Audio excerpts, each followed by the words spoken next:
Mystery is my hobby.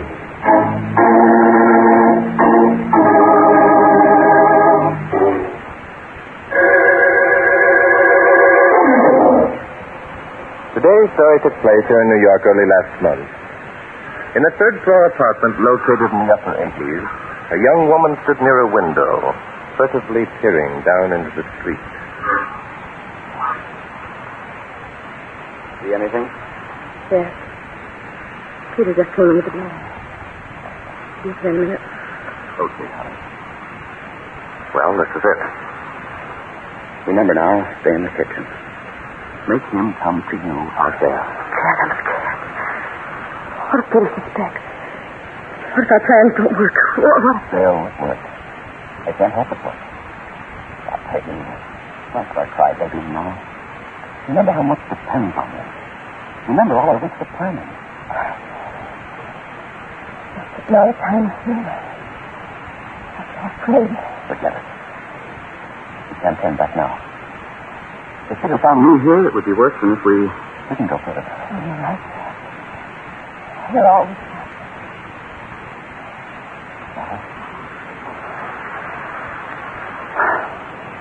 There. Is that better? Dad. You always make things right. Everything's going to be all right from now on, honey. Everything's always going to be all right with us from now on.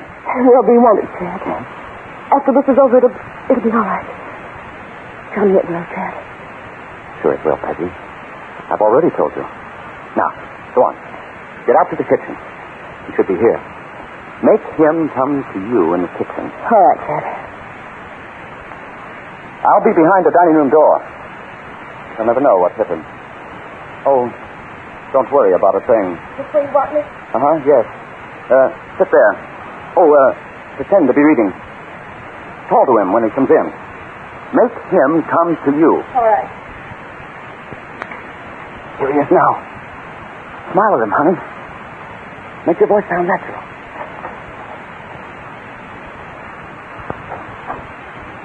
Is that you, Peter? I'm out here, out in the kitchen. Peter.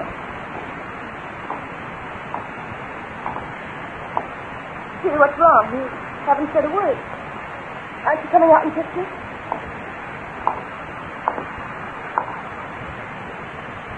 What are you saying? What? That'll take care of him. Daddy. Get hold of yourself. Now, unplug that gas hose in the floor heater while I move this body. Go on.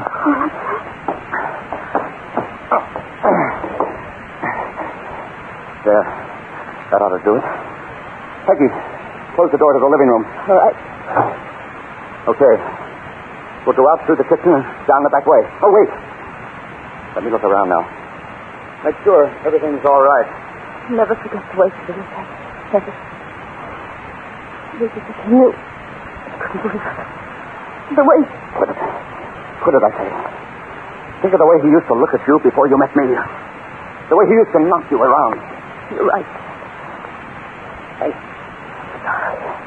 Sorry. Yeah, that's better. Now, let's see now. Book open on the table. Half-filled glass of liquor. Good. Honey, it's a perfect setup. Perfect. Why, we haven't got a thing to worry about. Can't we go now, Chad? Why do we have to stay here any longer? Suppose Peter comes through. Sure, honey, sure. We're leaving right now. Wait for me over there near the back door. What are you going to do? I'm going to turn on the gas. Go on now. All right.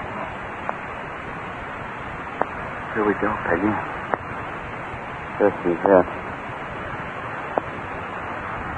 That does it. Come on, Peggy. Let's get out of here.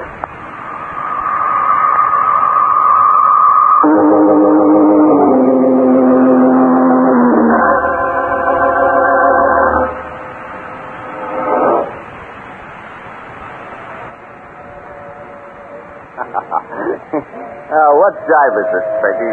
11:15. Another 3/4 of an hour and we'll go back. Dance? Rather not. How about another drink? No, thank you. Oh, don't be a sap. Have a drink. You need it. I don't want another drink, Chad. I've had enough. Cut the act, Peggy. Waiter. 2 more bourbon. Come on, hurry him up. Chad, 12 o'clock. Yeah, 12 o'clock, Peggy. Time to go. Old Pete ought to be dead as a herring by now. Chad, don't talk about it. Why not? We gotta talk about it sometime. Say, what's the matter with you, anyhow? Oh, I don't know. Chad, I wish we didn't have to go back. Yes. So do I. Chad, you're not really drunk. Of course I'm not drunk. I just wanted to attract attention. Now listen. As soon as we find Peter, you scream. That'll bring some of your neighbors running. From then on, I'll take over. What are you going to do? Do? I'm going to show him how Peter was sitting at a kitchen table reading and having a drink when the telephone rang. He got up to answer it, tripped over the gas heater in the living room, hit his head when he fell, and pulled out the rubber tube that feeds gas into the heater. Oh, Chad. You think they'll believe us? Of course they'll believe it. What's to stop them? It's perfect, honey. Perfect. Let's put on the final act and finish it up.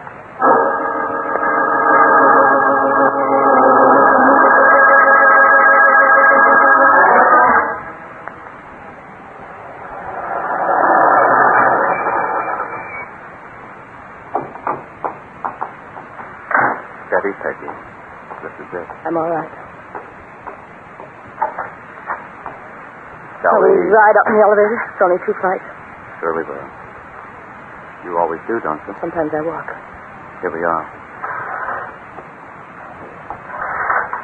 Tonight you're riding. It'll look more natural. Chad, I'm scared. For God's sake, quit saying you're scared. I'm sick of hearing it. Here we are. Go ahead. Chad, there's a light under the door. Someone's in the apartment. Nonsense. You probably left the light burning in the living room. No, I didn't inside. What'd I do? Oh, what'll I say? Just act natural. Remember, you don't know anything. When they tell you about Peter, put on an act. Start crying. Carry on. Right, I'll try. Now, come on. That's the stuff. Come on now.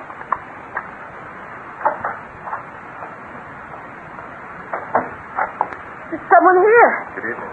Are you Mrs. Sanders? Yes, I am. Who are you? What are you doing in my apartment? Where's my husband? One question at a time, lady. I'm Inspector Noah Danton. This is Barton Drake. The police. Police? What's wrong? What happened? Who are you, if I may ask? Well, I'm Chad Pennington, a friend of Mr. and Mrs. Standish here. Oh? We were supposed to meet Pete tonight at the Golden Glow nightclub. He didn't show up, so I brought Mrs. Standish home. I see. I'm afraid we have some bad news for you, Mrs. Standish. Did something happen to Peter? Yes. Your husband's dead, Mrs. Standish.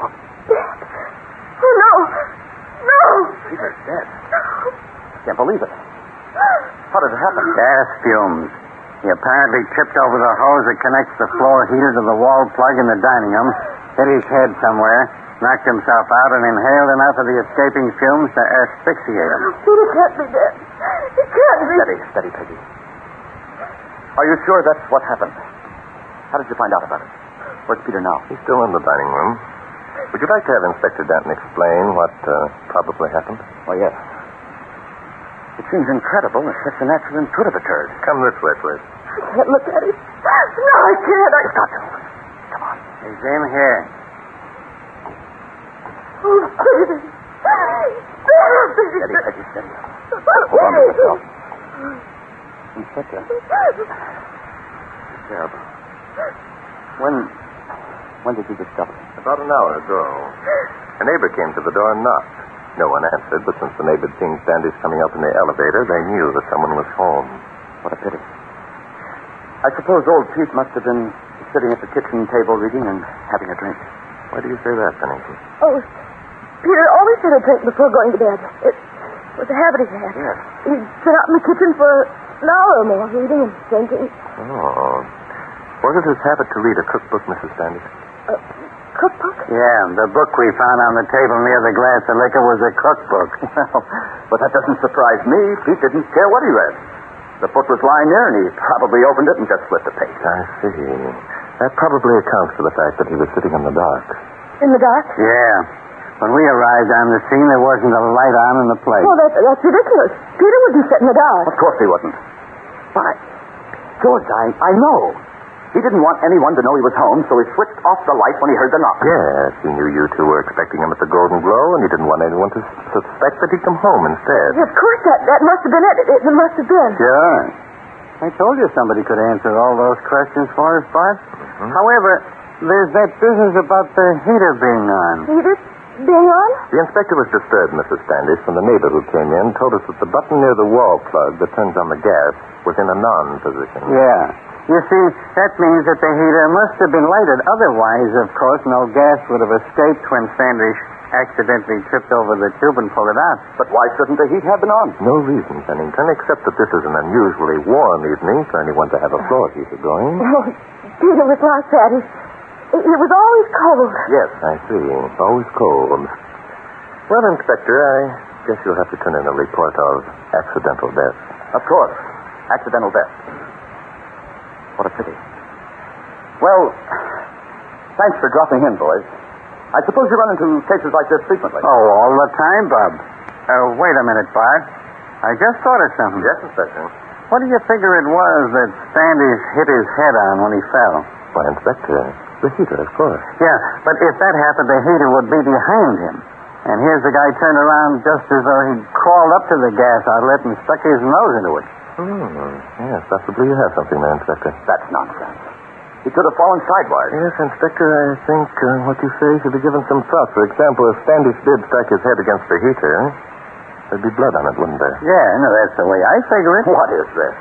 He could have hit his head against the floor. Well, if he'd hit his head on the floor, Pennington, the wound would be in the front of Standish's head and not on the back, wouldn't it? Not necessarily. Oh? He probably fell backward. Oh, now he probably fell backward. That guy must have been a contortionist. Bart, I guess we'd better switch that accidental report. What do you mean? I think the inspector means, Mrs. Standish, that he feels your husband didn't die accidentally. He was murdered. Murdered? No. Peter wasn't murdered. He couldn't have been. You mustn't think that. You must. We not only think it, lady, we know it. I'm afraid the inspector's right, Mrs. Standish. But please don't alarm yourself. You're in no danger. Even though the murderer should return, Inspector Dutton and I will be here to protect you both.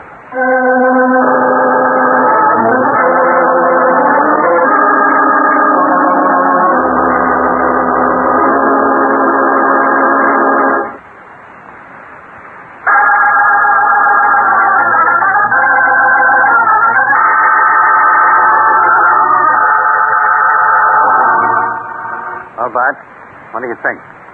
I think we have a couple of murderers in the next room, Inspector. Well, then, what are we waiting for crying out loud? We're waiting for one of them to break down and confess, Inspector. Confess? Are you kidding? No, not at all. It'll save us a good deal of trouble and will save a lot of money if either Mrs. Standish or Pennington confess wanted. It sure will. It'll also save me a lot of headaches if you can tell me why either one of them will be sucker enough. Well, let me put it this way, Inspector. So far, we've succeeded in establishing the fact that Peter Standish was murdered. All right, then. Let me go in and arrest the guilty party. On what grounds? Huh? Have we any proof that Standish's wife and Pennington are guilty? No, we haven't. The best you could do is bring them down to headquarters and hold them on suspicion. My plan is much simpler. Plan? What plan? Sitting here and waiting. Huh? Letting them wonder what we're doing, how much we know, when we'll finally present them with the evidence that will prove them guilty.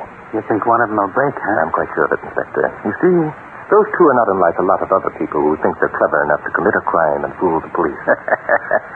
We kind of made them look silly, didn't we, Bart? Yes, we did, Inspector. Pennington and Mrs. Standish, being novices of the art of crime, overlooked all the less obvious clues. But my guess is they were careful to provide alibis for what they thought would be the clues we'd check on first. Such as what? Well, they probably made sure they were seen at the Golden Glow nightclub. And I imagine if we checked, we'd find that Standish had actually arranged to meet them there. So you figure we'd be wasting our time if we checked all those things, eh? Yes, definitely. Our two suspects are not hardened criminals, Inspector. They're just a couple of ordinary human beings. I don't think we'll have long to wait. Maybe not. But when medical examiner Ryan's report comes, and when we hear from the fingerprint boys, I figure we ought to do something. Oh, we will, Inspector. We will. But in a psychological manner. Psychological manner? Yeah. We'll play what is known, Inspector, as the waiting game. Sounds like fun. I only hope it'll work. It'll work, Inspector. Don't worry. It will work.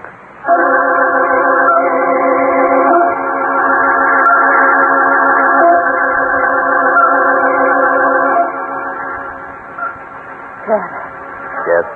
how long has they been in there? Oh, I don't know. A couple of hours, I guess. Why don't they come out? Why don't they question us some more?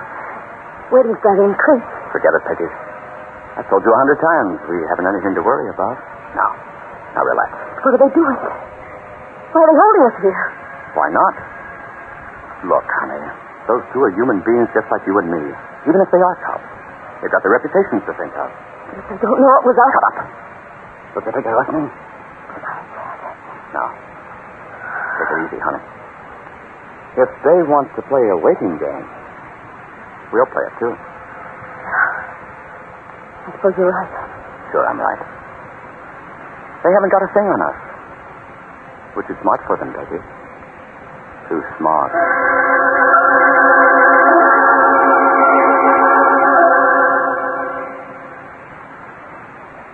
Look, Bart. It's 4 o'clock in the morning. I'm getting tired. Well, Inspector, go over on the couch. Take a nap. Oh, I'm not that tired. I want to know what's going on, you know. But there's nothing going on at the moment, Inspector. Yeah, that's just the point. What if this psychological manner deal of yours doesn't pay off? It will pay off. Yeah? What if you were the murderer, sitting there in the next room? Wonder what's going on in here. Yeah, but I'm not a murderer. Oh, Inspector. Huh? It'd be a big relief to me if you would take a nap. Yeah, but I just told you. You're going to sleep. Inspector, if it weren't for you, I wouldn't get any fun out of this business at all. That's what I like about you, Bart. Sometimes you don't seem to know up from down. Wait a minute, Inspector. Huh? Listen. Hey, that sounds like maybe your plan is working, Bart. Yes, it does, Inspector. I don't think we'll have to wait much longer. As a matter of fact, I think you'd better put off that nap for another 15 minutes.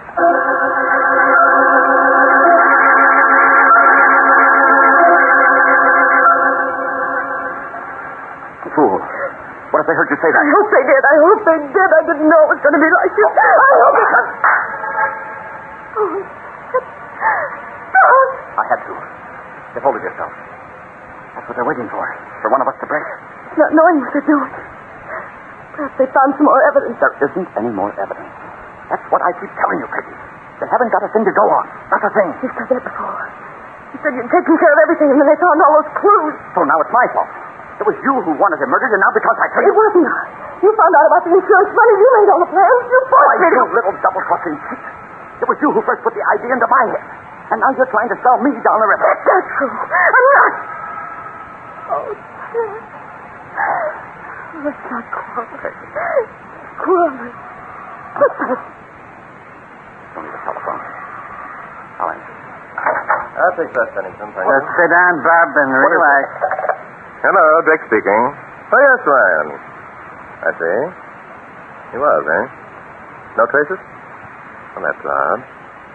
His wife? I see. What about his wife? Who is it? What's he saying about him? Now, lady, what are you getting jumpy about? Nothing. I'm not jumpy. Why should I be jumpy? Maybe plenty of reasons, maybe none. What's the story, Bart? This looks serious, Inspector. Yes? Mrs. Standish, are you quite sure you were at the Golden Globe tonight? Of course we're sure. We were both there. We can prove it. You hear me? We can prove it. How, Pennington? Because we were seen. I got drunk and made a lot of noise, and people looked at us. Well. So you got drunk and made a lot of noise and people looked at you. Well. What do you mean? Well. Oh, what is this? What are you trying to do? Nothing, Bob. Nothing. What are you getting excited about? You haven't a thing to worry about, remember? That must be our fingerprint expert, Inspector. I'll answer. Hello, Dick speaking. Oh, yes, Mac. What did you find? Is that so? On the swinging door between the kitchen and the living room, eh? By Jove. I can't believe it. Okay, thanks, Mac. Pennington, were you here earlier in the evening? Yes, why? I came up to get Peggy. Whoops, wait a minute, Bob. You told us that you met her at the Golden Globe. I didn't. I said we all arranged to meet here. You'd better check that with your notebook, Inspector. Yeah. Let me get up my little black book here. I don't care what your little black book says. I know what I said. Who got to the Golden Globe first, you or Mrs. Standish? She did. She was there when I But got... you just said you called for Mrs. Standish here. I did. I mean, we left here together. Nope, my little black book says otherwise. I don't care, I tell you. Those fingerprints couldn't have been mine. They couldn't. What fingerprints, Pennington? The ones in the swinging door. Why couldn't they have been yours? Did you wipe yours off? I mean, there weren't any to wipe off. You mean, Pennington, that you were here, but that you didn't go out into the kitchen? Yes. Yes, that's exactly what I mean. Then how could you leave by the back way? The back? Who said we left by the back way? Peggy, she just told us. I didn't say a thing. But you did leave by the back way, didn't you, Mrs. Standish? Yes, but what difference does it make? Sad did... Shut up, Peggy. Don't answer them. Don't say a word. Was the swinging door to the kitchen open or closed, Pennington? When? I don't know. I didn't go out there, I tell you. Sure you did. You wiped off your fingerprints. You said so. You tricked me into saying that. It doesn't prove a thing. Let me see your handkerchief, Pennington. Why? If What you wiped for? off your fingerprints, there'll probably be a smudge on your handkerchief. Hand it over here. Something wrong, lady? What's the use? What's the use? Shut up, Peggy. Well, Pennington. I haven't got a handkerchief. Oh, you haven't. What if there are smudges on it? I could have gotten there some other way. We can check that easy enough. Let's see your handkerchief. I haven't got one, I tell you. Sorry, Pennington. You also left your fingerprints on the button of the gas heater. No, he didn't. He couldn't have. It was I. It was you who what, Mrs. Standish? It was her who turned on the gas, of course. She didn't. Don't let him trick you, Peggy. Keep quiet. So that's how it was. Pennington slugged the guy and the babe turned on the gas. Who pulled the tube from the wall socket? And who swung Standish's body around after he was knocked out? What did you hit him with, Pennington? It was a lead pipe. I found a pipe. You're a liar. It wasn't a fight. Oh, so it wasn't a pipe. Then what was it, Pennington? None of your business. It wasn't anything. You haven't got a thing on me. Did you know that Standish was dead before the gas reached his lungs? He wasn't. He was breathing. Who says so? I do. How do you know? Don't stop it. I can't stand it anymore. We did it. We killed him. Shut up, you fool. No, I'm going to tell him. I've got to. Shut up, I said it. We murdered him. We thought we could get away with it. We wanted him killed. Dad said we wouldn't find out. He said he'd take care of everything. Shut up. Grab him, Inspector. Grab him. Stop. Don't shoot you too. The killing days are over. Just put on that gun. Don't kill everybody. Look out, Bonnie.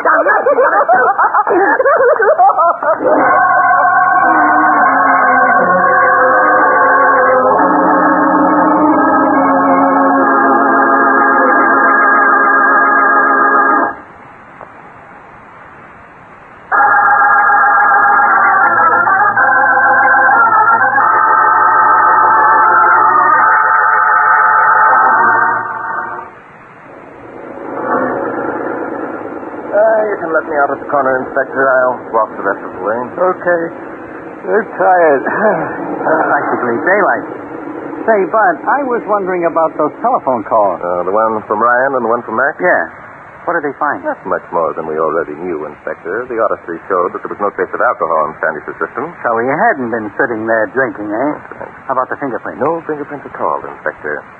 Pennington must have worn gloves, a fact which he'd probably forgotten. It seems to me like he forgot a lot of things. One of the main things he forgot, Inspector, was that he was new at the business of crime. He had the usual layman's lack of respect for the police, and we used it to advantage. You know, when this story breaks in the newspapers, a lot of people might learn a lesson. I doubt it. Well, I guess that about winds up everything. Yes, guess it does, Inspector. Well, good night. Good night. Hey, Bud. Yes, Inspector.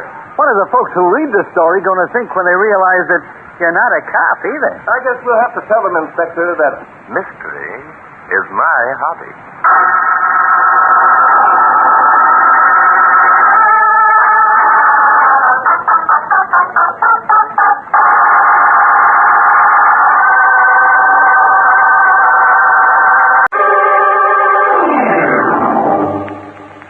Mystery is my hobby.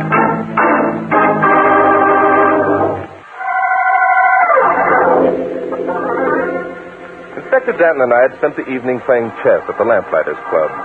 It was shortly after 11 o'clock when I got back to my apartment. Almost at once, the telephone began ringing.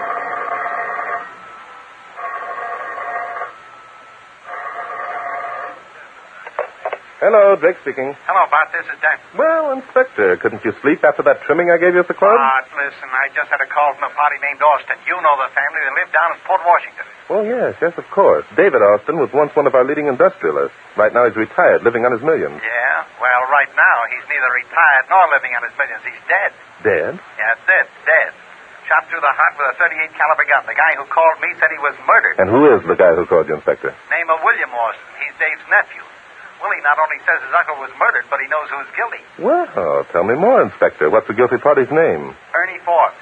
He's Bill Austin's cousin, which makes David Austin also his uncle. Biologically, that's 100% correct, Inspector. Huh? Yeah. Now, here's the gimmick. Ernie just got out of jail a month ago, and this afternoon he landed in New York. Oh, that's interesting. Yeah. So, naturally, Bill Austin wants me to come down and arrest Cousin Ernie right away. Well, why don't you, Inspector? Why don't I? I'm going to. That's why I'm calling you. Don't you want to come along? No, thanks, Inspector. It all sounds too cut and dried for me. If you don't mind, I'm going to bed. Huh? Oh, look, Bart. Maybe there'd be complications. If there are, Inspector, don't fail to let me know. Thanks for calling, old man. Listen, Bart, for God's Good sake. night. No, Dodger. Trying to rout me out just because he likes company. Hello. Hello. May I speak to Barton Drake, please? This is Drake. Mr. Drake, this is Francis Austin. Something terrible has happened. Really? What is it? My uncle, David Austin, has just been murdered. Murdered? Are you sure? I'm positive. My cousin Bill just shot him. Bill? Well, look here, Miss Austin. I know he did it, Mr. Drake. I practically saw him. I want you to come out right away and arrest him. I'm afraid you've called the wrong party, Miss Austin. I have no authority to arrest anyone. Why don't you call the police? I can't. Mr. Drake, can't you do something? Well, possibly I can, Miss Austin. Wait until I get there, please, and disturb nothing. Oh, thank you, Mr. Drake. I'll see that you're amply rewarded. Please hurry. I'll be there as soon as I can, Miss Austin. Goodbye. Seems like a busy night for suspicion. I wonder who's calling this time of night. Well, what can I do for you? Your name's Drake, isn't it? Barton Drake? Yes, that's right. However, at the moment I'm fairly... I'm Ernie Forbes. Guess you heard of my uncle, David Austin? Ernie Forbes, then... I see. What's on your mind, Ernie? You're a detective, aren't you, Drake? Of a sort. Okay. I'm in a jam.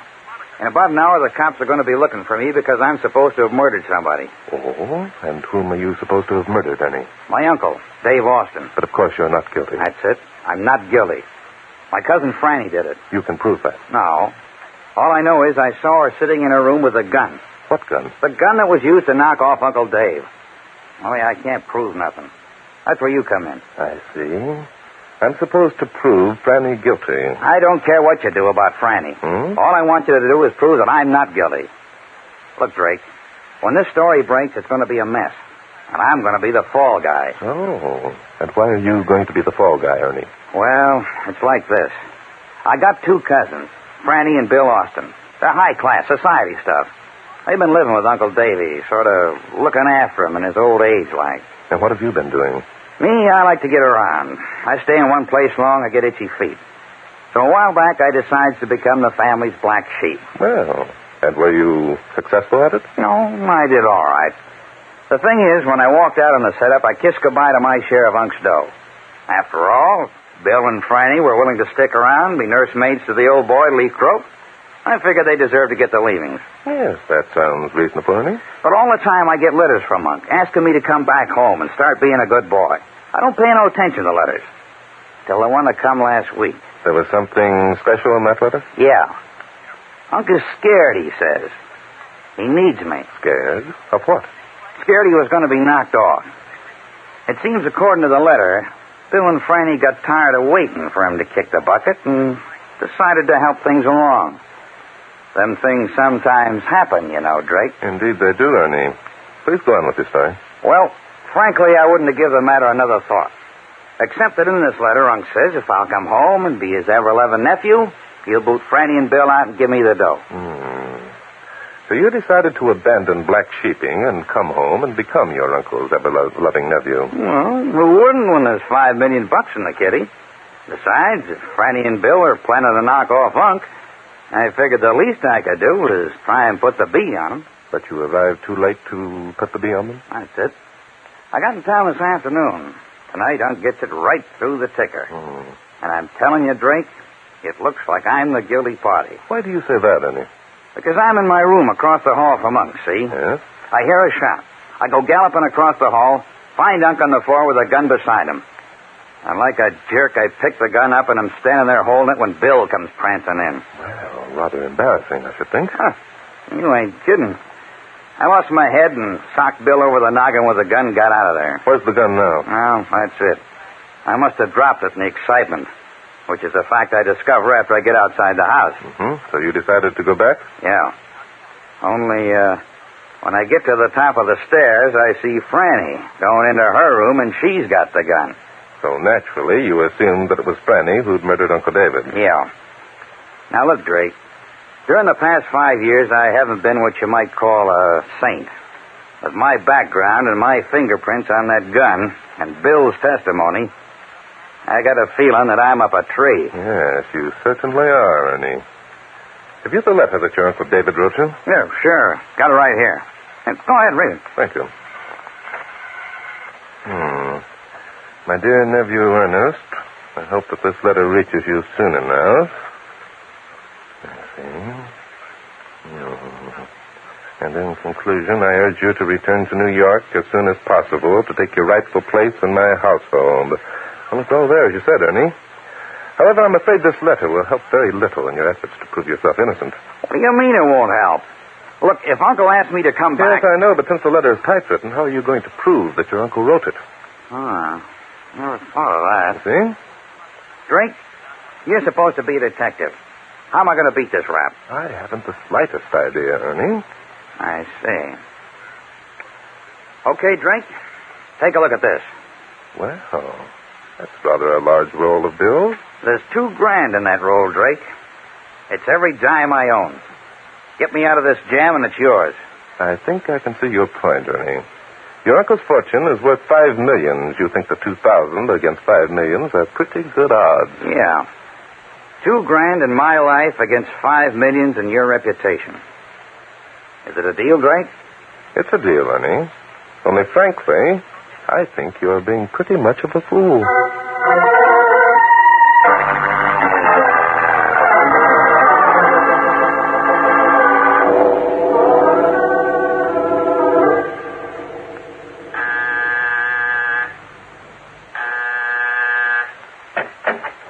Yes? Hello, lady. Somebody telephoned. Oh, Mr. Drake. Thank goodness you... Good heavens. Are you Barton Drake? No, I'm not Barton Drake. I'm Inspector Noah Danton, and The police? That's right, lady. You see... Then Barton Drake did call the police. Just a minute. How does Drake figure in on this deal anyway? I expressly told him not to. I'll bet that impressed him. Now, look. I'm sorry, Inspector Danton.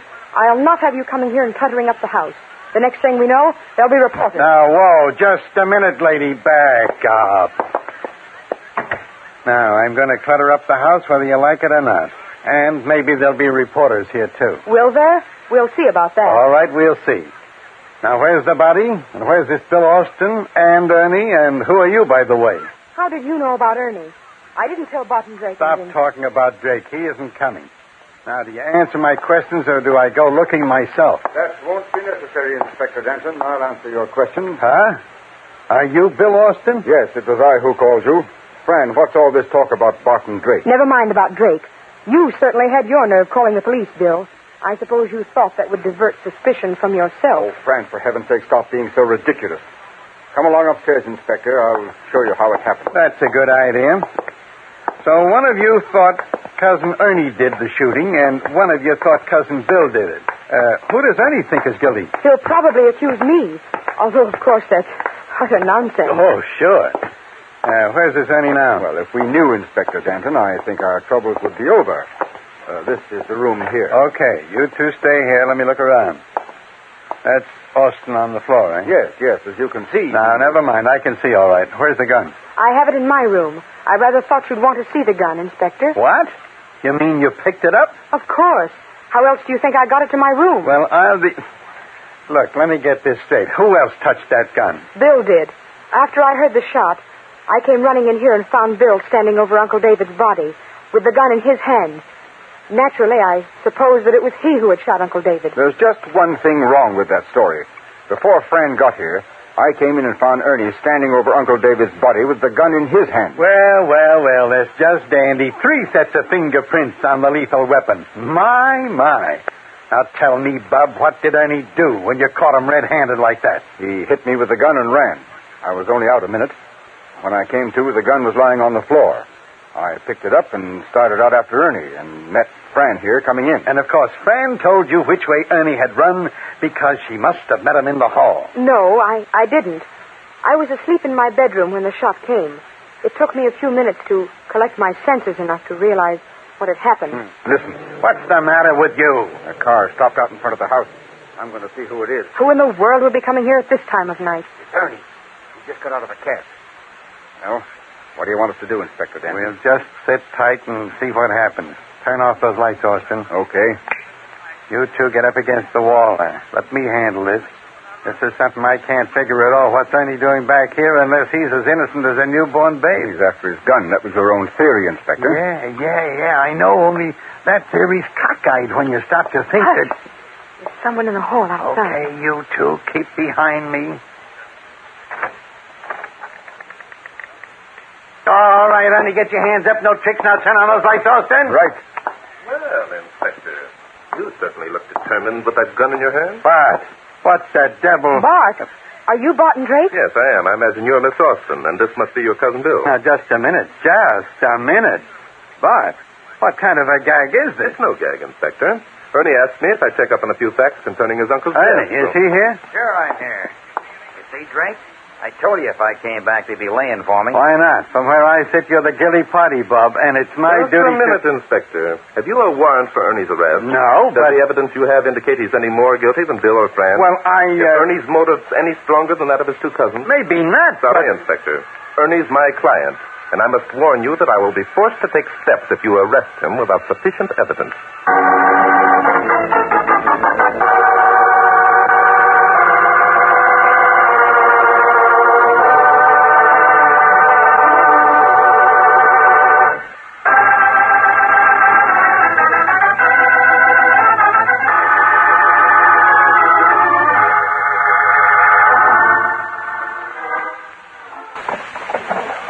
A big help you turned out to be, Bart. What are you fishing through that filing cabinet for? Yeah, here we are. Let's see now. When I asked you to come out here with me, you said you couldn't. Sorry, Inspector. Too cut and dry. Ernie offers you a slice of dough and you... Here we are. What do you mean, here we are? Why don't you answer my question? What's the idea of telling me you'll take steps? Ernie's my client. I must warn you, Inspector, that I'll have to take steps. Doggone it, Bart. What's the idea? Oh, sorry, Inspector. Did you say something? Oh, no, I didn't say a thing. Not a thing. Good. Inspector, see that package of letters lying on the desk? Sure, I see him. I'm not blind. Those letters, Inspector, were written by David Austin to his nephew Ernie, urging Ernie to abandon his wayward habits and return to New York. So what? These papers that I have just removed from David Austin's filing cabinet are carbon copies of some of those letters. Now, isn't that remarkable? Something unusual? Well, no. Some of them are upside down, some of them are coming loose, and some of them are practically missing. What's unusual? Inspector, this is important evidence. It proves that my client Ernie had good cause to be here in this house tonight, doesn't it? Bart, have you suddenly gone crazy? What? What's proving that got to do with anything? And what's all this hocus-pocus about your client Ernie? Look, are you with me or against me on this case? I'm placing this evidence in your hands, Inspector. I suggest that you peruse carefully. I'm warning you of the consequences if you don't. That's the second time you've warned me, and I'm sick of it. Splendid. Pick up those letters and come along, Inspector. Okay, I'll be along. Ah, there you are, Ernie. Well, Bill, too. When did you get back, Bill? Back? Back from where? I haven't been any place. Bill Austin, that's a lie. I saw you out on the corridor only a few minutes ago. Are you crazy? Ernie and I have been sitting here ever since Drake and Danton left us. Haven't we, Ernie? Yep. Haven't budged an inch. The idea. You're both lying. Never mind, Miss Austin. It isn't important. Oh, come in, Inspector. Have you got the letters? Yeah, I got them right here in my pocket. Good. Ernie, we found carbon copies of some of the letters your uncle wrote you. I'm glad to say that proves you were telling the truth. Well, Natch, you didn't think I'd lie to you, did you? Not I, Ernie, but others might. Now then, if Bill and Fran knew that your uncle was writing you letters requesting that you return to the family fold, it would give them both a good motive for murder, wouldn't it? That's what I figured. Well, the idea. What the devil are you talking about, Drake? I'm talking about the possibility of your murdering Uncle David, Bill, before he had a chance to change his will in Ernie's favor. You're going to have a fine time proving that. Yes, possibly you're right. By the way, Miss Austin, your uncle had a secretary, didn't he? Yes, of course. Her name is Pauline Milford. She came here to the house every day to take dictation. Mm-hmm. May I have her address, please? What do you want Pauline's address for? What's she got to do with it? Oh, it's nothing important, Bill. Tomorrow, the inspector and I will want to ask Miss Milford some routine questions. You were about to give us Miss Milford's address, Miss Austin? It's 32 West Acorn Street. But I don't see... 32 West Acorn, thank you. Well, Inspector, it turned out to be a cut-and-dried affair after all, didn't it? No. I think you're way off the beam. Now, look. Inspector, why do you always hate to see a case solved without dramatics? You know as well as I do that when we check the fingerprints on that gun, we're going to find that David Austin shot it. Do I? I don't think so. And I'll tell you why I don't think so. Inspector, tell me later. We've inconvenienced these people enough as it is. I suggest that you all go to bed and get some sleep. We'll call you in the morning and let you know what the fingerprints show. Come along, Inspector. All right, I'm coming, but if you think...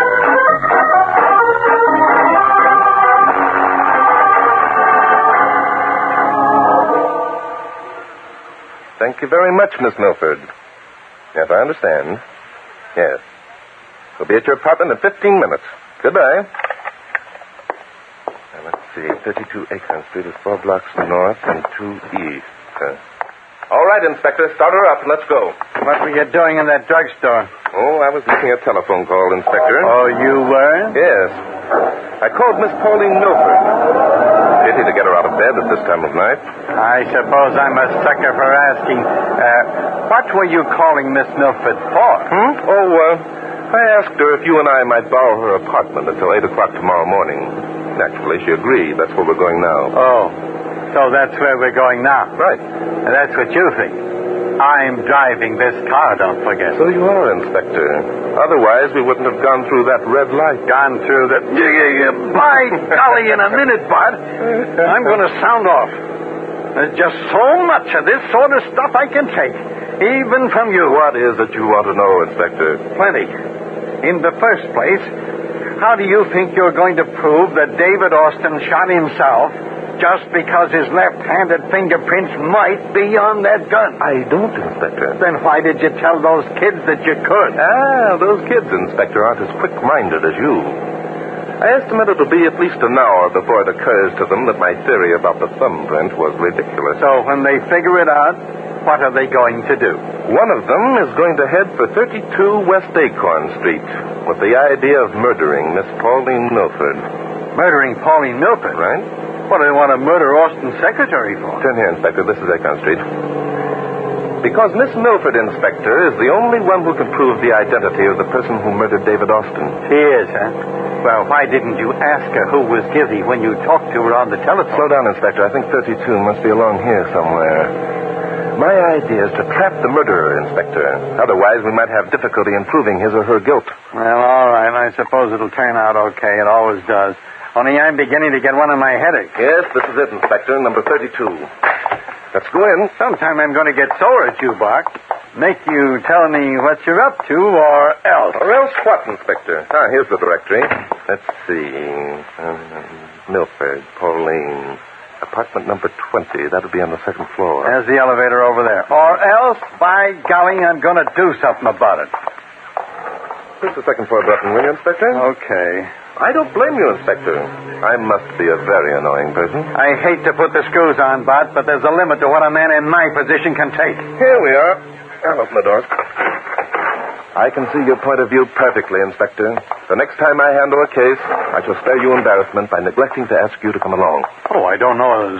We have to go that far. All I ask is a reasonable amount of consideration. 18, 19, 20. Here we are. I'm not a hard guy to get along with at all when you come right down to it. Let's see now. Miss Milford said there was always another key in the nail above the door. Yeah, here it is. As a matter of fact, I'm downright agreeable now that I think about it. The light switch must be here on the wall someplace. There we are. Step inside, Inspector, and close the door, please. Yes, sir. When you come right down to it. Hey, look. There's a babe sitting in that chair. Good heavens. Inspector, stay where you are. What's the matter? Is she dead? No, just frightened. Don't move closer. You'll be in the line of fire. Get your gun out quick. All right. Keep your hand away from your pocket, copper. Well. My client, Ernie. Yeah. Your client, Ernie.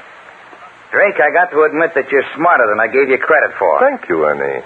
Frankly, I must confess that I underestimated your intelligence. Didn't think I'd get onto your left-handed fingerprint gimmick so quick, huh? That's right, Ernie. I didn't. Then asking for the address of Pauline Milford just so I'd know where she lived. Drake, you know your way around. But you got a lot to learn. Yes, you're so right. I should brush up on my psychology of the criminal mind. Yeah. It's too bad you stopped the telephone. Otherwise, you'd have gotten here just... Keep your hands up, Danton. I'd as soon plug your Z. Don't tear your shirt, Bob. You're not going to plug anybody. Oh, no? No, that gun you're holding hasn't got any bullets in it. Are you nuts? It's loaded to the hilt. Pull the trigger and see. It's the gun we took away from you earlier this evening. And left on the table in Austin's study, isn't it? What if it is? It's loaded. Now keep away from me, you fool. You think we'd be crazy enough to leave a loaded gun around? Put it down, Ernie. Keep back around. Oh, I don't...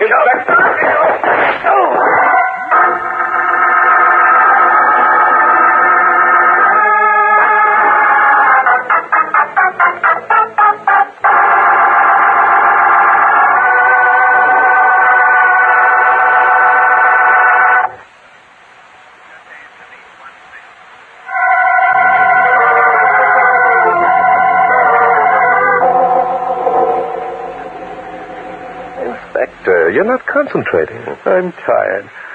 Look, Bart, let's call it a draw and go home. I can hardly see the chessmen. All right, just as you say, Inspector. By the way. Yes?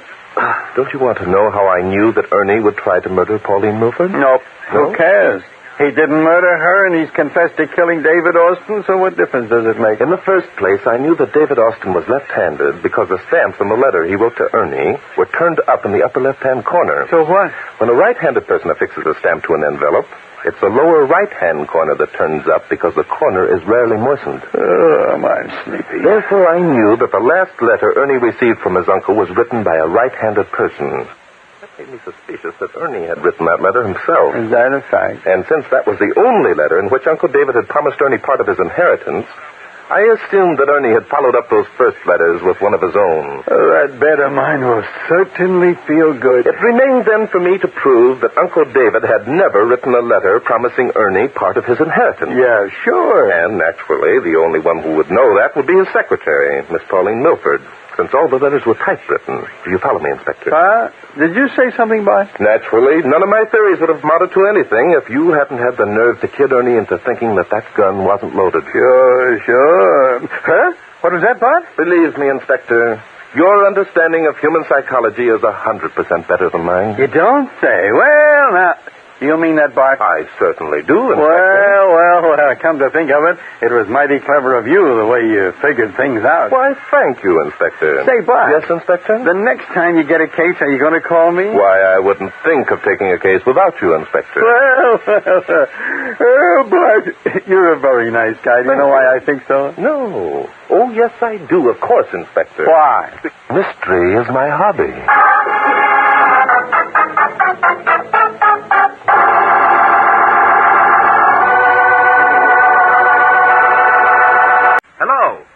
For Mr. Tracy Winthrop. I thought I heard voices out here. Was there something you wanted? Yes. Are you Tracy Winthrop? I'm Barton Drake. Drake? Well, I didn't expect you until tomorrow. Yes, I'm Tracy Winthrop. Come in, please. Excuse me, Mr. Winthrop. There was someone there at the end of the porch who spoke to us. We're curious to know who it was. Someone spoke to you? Yes, that's right. Oh, in just a minute, I'll turn on the light. There. Well, the porch seems to be empty, Mr. Drake. Yes, it does. That's odd. Odd? It's downright impossible. Look, Mr. Winthrop, both of us heard a voice. Really? I'm sorry, Mr. Oh, excuse me. This is my assistant, Noah Danton. Noah, Mr. Tracy Winthrop. Nice to know you, Inspector Danton. I've read a lot about you. Inspector, look, how did you know I'm Inspector Danton? Bart and I thought... Oh, come now, Inspector. When I asked Barton Drake to take my case, I hardly expected him to arrive without you. After all, it's a well-known fact that Mr. Drake considers you indispensable. Well, now, Bart, did you hear what the man said? I certainly did, Inspector, and he's 100% correct. Well. I always thought... Now, if you gentlemen are convinced there are no spooks lurking here on the porch, will you step inside, please? Yes, thank you. But look, that voice... The wind plays peculiar tricks at hurricane manner, Inspector. Often we mistake its howling for the whispering of voices. Whispering? By golly. Step into my study, please. This is the only room in the house that's soundproof, so we can feel quite free to talk without being overheard. I'll turn on the lights. Hey, Bart, are we nuts, or did we hear a voice out there on the porch? Of course we did, Inspector, but for the time being, I think we'd better pretend it was the wind. There we are. Now, sit down, gentlemen, and make yourselves comfortable. Thank you. Hey, it's kind of nice in here, isn't it? Well, it's the only room in the house I've been allowed to fix up to suit my own tastes, Inspector. Allowed to fix up. I thought you were... Yes, I know. You thought that being a millionaire, I would be master of my own home. Unfortunately, I'm the victim of circumstances. Oh, what kind of circumstances, Mr. Winthrop? Women. Women? Yes. 2 nieces and a stepdaughter. One of them is planning on murdering me. That's a pleasant outlook. What does one of them want to murder you for? My money, naturally. You see, in my will, I've left everything to my stepdaughter, Lucy. Mm-hmm. And you think it's Lucy who's planning your murder? Oh, no. Why should she?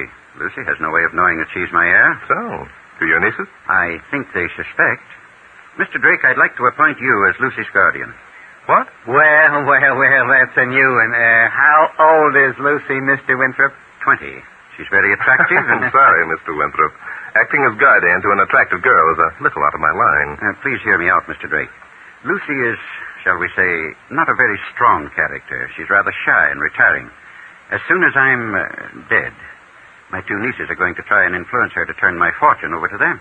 You seem very matter-of-fact about all this, Mr. Winthrop. Cold-blooded murder isn't something that should be spoken of so lightly. I'm sorry, but being practical in this case is being smart. I know I'm close to death. I want Lucy's interest protected after I'm gone by someone of good sense. That's why I've taken legal steps to make you her guardian, Mr. Drake. I'm afraid you took too much for granted when you assumed I'd accept the guardianship of your stepdaughter, Mr. Winthrop. On the contrary, I rather think you will like the idea. I believe it appeals to you because it smacks of danger. Danger? What's dangerous about playing nursemaid to a 20-year-old babe? I explained all that in my letter to Mr. Drake, Inspector. That's why he indicated his willingness to do what I asked by cashing the check I enclosed. Now, wait a minute. Just what did you explain in the letter? Explained, Inspector, that there was a possibility of my being murdered. Yeah, you mentioned that. Why is there a chance of Bart being murdered? Because, Inspector, after I'm gone and it becomes known that Mr. Drake is Lucy's legal guardian, somebody's going to try and dispose of him. I don't believe it. Those things only happen in books. Now... Leave this house, Barton Drake, or you die. Good heavens, what's that? It's the voice of death. Where'd it come from, anyway? Behind you, Inspector. Behind me? I don't see... This is the house of doom. Leave before it's too late. That didn't come from behind me. It came from over there. It couldn't have. This room is absolutely soundproof. Tell me, is this the first time you've heard the voice, Mr. Winthrop? Yes, it is. I can't imagine what its meaning is or how it's possible for us to hear it in this room. Maybe it's the whispering of the wind. Is that what you meant when you said you heard a voice out on the porch? Yes. Are you convinced now that we weren't imagining things, Mr. Winthrop? Yes, I am. That was a real voice, though inhuman sounding. Drake, this could mean the beginning of the end for me. Why? What's the voice got to do with you? It was Bart the guy was talking about. But don't you see? Somehow they've learned that Drake is here. Perhaps they know that I've appointed him Lucy's guardian. They're trying to frighten him away. I think you're partly right, Mr. Winthrop. Good Lord, listen to that. Sounds like the voice of death got it herself. Yes. I think we'd better find out where that came from right now. Mr. Winthrop, will you lead the way, please? But the voice was right here in this room. Obviously, that's incorrect since we can see every section of this room. No, I think if we look carefully, we'll find a loudspeaker attached somewhere and a microphone in some other part of the house. Say, that could be the answer, couldn't it? It must be the answer, Inspector. Well, Mr. Winthrop. All right, come along. We'd better search the bedrooms first. The stairs are at the end of the hall. I'll switch on the lights as we go along. Stop. Death lurks at the top of the stairs. Beware. The guy must have a walkie-talkie. That came from over there. Under the stairs. There's nothing under the stairs. You can see there isn't. Mr. Winthrop, where's the switch that will turn on the lights at the top of the stairs? Right there on the wall beside you. Oh, yes, fine. I'll turn it on. You'd better get out your gun, Inspector. I've had it out for 5 minutes. Go ahead. Switch on the light. Good heavens. That's jumping Judas. What happened? The lights are out. It's pitch dark. Must be a circuit. Mr. Winthrop.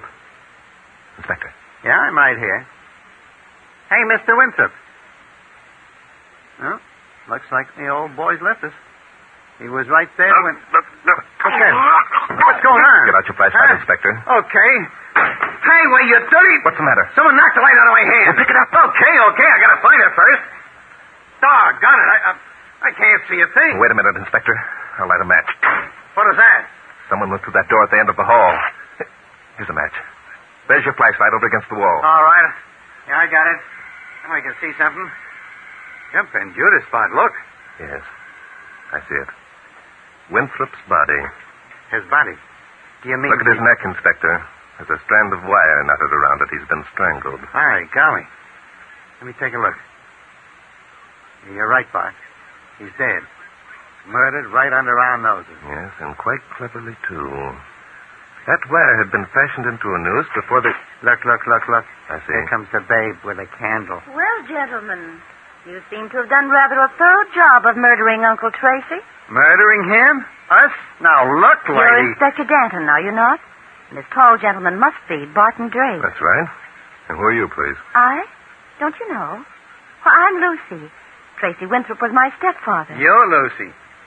And Winthrop must have been giving us a runaround. There's nothing shy and retiring about you. In the face of death, Inspector Danton, even the shy and retiring are strong. And then, of course, I'm crazy. Crazy? Yes. Didn't Father tell you? Oh, yes, I'm crazy. I start staring mad. Lucy, answer me. Yes, Cousin Mona. What are you laughing at? Who turned off the light? It's Father Tracy, Mona. He's been murdered. Murdered? What are you talking about? I knew I shouldn't have left that girl alone. Lucy, who are these two men? I don't know, Cousin Mona. I found them standing here over Father Tracy's dead body. Good heavens. He's been strangled. That's right, Miss Evans. You are Miss Evans, aren't you? Yes, I'm Mona Evans. Who are you? What are you doing here? And who's this other man? Danton is the name, ma'am. Inspector. Homicide. Inspector? Then that's why you're here, because Uncle was murdered. Tell me, how did you know? He was alive an hour ago. This is all so confusing. Won't someone kindly explain what it's all about? They killed him. I saw them. I was standing right there in the doorway. Oh, hush up, Lucy. Policemen don't go around killing people. Now go back to your room. But I saw... Go back to your room, I say. All right, Cousin Mona. Cousin Mona. She's no more my cousin than the man in the moon. Now that Uncle Tracy's dead, I'll have her committed to a home. You seem rather pleased that your Uncle Tracy is dead, Miss Evans. Naturally. Helen and I stand to inherit his entire fortune. Why shouldn't we be? Helen? She's my sister. Oh. We'll share Uncle Tracy's fortune equally. Where's this Helen now? She's up in Maine visiting the family of the fiancé. Oh, dear, what a mess this is. I suppose you men are going to insist that Uncle Tracy was murdered? Yeah. That wire wasn't put around his neck for comfort. Furthermore, we're going to find out who murdered him. How annoying. Well, I suppose it can't be helped. How long do you think it'll take? Well, that depends on how cooperative you are, Miss Evans. By the way, who's that standing over there in the doorway? Where? Oh, that's Grace, our maid. What is it, Grace? Is something wrong, Miss Mona? The light went off. No, there's nothing wrong at all, Grace. Mr. Winthrop has been murdered, that's all. Murdered? Yes, but don't worry. These gentlemen are here to find out who did it. You can go now. Yes, ma'am. Oh, Grace. Yes, ma'am. Miss Lucy will be leaving us tomorrow. You can help pack her things. Leaving? Miss Lucy? Yes. That's all, Grace. Yes, ma'am. Miss Evans. Yes. I dislike disillusioning beautiful women, but I'm afraid you're taking too much for granted. Oh? In the first place, you are our number one suspect. The idea. In the second place, you are not the one of the heirs to your uncle's estate. He left everything to Lucy. Nonsense. I've seen the will, and it's properly In the third place, I've been appointed Lucy's legal guardian, and I don't believe she's crazy. That's ridiculous. Of course she's crazy. She's been crazy for years. Helen and I can prove it. And I can prove something, too, Miss Evans. I can prove beyond a shadow of a doubt who it was who murdered your uncle.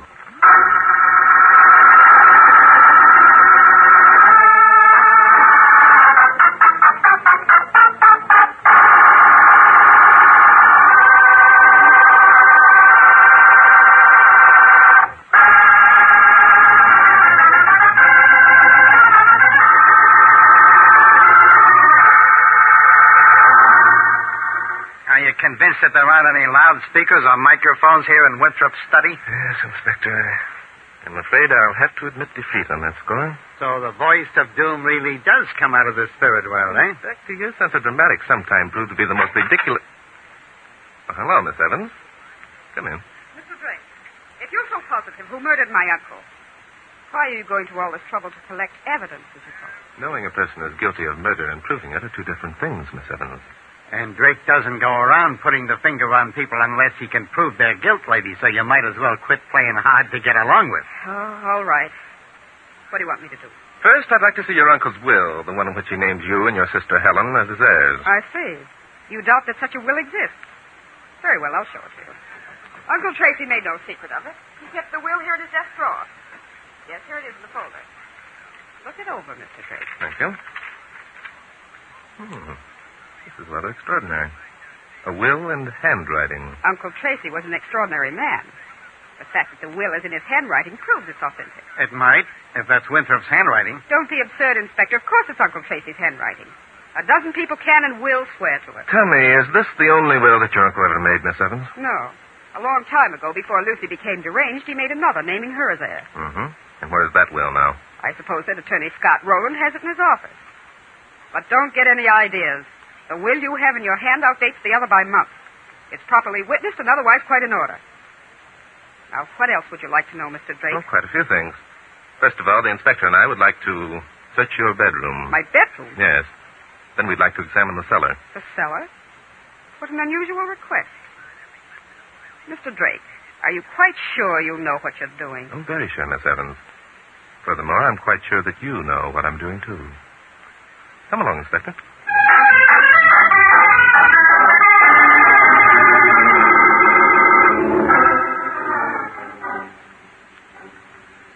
Here we are, Inspector.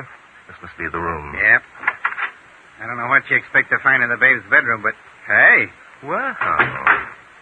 This is something I didn't expect to find. Were you looking for something, Grace? I was just cleaning up. That's a good one. Do you always start cleaning up by looking inside of desk drawers? I don't know what you mean. What's that you're trying to hide behind you, Grace? It's nothing. Really, it isn't. It's nothing at all. No, let's see here. Oh, please. I didn't mean to steal anything. Well, a book. Now, what the May I heck? see it for a minute, Inspector? Sure, it's nothing but an ordinary book. No, it's quite a lot more than an ordinary book. It's Mona's Evans' personal diary. Grace, what did you want with this diary? Oh, I didn't steal it. I didn't. I was only going to dust it off. Dust it off. But when this babe cleans up a room, she really cleans it, opens drawers. I suppose you know that people who steal are sent to jail, Grace. Oh, I wish you would send me to jail. I wish you would. I hate it here. Hate it. Are you really policeman? Really, policeman? Now, look, lady, this is the first time anyone ever asked me that question. Why are you so anxious to know if we're really policemen, Grace? Because if you are, there's something I must tell you. This is the House of Doom. All who come here must die. There it is again. The voice. Oh, it's frightening. I know that I'll be next. They told me I would if I... If you what, Grace? I can't tell. I can't. I'll die if I do. They said I would. Who said you would? She did. The voice. She said that Mr. Winthrop would die, and then she said I would. Oh, I'm so frightened. No. There's no need to be frightened, Grace. You're not going to die. I am. I know I am. I'm so afraid. No. Inspector and I'll take you to your quarters, Grace, and you can lock yourself in your room until we get back. Where are you going? Down in the cellar. And when we return, we'll have the voice of doom with us.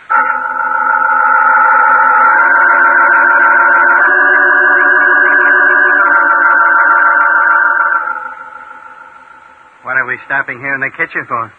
I thought we were going down and trap the voice of doom. Let me see. Hey, Bart.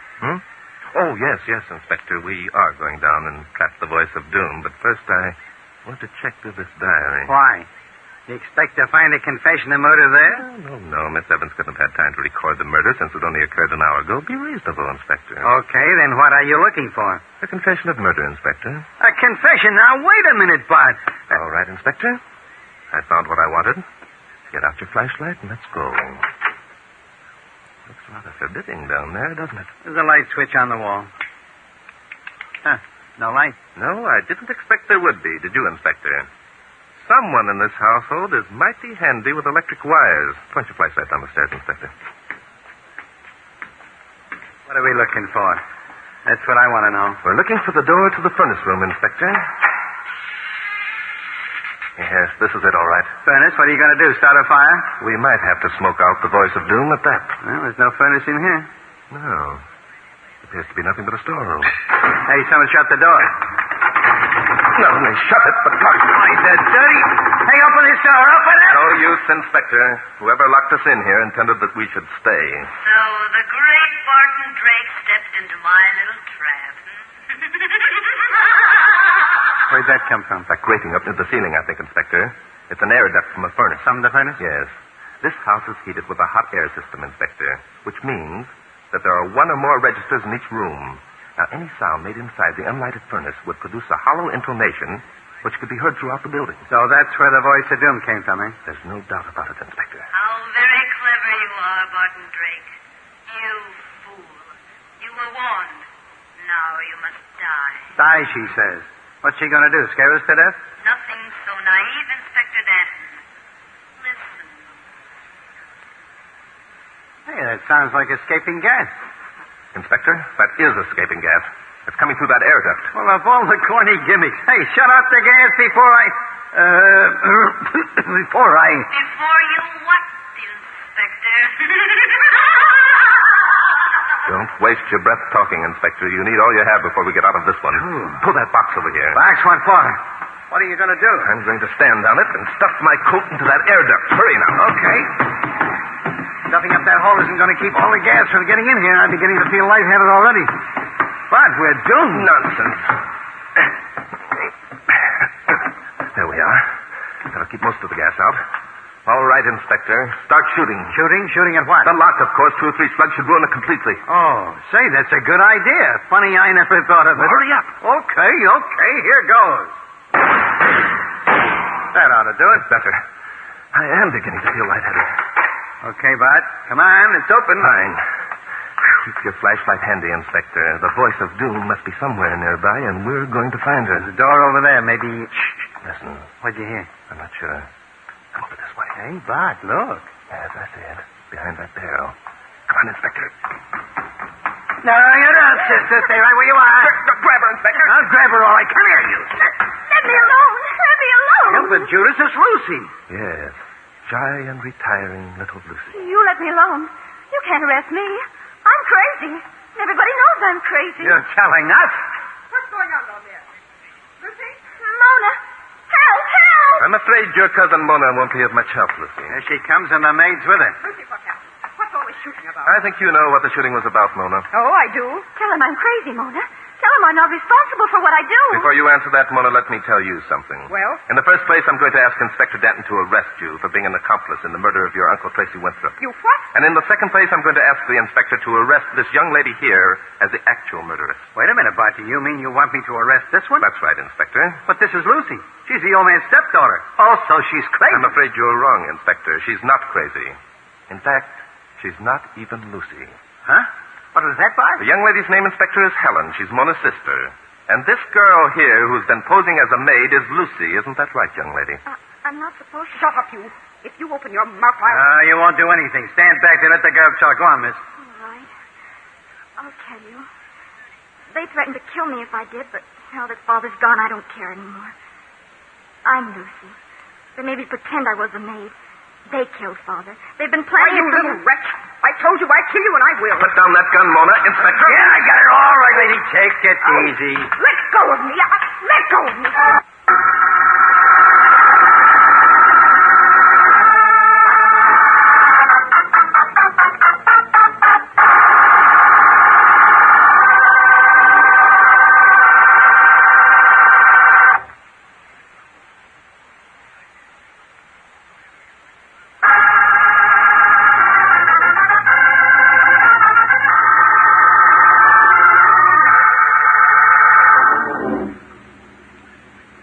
Drake. Hmm? Oh, yes, Grace.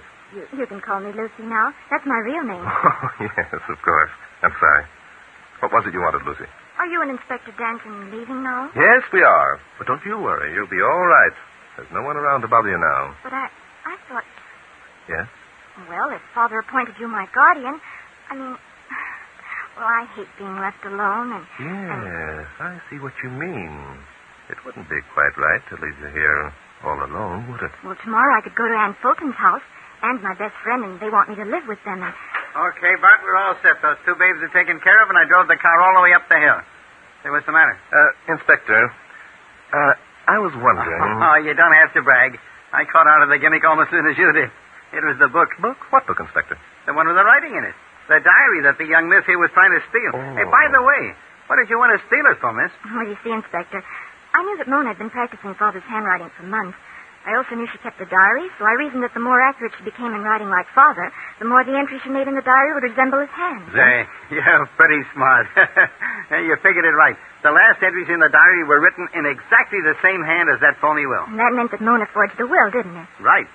They suspected that you knew what they were up to, so they forced you to play the part of the maid. And then Helen pretended she was me and tried to make you think she was crazy. And later on, they tried to work it out so that I'd be committed to a home. That's it. There's only one thing I can't figure out. Why did Mr. Drake here become suspicious in the first place? Oh, I know the answer to that. When Helen first spoke to him, posing as me, she referred to Father as Uncle Tracy. You see, I'd naturally speak of him as Father. Well, did you figure that one out, too? Oh, no. Mr. Drake told me. Oh, he did. Mm-hmm. Well, I'm glad you let me in on it.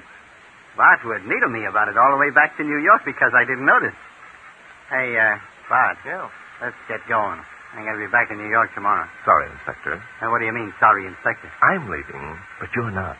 What the devil are you... We can't just go off and leave this little girl here by herself. One of us will have to remain until she can make arrangements with her friends. Well, now, let's see how Guardian Drake is the boy. Guardian Drake is returning to New York, Inspector. As the policeman in charge of this case, it's up to you to stick on the job. Nothing doing. Look, I'm a cop, not a nursemaid. Hey, Bart, come back here. This is your job. Sorry, old boy, playing nursemaid isn't my job or hobby. Writing is my job, and mystery is my hobby.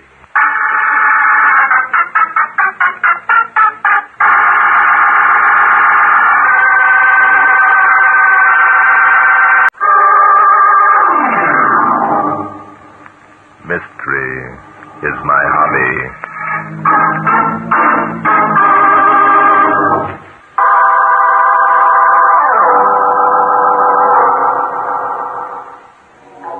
Today's story took place one evening last October.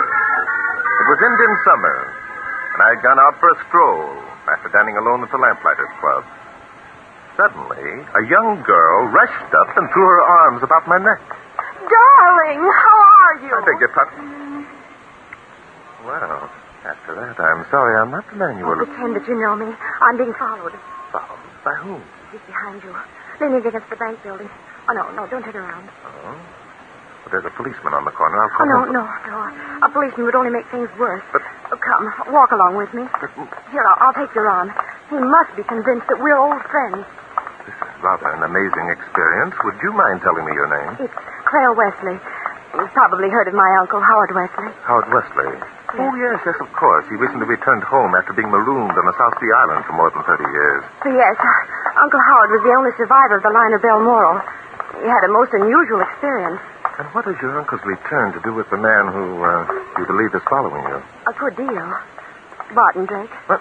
Oh, you know my name. Oh, yes. Oh, please trust me. I need your help. Oh? When Uncle Howard was living on his island, he discovered a buried treasure. Buried treasure. Now, come, Miss Wesley. Oh, I'm serious, Mr. Drake. Uncle Howard drew a map. At first we thought, like you, that, well, perhaps he'd only been imagining finding a treasure. Mm-hmm. And what convinced you otherwise? Well, he'd removed part of the treasure and brought it home with him. Oh, I see. What type of valuables were they? Well, a few old coins dated in the 16th century. A brooch and a ring. You've checked and found them authentic? Yes. 2 experts have guaranteed their authenticity. Well. And why exactly do you need my help? Because someone is trying to steal the map. Oh. Ever since the newspaper story was published, men have been coming to the house. And what makes you think their purpose is to steal the map? Because of the way Uncle Howard acts. He's terrified half the time, and... Oh, here, this is where I live. My advice to you, Miss Wesley, is to get in touch with the police immediately. Oh, but you don't understand. There have been threatening letters.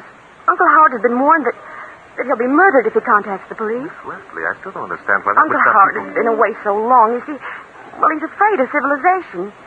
He's told me he'd destroy the map if it would assure him of a peaceful existence for the rest of his days. I see. Tell me, are you your Uncle Howard's only heir, Miss Wesley? No. There I am. Oh. And naturally, you don't want the map to be... Yes, you're quite right, Mr. Drake. Naturally, we don't want the map destroyed or stolen. It is worth a small fortune. I don't pretend that we're not interested in that fortune. I'd be a hypocrite to say otherwise. I admire your frankness, Miss Wesley. Thank you. Oh, Mr. Drake, will you come in and talk to Uncle Howard? But if your uncle's frightened of people, if he suspects that everyone's attempting to steal his map... I'll introduce you as my fiancé. Your fiancé... You tempt me, Miss Wesley. Then you will come? How can I refuse? First, I'm accosted and kissed by a beautiful girl. Then asked to be her fiancé. Lead the way.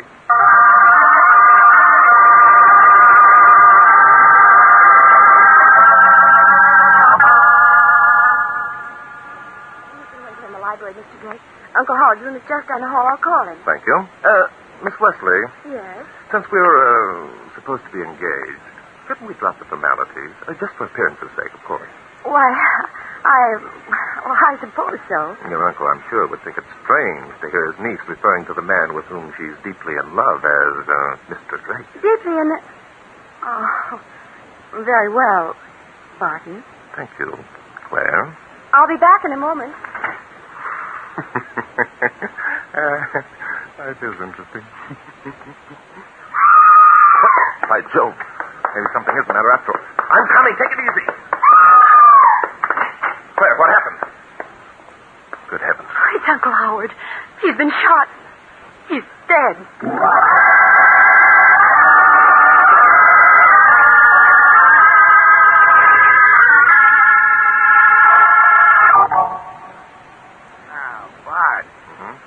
Don't expect me to believe that stuff about buried treasure and maps and shipwrecked millionaires, do you? I was as amused as you are, First Inspector. But now you believe it, eh?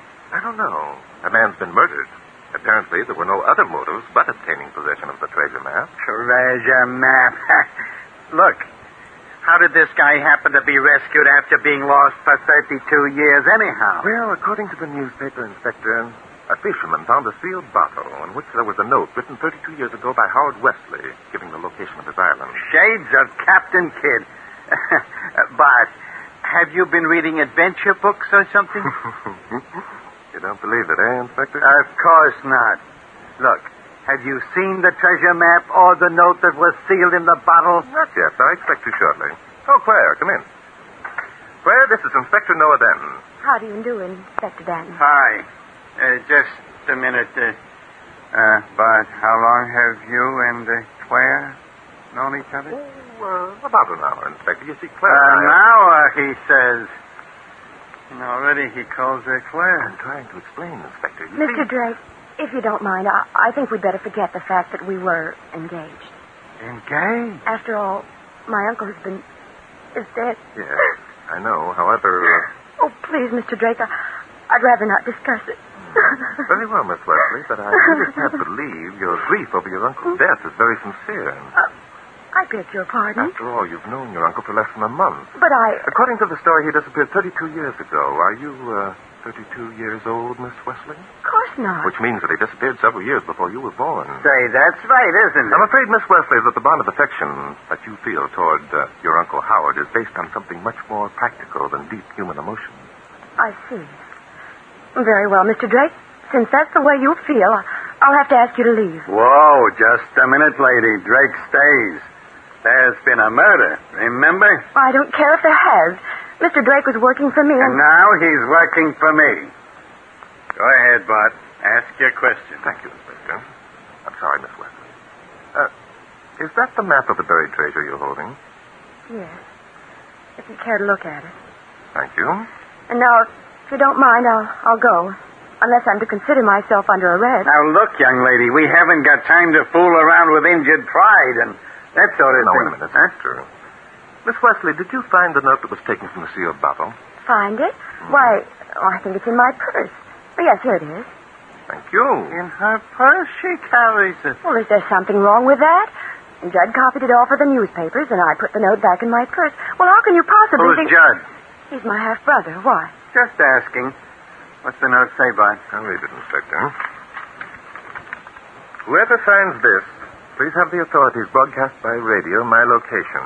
It's somewhere near 18 degrees south latitude and 175 degrees west longitude. Long ways away. Now, go ahead, Bart.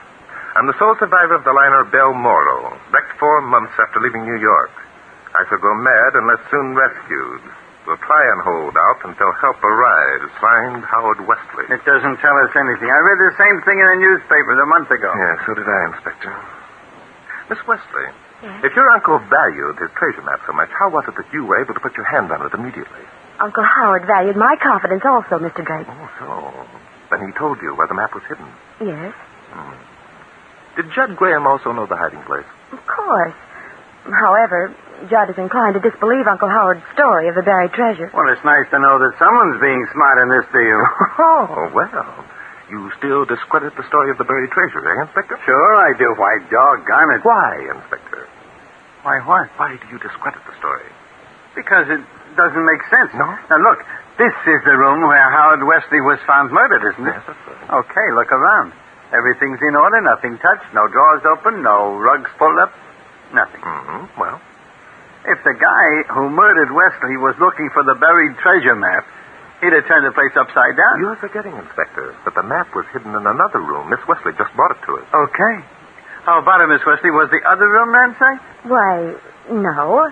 As a matter of fact, it wasn't. There, I guess that proves my point. I'm not dumb, you know, Bart. You certainly aren't, Inspector. Your reasoning in this particular instance was most logical. Well, thanks, Bart. It seems nice to have you agree with me. I'm sorry, Inspector, but I don't agree with you. Huh? I think that the person who murdered Howard Wesley believes there is a buried treasure.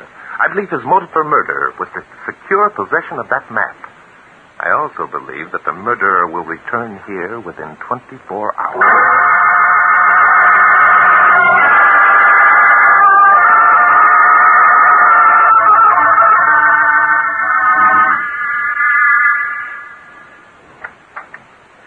Hello, Betty. Well, Judd Graham, where have you been? I got here as quickly as I could. Quickly as you could? That's a lie. You've been drinking. You stopped at Tony's. Oh, Betty, listen to Take me. your hands off me. I told you what the deal was going to be. Well, did you get the map? Oh, be reasonable, Betty. I did what you told me. I tried to find it. Oh, Judd. And you promised. I know I promised, and I'll keep the promise. Believe me, I will.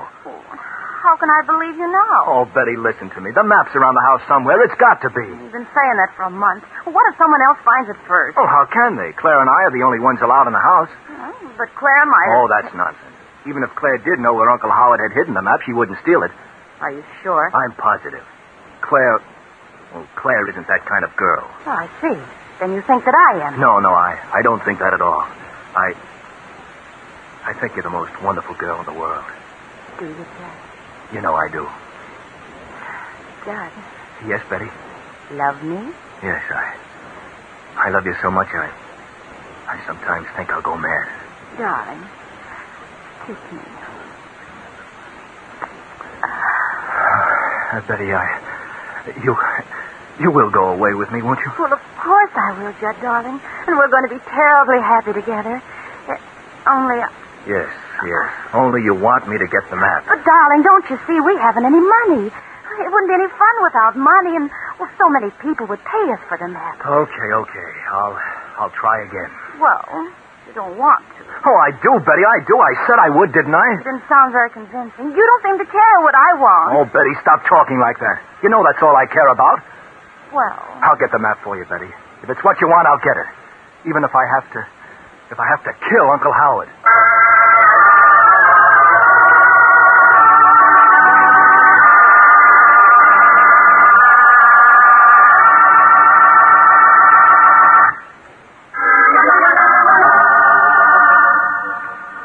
I must say, Mr. Drake, I'm not much impressed with your method of solving a murder. Oh, I'm sorry, Miss Wesley. What would you suggest I do? Oh, I don't know, I'm sure, but I'm not a detective.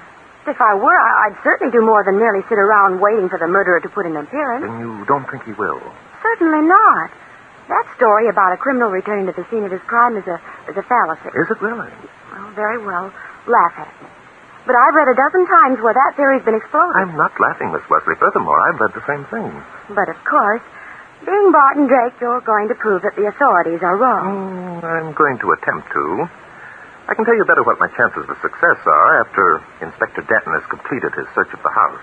And just what does Inspector Danton expect to find as the result of his search? I don't know. Possibly he thinks the murderer might be lurking in some dark closet ready to pop out at us. I'm not amused, Mr. Drake. No?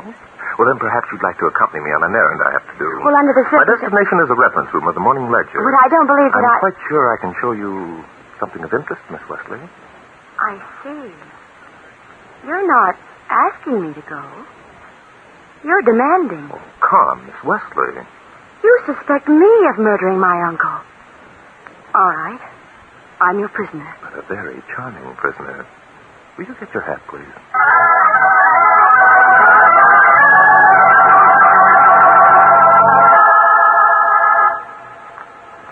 Let me see now. September 5th. September 6th. Here we are, Saturday, September 8th. If you're looking for the account of my uncle's rescue, it's on page 7. Thank you, Miss Wesley. Page 7. Here it is.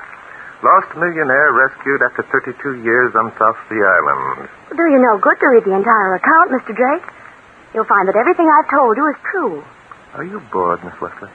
Well, I've had more exciting times. Miss Wesley, you are a very charming prisoner. Your flattery is wasted, Mr. Drake. Oh, I'm sorry. Pardon me, please. Howard Wesley, millionaire, who was believed drowned from his yacht at the Balmoral. Well, what do you know about that?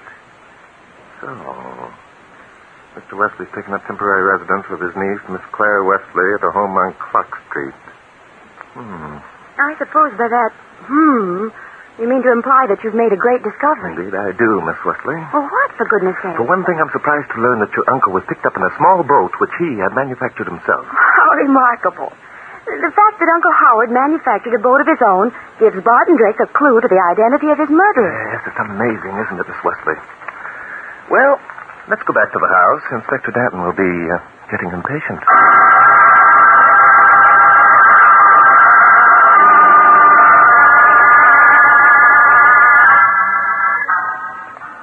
Well, here we are, Betty. You wait outside Oh, and I'll... nothing doing. This time I'm going to see to it that you really look for that map. Yeah, but Claire might be home. Well, I and hope she is. Time I met that sister of yours. Say, you're not ashamed to introduce me to her, are you? Of course not. I want you to meet her, darling. Only... Only what? Nothing. Come along.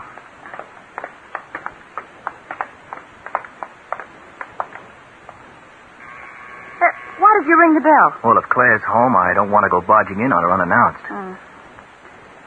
Well, no one's answered the bell. Have you got a key? Yes, I've got one.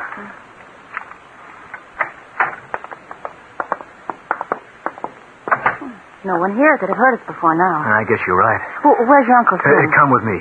You're sure he keeps the map in the house? Oh, yes, he wouldn't trust it anywhere else. This is Uncle Howard's room here. Well, at least he doesn't keep his door locked. Well, it wouldn't do him any good. The keys to all the rooms are the same. Nobody here. Uncle Howard and Claire probably went out together. They usually do at this time of day.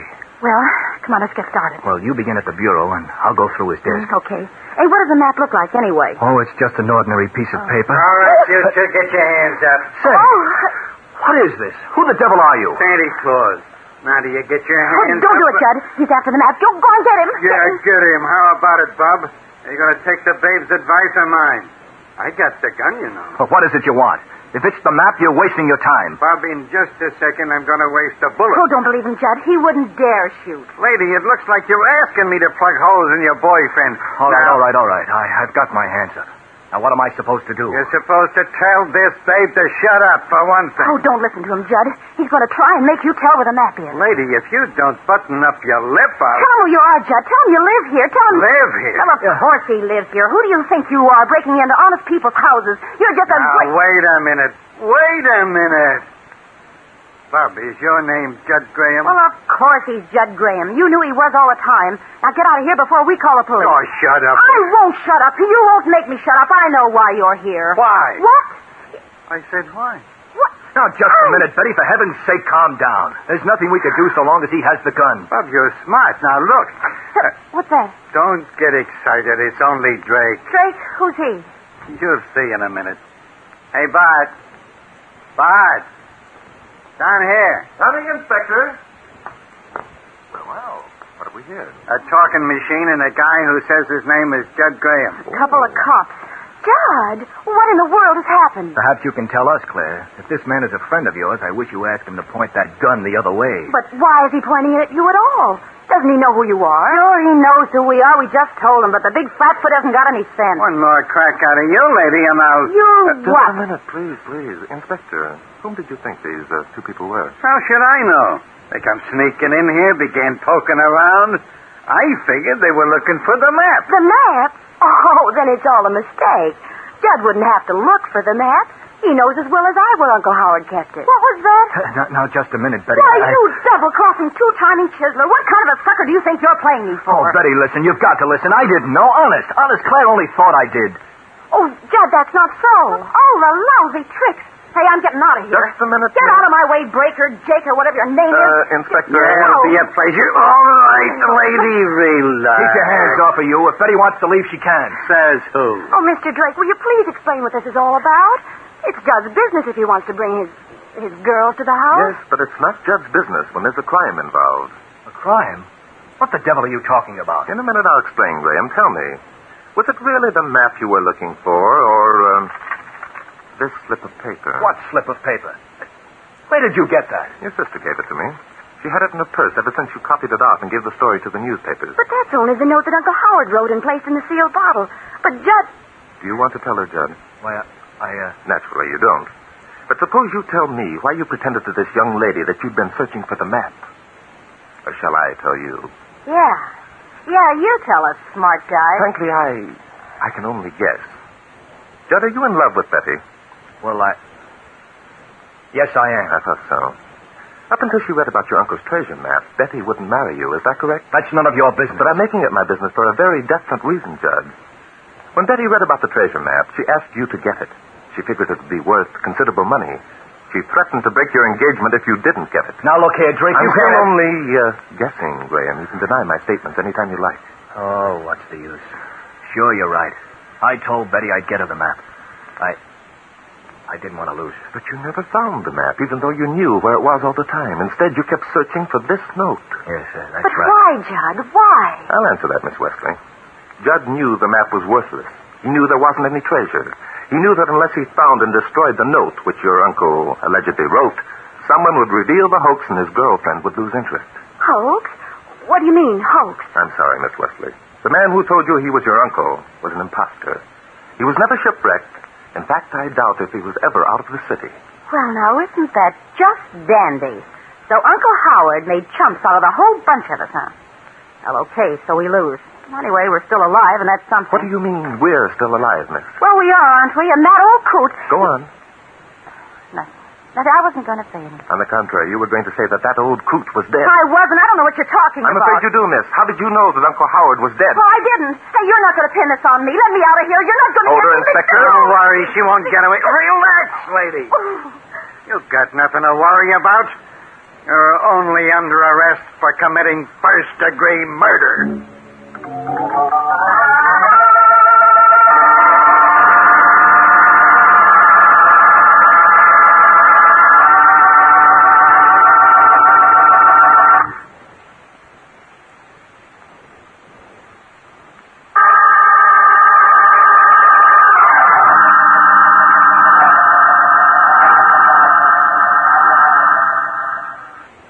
I guess we cleaned that one up pretty fast, eh? Yes, I guess we did, Inspector. You know, Uncle Howard wasn't so dumb at that. You're quite right, Inspector. He planned his hoax skillfully and nearly succeeded in fooling everyone. Yeah. If he'd sold that map, he'd have been set for life. He certainly would. Too bad for him that the babe decided to come looking for the map herself, got caught, and had to shoot good old Uncle Howard. Yes, a pity, Inspector. The thing is, Uncle Howard fooled everyone but Drake, eh? You're quite wrong, Inspector. Judd Graham wasn't fooled for a minute. Is that so? Very much so, Inspector.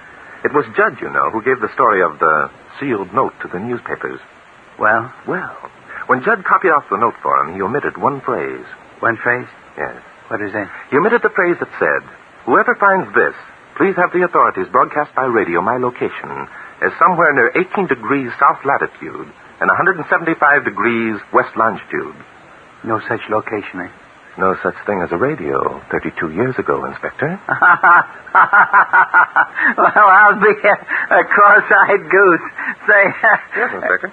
Where are you going? Well, if you'll pardon me, Inspector, I'm going to find Claire. So, it's Claire again. What do you want to see her for? I want to explain to her, Inspector, in a negative sort of way, that among other things, mystery is my hobby.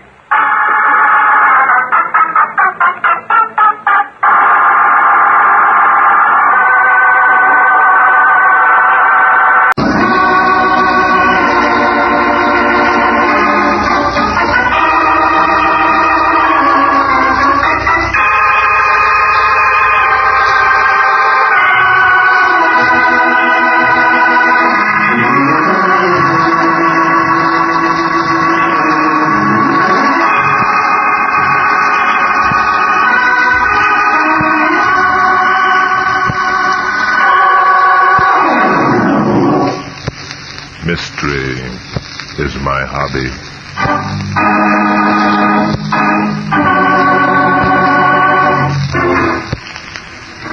Ladies and gentlemen, Barton Drake speaking. This week I've selected for our drama Case History number 133 from my book, Mystery is My Hobby. I call it Death Loses the Body.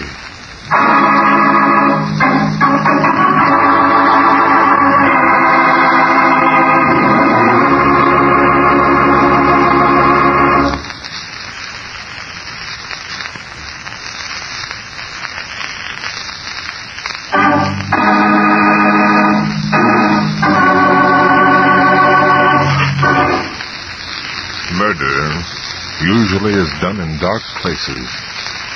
The motives for murder are deep and treacherous, often hidden beneath smiles and innocent faces. One never knows. Motives seldom come out into the open until a crime has been thoroughly investigated by the police, or by people like me who make mystery their hobby. Take the case of the lost body, for instance. Many things happened before I was told.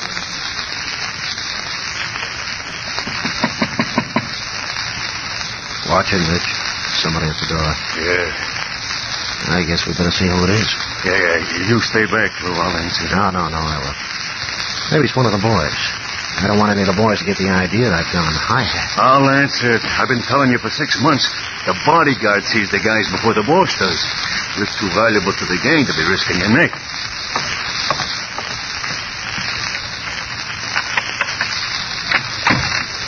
Oh, it's you. It's okay, Lou. This is Lila. What does she want? I want to talk to Mr. Dawson. Says she wants to talk to you, Lou. Well, let her in. Yeah. Come on in, Lou.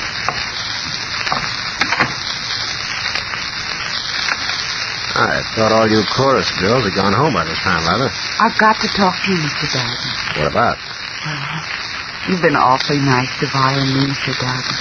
Awfully nice. I'm nice to all the girls. Yeah, but you've been nicer than that to us. I'm talking about how you introduce us to all the guys you know. Guys that have money and don't care if they spend it. Never mind that. Get to the point. Sun's coming up. I don't like to stick around a spot like this after daylight. I'm worried about Vi. I saw a letter she was writing her mother. I don't know why I read it. I don't do those kind of things. Maybe it was because I've been noticing how jittery Vi's been lately. Anyway. What about the letter? Will you get to the point? It was to her mother. Vi wrote her mother that she was scared and didn't know what to do. She spilled everything. How wild this place is a nightclub. It also is a place for shoving the queer. She even told her mother how she did it. How you sold it to the mob boys. $1,000 worth of queer tens for $250 in real money. She even... That's enough, Lila. I don't want to hear any more. Better run along home now. Oh, yes, sir. Keep your nose clean from now on. I don't ever want to hear you ratting on a pal again. Yes, sir. I'll forget it this time, but not again. I don't want people around me who rat on their friends, not even if their friends are doing something against them. Understand, Lila? Oh, yes, Mr. Dawson. By the way, Lila, I hear that Vi stole Tom Russell away from you. Is that right? Yes, that's right, but that's all right with me. I don't care about him. I can give a lot of God. I'm not mad at Vi about that, honest. You sure? I just thought you ought to know about Vi double-crossing you, that's all. All right. You told me. You can go now. Yes, sir.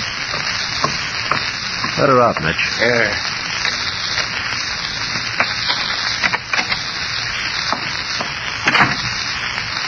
Mitch, it's too bad we let Lion Lila know so much. Yeah, too bad. I think we'd better do a little checking on those two. Yeah. Right away, Mitch. Oh, yeah, right away, Lou. Right away.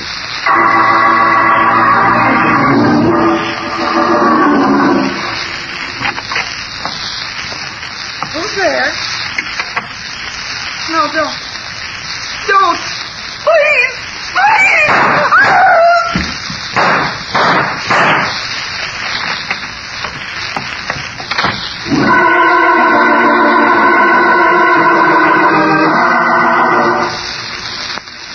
It was a bright afternoon, and I practically ran up the steps down to police headquarters. I hurried down the hall to a door marked homicide. I was in the mood for celebration. I just thought up a new idea for a story, and I wanted to share it with my good friend, the inspector. I'm very fond of that old bear, and though I never want him to know it, also of his opinions. So I opened his door and went in. Hiya, Bart. Come on in. Oh, yeah. You are in, huh? How's this for a plot, Inspector? The body of a Tahitian princess is found aboard a Navy destroyer. The destroyer is sailing in Alaskan waters. The destroyer's never been anywhere near Tahiti. It's just been newly commissioned. It's on a shakedown cruise. And It's nuts. why? Doesn't it sound right to you? A Tahitian princess on board a Navy destroyer. Why don't you have a dozen French professors found on the island of Laestrygonian? Maybe Ulysses could have found them when he visited the Laestrygonian. How's that? Inspector, Greek mythology? What do you know about Greek mythology? Just about everything there is to know. Cops aren't as dumb as you think, Bart. Well, I never said they were, but Ulysses on the island of Laestrygonian... Inspector. Oh, that fancy stuff. It's just a lot of hem-stitching when it comes to real practical police methods. Yes, I know, but... And if you'll just take a little walk with me, I'll show you what I mean. Oh? What are you doing? Working on a new case? Yeah. Got a letter from a dame out in Danville, Illinois. She got a letter from her daughter. Daughter's been working in the chorus at Lou Dowden's nightclub. Well, you haven't interested me yet. Well, she wants us to look her daughter up. Seems she told her mother she was afraid something was going to happen to her. Mm-hmm. Oh, come on, Bart. I'll give you the details on the way. Well... Come on. I'll show you how a cop works. A cop, not a poet, thinking about Tahitian princesses. Or writing verses about Cupid laughing at the way Minerva puckered up her face when she played the flute in front of all those celestial auditors. Greek mythology. Inspector, Greek mythology. From you, of all people.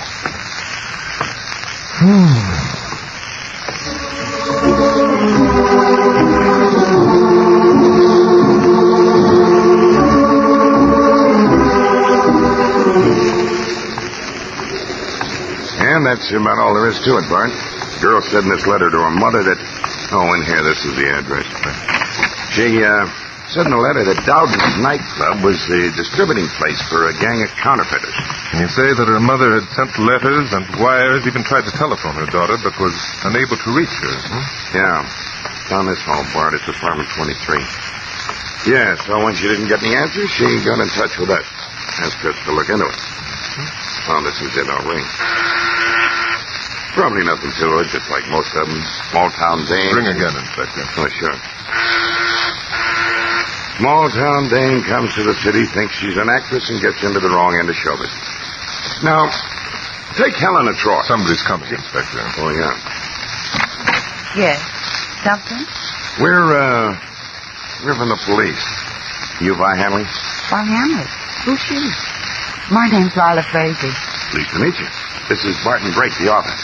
Yes. We'd like to come in and talk for a few minutes, if you don't mind, Miss Fraser. Well, certainly, gentlemen. Come right in. Are you sure you don't know a girl by the name of Violet Hanley? Why, no, I don't believe I've ever even heard of her. I suggest you think that over for just a minute, my dear. The police have left a call from Miss Hanley's mother. She gave this address, this apartment number, also your name, Lila Fraser, as Vi's roommate. Now, do you want to change that statement? I'm sorry, but I can't. I still have to say that I don't know any Vi Hanley. I see. You work at Lou Dowden's nightclub, don't you, Miss Fraser? Yes, I've been working there for over a year. Mm-hmm. In the chorus? Well, I'm a little more than a chorus girl. I greet the customers, too. I see. And in the time you've worked there, you've never worked with a girl by the name of Vi Hanley. No, I haven't. Well, sorry to have bothered you. Guess we'd better go, Inspector. Yeah. I wish I could help you, but I can't. Oh, that's okay. If you ever come over to see the show, ask for me, handsome. Yeah, I will. Hey, Bart, you know something? What, Inspector? I'll bet she meant you. Now, wait a minute, Inspector. Huh? Here. Take a look at this. I picked it up off the top of her radio. Hey, Bart, you oughtn't to have done that. That's a wristwatch, an expensive one. I know, and look at these initials on the back of it. Yeah, V-H. V-H. Hey, that could stand for Vi Hanley. Yes, it could. Why, that dirty dame, she was lying to us. I'm afraid so. That's it, of course it is. Unless these initials are a part of an amazing coincidence. Yeah, it could be a coincidence. Lots of girls whose names begin with a V. Oh, take those Greek girls, for instance. Venus. Lisa. Vespa. Yes, but I doubt very much if Vi Hanley is a Greek, Inspector. Oh, yeah. Come on. I'm going back in there. I'll take that dame down to headquarters. I'll bet I can make her talk down there. Shall I ring this time, Inspector? Right. Ring nothing. I'm going in. Wait. Yes, Mr. Dobbin, yes, ma'am. They were looking for Vi. I told you that let them get us into trouble. Of course I denied it, I knew it, but they'll be back. I know they will. Well, I'll be glad to leave town if you walk into the dog. Oh, go on. I know, but I'm afraid. Yes. That's all right. Maybe you better ring. Okay. Little liars. Oh, Yes, I know. You thought we'd gone, didn't you? Look here, young lady. I want the truth. What do you know about Vi Hanley? I told you I don't know. We overheard your phone conversation to Mr. Dowden, Lila. I'd advise you to talk. No, I won't. I don't know if I am. I don't. Very well, my dear. We'll have to take you over to see Lou Dowden. Maybe when we get you both in the same room, you'll tell us what you know. And you'd better not have on your red flannels, honey, because I'm going to make you sweat.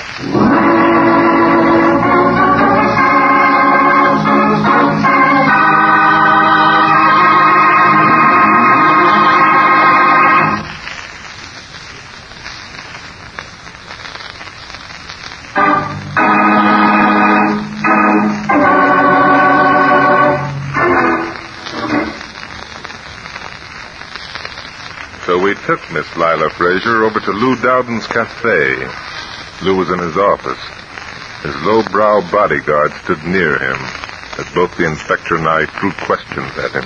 This is silly, Mr. Drake. Lila here didn't call me. It must have been somebody else. Is that right, Mitch? Yeah. You're lying, Dowden. You cops make me sick. You're always looking for an excuse to pick on us. And you still insist that no Vi Hanley ever worked for you. That's right. How about it, Mitch? Yeah. I ought to know. I know all the girls. Well, in that case, do you mind if we look around a bit? Not at all. Well, fine. If you have a warrant. If you haven't, you can't. Yeah. I see what you mean. Well, come on, Bart. We'll take Lila down to headquarters. We got ways down there. Yeah, wait a minute. You ain't taking her. Quiet, Mitch. But, boss, I don't like It's this. all right, Mitch. I'll have her out of there inside of 2 hours. Well, come on, Inspector. Let's go. Yeah. Come on, Miss Fraser. All right. But I still don't know any Vi Hanley. What are you going to do now, Inspector? Well, I don't know. Ferris grabbed Helen and took her off to Troy, but, Wait a minute, Inspector. Huh? This sand and sack of cement out here in the driveway. Yeah, what about it? Maybe this is our clue. Maybe Vi is dead. Maybe they've sealed her body up in the wall.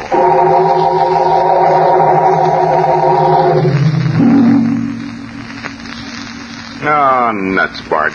Sometimes I wish they'd make a whole new set of laws. No, Inspector, don't go off the deep end. I know, but what kind of a law is it that allows a guy like Lou Dowden to get anybody out of jail anytime he wants to? Like he did Lila Fraser? Yeah. Now the judge won't issue us a warrant to search his place. Says we'll have to have more to go on. How are we going to get more to go on if we can't search the dump? I know. It's tough, Inspector. It's tough. I'm getting more like Pygmalion every day. Only worse. What's Pygmalion got to do with the case at hand? Well, he just got disgusted with women. I'm disgusted with the whole human race.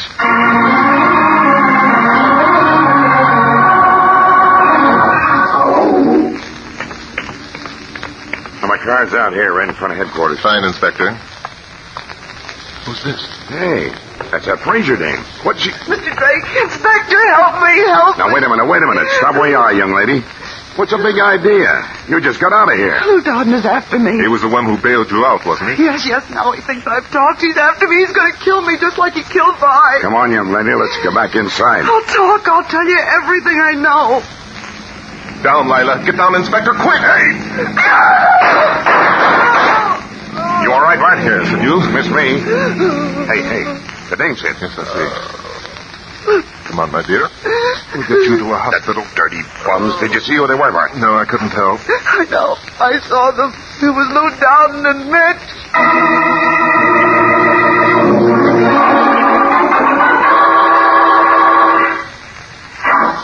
Okay, nurse. We won't be long.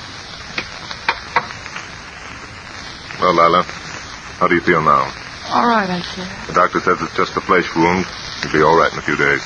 Now, we want the truth. Oh, I'm afraid to talk. Lou will get me. I know he will. No, he won't. Not while I'm on the job. We've given out news to the papers that he did get you. The radio's been reporting that you were killed. So I think he'll not be looking for you. Well, then maybe it's safe now to talk. I'm sure it is. I knew Vi Hammy, all right. She was my roommate. We already know that. Vi was killed on account of that letter she sent to her mother. Who did it? Lou Dowden or Mitch. I don't know which one. How long ago was this? 5 days ago. It was on Lou's orders. I'm sure of that. He's the boss. It was because of what she knew about the counterfeiting operation? Yes. And that's why they tried to get me, too. I see. But how do you know all this about Vi's killing, I mean? I walked into Lou's office. Lou and Mitch were just closing a trunk. Vi's body was in the trunk. You'll swear to that? Yes, they fired 6 shots in her body. How is it they let you see it? They wanted me to, I guess. Lou said, Lila, do you want to see what happens to people who squeal? I said no, I already knew. And then Lou says, I think you ought to take a look anyway. It'll be a lesson to you. And then Mitch opened the trunk, and there was Vi's body lying face down, all bent up, double. All I could see was her back, but I knew it was Vi, all right. She had on the dress she was wearing that morning, and I could tell by the color of her hair, too. Is that all you know, Miss Fraser? Only that Lou said, let this be a lesson to you, Lila. We'd hate to have to take care of you this way. And then they closed the lid of the trunk, and I went out. It's been awful hard dancing there the last 5 days. I don't suppose you have any idea what they did with the trunk, have you? Sent it away somewhere, I suppose. I don't know for sure. Well, my dear, you just stay here and get well. Don't be afraid. The inspector will see that you're guarded. Yeah, and right now I'm going to go out and bring in Lou and Mitch.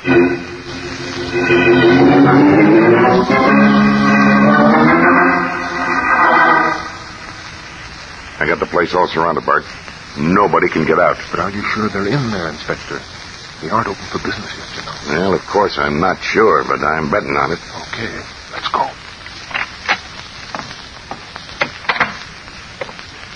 Hello. Lou Dowden. Mitch. Nobody's here, I guess. Don't be too sure. We'll go to the office.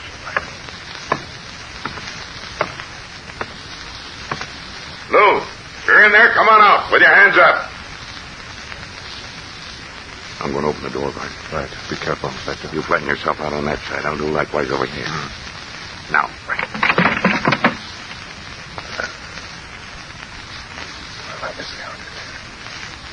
Here goes. I'm going to take a look. Down, Bart, down. Cut it off, Mitch. Put down that gun. I told you I didn't want any gunplay. You haven't got a thing on us. No dirty flatfoot's going to pull me in. Put down that gun. It's an order. Okay. On in, gentlemen. I'm waiting for you. Get your gun out, partner. Come on. All right, boys. Put your guns on the table. Certainly, Inspector. You too, Mitch. Well, I do as he tells you, Mitch. Yeah. Take care of them, will you, Bart? Right you are, Inspector. All right, Inspector. What's the charge? Charge? Well, I presume there is a charge, or is this just some more high-handed tactics that you police sometimes use to frame people who are making a little more money than you are? We're going to ask a question or two. Well, what's stopping you? Shut up, Mitch. Go ahead, gentlemen. What happened to the trunk with Vi Hanley's body? Vi Hanley's body? Are you crazy? what happened to I her? never heard of it. Never heard of Vi Hanley, for that matter. I told you that before. No use, Lou. We know it was you who shot Lila Fraser yesterday. She talked before she died. Why, that little... She told us how she walked into this office, how she saw the trunk with Vi's body in it, how both of you gentlemen were here preparing to send the trunk away. What we want to know is where you sent it. Well, that little rat, she lied. Even when she was dying, she lied, trying to put us on a spot. Where did you send that trunk, Lou? I'm going to tell him, Lou. I'm going to tell him the truth. Shut up, Mitch. Just because one crazy dame confesses, that isn't enough to send us up. I'm going to talk. I got to. You're not going to talk. Not now or ever to anyone. I got to talk. I got to. I ain't going to take no murder rap. Go on, Mitch. That's a bunch of lies Lila told. The only trunk we know anything about is the one she asked us to get rid of. Oh, yeah? Yeah. Mitch, I'm warning you. I don't care. The trunk was in Lila's apartment. We don't even know what was in it. I had a hunch maybe it was Vi, but I didn't know for sure. But if it was Vi, Lila killed her, not us. Lila was just using us to get rid of the body, that's all. What did you do with that trunk, Mitch? I took it to the Eversafe warehouse. Under what name and address? Milton Green. Phony address in Florida. Okay, Inspector. First, I think we'd better locate the trunk. Then we'll continue this down at headquarters. Mitch, I'm going to kill you for this.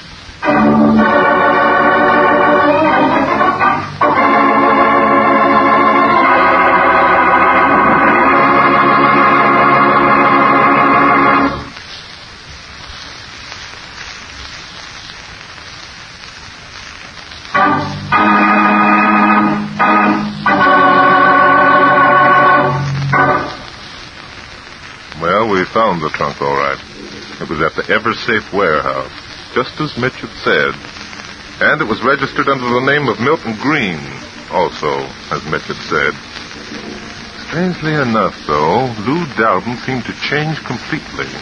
He seemed to take a sadistic delight that everything was exactly as Mitch had said. I guess you did the right thing after all, Dave. Well, gee, thanks, boys. I don't suppose either of you gentlemen have the key. Oh, sure, I got it. I put it here in my keyring. Here you are. Thank you, Mitch. Give me a hand, Mitch. Not me. All right, Inspector. Yeah.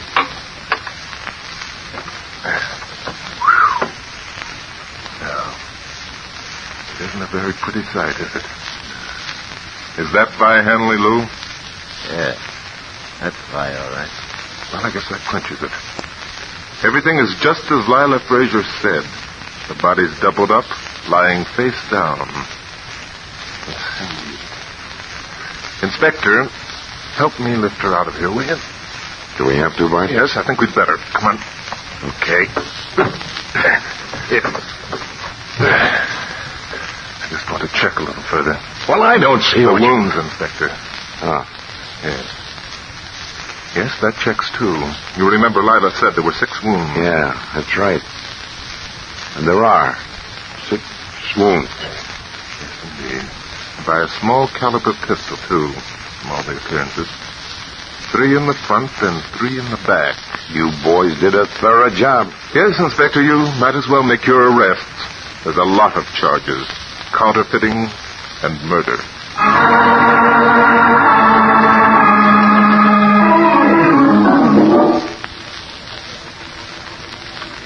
Sugar, Inspector? Yeah, 3. Oh, no. You weren't going to catch me that way again. From now on, I'm drinking it black. You're getting too fat anyway. You know, that Lila dame sure fooled me at that. Yes, Inspector, but you were at a disadvantage. You didn't know, neither did I for that matter, that Vi Hanley had been two-timing her with her boyfriend, that Tom Russell. It would have been easier for both of us if we'd known about the revenge motive. Yeah. Women and love. And in this case, Inspector, money. Yeah. And of course, after Lila had seen that letter, it was a simple thing for her to plant evidence around so it would look as if Lou Dowden and Mitch had done it. That counterfeiting angle was pretty clever, you know. A little truth mixed in with a lot of lies always makes the whole story sound plausible. Yeah. More sugar, Inspector? Oh, yeah. 3 spoons. Right you are. 3 spoons. Thanks. You're welcome. I still don't see, though, how you figured out that Lila had done it herself. I was all ready to arrest the other two. Oh, it was very simple, Inspector. I knew that Lila must have lied, that's all. Oh, so her story checked, even to the 6 bullet wounds. Yes, I know. It did at that. But, Inspector, if she only saw the body as she said she did, lying face down in the trunk, how could she have known there were 6 bullet wounds? Well, there were 6. Yes, but there were only 3 in the back. Yes. Why didn't I think of that? Well, don't feel so badly. You would have eventually.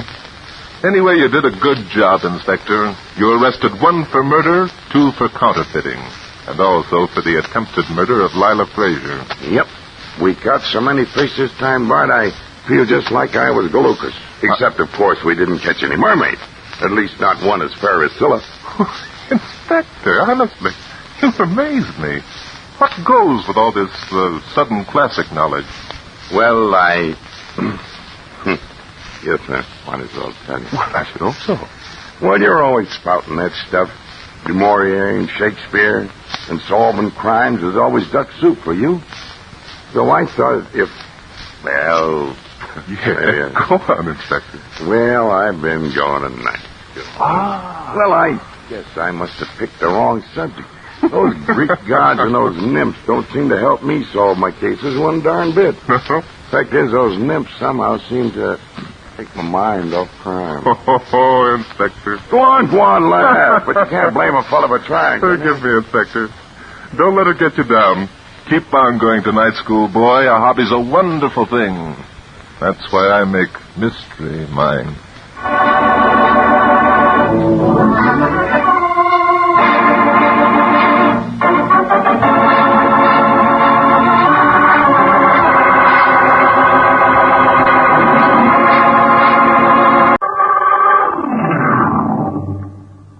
Mystery is my hobby.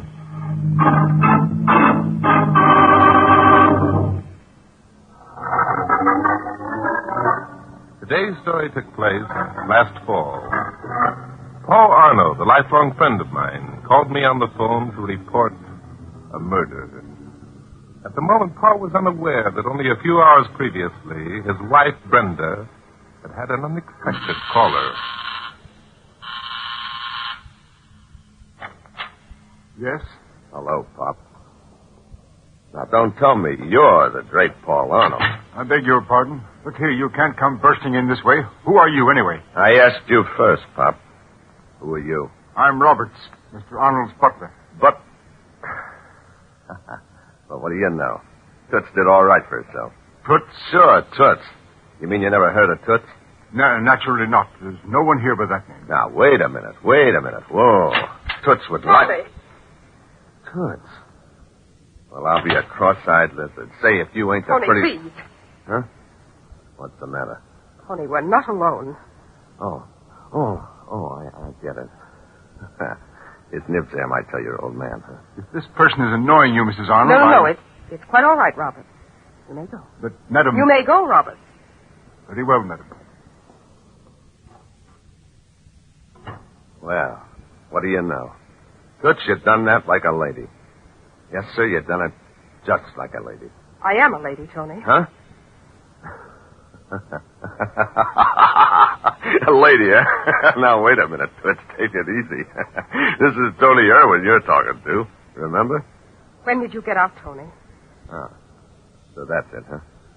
I got you worried, eh, baby? Oh, no, You're Tony. thinking that I'm sore because I come home and find you married to this panty waist. And why should you be sore, Tony? That's what I was saying to the boys just this morning. The boys? Yeah. Some of the boys said, Tony, you ought to be sore at Toots, they said. But why, Tony? Why? That's what I told them. Why? I says, How did Toots know that I was going to get sprung after only doing a couple of years? Tony, please. Double cross? No, sir. I laughed at him. Why, I says Toots wouldn't double cross nobody. I didn't double cross you, Tony. Sure you didn't. That's what I'm saying, baby. You wouldn't double cross nobody. Glad you feel that way. You bet. Baby, I'm proud of you. You got class. I always figured you'd make the grade if you got the breaks. Yes, Tony? I ain't like some guys. Some of them boys... You know what they wanted me to do? What? Take that Chuck Pizzera, for instance.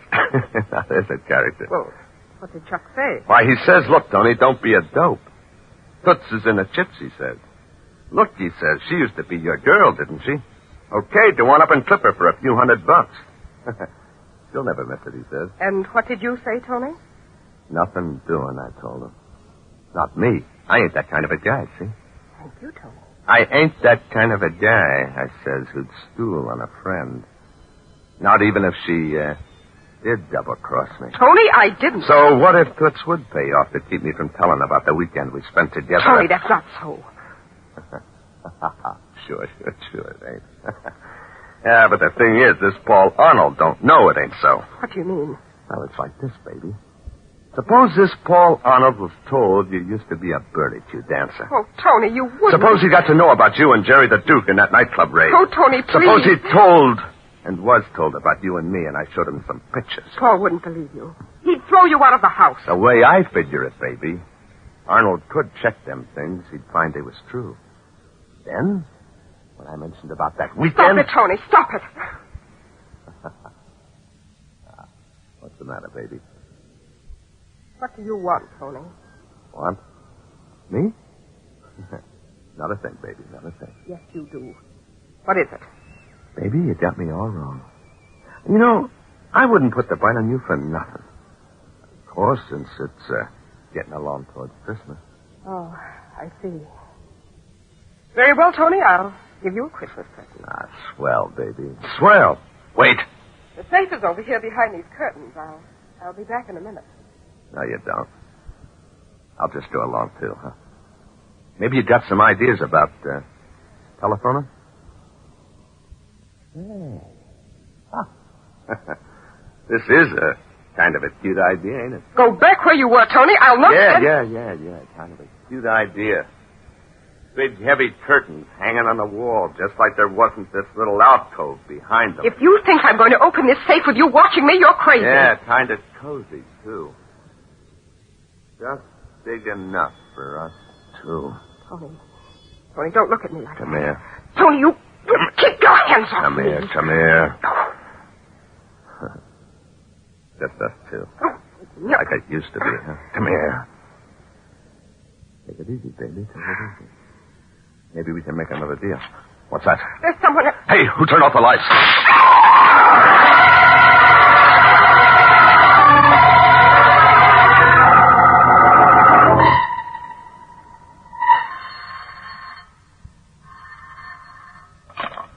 Yes, Drake speaking. Hello, Bart. This is Paul Arnold. Oh, Arnold. Well, Paul, it's good to hear your voice. How are you?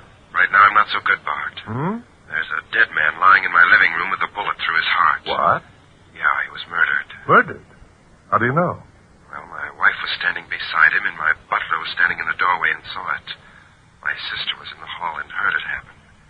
And by the way, there's a guy here named Danton who's accused practically everyone of making it happen. Danton? Not Inspector Noah Danton. That's the guy. Know him? Yes, slightly. Tell the inspector, Paul, that you talked to me and I'm on my way out. And don't worry about him. The old boy's bark is worse than his bite.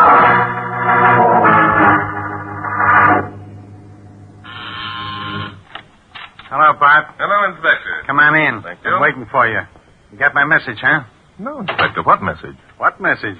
Didn't the babe call you? What babe? Arnold's sister. I was busy and I asked her to get in touch with you. I thought she did. I'm sorry, Inspector. I haven't heard a female voice in a matter of hours, worse luck. Oh, no? Then how'd you know about this murder? How do you happen to be here? Paul Arnold called me. Arnold? Why, that... Hey, what do you think he's getting away with? Hello, Bart. Glad to see you. I'm glad to see you, Paul. It's been a long time. More than a year. I've been in the service, you know. Yes, I certainly do know. Huh. Wasn't I at your going-away party? What a time. Pardon me for interrupting. You two gents don't happen to know each other, do you? Paul and I are old friends, Inspector. We've known each other for years. We were roommates in college, Inspector. Well, isn't that sweet? Unless somebody thinks up some excuses mighty fast, somebody's going to be cellmates in Sing Sing. Now, look... Always the man of duty, eh, Inspector? By the way, have you identified the corpse? Sure, it was a punk named Tony Irwin. He was doing a stretch for grand larceny and got let off for good behavior. I see. And what was Tony Irwin doing here? Well, obviously his motive was robbery. His body was found lying near the wall safe. Yeah, and there was a gun lying beside him with one bullet discharged. Look, Bart, come over here. Yes, Inspector. You better come along, Paul. Yes, I think I'd better. Your friend, the inspector, has ideas. And I can guarantee you'll have a lot more before we get much farther in this case. Yes, Inspector? You see these portieres hanging against the wall? Yes, I see. Look like decorations, don't they? Yes, they do. Okay, now I swing them out like this. On that crane they're hung on, and what do you see? Well. A dead man on the floor, a gun beside him, and a small safe fitted into a sort of an alcove. That's right. Now, when I got here a couple hours ago, things looked exactly as they do now. Well, and what have you been doing for the past 2 hours, Inspector? What have I been doing? I've been lining up the suspects. I've been waiting for you. I've been looking for clues. All right, Inspector, all right. Now, who are your suspects? Well, Mrs. Arnold admits being right here when it happened. Now, just a minute, Inspector. Brenda didn't do this. You can't say... Keep your shirt on, Bob. I didn't say she did it. I only said she was a suspect. How did Brenda happen to be here, Paul? Well, she came into the room and saw movement behind the curtain and decided to investigate. What happened? This Tony, whatever his name is, was tinkering with the safe. Just as Brenda looked behind the curtain, the lights went out. There was a shot. Brenda screamed and ran out of the room. That's her story. Now, look here, Never mind, Paul. The inspector sounds much worse than he means to. Oh, is that so? Inspector, have you checked the fingerprints on the guns? That's being done now. How about the safe? What about the safe? Well, if Mrs. Arnold were telling the truth, as you seem to doubt, Inspector, Tony's prints would be on the safe. That's right, isn't it? Well, I'll have the boys check. Good. And tell me, who are your other suspects? Roberts, the butler, for one. Why? He claims he heard Mrs. Arnold talking with someone in here. Just as he opened the door, the lights went off. Roberts says he saw someone standing near the door to the hall across the room. Then the shot came. Did Robert see where the shots came from? Yep. He says the guy that was standing near the other door fired it. But he didn't recognize the other party. No. He only got a glimpse. Inspector, why do you suspect Roberts? Because he must have been lying. That gun right there is the one that killed Irwin. Oh, you're sure of that, Inspector? Sure, I'm sure. You know I don't make idle statements, Bart. No. Whom else do you suspect? Arnold's sister, Agatha. Oh, that's ridiculous. Aggie's so scared of firearms, she won't even look at one. Yeah? And why didn't she call Drake when I asked her to? I'll tell you why, Bub. She's the guilty party, and she knew that if Drake got on the job, he'd prove she was guilty. Inspector, let's not make idle statements, remember? Paul, it looks to me as though you're the only one that's in the clear in this case. Yes, and I'm sure I wouldn't be if I hadn't happened to be on a plane coming back from Boston at the time the murder was committed. Oh. That checks. I called the airport. Paul Arnold left on the plane that took off from Boston at 6:30 p.m. He couldn't have gotten here before 9 o'clock, and the murder took place at 7:30 p.m. Well, thanks for that much, anyhow. Don't mention it, Bub. We always aim to please. And stop calling me Bub. Bart, it seems to me your friend the inspector is determined to make a complicated plot out of a purely simple case. Yeah, well, Bart, it seems to me that your friend Bub Arnold is talking out of turn. What's simple about it, Bub? Well, anyone with any sense wouldn't ask. This man Irwin is an ex-convict, sent up for larceny. Obviously, he came here with the idea of robbing my safe. Okay, so then what happened? We already know what happened. Someone shot him. See what I mean, Bart? Everybody wants to get into the act. I'm sorry, Paul. The inspector is right. Fine. Why Tony Irwin is here is unimportant. Somebody murdered him. It's the inspector's job to find out who. Okay, I guess you're right. The only thing that we're sure of is that you're not the guilty party because you were on that plane. Well, Brenda isn't guilty either. I appreciate how you feel, Paul, but still the inspector... I beg your pardon, sir. Yes, Roberts, what is it? There's a Mr. Harrison on the phone, sir. He'd like to talk to you. Harrison? I don't know any Harrison. What's he want? Well, he said something about a ticket. Oh, yes. Of course. I'll talk to him, Roberts. Very good, sir. If you'll pick up the extension... No, I'll take it in the library. Excuse me, Bart. I'll be back in a minute. Take your time, Paul. No hurry. Harrison, he doesn't know him. Inspector, what are you doing? I'm listening in on that conversation over this extension telephone. Inspector, gentlemen, don't do that sort of thing. I'm not a gentleman. I'm a cop. Well, at least keep your hand over the mouthpiece. I've got my hand over the mouthpiece. Ah. Something interesting, Inspector? Yes, something very interesting. Well, I'll be... What, Inspector? But how good a friend of yours is this Paul Arnold? Why, the best. I've known him for years. Think he's on the up and up, eh? Yes, I gamble on it. That's too bad. Why? But I hate to tell you this. Arnold wasn't on the plane. What do you mean he wasn't on the plane? That guy Harrison that Arnold was talking to, he used the plane ticket that Arnold bought. He just called to thank Arnold. But Paul Arnold was here in New York at the time Tony Irwin was murdered.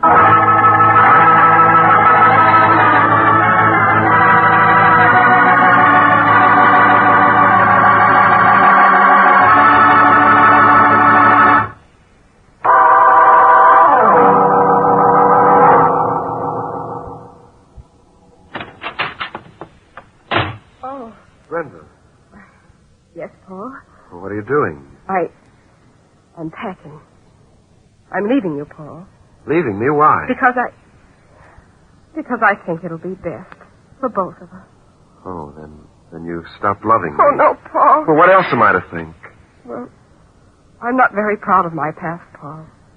Among other things, I was a dancer in a burlesque show.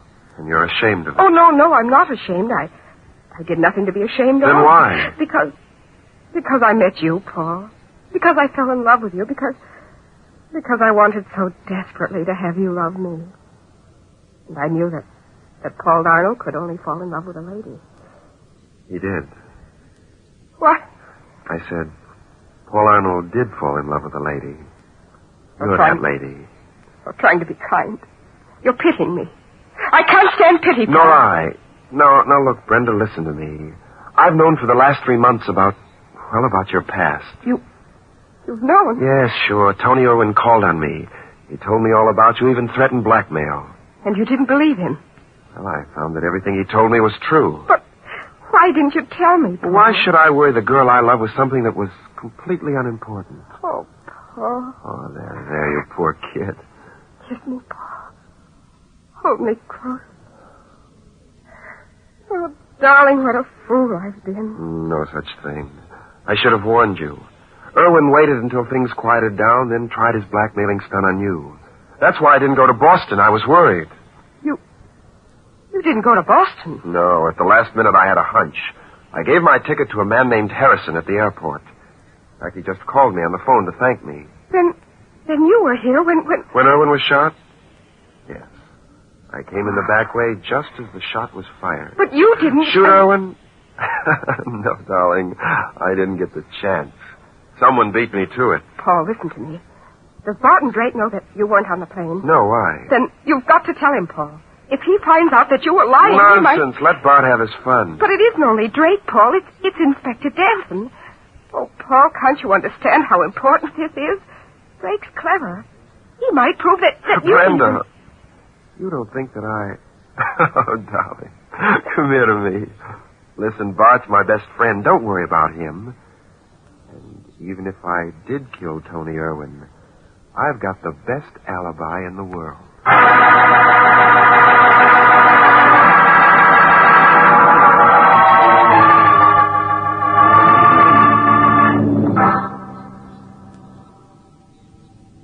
Look, Bart. When are you going to give up and admit that your friend Arnold is the guy we want? Why should I, Inspector? Why should I, he asked. Because all the evidence we've uncovered points to his guilt, that's why. What evidence, Inspector? What evidence? Now, look, Bart, I'm a patient man. You know that. Yes? Paul Arnold had a motive. He wasn't on that plane and... And we're keeping that knowledge to ourselves, Inspector. I don't want Paul ever to suspect that we broke his alibi. Oh, you don't? This isn't a game, you know, Bart. Just because the guy's a good friend of What yours. other evidence we that points to Paul's guilt, Inspector? His sister knows he was here, for one thing. I just talked to her. She admits that's why she didn't do as I asked and call you. Because she thought that Paul had shot Irwin? Sure. She didn't want to see her own brother go to the chair. Oh, Inspector, that's weak. Very weak. Oh, yeah? Well, there's the gun lying beside the corpse. From which the fingerprints have been carefully wiped. So far, you haven't mentioned anything that would stand up in court. Okay. How about the fact that no fingerprints were found on the safe? Yes, that proves that Mrs. Arnold was lying, doesn't it? She said she stepped around the curtain and saw Irwin tinkering with the safe. Yeah, but if you just let me talk to... Yes, Robert. Will you ask Mr. and Mrs. Arnold to step down here, please? Yes. Thank you. Now, Inspector, what was it that you were about to say? I was going to say if you just let me talk to Arnold, You'd sweat it out of him, eh, Inspector? Well, how are you going to find out if a man is guilty if you don't ask him any questions? You'll get your chance to ask questions in a very few minutes, Inspector. I will? Mm-hmm. As soon as Paul and Brenda get here, I'm going to have the crime reenacted. That ought to be fun. I can hardly wait. Now, let's not be sarcastic, Inspector. I'm not only... Hello, Paul. Brenda, come in, please. Bart, Brenda and I have just had a little talk. There's something we want to tell you. I'm sorry, Paul, but that'll have to wait. We've something more important to do now. Wait a minute. If the guy wants to talk, let him. It's really quite important, Mr. Drake. I'm sure it is, Brenda, but it'll still have to wait. Inspector, will you ask Roberts to step in here, please? Now, listen, Bart. And, Inspector, will you also ask Paul's sister, Agatha, to stand in the doorway to the dining room? That's where she claimed she was when the shot was fired, wasn't it? Sure, but... Fine. Hurry along, Inspector. We'll have everything ready by the time you get back. Okay. Only I'm more used to giving orders than taking them.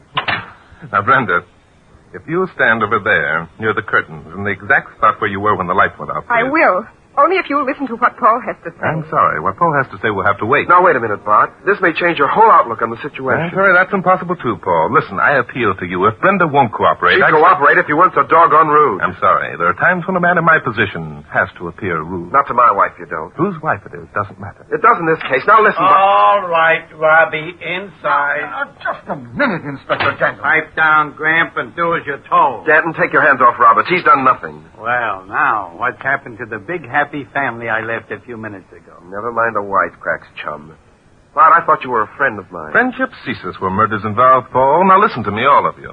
You're going to do as I say, or Inspector Danton will take the three of you down to headquarters and lock you up. Now you're talking my language, Bart, old boy.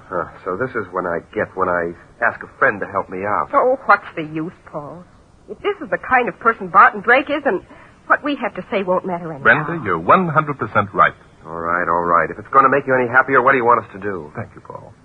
Brenda, will you stand over near the curtains, please? Yes, all right. This is where I was when the shot was fired. Fine. And where was Irwin standing? Directly in front of the safe. How were the curtains arranged? Well, they were halfway open. About like this. Thank you. Stay there, please. Now, Robert, if you'll just stand here in front of this door. I beg your pardon, sir. Yes? It wasn't near this door that I was standing when I saw the shot fired. It was over there near the library door. Yes, I remember your saying so. However, if you don't mind, I prefer that you stand here. Now, look here, Bart. If you think that Roberts had anything to do with Irwin's killing, you're crazy. He's been with me for years. We'll go into that later, Paul.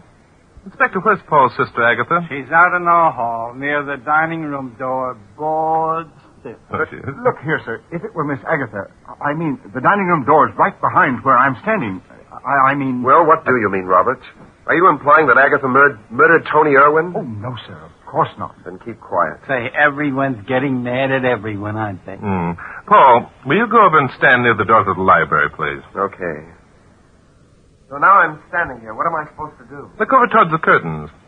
Can you see Brenda standing behind them? Sure I can. They're half open. Excellent. All right, Roberts. Tony Irwin was supposedly standing in front of the safe, farther back in behind the curtains, when you stepped into the room. Is that correct? Yes, that's correct.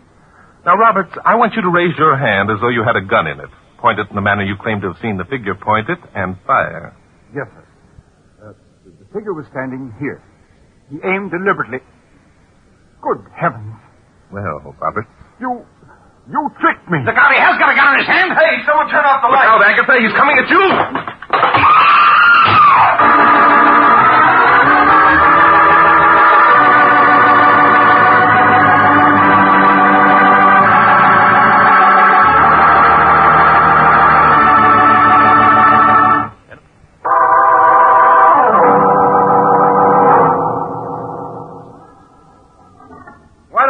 Turn off the light. Which way did he go, Inspector? Through this door. Come on. Right. Let go of me! It's Agatha. He's holding her in front of him. Stand back or I'll shoot. So will I. Look out, Inspector. You'll hit the girl. That's me, brother. All right, Roberts. You got one chance. That does it. blundering idiot. You hit Agatha. No, I didn't. I hit Robert. Nice work, Inspector. Come on. Agatha, are you all right? Yes, I'm all right. Yeah, he's dead, lady. Inspector Danton never misses.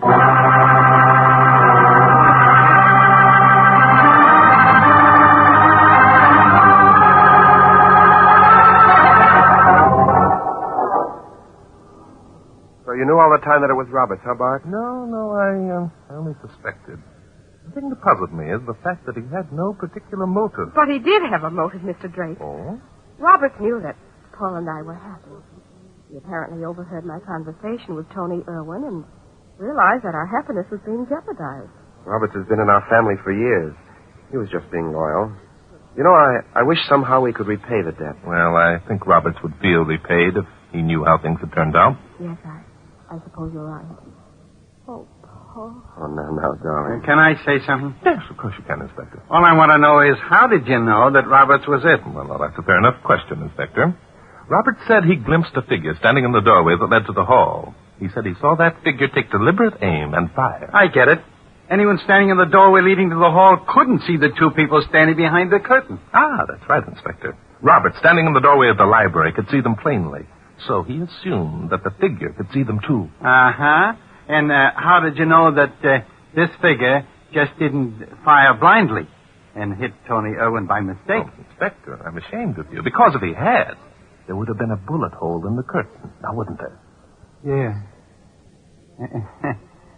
And there wasn't, was there? No, there wasn't. By the way, Paul, what was it that you and Brenda were so anxious to tell me a little while ago? Why, well, Bart, it really doesn't matter now. No, it isn't important at all. As a matter of fact, it had something to do with my alibi.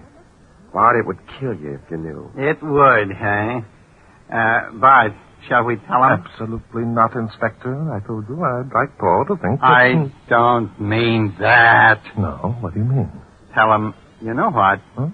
Well, maybe they won't think they were so darn smart after all. Oh, I see what you mean, Inspector, yes. Paul, whenever you think of how you put one over on Barton Drake, just remember that mystery is my hobby.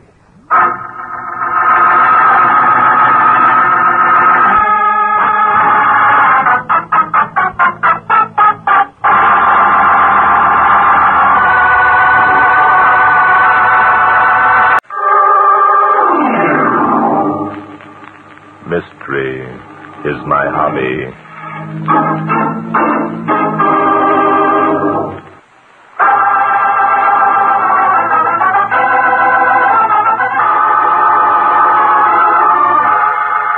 For more than 2 years, a pair of top-flight radio comedians, Kit Fairfax and Jay Hardy by name, had been delighting millions of listeners from coast to coast with a friendly feud which they'd been carrying on over the air. On the afternoon our story opens, Inspector Noah Danton had called at my apartment and said that he'd received a mysterious phone call in which some unknown person had told him that Kit Fairfax was to be murdered during his broadcast scheduled for that evening. Now, Noah Danton isn't the type of man to be taken in by crackpot telephone messages. And so, when he urged me to accompany him to the broadcasting studio, I readily agreed. All right, just to show you I'm no cheapskate, I'm getting a cocktail party up in my room after the broadcast, and you're all invited. The only thing is, you'll have to bring your own liquor.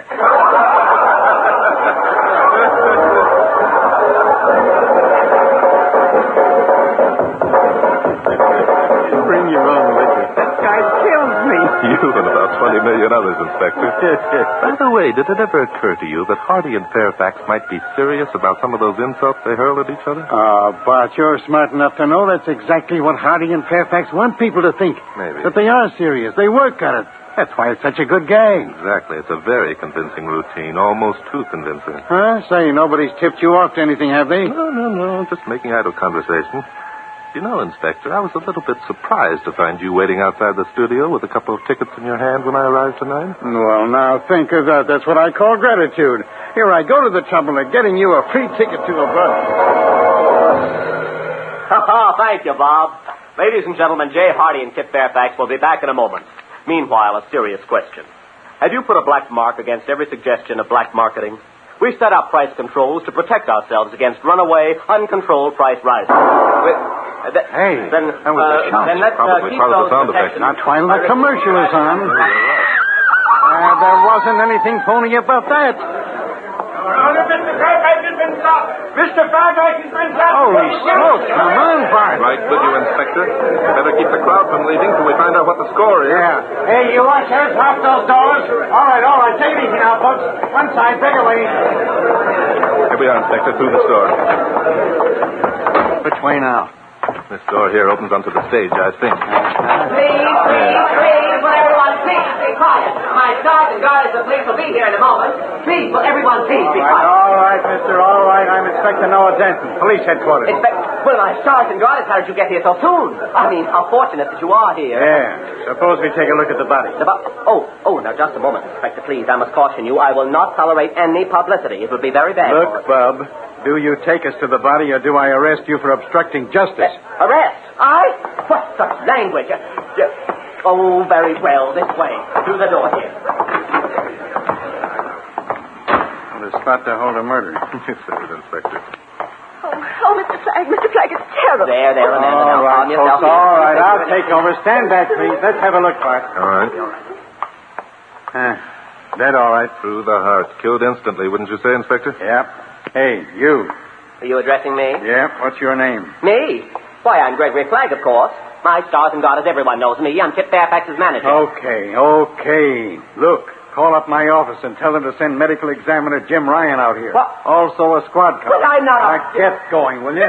Oh. All right, the rest of you people. Let's have your names. You first. I guess you're Hardy. That's right, Inspector. Jason Hardy. It was I who discovered the body. You see... Never mind that now. You, ma'am, you must be Amanda Gale, the singer on Fairfax's show? Yes, that's right. I'll just write that down here. Now, you. Me? I'm Gabby. The bodyguard, eh, Gabby? What? Nobody never called me nothing but Gabby. You got a last name, haven't you, Bub? Yeah, I got one. Oh, what is it? Goebel. Spell it. I can't. Oh, smart guy. Inspector. Let's get...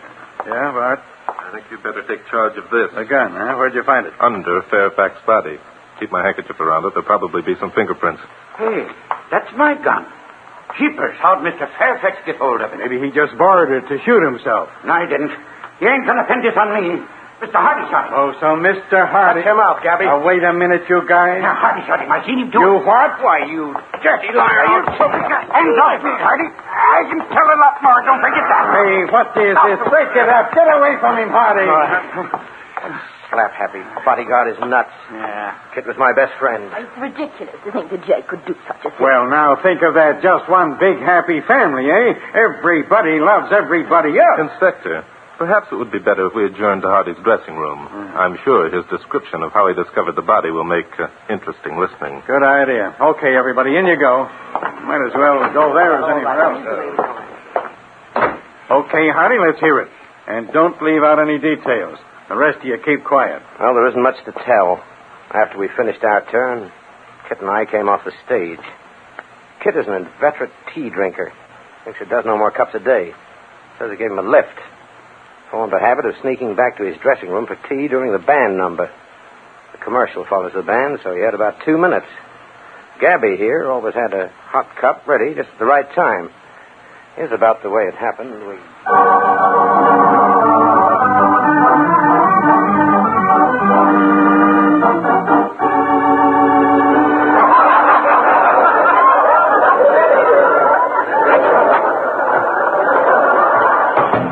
Show's going all right, isn't it, Jay? Yes, well, you rolled him in the aisles with that last gag. Oh, that was the build-up you gave me, boy. Hey, how about a spot of tea? No, thanks. I've got to make a phone call. See you in about 2 minutes. All right. All right.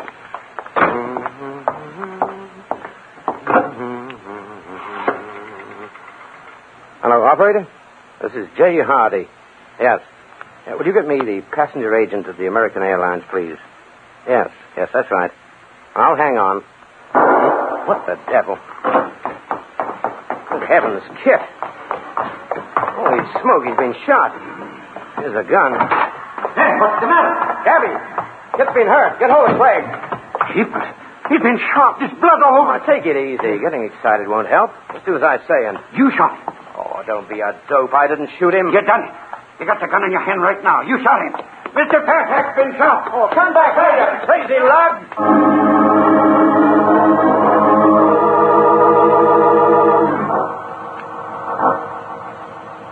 Well, that's all there was to it. Gabby lost his head and went running out onto the stage yelling like a wild man. Okay. Now, Gabby, what's this story of yours about seeing Mr. Hardy shoot your boss? Oh, he's lying. Gabby hated Jay because Jay wouldn't give him a job. Please, Miss Gale, your turn will come. Well, Gabby? Hardy had the gun in his hand. He was standing over the dead body.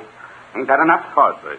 Inspector, do you mind if I ask a few questions? Go ahead, Bud. Mr. Hardy, did you have the gun in your hand? Well, yes, as a matter of fact, I did. You see, it was quite a shock finding Kit like that. I was dazed. I didn't realize what I was doing. But you weren't too dazed to hide the gun under the body. Is that correct? Well, knowing that Gabby thought I shot Kit, I didn't want to get... Oh, this is utterly ridiculous. Cross-examining poor Jay. But you men don't seem to realize that Jay's an awful... By the way, Miss Gale, weren't you supposed to be engaged to Fairfax? Why, well, not really. It was a sort of a publicity stunt to build up the show. I see. Where were you when the shot was fired, Miss Gale? Why, I was in my dressing room. I'll bet. Miss Gale, a moment ago you mentioned that Gabby hated Mr. Hardy because Mr. Hardy wouldn't give him a job. Yes, I did. And it's true. But why? Because Kit Fairfax fired Gabby just before tonight's broadcast. Gabby asked Jay for a job, and Jay turned him down. Is that right, Harvey? Yes, it is. You see, tonight was Kit's last night on the air. You mean Kit Fairfax was going off the air? When did this happen? Well, he planned to make the announcement at the end of tonight's show. Not many people knew it. But Kit's been suffering from heart trouble. His physician ordered him to take a long rest. I see. Then tonight was the first time the public would know that Fairfax's program had been canceled, huh? Yes. Kit was also going to announce that from now on, Amanda would be singing on my show. That's a lie. Miss Gale was supposed to be in love with Mr. Fairfax. When he told her he had to quit the radio account, he was 6, he begins to make passes at Hardy. I won't. I'm going to tell what happened. That coming, rat. One more yip out of you. Hardy, I told you once to lay off that rough stuff. Now, I'm going to Just a minute, Inspector. Yeah, what's eating you, Bart? Before you do anything drastic, do you mind if I ask our friend Gabby a few questions? Well, no, I suppose not, but... Gabby, tell me, where were you when the shot was fired? I was in Mr. Fairfax's dressing room where I was supposed to be. And you heard the shot quite plainly. Sure, you could hear it all over the place. And what did you do? I already told you.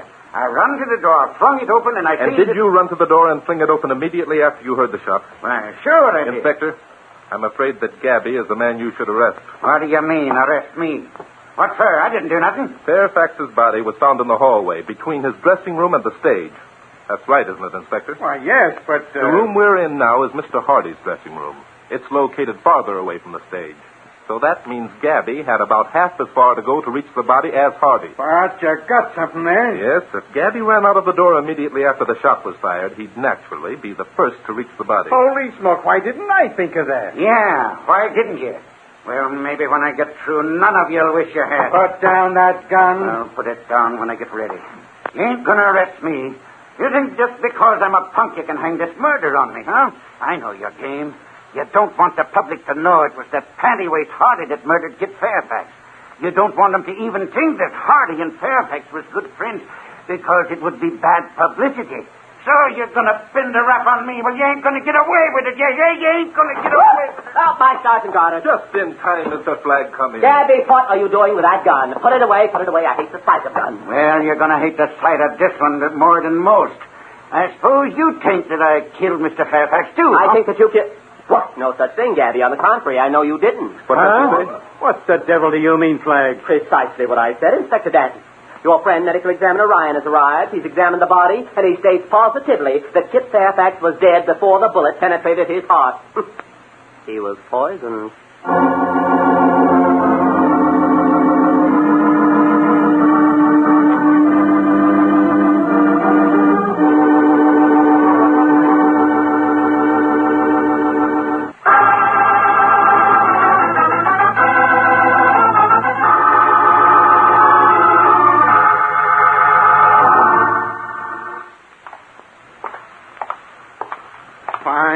We practically have the murderer on ice, then the medical examiner throws a monkey wrench in the works by telling us that Fairfax was poisoned. We can't expect all the breaks, Inspector. Here's Fairfax's dressing room. Let's take a look. Quite a place. Looks just like all the others. But what did you expect? Burning incense and a gorgeous blonde reclining on a chaise lounge? Yeah.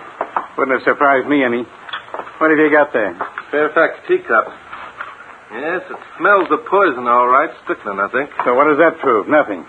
Any one of a dozen people could have dumped poison in that mug of tea. That's not quite true, Inspector. You know, Fairfax had only a few minutes. He probably gulped the tea without tasting the poison. So what does that add up to? Did Gabby dump the poison in? No, it was Gabby who shot Fairfax, remember? If he poisoned the tea, he wouldn't have shot him. Yeah, I know. By the way, I've been thinking about that. About what? About the way you tricked Gabby into showing his hand. Tricked? Why, Inspector? Well, if it had been Hardy who did the shooting, he would have had to leave his room before Gabby heard the shot. And that would have placed him in the corridor exactly as Gabby described. Yes, it certainly would. I'll get it. Hello? Yeah, he's here. It's for you, Bart. Thank you, Inspector. Drake speaking. What? Oh, splendid. Thank you very much. That was a studio switchboard operator. I asked her to check any calls made from Hardy's dressing room tonight. Yeah? Hardy put through a call at 7:16 to American Airlines. He broke off in the middle of it. So that means he was telling the truth. He wasn't in the corridor when the shot was fired. Gabby was lying. It was Gabby who shot Fairfax, all right. After Fairfax drank his tea and left, Gabby probably opened the door, took a quick shot at him, ducked back into the room, and waited until he heard Hardy running along the corridor. Well, But Fairfax was dead on his feet when Gabby plugged him. Poisoned. Yes, and I think the answer to that poisoning is right here in this room. What do you mean? I'm not sure yet. There's something here that shouldn't be, or there's something missing that should be here. I don't get it. Neither do I. Inspector, poisons are usually kept in some kind of container. They're not carried around loosely. What are you driving at? Just this. Whoever put that poison in the tea must have had a box or a bottle of some sort. Inspector. Huh? There's someone in that closet. I just saw the door move. Oh, there is there? I'll just get out my gun and... Okay, come on out and with your hands up. Oh, so you're going to play hard to get, huh? Bart, flatten yourself up against the wall and jerk the door open. Right, Inspector. Well, my sergeant Garters, you've certainly got a nerve. Well, if it isn't Paddy Waste himself, okay, Flag, what's the gimmick? I won't talk to there. Won't. Hey, this guy's been reading too many books. Look, Angel Eyes, don't make me sore, will you? I'm just a poor cop trying to do his duty. What were you doing in that closet? Don't yell at me like that, you thing. Perhaps I can answer your question for you, Inspector. Probably as Fairfax's manager, Mr. Flagg wanted to look over some of his papers. Yes, that's exactly right. And I think it's simply wonderful of you for thinking of it, Mr. Drake. Oh, yeah? Then why did you hide in the closet when you heard us coming? Because I like to listen to other people's conversations. I adore eavesdropping. I give up. I didn't poison Kip Fairfax, though, if that's what you're thinking. Oh, I simply hate people who poison other people. Mr. So you needn't Flagg, accuse me of it. Do you mind if I ask you a few questions? Why, of course not, Mr. Drake. Thank you. As Mr. Fairfax's manager, I suppose you handled all his affairs. Naturally. You'd see that he had comfortable accommodations, attend to his needs, things like that? Of course. Then, of course, you'd provide him with a teapot and cup. Hey, that's an angle. Nice work, Bart. All right, Angel Eyes, how about it? My sergeant God, is what a silly question. Of course I'd prepare... Oh! Well... Oh, it's a trick. Oh, you're trying to trap me into saying that Oh, Mr. Drake, I'm furious at you. I'm simply furious at you. Well, I'll not see you another minute. I'm going to leave this in. Hey, come back here. And me, standing here with a gun in my hand watching him walk out. Well, he can't get very far, Inspector, but I'd track him down if I were you. You bet your sweet life I'll track him down.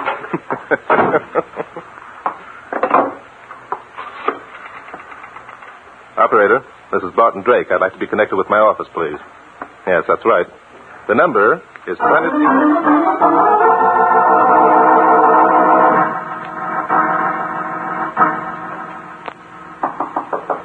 Come in. Why, Miss Gale, I've been expecting you. You have? Yes. You've been waiting for an opportunity to talk to me, so I arranged to be here alone. For a talk, right? Why, yes. You want to assure me that it wasn't Jay Hardy who poisoned Fairfax? Yes, I did. Well, how did you know? It's quite obvious that you're in love with Hardy, Miss Gale. You'd hate to see his career ruined by the publicity he'd get if you were arrested. Why, that's it exactly. Well, you do understand, don't you? I was afraid you wouldn't. But Jay couldn't have murdered Kit. He's an artist and an idealist. He couldn't murder anyone. Oh, I think this whole thing is terrible. Oh, there, Miss Gale. Here, take my handkerchief. Yours is all stained and wet. I guess this isn't the first time you've broken down tonight. Oh, thank you. No, it isn't. I've tried to pretend that I wasn't upset for Jay's sake. I know. I guess I haven't been very successful at it. I think you're a brave girl. Could you tell me, Miss Gale, did Fairfax and Hardy dislike each other as much as they pretended on their shows? Why, of course not. It was all a gag to arouse public interest. I see. A month ago, Kit's doctors told him he'd have to quit radio. Well, Kit and Jay and I talked it over. We didn't tell anyone else. Tonight, Kit was going to announce that Jay had won me away from him. In the feud, I mean, and that was the reason he was quitting radio. We wanted to keep the gag running until Kit was well enough to come back on the air. I see. Sure, people have a curious way of doing things, but... What was that? Sounded like a shot. Oh, it came from the direction of Jay's dressing room. Come back here, you! What happened, Inspector? Oh, the dumb truck of a bodyguard took a pot shot at Hardy. That guy must have an arsenal. Jay! It's Jay! No, Gabby missed him a mile. Oh, that fat-headed bodyguard. Oh, Jay, are you all right? Sure. I'm okay, honey. Did you get Gabby? It certainly appears so. He's not hurt. I only winged him. Huh? You dirty copper. I'll get you for this. I'll get you for... that's what they all say. Well, what happened, Jay? I was calling up American Airlines to make my reservations. I saw Gabby's reflection in the mirror. You were making your reservations, Mr. Hardy. Yes. Is there anything wrong with that? You used the singular pronoun. Weren't you taking Miss Gale with you? Didn't you tell her she was to sing on your program in Chicago tomorrow night? Why, yes, but... I see. Inspector, I think you'd better inform Mr. Hardy that he won't be taking any airplane tonight.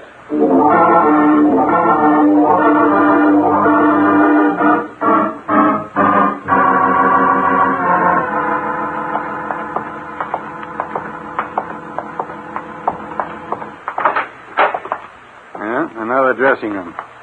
Holy smoke, how do these actors stand such lousy cubby holes? They love it. What the devil are you looking for? I'm playing a game, Inspector. Button, button, who's got the tea leaves? Tea leaves? Yes. There weren't any in the cup that Fairfax drank from. See most anywhere around here, I suppose.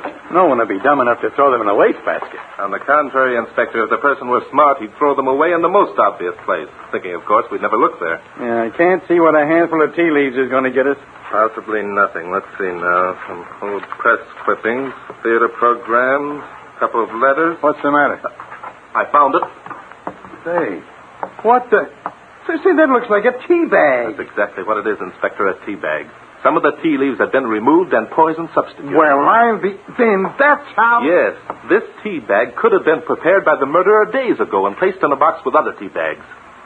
Inspector, now I know who murdered Kit Fairfax.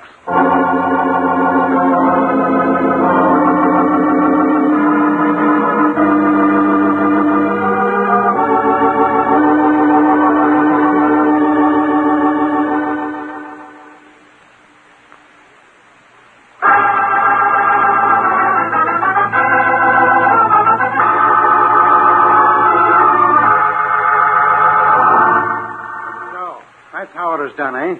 Fairfax unknowingly put the poison tea bag in the cup himself. Yes, he gulped down the tea, then headed back for the stage. He was probably just about to collapse when Gabby shot him. Okay. Now, who was it that... Don't move, you love. I've been standing outside listening. Clever of you, Drake. The blonde singer, and she's got a gun, too. Well, now, think of that, Neither of you are going to be able to think of anything in about a minute. Drake, it's a pity I have to do this. I was really beginning to think you were an all right guy. I'm flattered, Miss Gale. Sticking your nose into crimes that don't concern you is bad medicine. Say, by the way... How did I know it was you who poisoned the tea bag?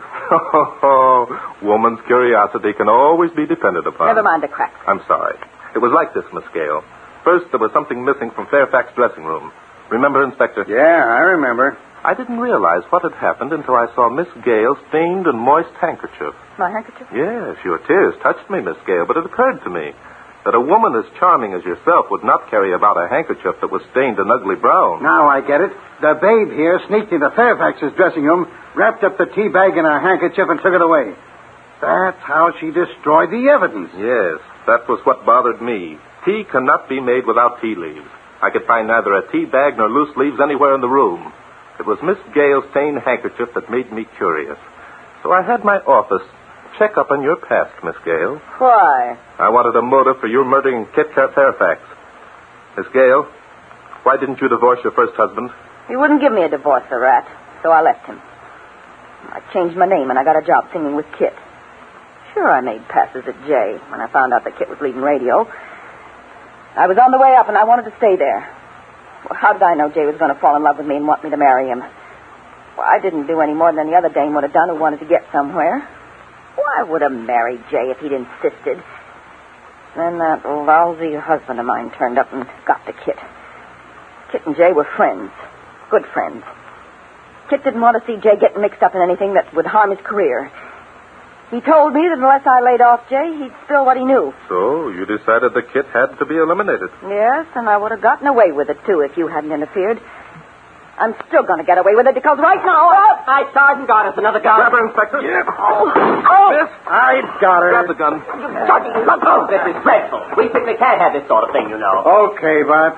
You can let her go. I got the bracelets on her lily white wrist. Right. Look, if it hadn't been for that dumb manager... Aye. Why, I had nothing to do with it. Nothing at all. My sergeant got it. And look, Bob, the next murder that comes up, let me handle it, will you? Inspector, how can you ask when you know that mystery is my hobby?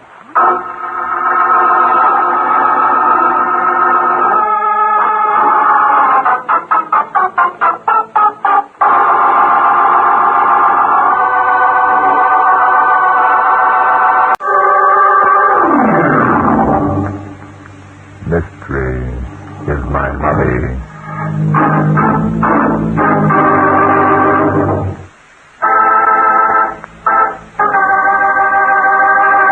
Good evening, ladies and gentlemen.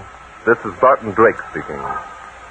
For tonight's drama, I've selected case history number 72 from my book, Mystery is My Hobby. I call it Engaged to Death. Tonight's story took place 3 weeks ago in New York. I'd been invited to attend a party given by Senator Ralph Hobart to announce the engagement of his niece, Diane Hobart, to Mark Russell, youthful millionaire. Oh, there you are, Diane. Ma, darling, where have you been? Wandering around looking for you. Come on, let's get out of here. Oh, but darling, should we? After all the parties for us, you know. Well, sure it is. Which means we should have a few special privileges. Come on, but then, there's something important I want to tell you. Important? I suspect this is a trick, young man. A trick? Me? Woman, how dare you accuse me of trickery? Oh, here we are. Oh, nice. It's good to get away from that jabbering mob for a while. Oh, but darling, you shouldn't call our friends a jabbering mob. So what is this important thing you have to tell me? Well, there's several. First of all, you're very beautiful. Oh, Mark. Second, I love you very much. Darling. Third, we're going to be very, very happy as Mr. and Mrs. Mark Russell. Mark Russell, did you get me in here, darling? Oh, hardly. This is the most important reason I wanted you alone. Come here. Oh, Mark. Love me, darling. Oh, more than I ever thought it possible to love anyone. Are you happy? I'm so happy that it hurts. You say those things just the way I like to hear them. That's why I keep asking you. No, I'm glad I do things the way you like, Mark. It's important that a wife should know what her husband likes. Oh, darling, just stay as you are. That's all I ask. And now for the surprise. The surprise? Sure. Our engagement party, isn't it? Oh. Isn't it customary for the groom-to-be to give the bride-to-be a present? Oh, but Mark, you've given me so much Let already. me see. I got... Oh, good heavens. Oh, what's the matter? I must have left it up in my room. How do you like it? Fine thing. The groom brings a gift to the bride and then forgets he has it. It's probably my other suit. I must have forgotten it when I changed. I'll get it. It'll only take a minute. You better not take more. I'm dying of curiosity. Why don't you go away? Be back at 2 shakes. Oh, the old dear. Oh. Diane? Don't you know me, Diane? Paul. It can't be. It can't be Paul. It is Paul, Di. It's your kid brother, Paul. I hope you'd be glad to see me. Oh, Paul. Paul, darling. Glad to see you. Put your arms around me. Hold me tight. Sis, It's just like I dreamed it would be. Hey, quit crying, will you? You'll have me doing it in a minute. Oh, Paul. Quit it, sis, quit it. I've only got a few minutes. You minutes? Well, then... I escaped, sis, last night. Oh. I couldn't stand it any longer. I guess I wasn't made to spend the rest of my days in jail. Oh, Paul, you shouldn't have. Uncle Ralph was trying. We all were trying to get you paroled. Yes, I know, for 6 years. I couldn't wait any longer. But Paul, won't they? Capture me? Not alive. I'd rather be dead than go back. Oh, Paul. I mean it, sis, I would. Listen, I've got to get out of here now. Someone might come in. I just wanted to see you once more to ask you something. Yes, Paul. You don't believe I murdered Gene Falmouth, do you? Of course I don't, darling. I'll never believe it. It was an accident. I know it was. Thanks, sis. That's all I wanted to hear. You were always swell, Di. The only one who believed I was anything but rotten. You weren't bad, Paul. You weren't. I'd only given you another chance. People who are branded killers don't get a second chance, Di. Don't let's forget that. Take care of yourself, sis. Oh. Tell Mark Russell that he's lucky. Tell him an old friend said to say that. Don't go, Paul. Stay here. Give yourself up. Let Uncle Ralph and me Not a chance, honey. Look, Mark Russell doesn't even know you have a brother who's a jailbird. Think I'm going to ruin your chance at happiness? It doesn't matter, Paul. Let us try and help. Mark will understand. The heck he will. Guys are funny when it comes to their wives' relatives. It wouldn't help Uncle Ralph either to know about me. This is his first term in office. Oh, Paul, those things are so unimportant. Trying to run away like this will hurt you so much. Please. It's no use, honey. I'm going now. Just forget I ever existed. I won't see you again, Di. Will you kiss me once more? Oh, Paul. Paul, my little brother. Hey, you two, aren't you ever going... Well, it's fine. Aren't you in the wrong pair of arms, darling? Betty, I want you to... An old friend, darling. Oh, this is rich. The lily-white Diane Hobart found necking with an old friend at her own engagement party. Oh, what a juicy bit of gossip. That isn't so. Betty, please, this is my... Diane, don't. You can't. Think what it means to both of us. But oh, come, darling. You might as well introduce me. We'll all have to meet him sooner or later, you know. You won't. I mean... Oh, Betty, do you have to tell everyone? Oh, so that's it. A forgotten lover come to life. Dropped in to say his fond farewells and place his tender blessings upon your eager young lips.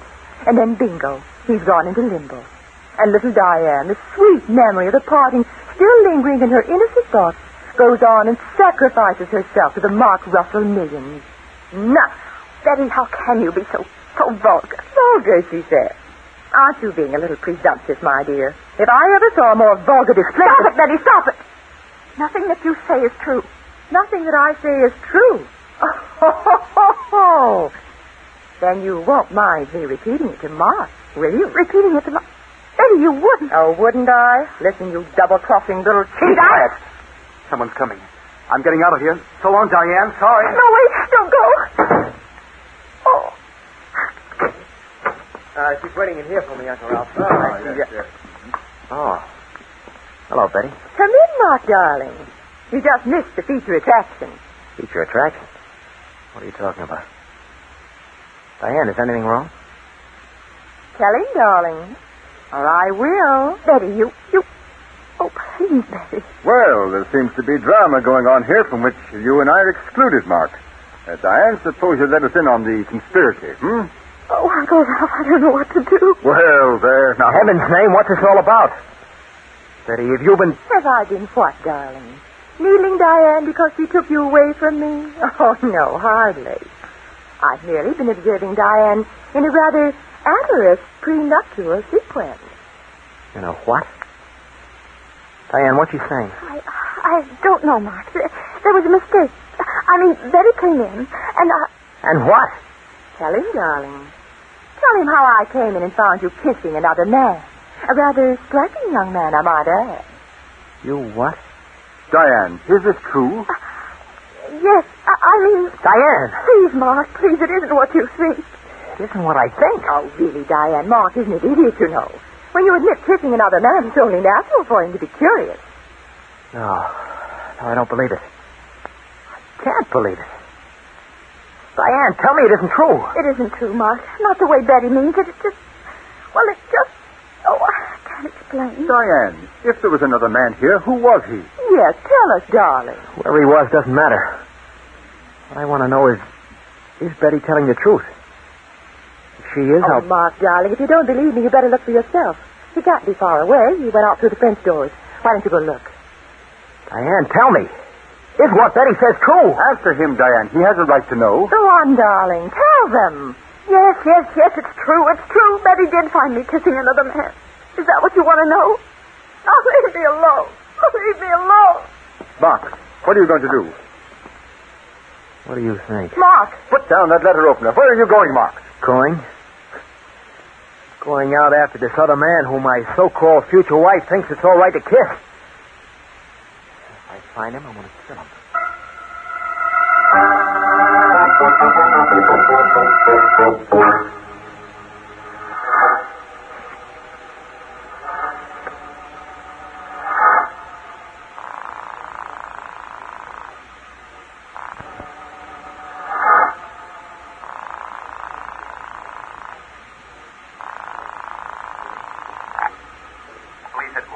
I'd like to speak to Inspector Danton, please. This is Barton Drake calling. Oh, yes, Mr. Drake. Just a minute. Inspector Danton, Barton Drake calling. Okay. Hello, Bart. Thought you went to an engagement party. I did, Inspector. I'm at Senator Hobart's house now. I was wondering if you could come out. Nothing doing. I don't go for second-hand invitations. If they didn't want me in the This first would place... be an official call, Inspector. I have a mystery to solve, and I need your help. A mystery? You would get mixed up in something like that. Okay, who's been knocked off? No one's been able to identify the body yet, Inspector. Apparently, he's a stranger to everyone here. A sneak thief, eh? Somebody tried to snitch the engagement presents and got caught at it. Inspector, if that's all there were to it, I wouldn't be calling you. The motive is far more important than robbery, and the victim is someone whom no one wants to admit recognizing. Does that interest you sufficiently, or are you going to sit there and ask a lot more questions? Okay, you don't have to get sore. Keep your shirt on. I'll be out. Very well, I'll be waiting for you. And, Inspector... I'd rather you came alone. For reasons that I'll explain later, it's important that no one from the department sees the victim until we have this mystery cleared up. Well, that's about the... Thank you, Inspector. See you in about an hour. Goodbye. Hello, stuffer. Oh, hello, Senator. I just talked to Inspector Danton. He'll be over here shortly. Oh, fine. I was wondering if it would be possible to have the body removed. I'm sorry, I have no authority to allow the body to be removed. However, there's one thing I can suggest. Yes? You can tell all but two of your guests they can go home. All but two? But who are those two, Mr. Drake? Mark Russell and Betty Berkeley. Mark and Betty? Does that mean that you suspect one of them of committing the crime? I mean that they are two of four people I believe had motives. Motives? Well, how could anyone have a motive for killing a sneak thief? I mean, other than the fact that he was attempting to rob the house. If attempted robbery were the only reason for the murder, an alarm would have been raised immediately, Senator. The person who fights off a thief doesn't keep quiet about it for an hour. Oh, I think you're trying to make a big project out of this, Drake. It's a simple case of attempted robbery with the thief being caught and accidentally killed. Is that why your niece suddenly disappeared from her own engagement party, Senator?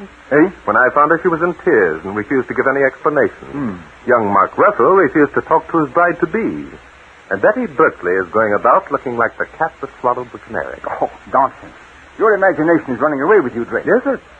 Tell me, Senator, are you quite sure that you didn't recognize the murder victim? I? Oh, good heavens, no. I've already told you I didn't. Why did you ask? Because I think you're lying. I've reason to suspect that you know him better than anyone here.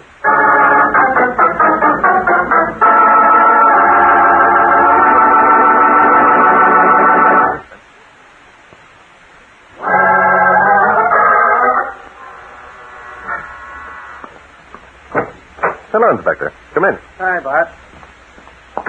You know, I've been thinking about that screwball conversation we had on the telephone. There's something cockeyed about this deal, and I want to know what it is before I start pulling your chestnuts out of the fire. Really, Inspector? Yeah, really, Inspector. That's what I mean, that tone of voice. There's some funny business going on around here, and I'm telling you right now, I'm not going to be the goat. Inspector, sometimes I think you don't trust me. There's nothing funny about murder. You know that. Come on, I've got to show you my suspect. Oh, so now you got a bunch of suspects. Why don't you tell me that over the telephone? Here we are. That tall gentleman wearing the double-breasted white linen suit is Senator Ralph Hobart. Yeah? The young lady holding the handkerchief to her eyes is the senator's niece, Diane Hobart. Uh-huh. The young man... Okay. What is this, a tour of inspection? Why don't you introduce me? This long-range stuff isn't getting us anywhere. All in good time, Inspector. First, I have a more important introduction to make. As I was saying, the young man is Mark Russell, Miss Hobart's betrothed. And the other young lady is Betty Berkeley, a friend. Now, come this way, please. Wait a minute, Bart. I want... Oh, Mr. Drake. Yes, Senator.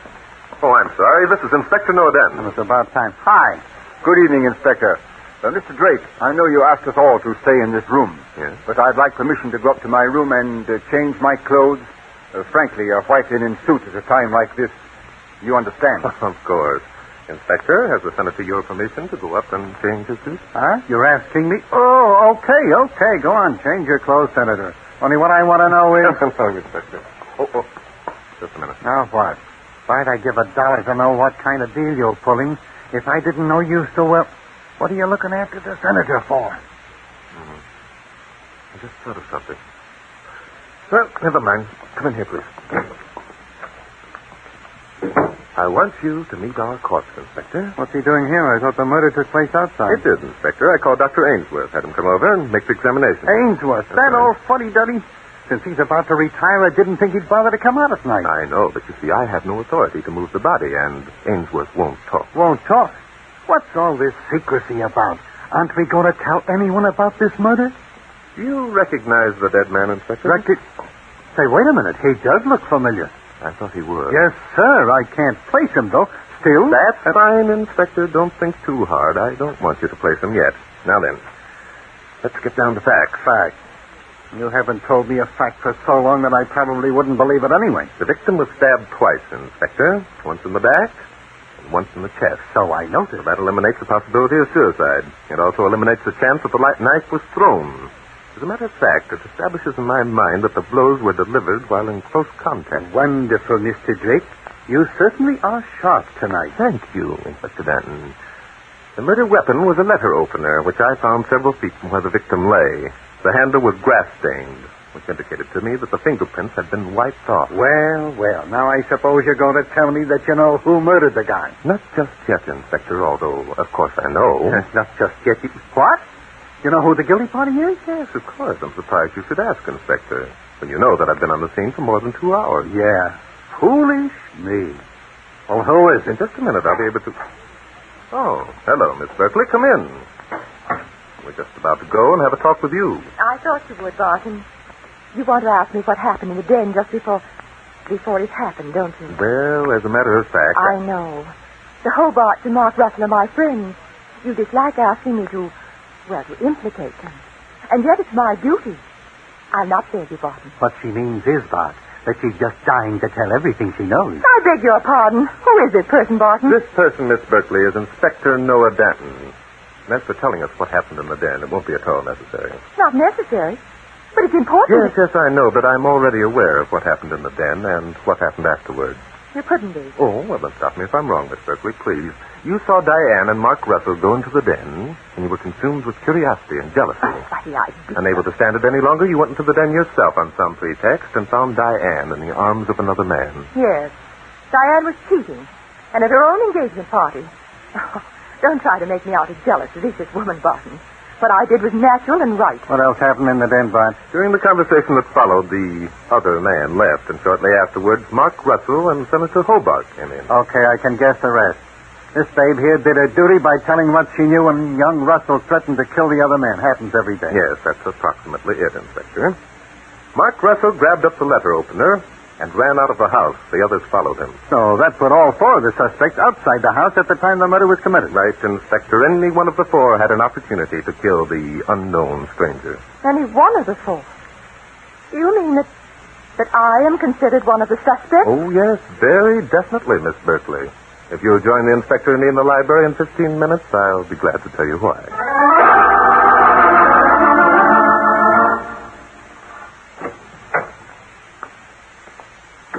Oh, it's Mr. Drake. I'm sorry. I thought it would be Uncle Ralph. You act profoundly disappointed, Miss Hobart. Is it because you're embarrassed at being left alone here with your fiancé and hope that your uncle would appear? Drake. Sort of... Going too far. Sticking your nose into things that don't concern you. Well, I'm going to make them concern me, Russell, whether you like it or not. As a matter of fact, before I get through, you're going to like it. Well, of all the conceit... First of all, Miss Hobart, I want you to know that I'm aware of the identity of the man who was murdered. You can't be. Oh, yes, I can. I was suspicious from the first, but now Inspector Danton has confirmed my suspicions. Oh, no. Mr. Drake, you won't. Tell Mr. Russell who the unknown man was. Well, I'm sorry, Miss Hobart, but that's exactly what I intend doing. No, please. What difference does it make? Who cares who he was? You do, Russell. Oh, you should. Are you kidding? When I come in and find the girl I love... Do you love her, Russell? Do I? How would you feel, Drake, if you were in my shoes? Oh, frankly, if I really loved the girl, I'd give her a chance to explain. Oh, you did, Mr. Drake. Don't blame Mark. It's just an impossible situation. And I think if you were as deeply in love with Mark as you pretend, you'd have enough faith and trust to tell him your secret. As deeply in love as I pretend. How can you say such a thing? It's you who created this impossible situation you speak of. I think you owe Mark Russell a trusted confidence. Diana, what's he talking about? He's telling me that I've been a fool, darling, and I think he's right. I couldn't tell you. Betty was there. Uncle Ralph had just been elected to the Senate, and Paul was trying... Paul. Tell him, Miss Hobart. Paul was my brother. A long time ago, he was sent to jail. I didn't believe him guilty. I don't now. But today he escaped and came here to say goodbye to me. Oh, Diane. Why didn't you tell me? I love you, Mark. Did you want to marry a girl whose brother was a convict? Betty Berkeley would have told the world. Oh, you little fool. What do I care who your brother was? Darling, it's you I'm in love with.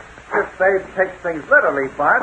She says the 15 minutes are up, and now she wants to know why you suspect her of being the murderess. Well, it looks as though a reconciliation has been effected. The two lovebirds are back together again. Oh, really, Mark? Your scruples are a lot less exacting than I thought. Miss Berkeley, why don't you give up? Your attempts to create trouble are at this point rather pitiful. Are they? Well, if Mark wants to marry a little tramp... keep quiet, will you? Now, look, Bart. My purpose in being here is to catch a murderer, not referee a lover's quarrel. If you know who our boy is, I think you better tell. Very well, Inspector. Now that the less important aspect of this affair is settled, I think we can go ahead. Russell, you had the letter opener when you ran from the den. What became of it? I don't know. I found Diane's friend crouching behind some shrubbery near the highway. I guess he was waiting for a break in the traffic so he'd get across the street without being seen. Mm-hmm. And you attacked him? Yes. He knocked me out. When I came to, he was gone, and so was the letter opener. Diane was bending over me. Well, that's a simple tale well told. The trouble is it doesn't prove anything. What's your story, Miss Hobart? When I came from the house, I saw Mark and the other man fighting. I reached him just as Mark fell. I tried to bring him to. Uh-huh. We're certainly getting places, aren't we? Okay, Miss Berkeley, I suppose you also made a beeline for the fallen hero without pausing to stab anyone. Yes, I did. Mark needed someone he could trust. So that leaves the senator. He'll probably tell us he went back to the house to get the smelling salts.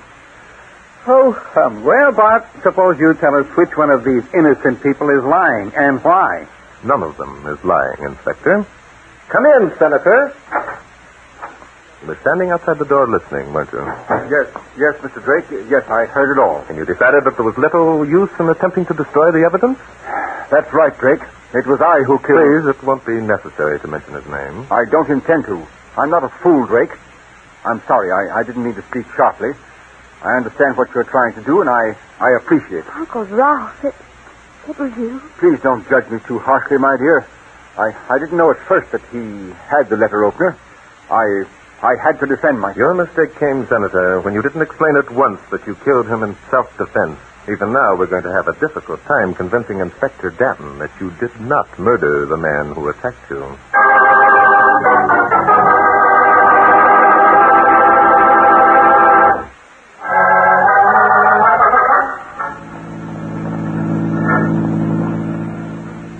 So the guy was Diane Hobart's brother, eh, Bart? Well. That's right, Inspector. It was a long time ago that Paul was sent to jail. And no one ever connected his name with Diane or the senator. And you figure they won't now, eh? Why should they, Inspector? There are a lot of people named Hobart in the world. Yeah, but... Senator Hobart didn't murder Paul, Inspector. In the first place, I don't think he was the type of man who could murder anyone.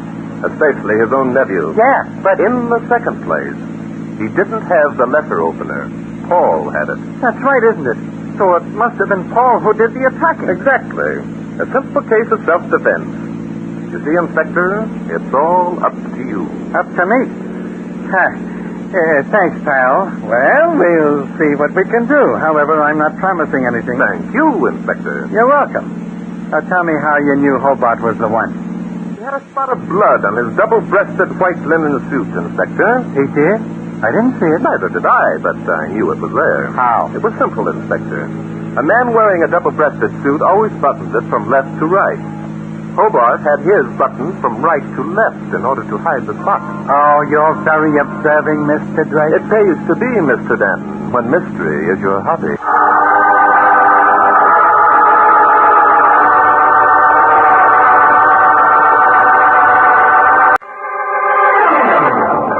Mystery.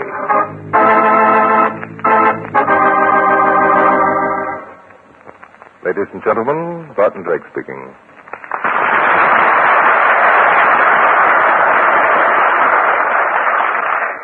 For tonight's drama, I've selected case history number 117 from my book, Mystery is My Hobby. I call it Murder Can Sometimes Be Pleasant.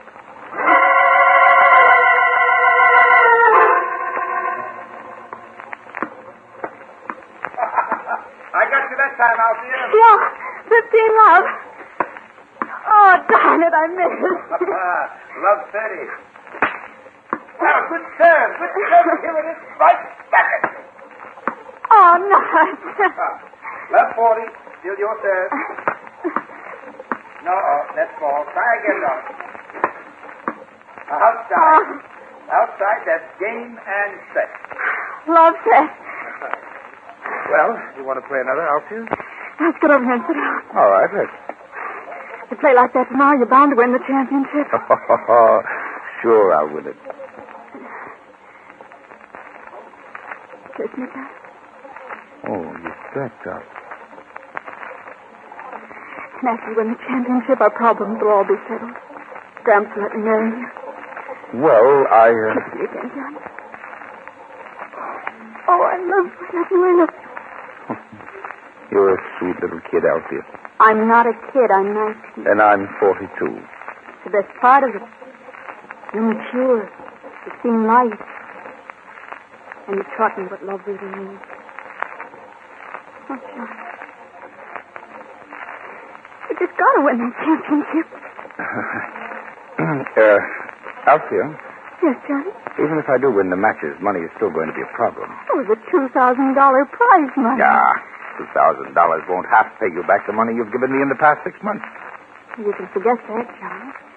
Nobody knows. But there are other debts, other women who... Johnny, what are you getting at? Althea, I can't marry you. Why? What? I'm going to marry Irene. Irene? Yes, your mother.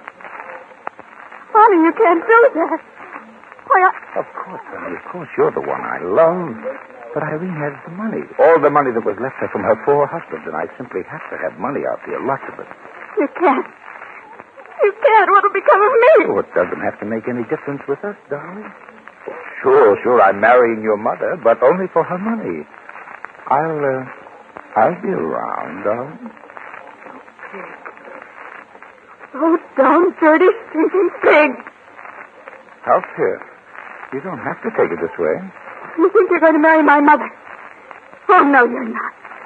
Before I let you do that, I'll kill you. You understand? I'll kill you.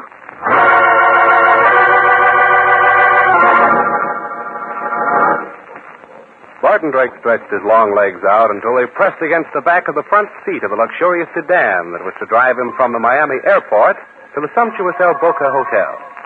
Comfortably, he settled himself, lazily scratching his broad back against the soft velour upholstery. He heaved a comfortable sigh and turned to Inspector Noah Danton. Well, Inspector, What is this all about? I thought you came down here to go fishing. I did. Well, then why this mad wire to me? Certainly you don't need my help to pull those minnows you catch off the pier. The police force down here got stuck with the case, and they asked me to get them out of a jam. And now you're stuck with it? Is that it? I'm in the jam right with them. Mm-hmm. And I want you to get me out. No, Inspector. I think I'd rather go fishing. I hear the sailfish are running, and Bart, what would you say if you found a man lying in a lot with every bone in his body broken? Well, I'd say that he'd jumped off a 15 or 20-story building. But he was over 175 feet away from the building. Even I know a guy can't jump that far. Well, he could have jumped from an airplane. This guy didn't jump from anywhere. He was tied hand and foot. He was pushed. Well, somebody could have thrown him from an airplane. Mm-hmm. This guy was seen going up to his room the night he was killed. After he'd said goodnight to everybody. He was well known. So well known that he couldn't have come down and gone out of the hotel without being recognized. Well, from your description, I'd say he did come down anyway. Sure. But how? How was it done? That, my dear Inspector, is more than a $64 question. Can you help me, Bart? Yes, Inspector. I'm afraid you're too persuasive. Good, Bart, good. Where did all this happen? In the parking lot of the El Boca Hotel. The El Boca? Mm-hmm. Isn't that where we're staying? Yep. How high is the El Boca? 18 stories. 18 stories. But that won't do you any good. He couldn't have fallen from there. Who was this gentleman with the 7-league boots? Johnny Murray. The tennis player? Yep. Well, he was all set to be the next champion. Yep, that's the guy. Well, here we are, the El Boca. Well, Inspector, when you go fishing, you go in style, don't you? Mm-hmm. Why not? I'd save up all year for this. Come on, let's get out. Right with you, Inspector. Hey, Mark, look out! What? Why you Well, what was that? Looks like a piece of cornice fell from off the hotel. Brother, if we hadn't got out when we did, we'd be deader than a couple of mackerels. You know, it occurs to me, Inspector, that somebody doesn't like me. Or maybe it's you.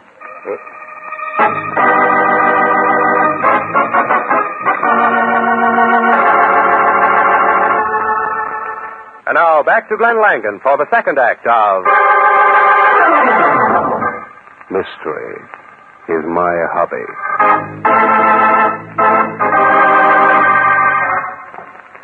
This is where the thing fell from, Bart. Mm-hmm. Tell me more about this Johnny Murray. All you know, Inspector. Well, the night he was killed, he had just announced his engagement to a Mrs. Irene Van Norton. A widow? Yeah, 4 times. Every one of the guys left her a wad of dough. What was she going to marry this Murray for? He didn't have any money, did he? Puppy love, I guess. She's almost in her second childhood. Uh-huh. Now, don't ask me what he was going to marry her for, you know. Uh-huh. Nice chap, huh? A bum. I'd like to get the guy who threw those bricks down here. Nobody threw that piece of cornice, Inspector. It was an accident. You mean it fell off there all by itself, huh? Nobody laid a hand on it? Well, there certainly wasn't anybody attached to it when it hit the car. That isn't funny. I'm sorry. Well, you know what you want to see? Mm-hmm.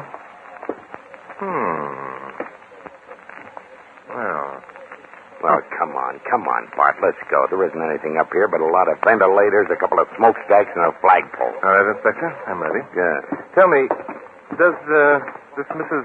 Van Norton live here at the hotel? Sure. She and her 19-year-old daughter, Alfie, and her father, old General Albert Dexter, U.S. Army retired.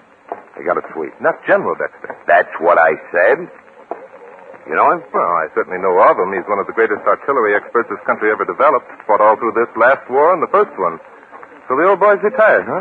Yeah. Been living here all winter. Tell me, Inspector, were there any objections from the family regarding this marriage of Mrs. Van Norton? Oh, I'll say there were. Both the general and the daughter were mad as hell. Very interesting. Ring for the elevator, will you, Inspector? Sure. Somebody else was mad as hell, too. Yeah? Who was that? Bob Hilton. John Murray's roommate. Who's Bob Hilton? Another tennis player. Oh, yes, sure. Well, listen, he's almost as good as Murray. What floor is this Bob Hilton's room, Inspector? 5th. 5th floor, please. Huh? Hey, wait a minute. What are you... to pay a little call on Mr. Hilton, Inspector. Yeah. Which is his room? 518. Oh, yeah. Here we are.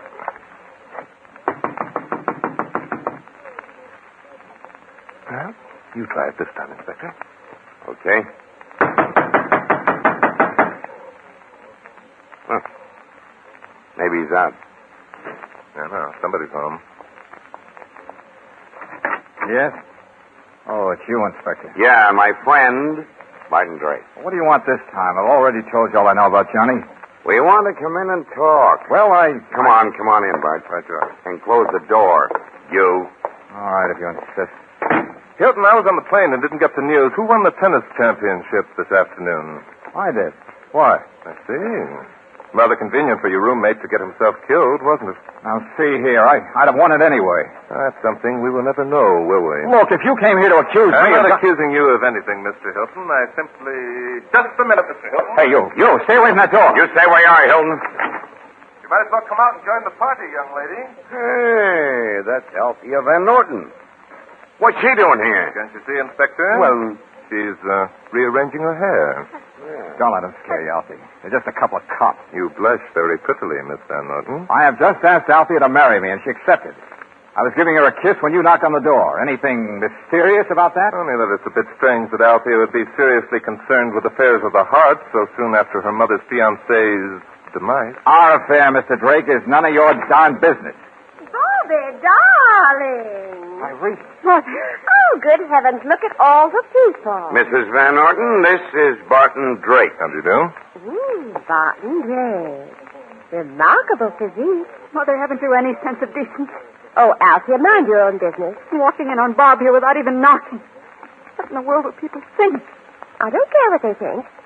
Bob and I are going to be married. What did you say? I said Bob and I are going to be married. Oh, think of that, Althea. Your own dear mother, married to the world champion tennis player. But Johnny. You allowed Johnny to announce your engagement. You're so young, my child. Engagements don't mean anything. Bobby here just asked me to marry him. Did he? Oh, the dear boy. Well, you can't have him now, you know. Oh, I found out last night that he dances the most wonderful rumba. Mother, oh, now don't start getting difficult, Althea. You never intended to marry Johnny, did you? Of course not, silly child. Oh, Mother, what you've done, what you've done.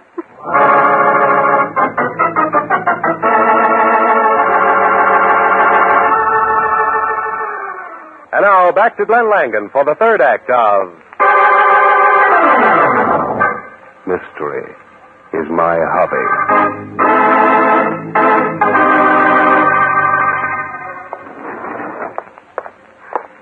Thank you for bringing me up to my room, Mr. Drake. That's perfectly all right, Miss Van Norton. The inspector and I wish to see your grandfather anyway. Poor Gramp. This thing is hitting pretty hard, you know. Your mother's actions can't be helping the old gentleman's peace of mind. Let's stop here a minute before we go in. Oh, yes, certainly. You, live on the top floor, don't you? Yes? Mr. Drake, I want to explain why I was in Bob Hilton's room. You don't have to, unless you care to. But I do. I allowed Bob to make love to me, to kiss me, because I thought... Yes? I thought maybe I could get him to admit that he killed Johnny. Oh. You think that Bob killed Johnny Murray? I'm sure of it. Why? For one thing, so he could win the tennis match. Now it's what we've just seen because he was jealous of Johnny and Mother. Mm-hmm. Well, there's plenty of motive there. Miss Van Norton, just why are you so interested in apprehending Murray's murderer? Because I love Johnny very deeply. Brother, has this turned into a family affair? Inspector. I'll admit now it's all very disgusting. Well, shall we go in and see Grandfather? Yes, let's.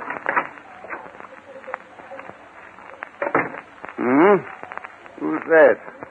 Oh, it's you, Althea, dear. Yes, Grand. I missed you, honey. Who's that you've got with you? Well, Grandfather, this is Mr. Barton Drake and Inspector Danton of the police. How are you, General? Police. How are you? Now, look here. Don't you start putting my granddaughter through any third degree. She had absolutely nothing to do with the murder. Mr. Drake and the inspector have been very kind. Better be, by trumpet. Your granddaughter's helped us a lot, General Dexter. Fine girl. Only one in my family is any good. She's my girl. Mother isn't worth the sand you'd stuff in a rat hole, by trumpet. Grant. Well, I mean it. You a military man, Drake? 4 years in the cavalry. A dirty neck, eh? That's right. Dang good outfit. Thank you. Changed them into tanks this last war. You first made the landing at Okinawa. No, with a lot of help, of course. A couple of Marines and the whole dang Navy. First thing you're impressing was a horse trooper, sir. Yes, sir. I've heard a great deal of you, General. I understand you're an artillery expert. Know all about it. Studied the subject from the time David threw a stone at Goliath with a slingshot down to the time we threw an atom at Bikini. All artillery, you know. The propulsion of missiles. Yeah, but getting too dang modern for me, though. Had to retire, by trumpet. Well, General, this is very interesting, but really, we're here for an entirely... No, you're trying to find out who murdered John Murray. That's right, sir. I'd find out myself. I'd pin a medal on the man who did it. Give him a citation. I take it you didn't care much for the gentleman? He was worse than a cashiered second lieutenant, sir. The scum of the earth. Elsie, darling, would you mind leaving the room? What I have to say about Murray isn't fit for your ears. Of course, Grandfather. Don't be hard on Gramps now, Mr. Drake. You can trust me, Elsie. You and your granddaughter are nice people, General Dexter. However, I can't say the same of your daughter, Mrs. Van Norton. Just like a mother. Worse. Lack of discipline when she was young. I'm an army man. Moved around a lot. And there were a couple of wars that interfered with my bringing her up properly. I see. You were violently opposed to your daughter's marriage to John Murray, weren't you? Opposed? I forbade it. I see. Tell me, General, have you any theory as to who could have committed this murder? Ask him if he's got any theories as to how it was committed. Oh, I already know how, Inspector. Now I want to know who. How about my question, General? Well, sir, I was probably the last man to see him alive. You were the last man to see him alive? Yes, sir. He came up here right after announcing his engagement to my daughter. We had a pretty violent scene. He'd come into my apartment. And if it's the last thing I do, I'm going to prevent your marriage to Irene. Why? What have you got against me? Everything. I've had private detectives on your trail. Yes, I know. I've had them in for drinks. For the past 6 months, you've been living on money given to you by my daughter. Why, any man who takes money from a woman is no more take than it easy, Gramps. Take it easy. I've been living up there, too. That's a lie, sir. Why, there's one thing that I absolutely will not let you touch, and that's my granddaughter. She's the only clean one in the family. She's mad about me. I've had a hard time making up my mind which one I wanted. However, your daughter's money was the deciding factor, so she's the one I'm going to marry. I'll outlive her anyway. She'll drink herself to death. Why, you low-down, dirty heel? Sure, I know I'm a heel. And your daughter's a heel, and your granddaughter's a... Get out! Get out! Get out! Get out! Drake, is just about the last time I ever saw John Murray alive. Thank you, General, for telling me this. I'm sorry I had to question you, but... Oh, that's all right. I'm a military man, sir. I like direct action by trumpet. Well, General, it's been very nice meeting you. Glad to know you, too, sir. You know, with your knowledge of artillery, you ought to write a book.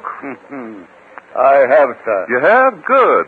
If we ever have another war, God forbid, this country's going to need it, by trumpet. Come on, Inspector. Good night, gentlemen. Good night. Good night. Hey, Bart. What was that crack you made about knowing how the murder was done? I do, Inspector. Well, come on, give. No, I don't think I'll ever tell. Huh? Now, look, Bart, you can't... If I ever heard of a justifiable homicide, this is it. Now, look, Bart. There's a law, and it says... John Murray was a skunk, not fit to live with human beings. No, I guess you're going to have to figure this one out for yourself, Inspector. Now, look here, Bart. The law's the law. We've got to have it, and the law says that if a man commits a murder, he has to be punished. No man has the right to take the law into his own hands, whether or not the homicide is justifiable or not. It isn't up to me to decide, or you. We've got the courts for that purpose. Now, if you know anything about this murder, you've got to pick up the guilty party.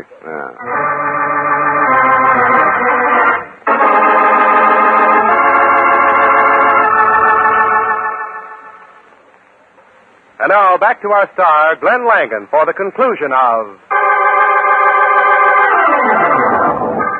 Mystery is my hobby.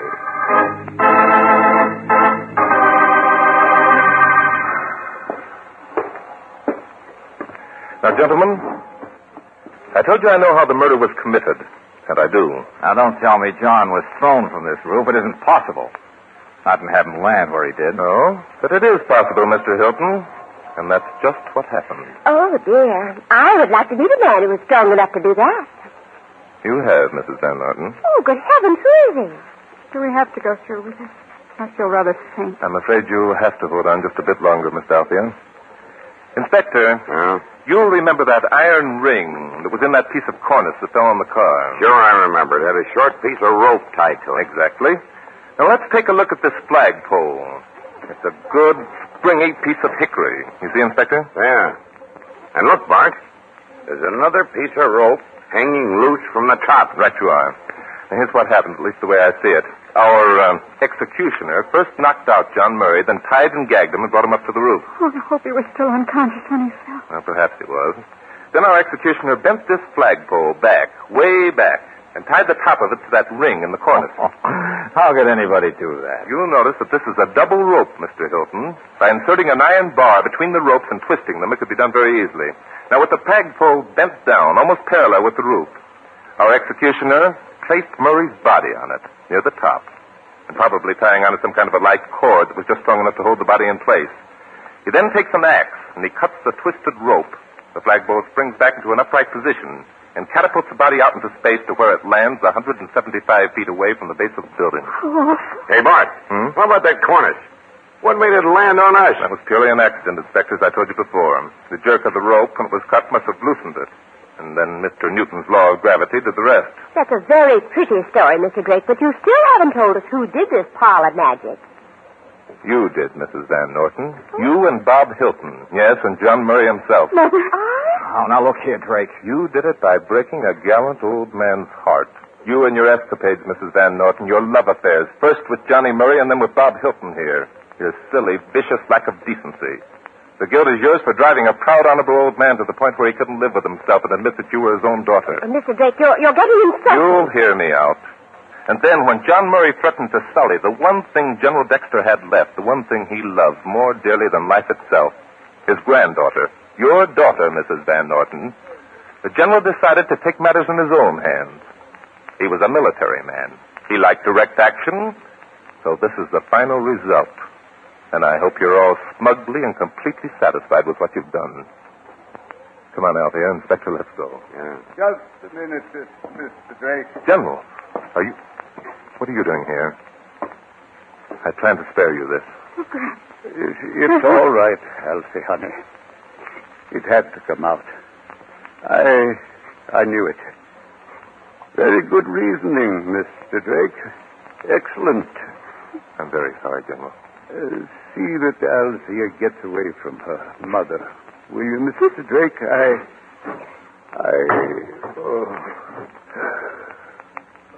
won't be able to myself by trumpet. Here. Let me take a look, my dear. I'm sorry, Althea. Somebody has, on the law, has wiped that slate. No. You should be glad, my dear, the old general would like it that way. He liked direct action by trumpet. Well, I'll be darned if I can see how you figure this out. Still they on me. The catapult, Inspector, was the forerunner of Marseille, was General Dexter's hobby. Well, artillery. He was an expert. Yes, Inspector, just as with me, mystery is my hobby.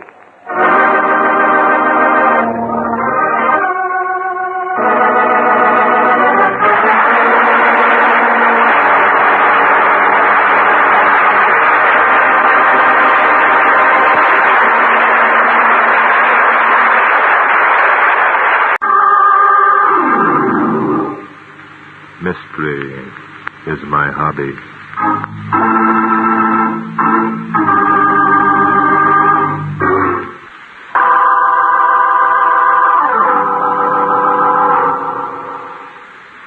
Today's story took place last month. Inspector Noah Danton and I had gone up to the Saranac Lake country to do some bird shooting. On the third day of our vacation, we started out early in the morning and before noon found ourselves some distance from the lodge where we were staying.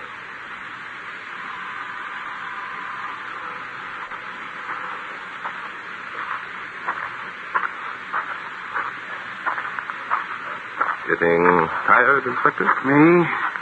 Tired? Heck no. I never get tired.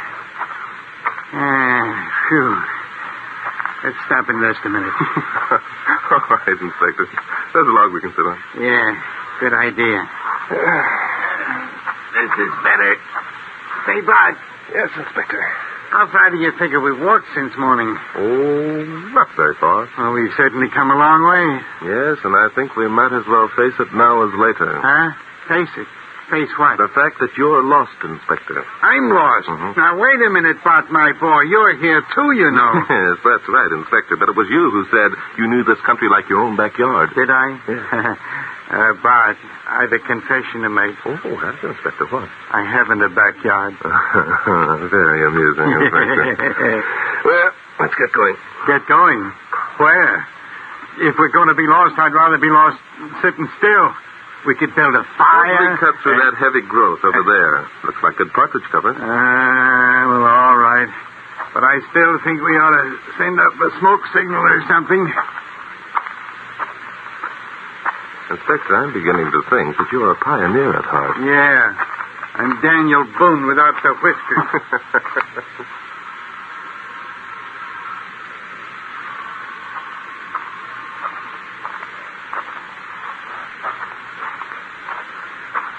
Here we are, Inspector.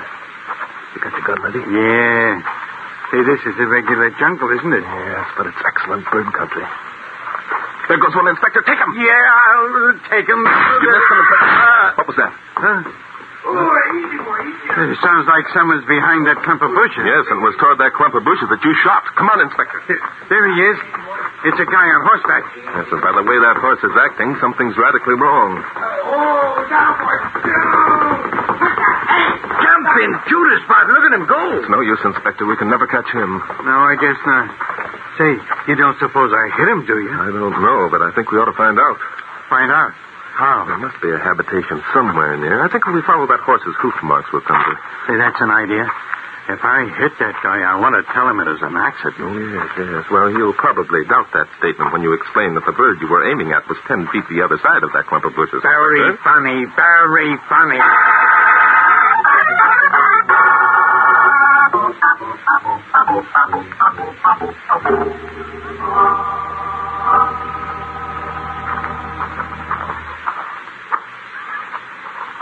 Jumping Judas, Bart. My dogs are so tired they're going to begin barking in a minute. Don't get discouraged, Inspector. It can't be much farther. No? No. You've been saying that for the past 2 hours. There it is, Inspector. You can tell those dogs of yours that it won't be necessary to bark now. Why? Oh, a house, eh? That's right. Hey, that's quite a place, isn't it? Big enough to be a hotel. Yeah, it looks to me more like a private residence. Some rich man's hunting lodge, maybe. Yeah, I guess you're right. Those buildings in back must be the stables. Yep. Well, there's no doubt this is where our horseman lives. Shall we go up and make ourselves known, Inspector? Good idea. I hope they got an automobile. Listen. Huh? Oh, sounds like someone's in trouble. Mark! Oh, who are you? Is there something wrong, miss? Yes. Will you help me, please? Something's happened to Chris. Chris? Chris Pomeroy. He's a friend of ours. He shot himself. Shot himself? Well, now, that's right up our alley. Never mind, Inspector. Lead the way, miss. We'll be glad to do anything we can. Oh, thank you. Come with me. When did it happen, miss? I don't know. Not very long ago. Mark and I were out for a walk. When we got back, I found Chris. Well, was it we or was it I? It was I. This is the room here. He's over there in the chair. Yes, I see. You, please stay here, miss. Come along, Inspector. Yeah, I'm coming. Got through the temple. Do you recognize him as our horseman, Inspector? Could be. He must have been sitting here by the window reading. There's a book in his lap. Yes, and there's the gun on the floor. It looks like suicide, all right. Doesn't it? Do you really think so, Inspector? Naturally. Don't you? I'm not sure yet. Not sure. But look, Bart, There are powder burns on the guy's face. That proves that the gun was held very close to Pomeroy's head when it was fired, doesn't it? It sure does, yeah. It also proves that he pulled the trigger himself. Oh, why, Inspector? Why? Because here's the guy sitting in a chair reading a book or looking out of the window or something. Yes? Well, he isn't going to be dope enough to let somebody with a gun get close enough to him to shoot him so the powder marks would show. Suppose Pomeroy were asleep. At 11 o'clock in the morning, a young guy like that? Oh, come, Bart, my boy. Excellent, Inspector. Your deductions are not only logical but brilliant. However, Ollie, what the deuce has happened? I heard you yell. Mark, it's awful. What's awful? Who are these men? Who's that in the chair? Chris, Mark. He shot himself. Chris shot himself. Who are you? come on, Inspector. I'm sorry we haven't had a chance to introduce ourselves before now. I'm Barton Drake. This is Inspector Noah Danton. Hi. Drake, the criminologist? Yes, that's right. The inspector and I were out bird shooting. We became temporarily lost. Temporarily, he says. That guy killed me. But I still don't understand what... The inspector fleshed a partridge, took a quick shot, and a horseman galloped out of the cover. We followed the hoof marks. A horseman? Oh, then it must have been Chris. Chris, that man over there, Miss Essex? Yes. How did you know my name? I'm afraid your publicity has caught up with you. You're Polly Essex, this gentleman's your brother Mark, and your father is Calvin Essex, the publisher. That's right, but how did you know? Oh, Drake knows everything. That's entirely untrue, Inspector, but your pictures appear frequently in the society columns of the newspapers. By the way, are there other guests staying here with him? Yes. Glenn Douglas is here. He's a friend of Mark's. Dad and Mother are coming up tonight. Why do you ask? Because one of you murdered Chris Pomeroy.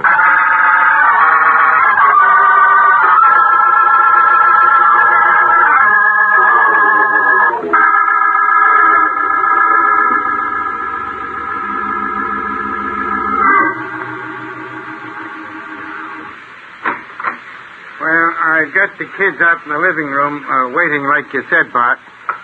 Hey, what are you doing over there? Oh, just looking around, Inspector. According to the bottles and jars on Pomeroy's dresser, he was rather a vain young man. What's that got to do with his being murdered?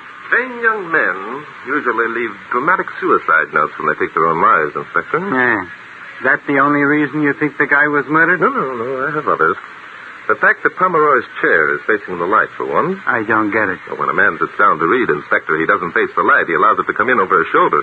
Say, that's right, isn't it? Yes, it certainly is, Inspector. Well, suppose we go out to the living room and have a talk with the youngsters.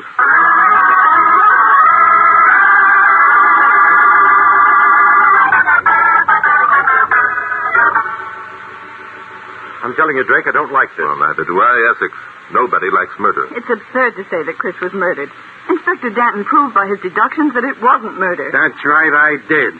Didn't I? Mm-hmm. Inspector Danton was merely stating facts that seemed obvious to him at the time. I have every respect for his opinion. That's mighty fine of you, Bart, old boy. But in the excitement of the moment, Inspector Danton overlooked a number of things.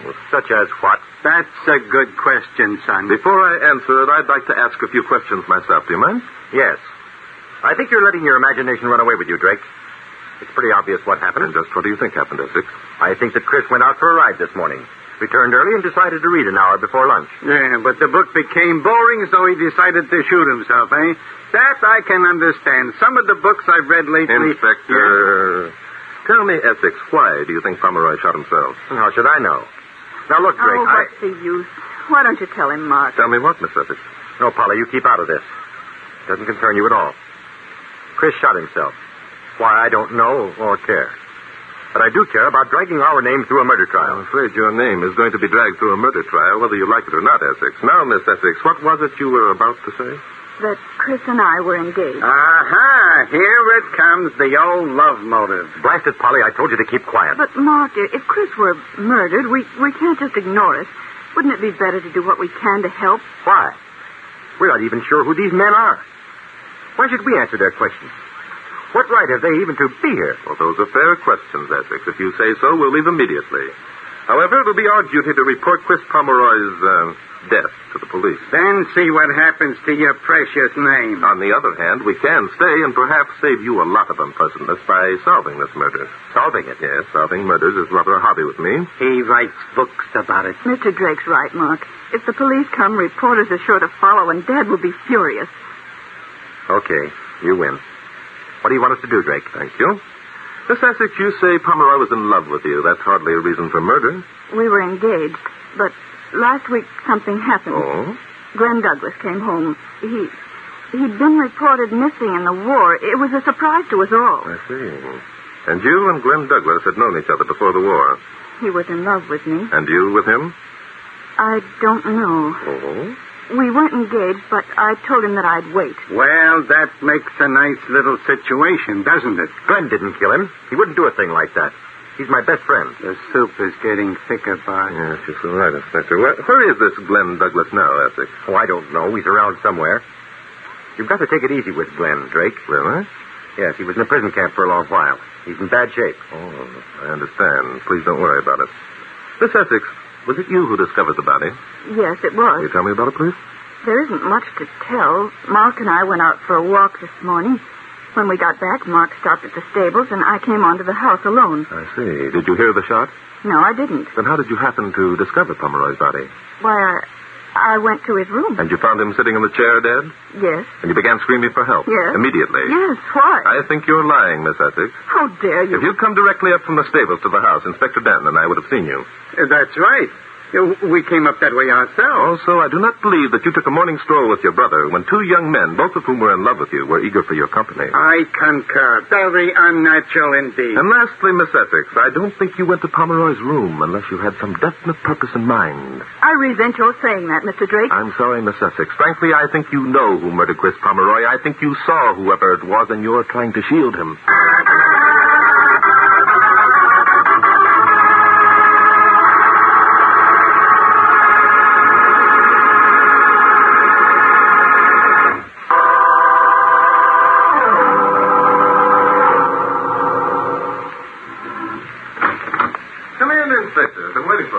You're still looking for clues, eh? Very so. I should think you'd begin to feel like a corpse spending so much time with this one. The corpse is about to be removed, Inspector. I've contacted the local coroner. Well, look, Bart, I don't get this. If you're sure that the girl knows who murdered Chris Pomeroy, why don't you make her tell? How, Inspector? How what? How would you suggest I make her tell? Ask her. Make her talk. Well. Oh, Inspector, you're terrific. Did you ever try to make a woman talk when she didn't want to? No, but I've tried to shut him up without much luck. Yes, and I'm afraid we'd have similar results with Miss Essex. But look, there's ways. Yes, such as the so-called third degree, Inspector. Well, we're cops. No, Inspector. We're on vacation. Remember, we're not acting in an official capacity at all. I guess you're right at that. Besides, you wouldn't undertake the third degree anyone. Not if your life depended upon it. You're too soft-hearted. Oh, yeah. Oh, yeah. Okay. So, what are we going to do? Sit around and twiddle our thumbs waiting for Polly Essex to fall into a talking jag? No, hardly, Inspector. We're going out to the stables, and we're going to look for a horse. A horse that has buckshot buried in its hide.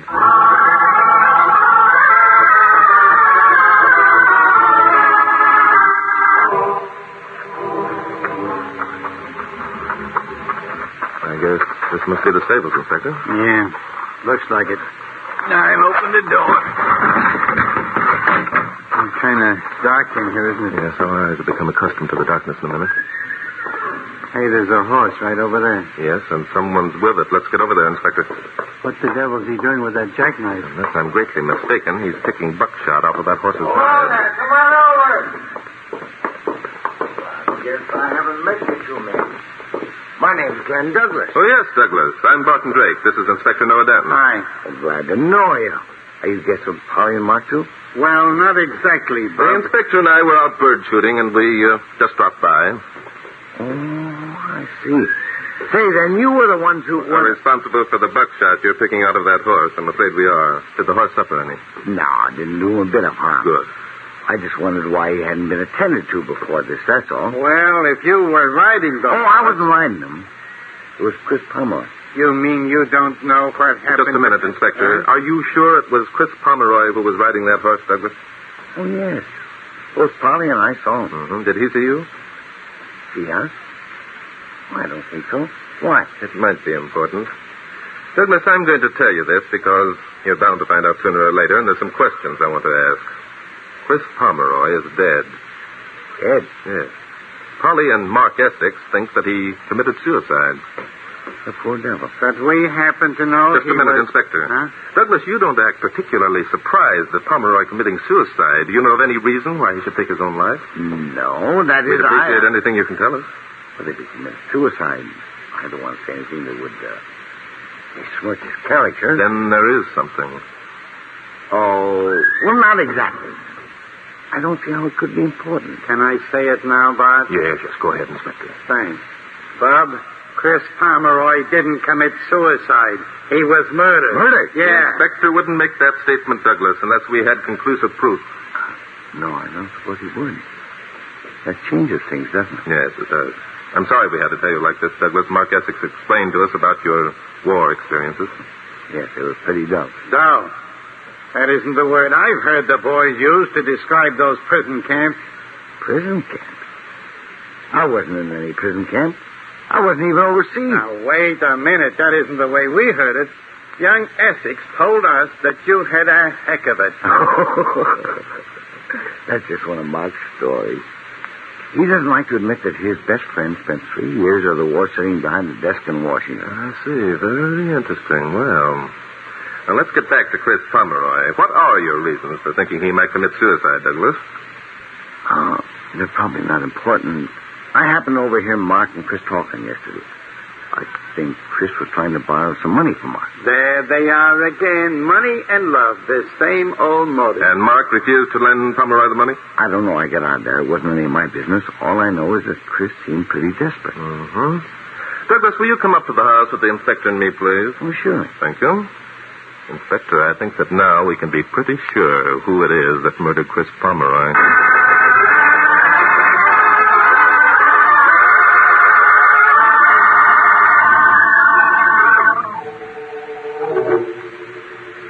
Understand me, Drake. I want to do everything I can to cooperate. But I can't see your point in herding us all into this room while you search the house. What do you expect to find? A letter, for one thing, Essex, addressed to you and mailed by someone in New York. The letter, I think, will concern Chris Pomeroy.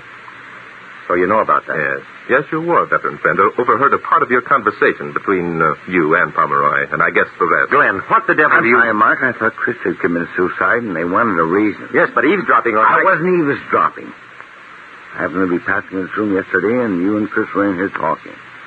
I couldn't help but overhear what you said. Well, you could help writing it to Drake. What difference does it make now? Mark, what was in the letter? You know what was in the letter, Miss Essex. Your brother Mark told you this morning. You're pretty clever, aren't you, Mr. Drake? That's what I'm always saying. That guy knows everything. It wasn't a matter of being clever, Miss Essex. It was merely common sense. Oh? Your family have always been very proud, quite concerned with whom they married. What's so terrible about that? Nothing, except that you, Essex, believed that your sister was going to marry Chris Pomeroy, and you took the precaution to check on Pomeroy's background. Okay, so I checked. So I found he didn't own the shirt on his back. So what? So you tried to persuade Chris not to marry your sister. He refused. So you tried to influence your sister. And how did she react? I don't know. And I can tell by the expression of her face that she isn't going to tell me. However, what she said or did doesn't matter. I'm trying to solve a murder, not solve family problems. And so far, you're no nearer to solving the murder than you were when you started. Oh, on the contrary, Essex. Inspector Danton and I are going to leave you people here. In less than 15 minutes, we'll return with the evidence that will positively prove who murdered Chris Pomeroy.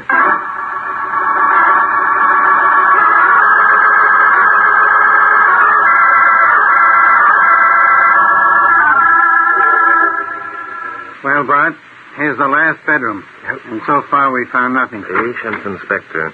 I can practically guarantee that what we're looking for is in this bedroom. Whose bedroom is it? I haven't the faintest idea, Inspector. Then, when we find what we're looking for, how are you going to know who owns it? Fingerprints, Inspector. Now, just take a look in this closet. Say, Bart. Yes, Inspector? I'm probably kind of dumb, but I still don't see why Chris Pomeroy let anyone get close enough to him to press the barrel of a gun against his temple. Nothing in the closet. You're not dumb, Inspector. Let's take a look in this wardrobe. Bart. Yes, Inspector. Look, the door to the hallway's opening. By Jove, so it is. I didn't expect this. Look out! Look out! He's got a gun!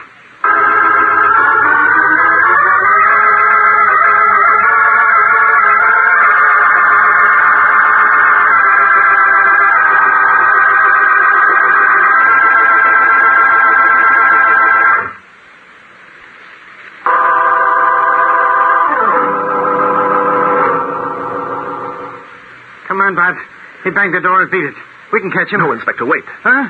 What's the matter? That's exactly what he wanted us to do, chase him so he could come back and... By Jove. Now what? Come with me, hurry. You say, what is this? First you say not to chase the guy and... Leave the door open, Inspector. Open? Well, all right, only... Here we are. Look, this is just another bedroom across the hall. Get inside. Quickly now. But look, Bart. We were in this room a little while ago. Keep quiet, Inspector. We'll peek through this crack in the door. What's going to happen? Keep quiet. Okay. Coming now. Yes. Someone's coming along the hall.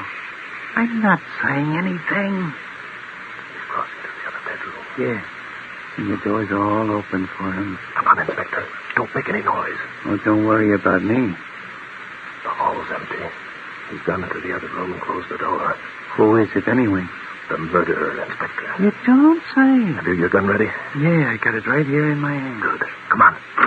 All right, Douglas. What's that gun, Douglas? Oh, you're not going to take... Oh, no!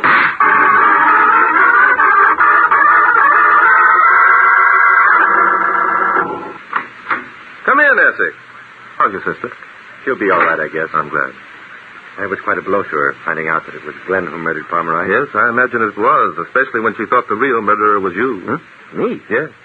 Isn't it true that when you and Polly were out walking this morning, you told her that you learned about Pomeroy's financial standing? Yes. How did you know? I guess, but my guessing was based on certain facts I had acquired. For example, you also told Polly that you were going to speak to Pomeroy, ask him to break off his engagement to her. What it amounts to that? I thought so. Polly wanted to talk to Chris, too, you know. She knocked on his door. When no one answered, she opened it. I see. And when she found out he was dead, she thought that because of what I'd said, that I had killed him. Yes. So naturally, she couldn't tell the inspector and me.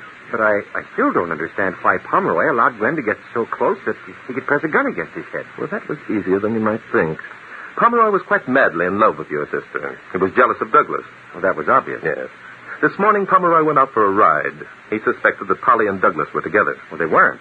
Polly was with me. I know, but Pomeroy didn't know that. He went back to his room.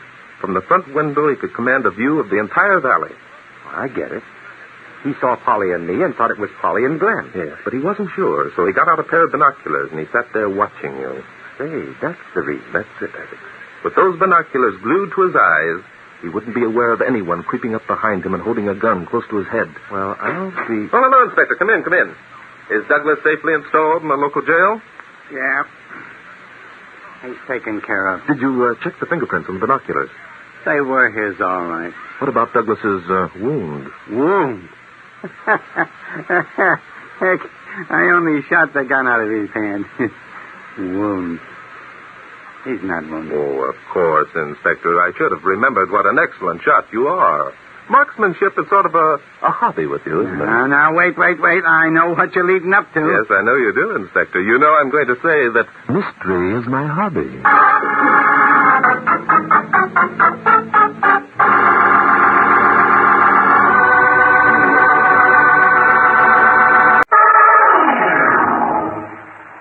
Mystery is my hobby.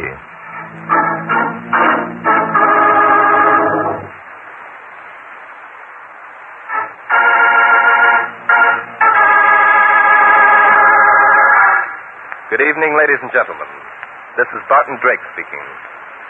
For tonight's drama, I've selected case history number 73 from my book, Mystery is My Hobby. I call it The Case of the Walking Corpse. The heat in New York had been intense. For 5 days, nothing of an exciting nature had happened. On Saturday evening, Inspector Danton and I met at the air-cooled Lamplighters Club for a quiet game of chess. Well, Inspector, are you going to move or... Inspector. What? Did somebody say something? Oh, hello, Bart. Hello, Bart. By Jove, Inspector, I believe you were asleep. Me? Asleep? And I thought you were sitting there with your chin in your hand trying to figure out a move that would place me in checkmate. I was. Look, I'll move my queen up here. How do you like that? Why, I like it fine, Inspector. I'll just come across with my castle and collect that queen for my very own. Oh, well, that ends that. Yes, it certainly does. You know something, Bart? We've played chess every single night this week. Are you getting bored, Inspector? Yeah, I'm getting bored. Tomorrow's Sunday, and it doesn't look as though anything's going to happen. I'm used to a more active life. Well, I think I can promise you some action in about 5 minutes, Inspector. Yeah, what's going to happen? Let me see, it's now 9:15. Arthur Avery said he'd be here shortly after 9 o'clock. Arthur Avery? You mean that old fuddy-duddy with all the dough who's trying to make a record collecting wives? That's the man, Inspector. I suppose you read in the papers yesterday that he's just married his 9th wife. Yeah, I read it. Married a red-headed nightclub singer named Flossie something or other. Well, what's Avery want to see you about? A murder, Inspector. A murder? Say, this sounds interesting. Who's been knocked off? Arthur Avery thinks his new wife has. As a matter of fact, he could... here's Mr. Avery now. I'll let him tell you his own story. Hello, Mr. Avery. Jake, sorry I'm late. Well, it's just as I suspected. The body was that of my wife. Oh, I'm sorry to hear that, Mr. Avery. Are you still convinced she was murdered? I'm positive. She was found lying near the railroad track. Pardon me for interrupting, but would you two like to be alone? Oh, I'm sorry, Inspector. Mr. Avery, this is my co-worker, Inspector Noah Danton. Hi. Danton. I've heard that name before. I'm sure I have. How do you do, Inspector Danton? I said hi. Yes, of course. Hi. Hi. How long ago did you view your wife's body, Mr. Avery? Less than 2 hours. As I mentioned to you over the telephone, the minute I heard that the body of an unidentified woman had been found in the town of Sydney, I suspected that it was Flossie. Why? I'll explain that in a minute, Inspector. I immediately chartered a plane and flew out there. As soon as I verified my suspicions, I called you, Mr. Drake. I see. Of course, the Sydney authorities have taken care of the body. Yes, of course. There's only one officer in the town. His name is Clifton Neal. He agreed with me. It was a pure case of murder. Why? I'll explain that in a minute, Inspector. Mr. Drake, money is no object in this matter. I want the murderer of my wife brought to justice. Naturally you do, Mr. Avery. A moment ago you mentioned a man named Jeff Morgan. Do you think he murdered your wife? Yes. Why? I'll explain that right now, Inspector. As you may know, Flossie was my 9th wife. Who doesn't know it? Directly after the ceremony, we went to my country place up in Meredith. I'd given the servants a holiday, and the day after our arrival, I drove over to the village for supplies. Returning, I found a strange automobile parked near the boathouse. Somewhat perturbed, I hurried towards the cottage and heard the sound of voices. Stop it, I say. You mustn't kiss me. You mustn't. No. Times have changed, haven't they, baby?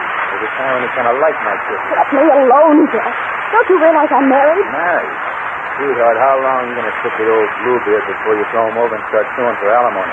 I resent that, Jeff. Now, look, I got a proposition. I'm not interested in any propositions you have, Jeff Morgan. Now get out of this house. Arthur will be back in a minute. All right, George, we'll be back in a minute. So how would it be if I had a talk with Arthur and told him about Henry? Henry? Yeah, Henry Roberts. Didn't know I knew about him, did you? I don't know what you're talking about. Okay, so you don't know what I'm talking about. So I'll hang around till Arthur comes and we'll talk it over. We've got a few mementos Arthur might like to look at. Jeff, you wouldn't. That's better. Now, do you listen to my proposition, or do we wait for Arthur? Jeff, please. I'm so happy here. Please let me alone. Okay, baby. It's up to you. Jeff, listen to me. All those things are behind me now. I'm never going back. Never. I've gotten what I want, and I'm going to keep it. And the way to keep it is by being a good wife to Arthur. Well. Saints and angels. Is this a little Flossie Sterling, a tramp? Jeff. Okay, honey. Relax. Letting bygones be bygones is okay with me. I was just thinking now. There's one thing wrong with them sweet dreams of yours. What do you mean? Well, it's like this. Maybe you got what you want, and maybe you're going to try and keep it. Only I don't see how you're going to arrange that without you listening to my proposition. You see, All right, Morgan, that's enough. Get out. Arthur. Well. If it isn't little old Bluebeard himself. Where'd you get them snapping black eyes, Grandpa? Morgan, I'll give you 30 seconds to get out of this house. If you don't, You'll what, Grandpa? Arthur, not that. Don't shoot him. I will, unless he gets out of here. Now, take it easy, Avery. All I want is to have a little talk with you. I'm not interested in anything you have to say. Get out. Maybe you would be if you look at the people in these pictures. Jeff, you wouldn't. Don't worry, darling. I won't look at the pictures. I'm no more interested in them than I am in this man's blackmailing stories. Then you heard? Every word. Morgan, I've met men of your stripe before. What you can't understand is that there are some people in this world whose faith and love and belief in each other are all they need to achieve happiness. You're rotten, Morgan. And nothing you can say or do will change my opinion of my wife. What? Now, isn't that a pretty speech? Just like out of a storybook. Avery, I got news for you. Flossie is not your wife. Are you mad? Flossie and I were married yesterday in New York. That's what you think. The law's got a funny habit of raising objections when a babe gets married to two men at the same time. What do you mean, Jeff? Flossie, is this true? No, I was married before. Perhaps I should have told you. But you divorced him. Yes. That's all I want to know. Morgan, I'm telling you for the last time, get out. Why, you lying little cheat. Arthur, he's... Here, you keep away from her, Morgan. You old fool. Keep your hands off of me. I'll shoot. Arthur! Here's one right on the button, Grandpa.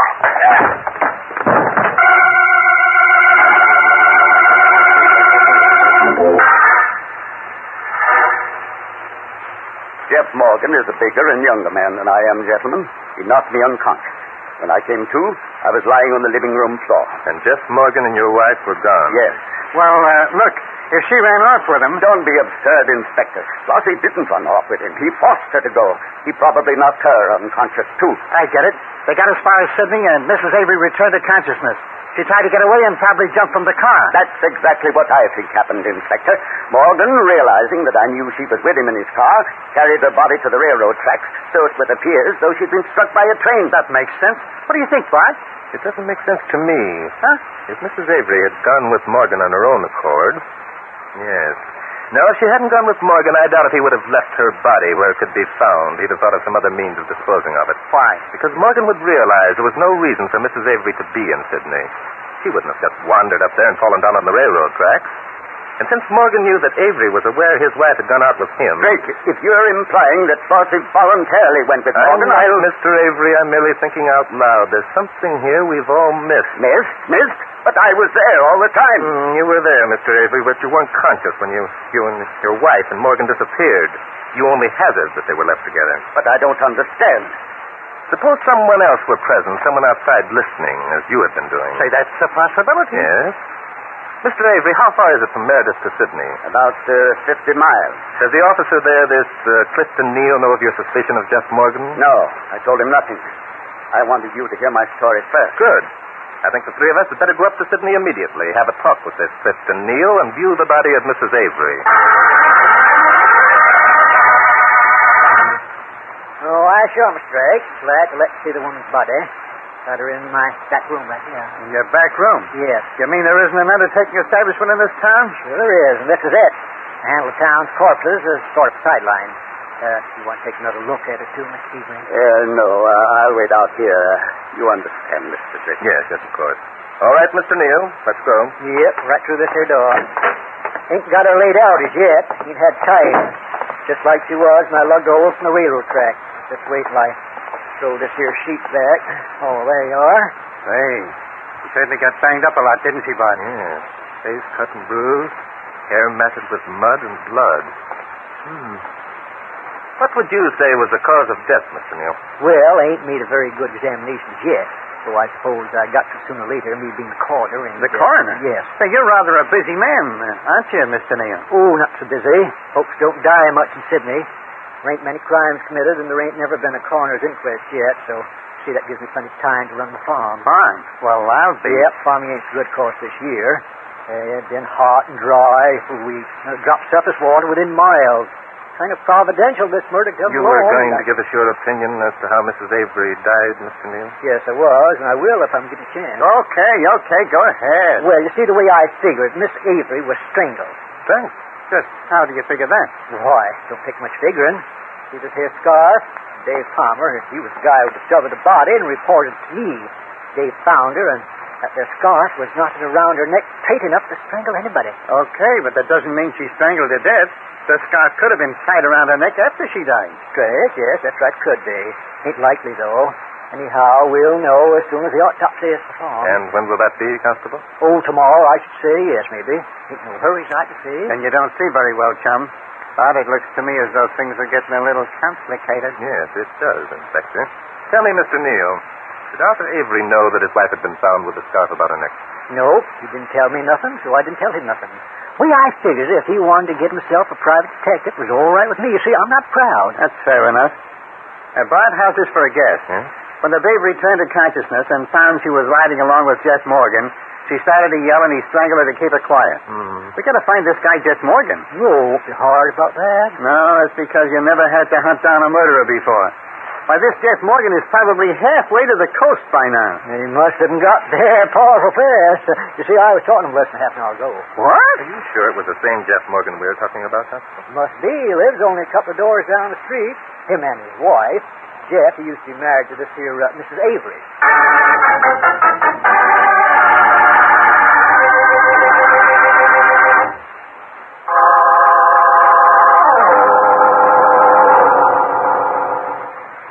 I'm positive that scarf didn't belong to Flossie, Mr. Drake. I'd recognize it in a minute if it did. I don't know about that, Mr. Avery. You were on your honeymoon, you know. Didn't your wife bring a trousseau with her? Everything my wife had, Inspector, I bought her. I have to pick out the things myself. Now, I prefer that you drop this rather intimate subject. Okay, we'll drop it. But we got to find out where that scarf came from. I think I know the answer to that, Inspector. Yeah?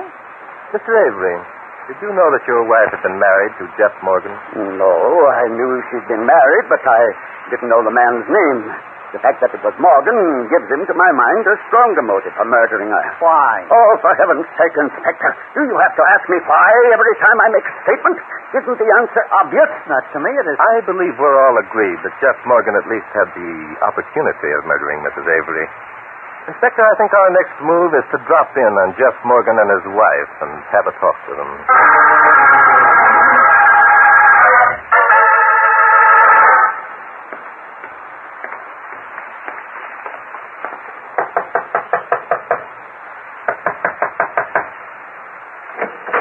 Well? Good evening. Are you Mrs. Jeff Morgan? Yeah, I'm her. What about it? We'd like to talk to your husband. What about? We got a murder story we want to tell him. Oh, you must be the two city cops Cliff said that Avery was going to hire. Well, come on in. Thank you. I'm Barton Drake. This is Inspector Nordaden. Hi. Okay, you're Drake and Denton. What do you want to know? Well, it was your husband that we wanted He ain't here. You expect him soon? Maybe. That's a smart answer. Where was he last night? Out? What time did he go out, Mrs. Morgan? I don't know, right after supper. What time did he get back? 9 o'clock. Oh, you're definite about that. How do you know it was exactly 9 o'clock? Because the mail plane to Chicago goes over then. I always check it with the clock. Oh. Was it that clock on the wall with which you checked, Mrs. Morgan? Yeah, why? Because it's an hour slow. It's an hour... Oh, smart guy, huh? Smart enough to figure you're trying to establish an alibi for your husband. Yeah? Well, let's see if you're smart enough to figure out how you're going to prove that clock was an hour slow when the mail plane went over last night. Huh? Mrs. Morgan, did you ever see this scarf before? See that? Where'd you get that? Clifton Neal found it tied around Mrs. Avery's throat. It belongs to you, doesn't it? No. No, I never saw it before. I see. Did you ever hear of a man named Henry Richards? Henry? Yes.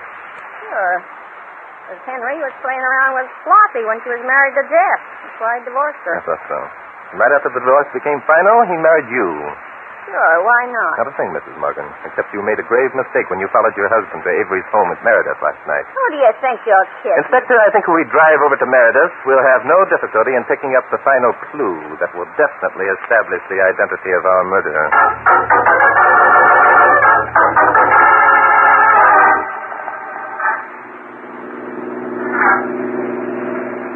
Turn here, Inspector. Okay. What time is it? Time, it's 4:30. It'll be done in another 15 minutes. That's good. I don't like to sleep in the daytime anyway. So maybe I'll be able to stay awake. Say, Bart. Yes, Inspector. I've been wondering how Mrs. Morgan knew that Avery was going to hire a couple of city cops. He told us he hadn't mentioned that to anyone. No, he told us that he hadn't mentioned any names. But Clifton Neal knew Avery was going to get outside help. I imagine Neal mentioned it to Morgan. Uh-huh. Do you think that scarf belongs to Mrs. Morgan? I know it does, Inspector. Do you think she was in Meredith last night? I'm quite sure she was. Okay. Then you think she tied the scarf around Flossie Avery's neck? Are you trying to trap me into admitting something, Inspector? Oh, wait, turn here. Avery's name was on that mailbox. Okay. No, I'm not trying to trap you into anything. I'd just like to know who murdered Flossie, that's all, and I think you know. Knowing and proving, Inspector. Yeah. Knowing and proving are two different things. I wonder how many times I heard you say that. Say, Avery's got quite a place here, hasn't he? Yes, very elaborate. Stop here, Inspector. Say, Well? By golly, I just thought.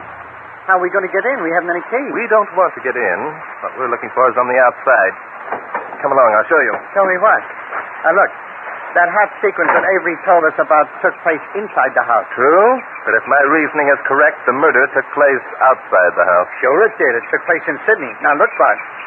Hey, where are we going? Right here to the shore of the lake. It's light enough to see what we're looking for, don't you think, Inspector? It depends on what we're looking for, Mr. Drake. We're looking for footprints, Mr. Dalton. Footprints? What? Are you sure you haven't got this case mixed up with the one we were on 3 weeks ago? Yes, quite sure, Inspector. By Jove. By Jove what? Look there, Inspector. Those are footprints on the soft ground, aren't they? A woman's footprint. Sure they are. Why shouldn't they be? Maybe Flossie went swimming. Every once in a while you run across a babe who's willing to get her bathing suit wet. Do they go swimming in high-heeled shoes? No, Inspector. And look there. Those are footprints of a man's shoes. And over here, the two sets of footprints intermingle, indicating a struggle. Or a necking party. But there's one thing about you. You've never been married. That's true. Now, most honeymooners are prone to walk arm in... what are you looking at? Mr. and Mrs. Jeff Morgan, Inspector. They just drove up and parked behind our car. Well, I'll be... By golly, here they come. Hey, Bart, that guy looks mad. He is mad, Inspector, and I'm pretty sure I know the reason why. Anger is sometimes a defense against the guilty conscience. Guilty conscience? Then it was Morgan who... Quiet, Inspector. So you're caught in the street, are you? That's right. My wife told me how you came busting into our house. Well, listen, you're not going to get away with it, see? Get away with what, Morgan? With pinning this murder rap on me. Only wish I'd been home when you called. I'd have told you a few things. Why don't you tell us now, chum? Nobody's stopping you. Go ahead and tell him, Jeff. Go on. All right, I will. It wasn't me who murdered Flossie, and I can prove it. Well, please do. Okay, wise guy. You think I can't, huh? Well, listen to this.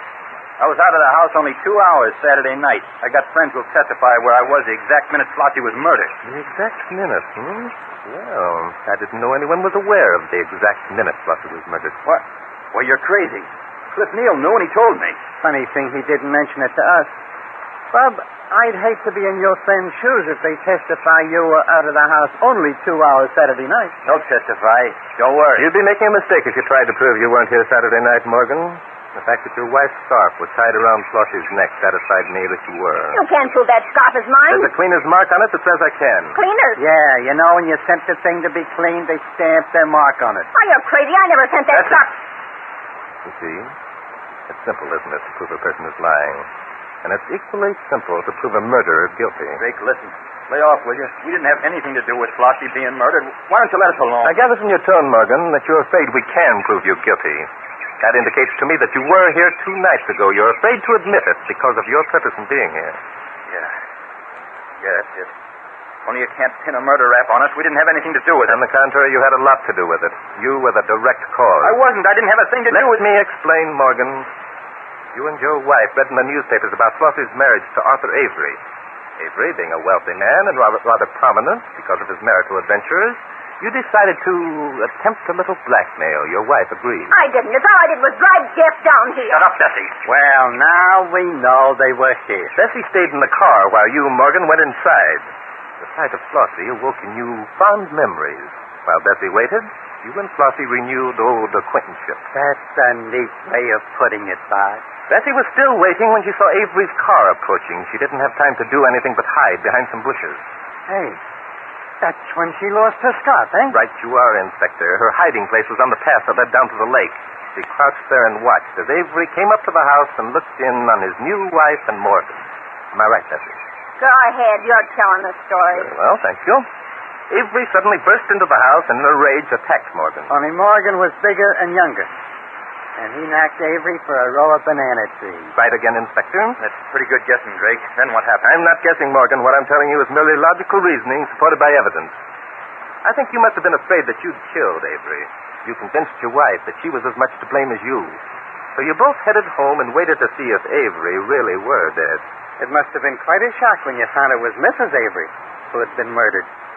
Say, what? If that story's true, then it must have been Avery. Inspector, huh? There's someone in the bushes right behind you. Pretend you don't know it. Wander over that way. Oh, I get it. I'll just look around here a little part. Yes, that's fine, Inspector. Well, Morgan, are you going to deny now that you were here last night? I could. You haven't proved anything. You're only guessing. All right, mister, get out from behind those bushes. Keep away from me, Danton. Oh, you will. Look out, Inspector. It's Avery. I know it's Avery. All right, Avery. You won't take me. You won't. Oh, no. Put down that I'll gun. shoot myself first. Holy smoke. He did shoot himself. You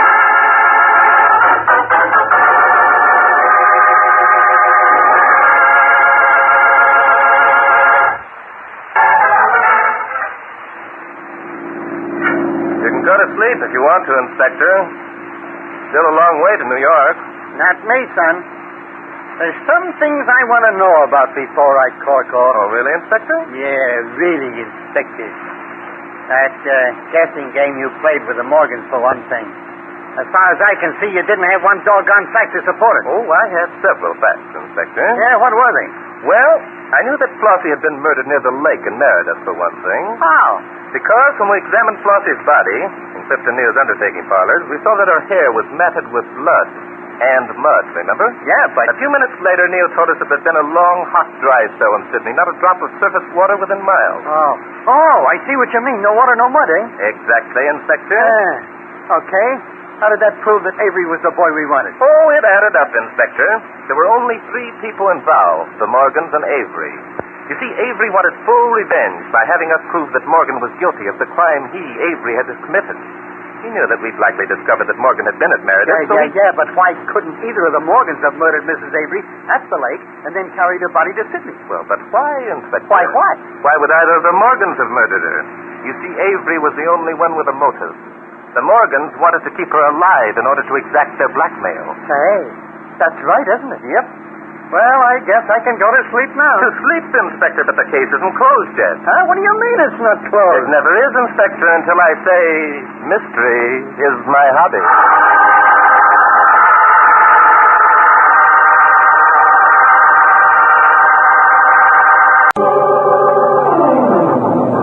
Mystery is my hobby.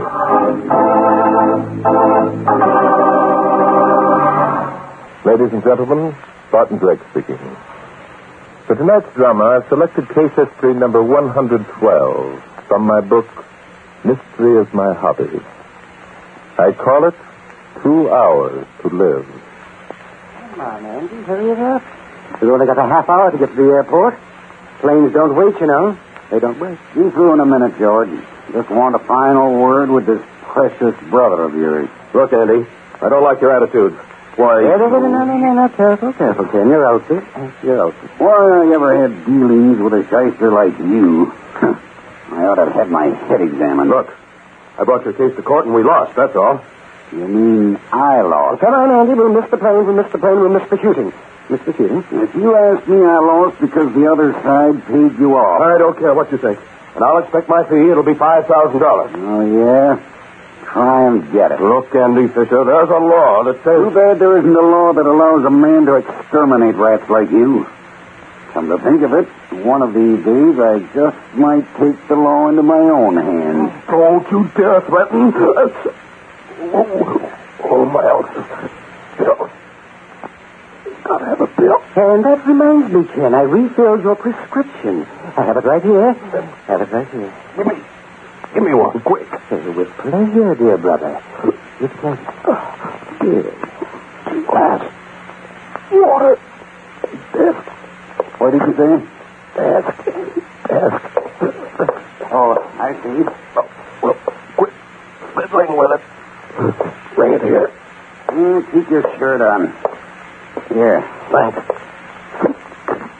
Don't mention it. I hope you choke.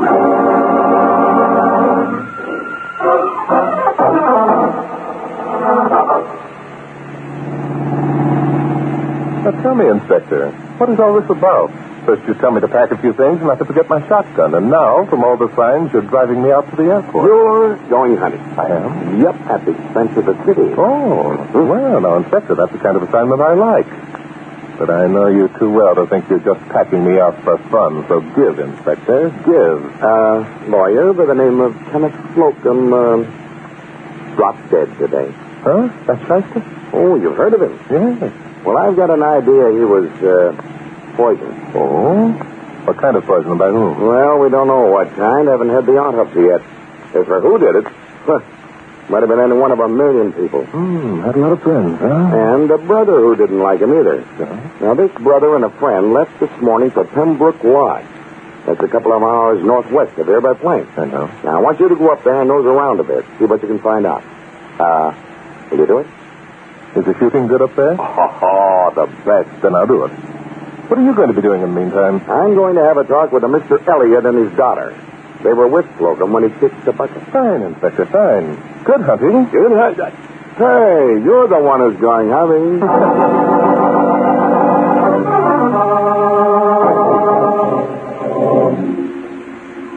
And that's the way it all started.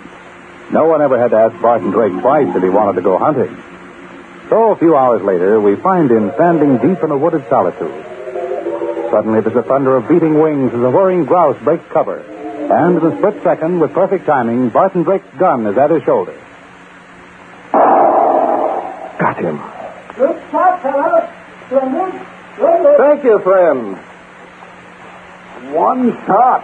Wow. I wish I could do that. Well, I'm afraid if you don't drop these fellows with the first shot, you'll never get another chance. Any luck? And only a couple. Been out too soon, too. How long have you been out? Oh, I just flew in. I've only been out about a half hour. Sort of looking the ground over. Well, guess the shooting's over for today. Sun will be down in a few minutes. Yes, I guess you're right. Well, we'd better be starting back to the lodge. Mind if we walk along with you? Walk along? Certainly not. It'd be a pleasure. Good. Figure we might as well know each other. My name's George Slocum. Druggist to trade. Druggist. My friend here is Andy Fisher. Glad to know you, gentlemen. I'm Barton Drake. Howdy. Did you say Barton Drake? Yes. Not the writer, the detective? Yes, I'm afraid I'm guilty. Well, hadn't we better be starting back?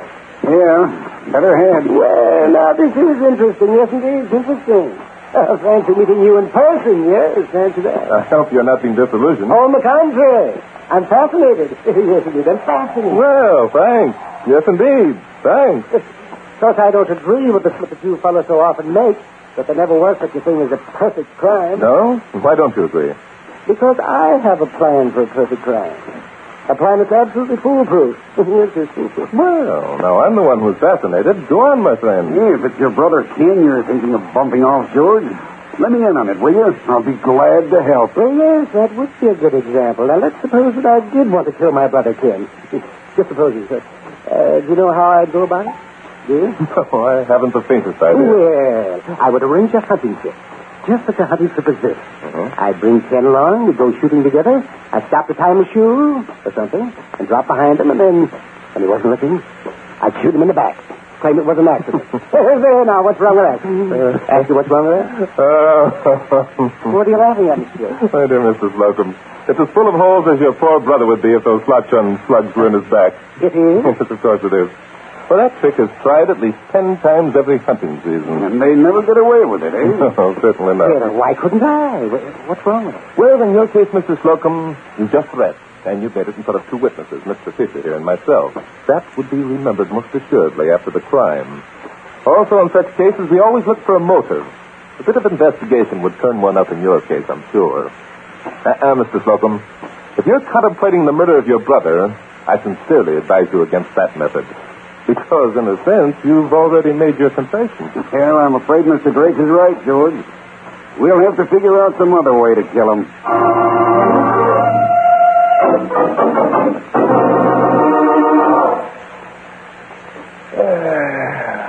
Nothing like a good meal and a good stretch in front of a warm fire after a day in the woods, eh, gentlemen?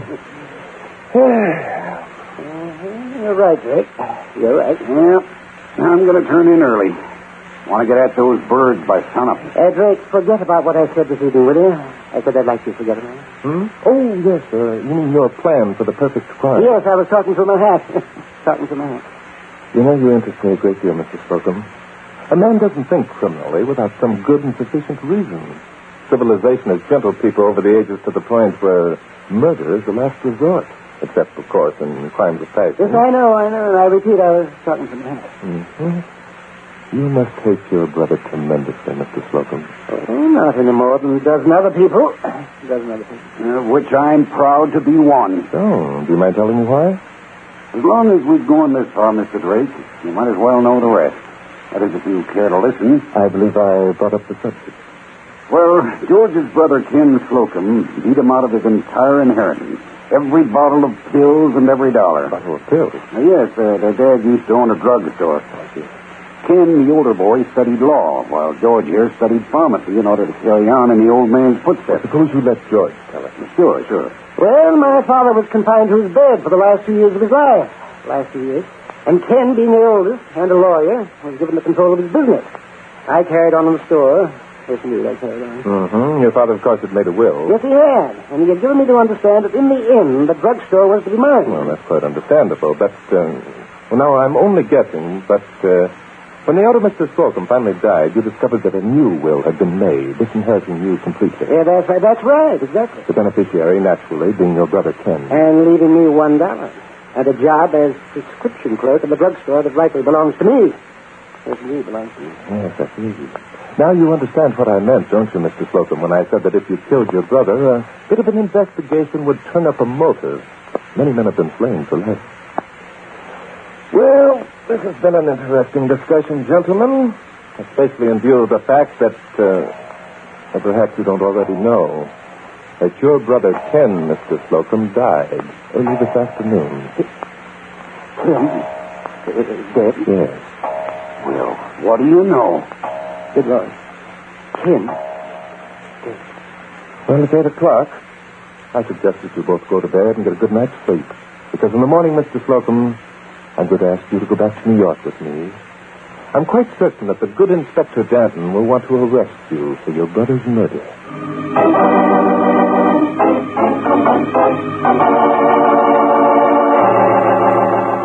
And now back to Glenn Langdon for the second act of Mystery is My Hobby.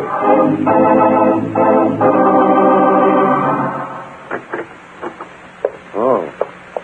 You, Inspector Danton? Yes, Oscar. Have the Elliots arrived yet? Yes. They're waiting in Mr. Slocum's office. Come in, won't you? Thanks. This way, Inspector. I know where it is. This door. I tell you, I know where it is. Father, it's Inspector Danton. Yes, Helene, I see. My daughter's very upset, Inspector. You are upset, aren't you, Helene? Yes, Father, of course. Oh. Well, she's going to be a lot more upset before I get through with you. All right, now, I want to ask you a few questions. We'll answer them. You'll answer some questions, won't you, Helene? Yes, Father. Now, you told us before that you two were with Mr. Slocum when he, died. Helene? Yes, he was. Was careful. Poor man had a heart attack right before our eyes. Toppled over on the desk there and stopped. What makes you so sure it was a heart attack? Why, of course it was a heart attack. What else could it have been? That's right, isn't it, Helene? Yes, Father. Yeah? Did either one of you say something that might have brought on this heart attack? Did Slocum fly into a tizzy or something like that? Helene? Well, you might call it that. You see, Father had just demanded an accounting from Mr. Slocum. An accounting? Accounting for what? An accounting of the trust fund which was left in Mr. Slocum's care by my mother when she died. Oh, and you think maybe Slocum had been misappropriating the funds? We have reason to believe that he has exhausted them completely. Well, now, if that ain't a motive for murder, I never heard one. However, you must remember that Mr. Slocum wasn't murdered. He settled that question himself by dying naturally. It isn't quite as simple as that, Miss Elliott. You see, Mr. Slocum didn't die naturally. He was poisoned. Poisoned? Why, that couldn't be. We were right here. We were right here with him all the time. Weren't we, Helene? Yes, Father. And that's just as good as a confession. However, I'm trying to be fair. I still got a few more questions to ask. Now, when did Slocum have this attack? I can tell you to the minute. It was just 2:30. Hey, how can you tell as close as that? The clock in the hall had just struck the half hour. Oh. Now, Mr. Elliott, at any time while you were here in the room with Slocum, was anything served? Anything to eat? Well, Well, how about it, Mr. Elliott? Helene? I'm afraid not, Inspector. Nothing was served. Did you have any drinks? No, Inspector, not a thing. The meeting was strictly business. Did either of you offer Slocum a cigarette? Maybe lit a fresh cigar. The fact is, Inspector, I did offer Mr. Slocum a cigarette. Now we're getting somewhere. But he refused it. He said he didn't smoke. Now, think this over. Very carefully, Miss Douglas. Your answer will prove whether this is suicide or murder.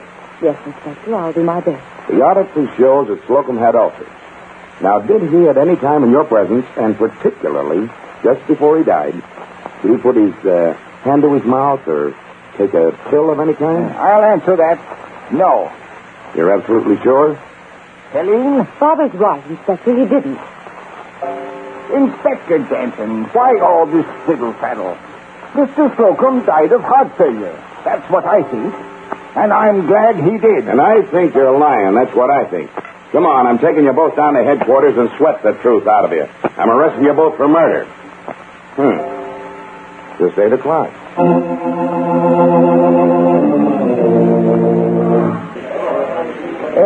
Inspector. To sate the jaded appetite of a tired and weary man, there's nothing like a plate of good old Mrs. McClarski's goulash. Just like Mother never used to make. Now, Bart, can I bring you up to date on all that's happened? Of course, Inspector. But before you start exuding pearls of wisdom, I think you ought to know that I brought George Slocum back with me. Yeah? Well, what did you do that for? Well, you wanted him, didn't you? What I want him for? For murder, of course. He did murder his brother, you know. Inspector, what are you laughing at? For once they put it over on the great Barton Drake. Yes, and just how did you put it over? George Slocum didn't kill his brother. He couldn't have killed him. Why couldn't he? Because we held an autopsy, Mr. Drake. And the autopsy showed that Ken Slocum had enough cyanide inside him to kill an elk. Oh, then the poison used was cyanide. Right, Sherlock. And cyanide is one poison that works instantaneously.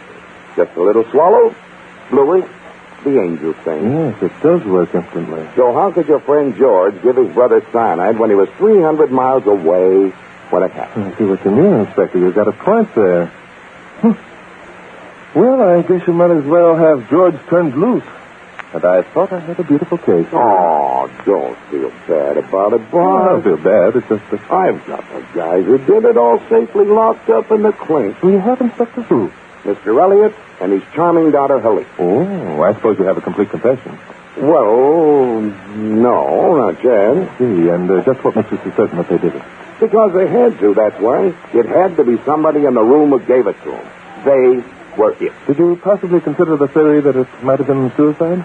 You bet I did. I asked the Elliots. They said Slocum didn't take a pill of any kind. You say that Slocum didn't take a pill? Right. And it was the Elliots who told you that he didn't? Right. Well, Inspector, right goes your whole case right into an old cop's hat. Right. What do you mean? When you asked the Elliots that question, you gave them a perfect out. An out? Yes, Inspector. All the Elliots would have had to do to clear themselves completely of any charge of murder would have been to claim that they had seen him take a pill. The verdict would have then been suicide. And all the sweating you could ever do would never prove it different.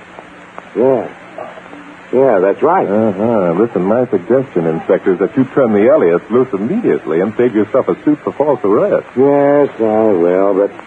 Bart, what'll we do now? I don't know, Inspector. I'm afraid for once in our bright young lives, we're completely and irrevocably stuck.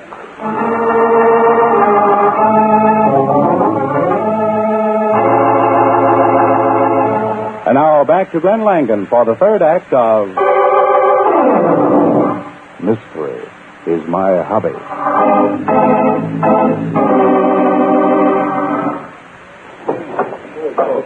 Here's your change for the aspirin, man. Here's your change.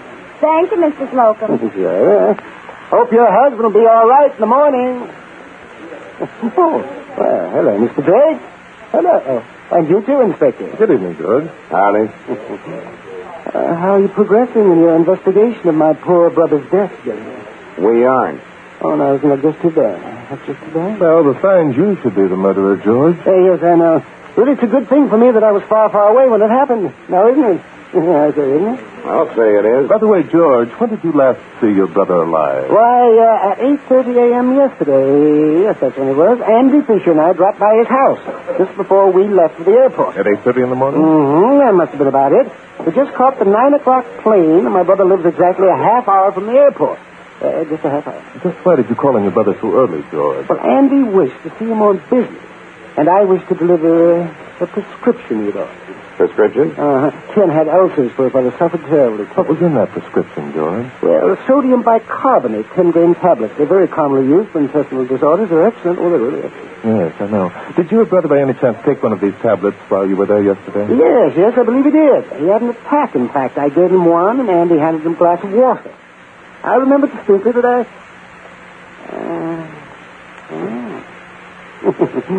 see what you're getting at. You think perhaps it was I who slipped my dear brother his lethal dose? Could be. Oh, now, you know better than that. I left my brother's house at 8:30, and I was out shooting 300 miles away when my brother died. Oh, no, I'm afraid you can't pin this one on me. No, indeed. You might have slipped a poison pill in with the others, and he didn't take it until later. That might have been true, Inspector, except for the fact that 2 witnesses have sworn that Ken Slocum positively did not take a pill just before he died. Well, that alibi of his is entirely too good to suit me. Yes, I agree with you, but still, you can't break it down, Inspector. So come on, let's be on our way. I don't think we can accomplish anything further by staying here. Well, I'd like to have an ice cream soda. You'd like to... All right, go ahead. I'll wait for you in the car. Oh, sure. You sure you don't want one? On top of that goulash, Inspector, what are you trying to do? Kill me?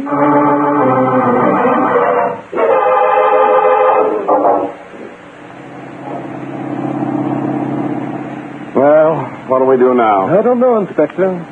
Suppose we just drive around and think. What's the matter, Inspector? Stomachache. How about that Andy Fisher, Bart?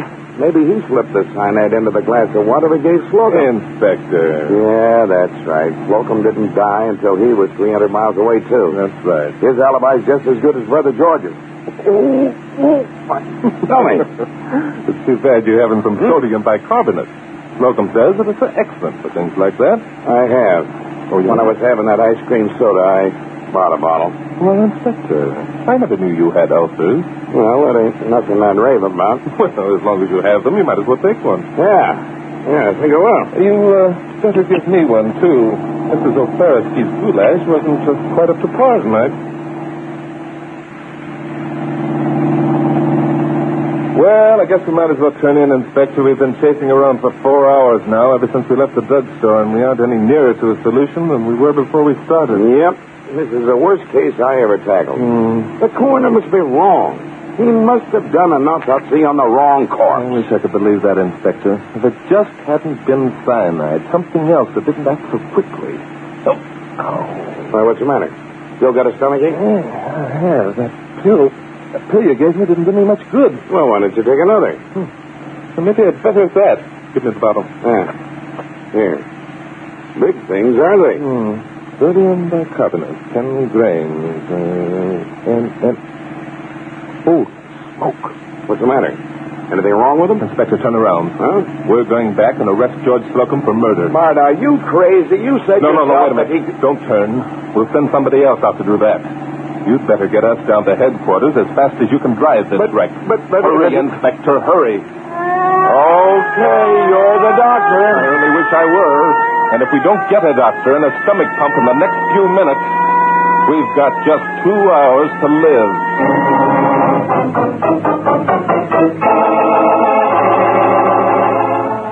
And now back to Glenn Langan for the conclusion of Mystery is my hobby.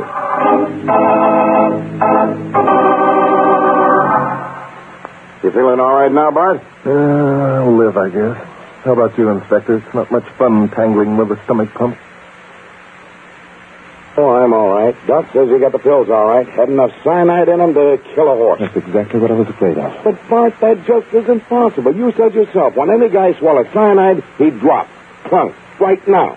How could we have all that cyanide inside us for 4 hours and still be alive? The science of medicine never stands still, Inspector. It is always advancing on to newer and better things. Yeah? Now, take that enteric seal, for instance. Enteric seal? What's that? That's the stuff that those sodium bicarbonate tablets you bought from Brother George were coated with. It said so right on the label. Yeah. Well, I still want to know what it's good for. You see, Inspector, ulcers are not only found in the stomach, they're quite often found on and beyond. So in such cases, they give the patient these N-Seal tablets. They're made with special coatings called enteric seal, which take exactly 6 hours to dissolve. Do you follow me? Yeah, but I still don't get it. Inspector, use your imagination. Our druggist friend simply took some cyanide, coated it with enteric seal, gave it to his brother, and went hunting. When the 6 hours were up, the coating dissolved, and Ken Slocum dropped dead, leaving George with a perfect alibi. Yeah, but how did we happen to get it? You asked me that, Inspector? Well, I have a notion that friend George got a bit panicky when you started to question his alibi. Huh? And then when you blundered right into his lap by buying those tablets, he slipped you some of his very special brand. He probably put something extra in your soda, too, so that you take the pill right away. Why, the dirty little skunky... Come to think of it, we should have cracked that alibi long before this, Inspector. Yeah? Why? Because Brother George was only told that Ken died of poison, remember? And most poison works rather slowly.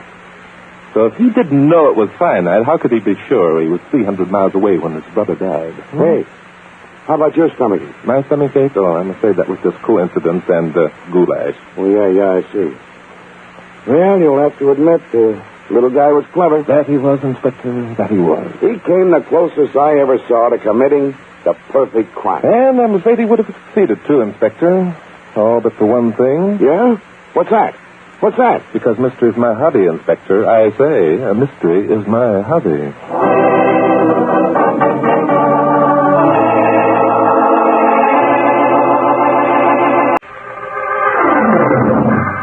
Mystery is my hobby.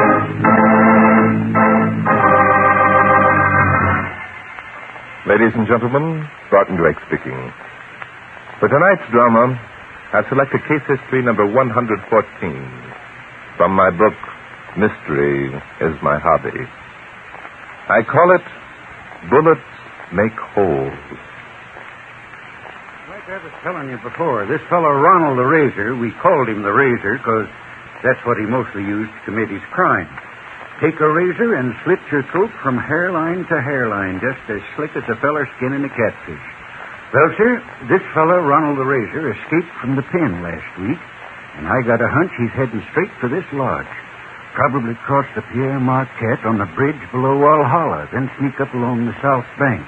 They caught him here, you know. Started slitting throats, beginning with cabin number 1, and worked his way up to number 6, doing a neat job in all of them. Never would have caught him in number 6, only his razor got dull, and he had to stop and strop it on the bedpost.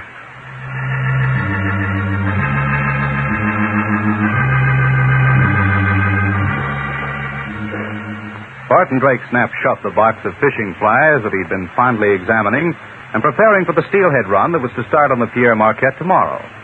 Slowly he rose from his chair and walked over to the fireplace where he stretched his long bones in front of its cheerful warmth. For there was still a trace of snow on the old Pierre Marquette. Slyly he winked at Inspector Noah Danton as old Charlie Ames, the lodgekeeper, concluded his gory tale when the inspector dropped his can of worms. Then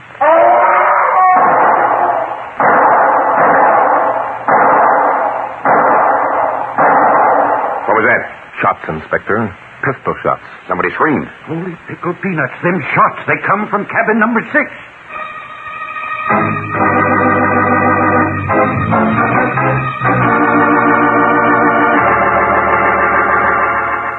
And now back to Glenn Langan for the second act of Mystery is My Hobby.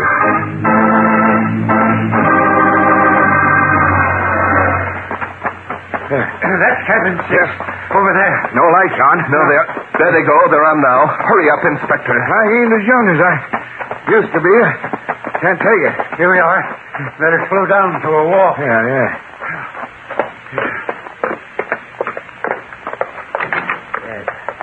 Dead, Max. Blood. Horrible. What's going on in here? It's and blood. Who is this man, Charlie? Steve Morgan comes here every year to fish. Him and his pal, Max Warner. Yeah.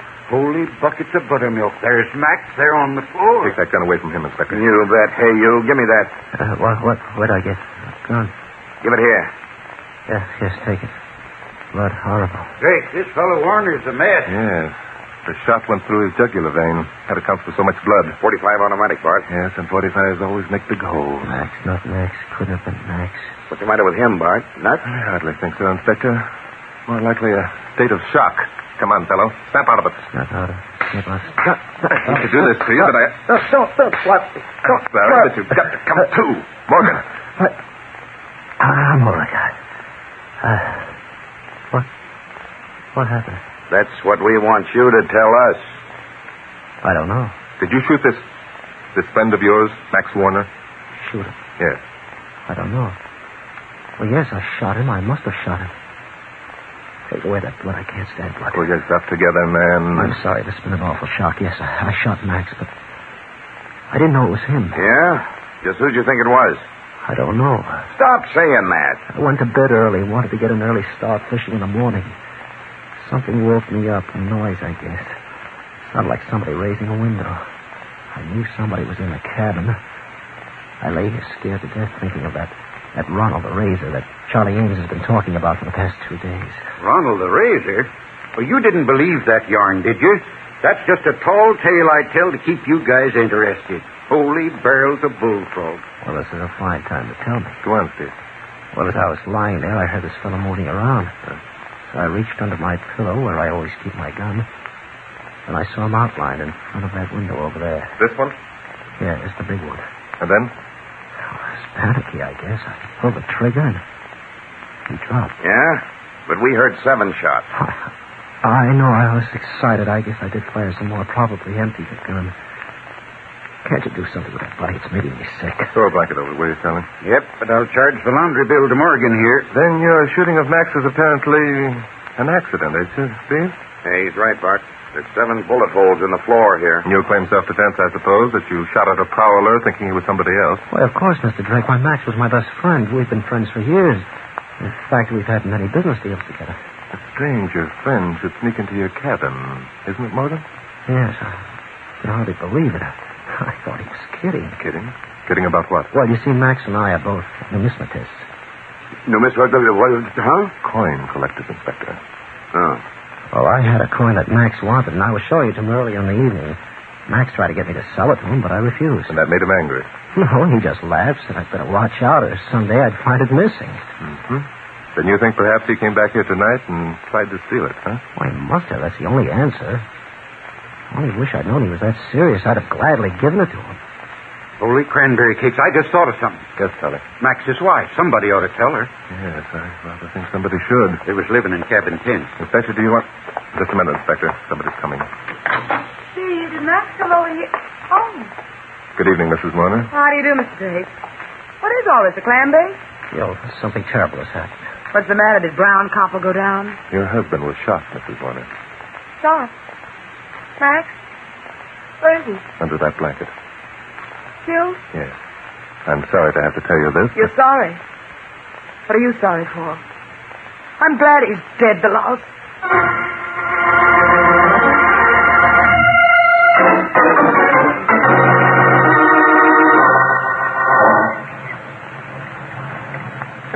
It's a beautiful morning, Inspector. It's a shame that last night's events will have to interfere with our fishing. Yeah, me with all those nice fat worms, too. I don't see why we don't forget the whole thing and let the sheriff handle it. Looks like an accident to me. Yes, on the face of it, I'll have to admit it does. However, there are a couple of things that don't jive, and I won't be satisfied until they do. Okay, Sherlock, what do you want me to do? I want you to take this station wagon and drive into Ludington. That's about 25 miles from the nearest town where you'll find a telegraph office. Well, if you just want to send a wire, why don't you phone it in? There might be too many people listening. There's an extension in every cabin, you know. Besides, this station wagon is the only means of transportation here at the lodge. With it gone, it'll keep all the interested parties close to home. Okay. Where do you want me to wire? Wire the stock exchange in New York. I want to know whether brown copper is up or down.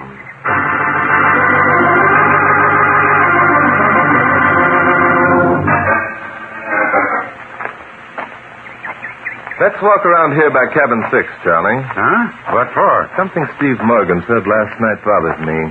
He said he thought he heard a window open. Yeah, that's what he said. Now, this big window here, this is the one Max said he was standing in front of when he was shot. Steve said he made a perfect target. Would have, I guess. Anyways, head and shoulders. He couldn't open that window, though. Why not? It don't open. Nailed in there solid as a tombstone. I'm saying. How about these around here at the side? They'll open. Careful, Charlie. I'm looking for footprints. I don't see none. No. The ground is soft, too. If anyone had tried to open these windows from the outside, there'd be plenty of them. Let's go around back. Ain't no windows there. Nothing but the back door. We'll go around there anyway. You know, Charlie, it's a funny thing. What is? Why anyone would take the trouble to come in through the window when the door was unlocked all the time. It was? Of course. Don't you remember last night when we heard the shots? We ran over here and walked right in. Oh, well, now, ain't that a pretty picture? Oh, hello there, Drake. It depends on what you call pretty. I was just consoling Jill here. Rather fervently, don't you think, Morgan? Well, it's been an awful shock to her, and... Oh, nuts, Steve. Why don't you tell him the truth? To find it out anyway. Well, Steve and I are in love, Mr. Drake. There's nothing any of you can do about it. Oh, I'm sure I wouldn't care to. That little accident last night seemed to clear things up tremendously, didn't it? Yes, it settled a lot of things. Tell me, Mrs. Warner, did your husband know that you and Steve were carrying on a love affair? Of course he didn't know. Steve and I were too clever for that. I'm beginning to wonder if you were quite clever enough. What do you mean by that? I'm not sure that I know. Yes. Don't get any funny ideas that the shooting wasn't an accident. Sheriff gave me a clean bill of goods last night when he came to get the body. Well, I'm not disputing the accident theory. Yet. Will you stop saying that yet? Try and get you, Steve. It's just shooting in the dark. Yes, something like you did last night, eh, Steve? What, you... You, Steve! Oh, I'm sorry, Jill, but this guy gets my goat. Use your head. That's just what he's trying to do. And now, Mr. Drake, when is that policeman friend of yours coming back? Oh. Steve and I want to use the station wagon. He'll be here almost any moment, I suppose. What do you want to use it for? We want to go into Luddington and get married. Holy bales of bananas, and your husband's body ain't even cold yet. What's the difference? There's no reason to kid anybody. I'm inclined to believe you're right. You'd better get married right away. That is, if you ever expect to get married at all.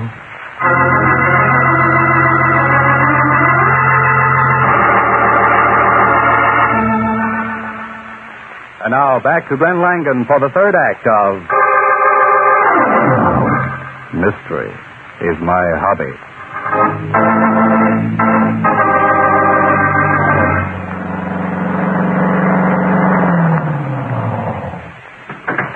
Well, Inspector, am I glad to see you back? Yes, I had to wait a while at the telegraph office for an answer. What did you find out? Brown copper is down, brother. And I mean down. It's down, eh? The very bottom. Well, come on, Inspector, tell me. I know you well enough to know that you'd find out why it was down. Well, Brent, it's this way. You see, this fellow that was killed last night, this Max Warner and his pal Steve Morgan, had a corner on that stock. I see. Yesterday, this Steve Morgan wired his broker to unload his entire interest. He did. Sold at a big profit and broke the market. But Max didn't unload his stock. No, Steve left him holding the bag.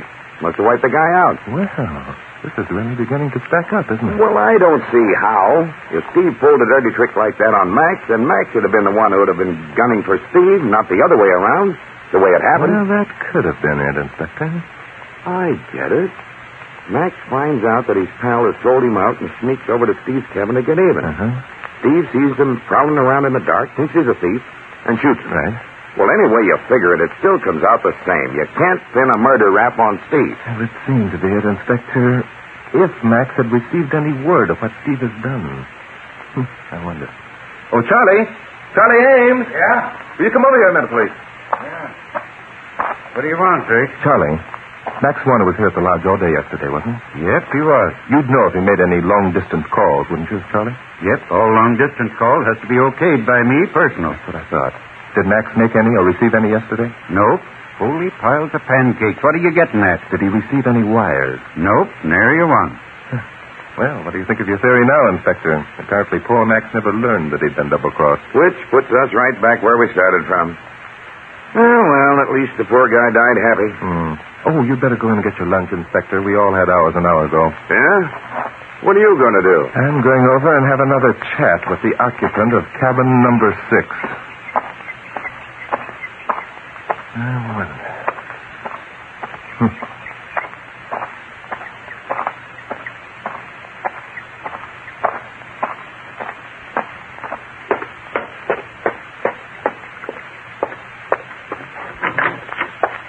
Hello there. Anybody home? Come right in, Mr. Drake. Oh, it's you, Mrs. Warner. I rather expected to find Steve. Steve's out getting the station wagon. We're going into town to get married, remember? Now, I hate to be a party to the curtailment of such sweet happenings, but I'm afraid, my dear Mrs. Warner, you're not going anyplace. Who's going to stop me? I am. You and who else? Now, really, Mrs. Warner, you can do better than that. Such a trite little place. What's the matter with you? What have you got against Steve and my getting married? Well, nothing. Nothing at all. Only I'm not sure that Steve knows what he's getting into. It's a nasty remark. Yes, I know. And I also know a nastier one. A little thing called murder. Don't make me laugh. You couldn't prove my husband's death wasn't the result of an accident. I can only prove it was murder now, but I knew it was murder from the very first. How did you know? You tell me. Well, supposing it was murder. I mean, even if it was, that has nothing to do with me. I didn't shoot Max. It was Steve. You're such a refreshing young lady, Mrs. Warner. Starting to turn on your lover already. Well, I'm not going to a chair for something he did. I'm afraid you are, my dear girl. There's such a thing as an accomplice. That also can carry the death penalty, you know. Now, will you come along peaceably, or shall we go to meet your paramour, or do I have to use force? I'm not going anywhere. I think you are. Does this look like it? Well, another automatic. You and Steve must have brought out an arsenal. And I'm a better shot than Steve, Mr. Drake. I wouldn't advise you to make any false moves. I see. Well, certainly you don't expect me to just keep on standing here. No. You're going to get in that closet, and you're going to stay there till Steve and I can make our escape. Really, I don't believe I care to. I imagine that closet's rather stuffy. Get in there, Mr. Drake, or I'll shoot. I don't believe you would, Mrs. Warner. Just try me and see. I'm coming after that gun.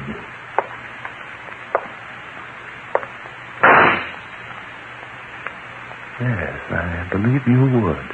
Now get in that closet quick. All right.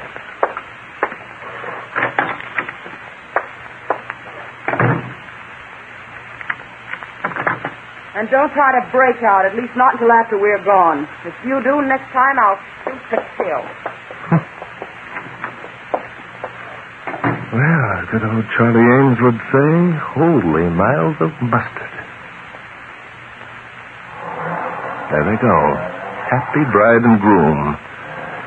I hope the good inspector heard that shot. There's nothing like a shot to make him come a-running. I guess I could bust out of here at that. The place is too small. I can't get... run for it. Charlie's got staunch cabins, good solid oak.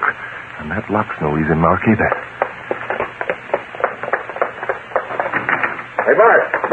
I don't see him nowhere. Bart, where are you? You all right? In here, Inspector. Where, in the closet? Yes, unlock the door, will you? I can't. There ain't any key. Then shoot out the lock. Hurry. Okay, keep your shirt on and stand out of the way. Go ahead.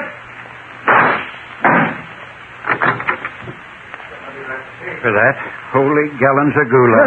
Charlie, those closets of yours weren't built for comfort. I heard the shot while I was eating my pie. Charlie and I rushed out just in time to see our friend Steve drive up to the cabin in the station wagon, and his girlfriend come running out. She gets in, and they drive away like mad. What's up? Mrs. Warner, the little vixen, stuffed me in the clothes closet like an old stuffed shirt. What? You let a dame? Now, listen. It isn't funny, Inspector, when you're looking into the open end of a 45. You mean it was the gal that took a shot at you? Well, she pointed something at me that went bang. I don't believe it was her finger. Holy cases of candle. Never mind that now. Which way does they go? Turned right up on the road, probably crossing the West Bridge. That'll take them right into Leadington. No, they won't go to Leadington. They'll realize that all we'd have to do to catch them would be to telephone the sheriff there. What other way could they go, Charlie? Well, now, let's see. After they get across the bridge, that's about 2 miles down the road, they could double back and go east. There ain't another town that way for 60 miles. You mean they'd have to come back this way? Only on the other side of the river? Yes, I guess they would. Bart, if we only had another car, we could maybe catch them. That is, if we had a bridge up here to get across the river. Yes, but we haven't got a car, and there isn't a bridge. You'll have to think of something better than that, Inspector. Say, I got an amphibious jeep. Bought it at the surplus sale. Use it for fishing. Why, it'll cross the river like a duck. Well, what are we waiting for? Come on.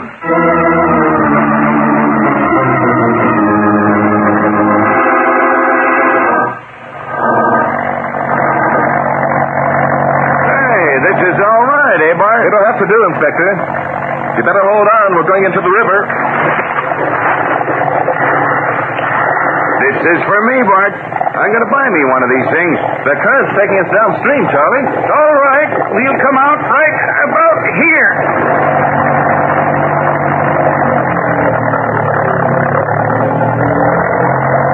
Now, if we can just miss a few of these trees. Whatever you do, get us over to that road in a hurry, Charlie. Okay. Well, there's the road. Good. I hope we're here in time.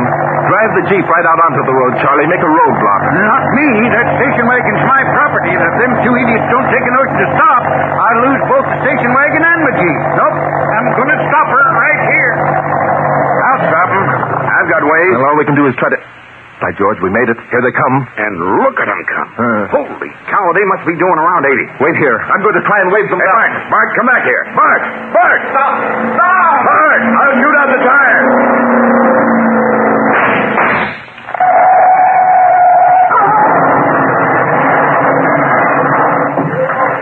Bart, you all right? Yes, Inspector. I'm Caught fine. fire the minute she smashed. Turned over 5 times. I counted her. What a mess. What a mess. Well, there's nothing we can do for them now.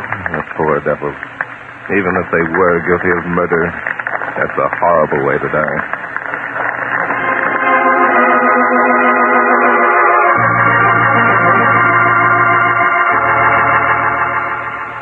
And now back to Glenn Langan for the conclusion of Mystery is My Hobby.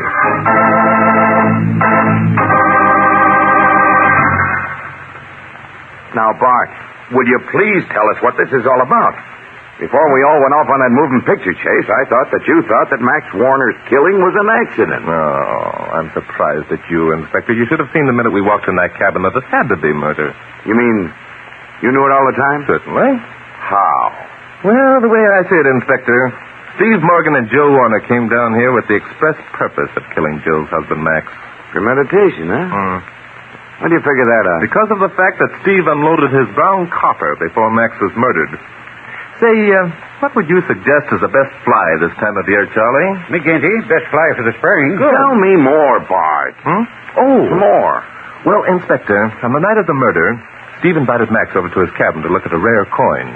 And Max came still thinking that good old Steve was his pal. When he got there, Steve simply pulled out his automatic and shot Max, dead. So you think of McGinty as the fly to use, Charlie, eh? Hey, wait a minute. If what you say happened, how about the lights? Max wouldn't come into a dark cabin if he was just on a visit. But the cabin wasn't dark, Inspector, not when Max arrived. It was, too. We saw him turn on the light when we were running over here. Well, now, Inspector, if Steve could turn on the light, he could also turn it off, couldn't he? Well, he was... You forgot that we were in the room here with Charlie Ames when we heard the shots. It would have been a very simple thing for Steve to turn off the light before we could run to the door. Charlie, what weight leader would you suggest? Oh, about 10 pounds. Seems to me that's all theory. You haven't any evidence that would stand up in court. I could think up a pretty story, too. About 10 pounds, you say, Charlie, Look, Bart, how did you know it was murder? All right, Inspector. All right. How many shots does a .45 automatic hold? 7. That is 7 in the clip. Could hold 8 if there was one in the chamber. And how many shots did we hear? 7. Then I could safely say that there wasn't an extra shot in the chamber, couldn't I, Inspector? Inasmuch as the gun was completely emptied when you took it away from Steve? Yes, you could safely say that. And so could I. Thank you. And how many holes were in the floor of Steve's cabin, Inspector? 7. And how many in Max's neck? 1. And where did that 1 come from? Why, the one in the chamber. But we couldn't safely say there was one in the chamber, could we, Inspector? Oh, nuts. I think I'll borrow that amphibious Jeep of yours, if you don't mind, Charlie, tomorrow. Where did the 8th bullet come from? Oh, there wasn't any 8th bullet, Inspector. Well, then how... That's how I knew that Steve Morgan was lying. You'll remember that Steve said he was awakened by a prowler who stood between Steve's bed and the window that couldn't be opened because it was nailed shut. Yeah, he said that all right. Steve swears that he shot at the prowler's head, which was silhouetted against that window. The shot going through Max's neck. Yeah, that's right. Then where is the hole in the window, Inspector? If the bullet went through Max's neck, there would have to be a hole in the window. Bullets do make holes, you know. Well, I'll be... No, don't say it, Inspector. There's more to come. When Max came in that night, Steve knocked him down and shot him on the floor. Yeah. Then he emptied his gun. There were 7 bullet holes in the floor and 1 in Max's neck.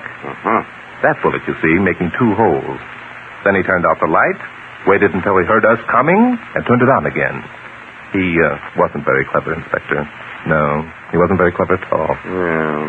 You know, Mr. Drake, that killing reminds me of the time that Harry the Hatchet was stopping here. So? Terrible fellow, Harry the Hatchet. Why, one night he started chopping up people. Started with cabin number 15. Well, sir, he hacked his way all the way down to cabin... No. Huh? That's enough, Charlie. Your stories are too obvious. What do you mean, obvious? Obvious fabrications, nothing subtle. In other words, Charlie, they're just plain barefaced whoppers. Well, holy boxes of bear meat. I like intrigue, Charlie. After all, you know, mystery is my hobby.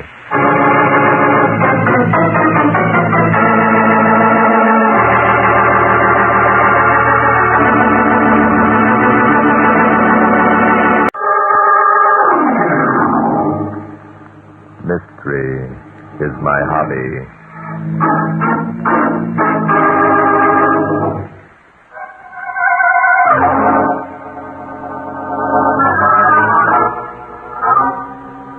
Today's story took place here in New York about 2 weeks ago. In the early evening of a bright spring day, a young lady climbed the 4 flights of stairs to the studio of a famous young artist in Greenwich Village and knocked.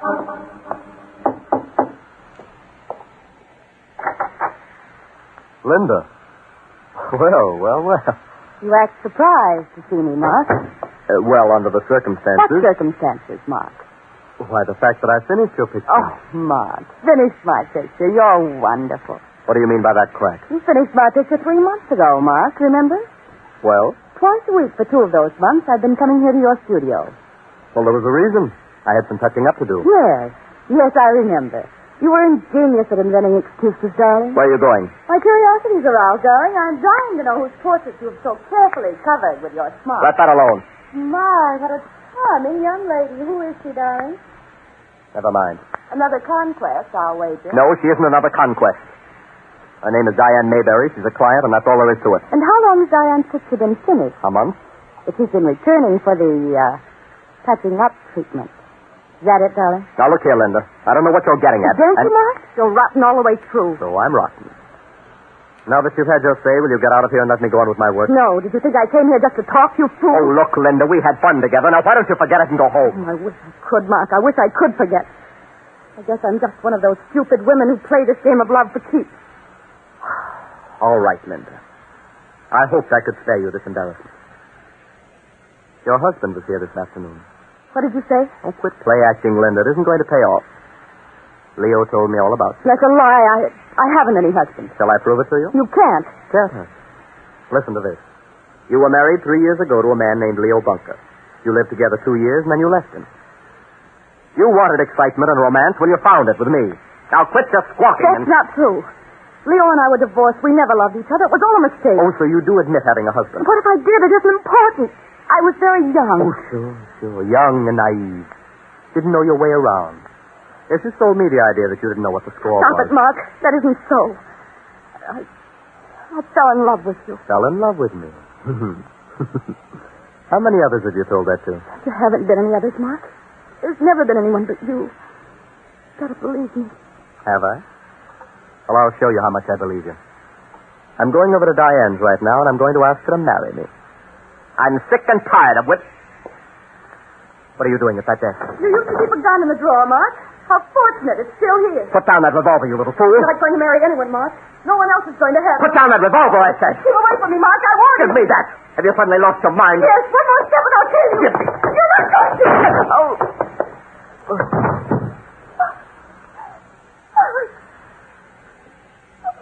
I killed him. I've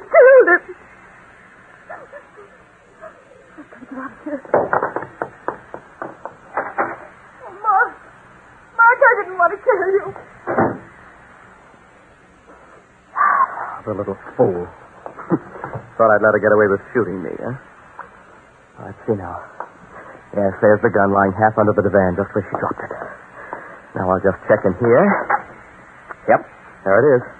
Oh, what a perfect setup. And now to set the final scene.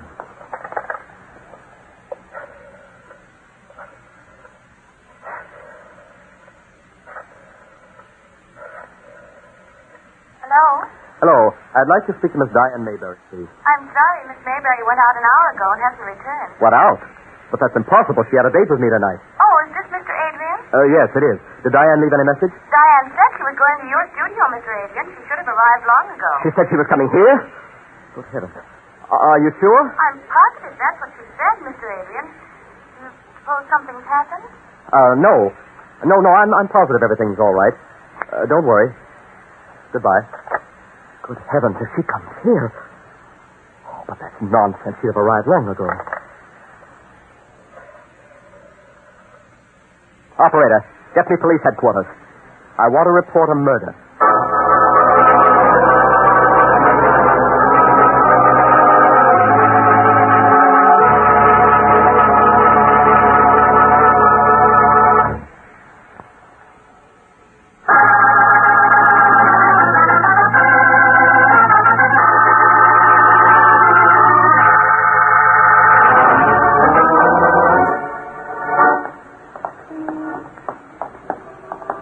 What, Bart? What, Inspector? Sometime when we start out to investigate one of these murders, I'd like to come sailing up in a squad car with a siren howling. Be kind of exciting, wouldn't it? I'm afraid you've seen too many movies, Inspector. Well, maybe you're right. The last one I saw was a thing called Dragon Lick. Not bad. Well, here's the joint. Never met an artist till you refer to one of these Greenwich Village establishments as a joint, Inspector. Any apartment building is a joint to me unless it has an elevator. Oh, I see what you mean. Well, there's only one way to reach the top, Inspector, and that's keep climbing.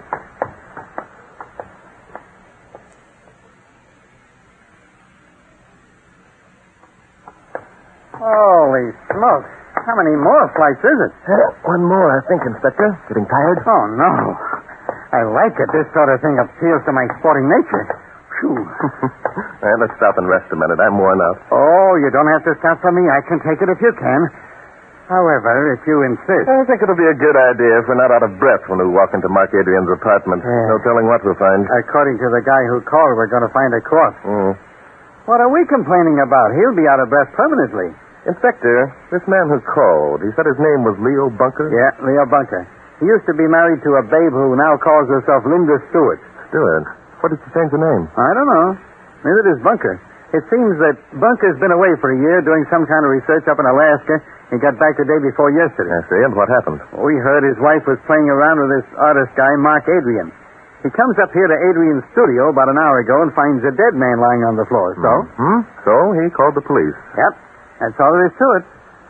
Well, are you rested enough to tackle the last flight? Yes, I think I can make it.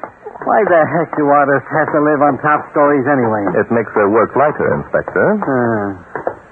Well, there seems to be only one apartment up here. Must be Adrian's. Yep, there's a sign on the door that says so. Oh. Didn't you say that Leo Bunker said he'd wait for us here, Inspector? That's what he said. Doesn't seem to be anyone here now. Let me try the knob. If Bunker were here, he apparently became frightened and decided to leave. The place is as black as ink. Wait a minute. There must be a light switch around someplace. Yep, there we are. Huh. I don't see any corpse lying around. Inspector, do you suppose that telephone call came from one of your crackpot friends? I haven't got any crackpot friends except you. Oh. Hey. Oh, yes, that's it. A gun lying half under the divan, huh? I'll just pick up my handkerchief here and take a look. Any shots fired? Yes. 2. Well, maybe there's a stiff lying around someplace after all. I'll take a look in this room. Hey, Bart, come here. Find something, Inspector? Yeah, take a look. Well, our corpse, eh? Corpse is right. Bullet through his gizzard and blood all over the place. What's that in his hand? Looks like an artist's paintbrush, Inspector. By Jove, look down the floor. Yeah, he tried to write something with a paintbrush. What's it say? Let's see. Nothing much more than a scrawl. As near as I can make out, it says, Linda killed Bunn. Last words trail off as though he'd been unable to finish it. Well, it's easy to figure out. He tried to write Bunker. Linda killed Bunker. He got as far as the B-U-N in Bunker, then he must have died. Yes, but that's odd, isn't it? Why? Looks plain enough to me. But I thought you said the man who called you on the phone was named Bunker. Huh? Well, I did, didn't I? say, this is kind of a funny deal at that. Yes, very funny, Inspector. Look through his pockets and see if you find any marks of identification. Good idea. Let me see here. Here's a billfold. Good. Driving license made out to Leo Bunker. Identification card made out to Leo Bunker. Membership card of the Eastern Portrait Cultural Society made out to Leo Bunker. I'm told this guy's Leo Bunker. And it was Leo Bunker who called you on the phone. And Leo Bunker who wrote on the floor. Inspector, I think we'd better get busy. Linda Stewart, I imagine, will be expecting us.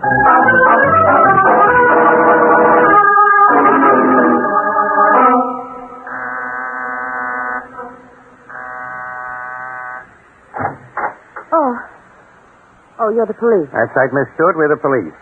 My name, Bart. How'd you know we were the police, lady? I've been expecting you. You found out, haven't you? You guessed it. That's why we're here. Well, I'm glad. I was a fool to think I could get away with it. Well, this is something I didn't expect. Do you mean you're ready to make a full confession? Yes, I would have given myself up anyhow. Doesn't matter now. Nothing matters. Why not, Mrs. Bunker? Bunker? How did you know my name was Bunker? Isn't it? Yes, but for the past year I've been living under my maiden name of Linda Stewart. How did you know? Your husband told us. My husband? Yep. Then Mark was telling the truth. How do you say that? Mark said that Leo had come back and told him everything, but I didn't believe him. When Leo went away, he promised he'd never bother me again. Just a minute now. I better write this down.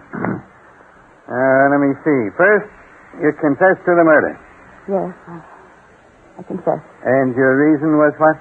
Well, I was terribly in love with Mark, but he'd become interested in someone else.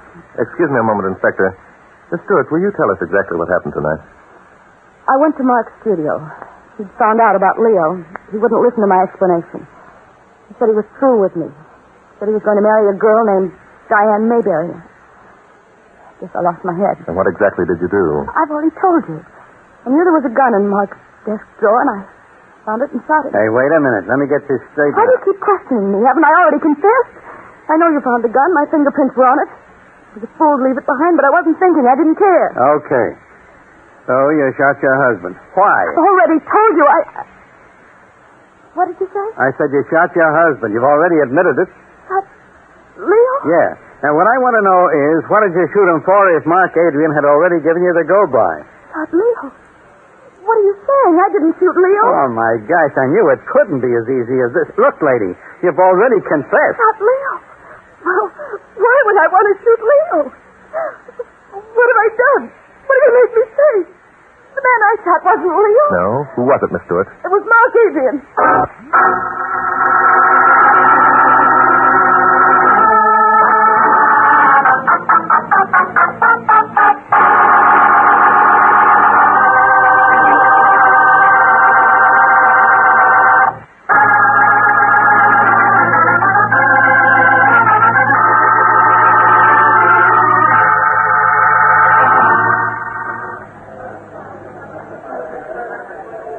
Having fun, Diane? Oh, yes, I like it here.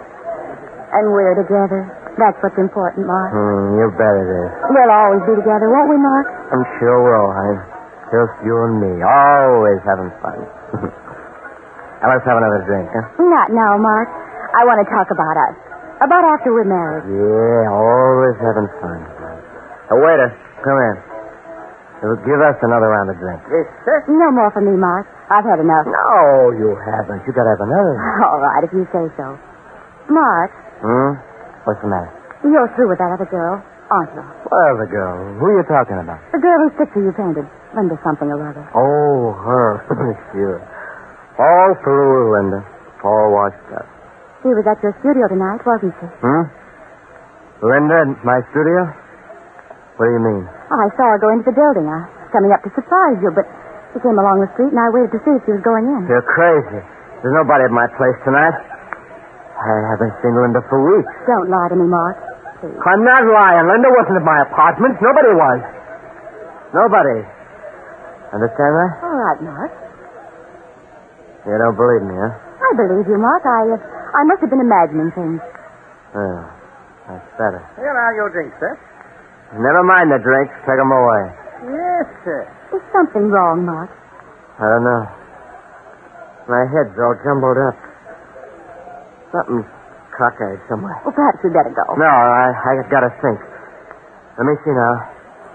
There's something I gotta think about. Don't worry, darling. It can't be important. Mark, I do wish you'd explain. Keep quiet. I gotta think. Yeah, it's all right. And you just remember now. You saw Linda come in at 7:30. But, Mark, you said she wasn't there. How do I know whether she was there or not? I wasn't home. You weren't home? Of course not. I was at the club having a workout in the gym. I was having a workout all by myself. Oh, darling, why didn't you tell me? Well, you were suspicious of me, that's why.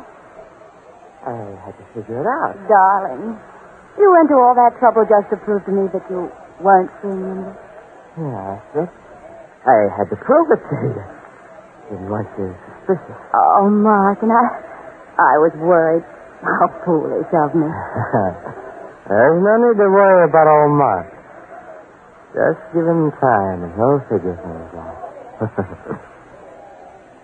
Well, let's go. But, darling, you haven't touched your drink. I don't want it. I've had too much already.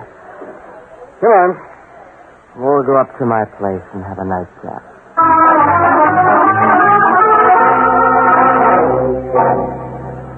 There's a cab pulling up in front of the studio building now, Inspector. And two people getting out. You suppose that's Mark, Adrian? I know it is, Inspector. He's quite a familiar figure. It's a better-known night spot. Yeah, well, I don't get around to the better-known night spot. Hey, that's a good-looking babe he's got with him. Yes. Well, let's go up, Inspector, and get this over with. Okay, I only hope you haven't missed the boat. Don't worry about the boat, Inspector. It's a murderer we're after.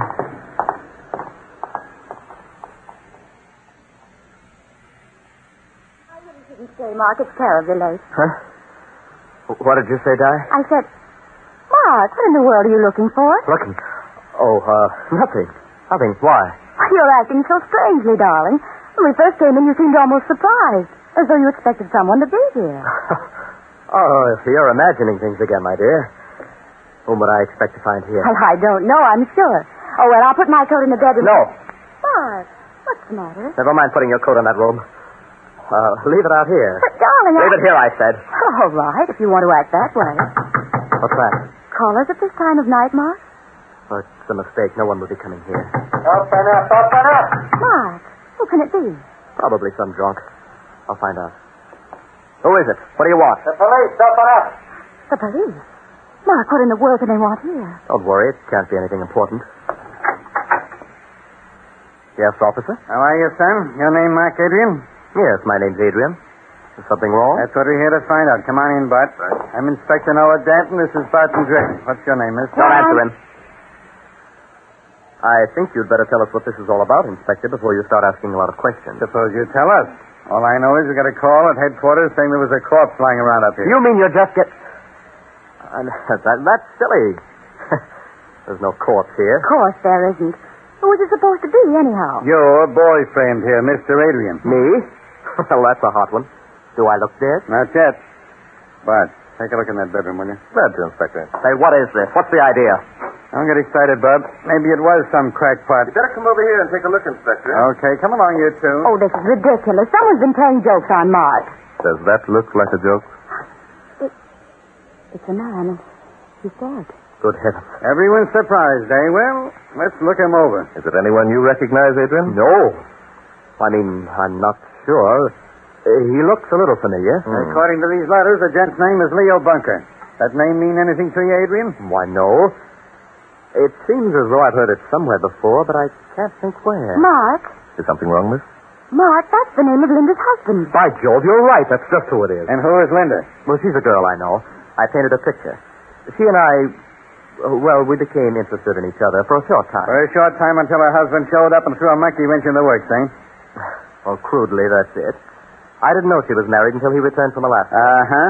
Bart, do me a favor and take a look around here, will you? These kids and I can talk in the other room. Very well, Inspector. Come on, you two. Now, let's see. Hubby comes back and starts to beef because his wife is playing around and someone knocks him off. Well, that's the start, eh? Say. Thought of something, son? Yeah. Diane, tell the inspector what you saw at 7:30 tonight. Why, I was coming up here, but I saw Linda entering the building, so I changed my mind. Mark, you don't think Linda I'm could have... afraid that it looks bad for Linda, Inspector. There's some writing on the floor beside the body. It states that Linda shot Bunker. Is that a fact? She must have lost her head when she found Leo here in my studio. Now, I wonder why she'd do that. Why? He probably accused her of coming here to see me. Well, was she up here to see you? I suppose so. She kept coming up in spite of the fact that I asked her not to. And what did Linda say when her husband accused her? Well, how should I know? I wasn't here. I was at my club having a workout in the gym. Wasn't I, Diane? Yes, that's right. Were you with him, lady? Of course not. Then how did you know he was there? Well, he told me. Oh. Where'd you find that gun, boy? It was lying beside Bunker's body, Inspector. I picked it up without thinking. Sorry. Oh, you fool. Now you've obliterated a fingerprint. Whose fingerprints, Adrian? Linda's. They were on the gun. Are you sure? Of course I'm sure. They'd have to be on the gun if she shot Leo, wouldn't they? Not necessarily. If she had any presence of mind, she'd have wiped the gun clean. Linda wasn't that type. She would have become panicky and thrown the gun away before she left the apartment. In that event, the gun would probably have been here in the living room, wouldn't it? Yeah, halfway under the divan. Halfway under the... What the devil are you talking about? There's something else I'd like to bring to your attention, Inspector. Only one shot entered Bunker's body. Is that a fact? What is this? What are you trying to do? Are you cops or aren't you? That's why we're here, son. Well, then why don't you get your experts up here? You'll find out that the bullet that killed Bunker came from that gun. And you'll find Linda's prints on the gun. Now, what more proof do you want? You see, Inspector, it's paying off, isn't it? I guess you were right at that point. What do you mean? What time did Bunker get here, Adrian? 7 o'clock? What time did Linda get here? How should I know? Why don't you ask her? You did. She says she was here at 6:45. Well, she's lying. She's trying to save her own skin. Of course she was lying. I saw her entering the building at 7:30. Was she entering or leaving, Diane? Well, she was entering. I'm sure of it. What time did you leave the studio, Adrian? 5 minutes after the girl. Somebody saw her. That's a lie. I stayed up here. Then you weren't at the club. No.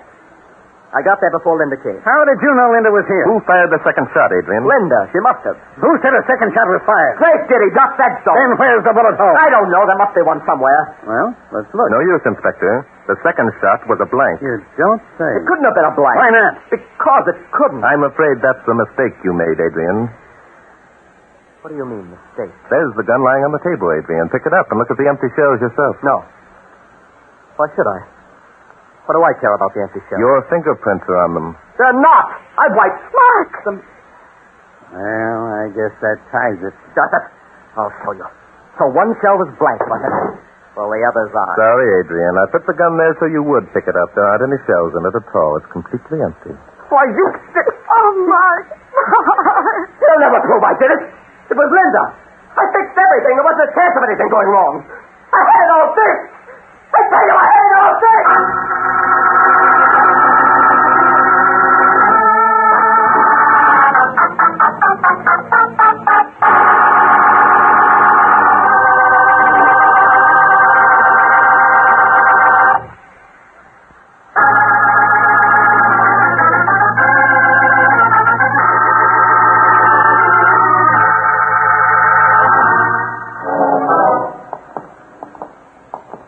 Well, Inspector, here's my corner. Yeah.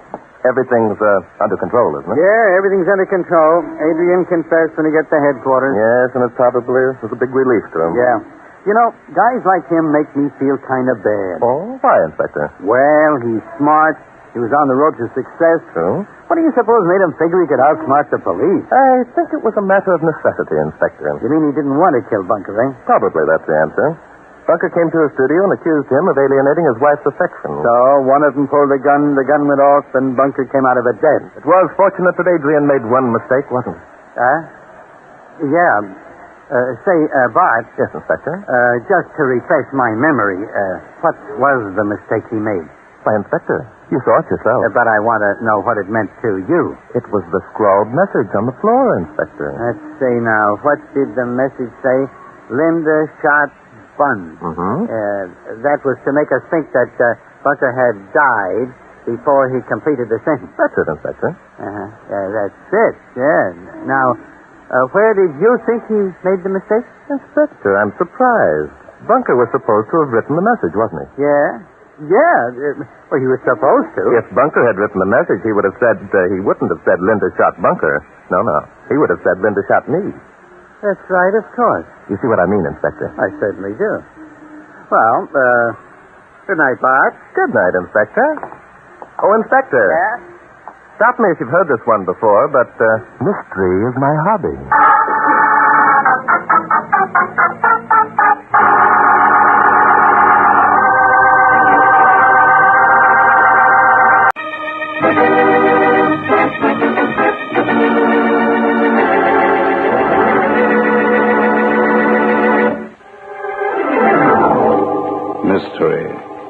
my hobby.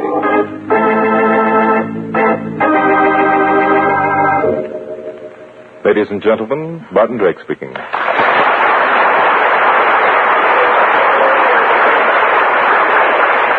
For tonight's drama, I've selected case history number 122 from my book, Mystery is My Hobby.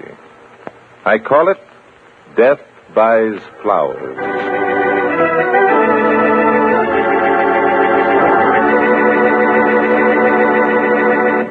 And now, back to Glenn Langan for the first act of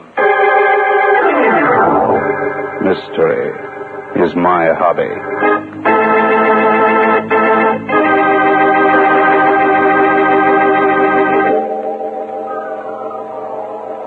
I'm telling you, Ozzy, my system really works. You take my advice and put 500 across the board on Limping Luella in the 6th race, and if you don't make $5,000, I'll eat your Homburg. This is your floor, Mr. Brandon. Yours too, Mr. Collier. Huh? Oh, thanks, Charlie. Come on, Ozzy. Let's get back to our little game, huh?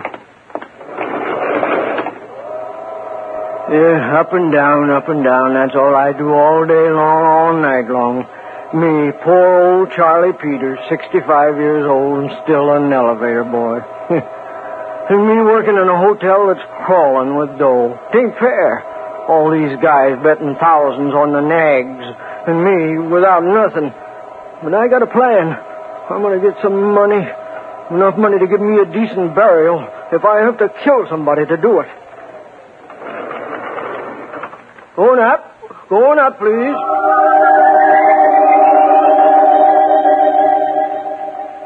Barton Drake carefully raised the gun to his shoulder and sighted along the barrel. He held his breath as he brought the sights in alignment.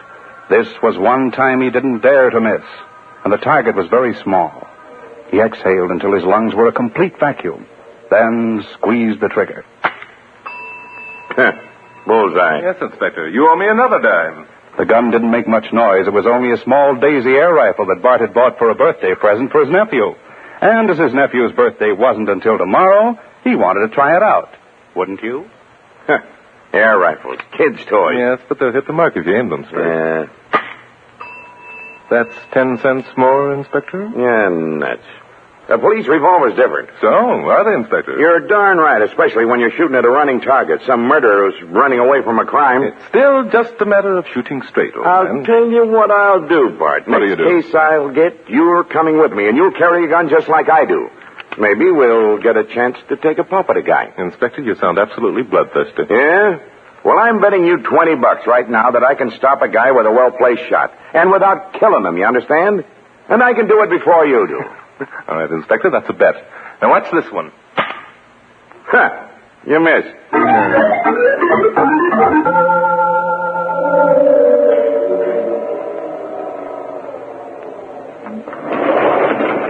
Hey, Duke. Yeah, Charlie. Come on. He's in his room now. I just took him up. Aye. Gosh, we ought to make $500 or $600 out of this deal, Duke. I'll have me a swell funeral with a real preacher. You get pipe dreams, Charlie. Nobody in this hotel's got that kind of dough. Well, they have too got dough. Why, right here in the elevator, I hear them talking about thousands and thousands of dollars. Nuts. Nothing but a bunch of racetrack touts, tin-horn gamblers, and small-time theatrical agents. Well, some of them's got fur collars on their coats. Real fur, too. Here's where he is, on the 4th floor. All right. Open the door. Let me get going. Now, just a minute. I want to go over this again. Look, I know what to do. No. We're going over it before I let you off this elevator. All right. Make it snappy, will you? Now, this Ozzy Collier's room is kitty corner to the left as you get off the elevator. Look, just tell me the room number. It's 402. Now, you go to this Ozzy Collier and tell him what I told you.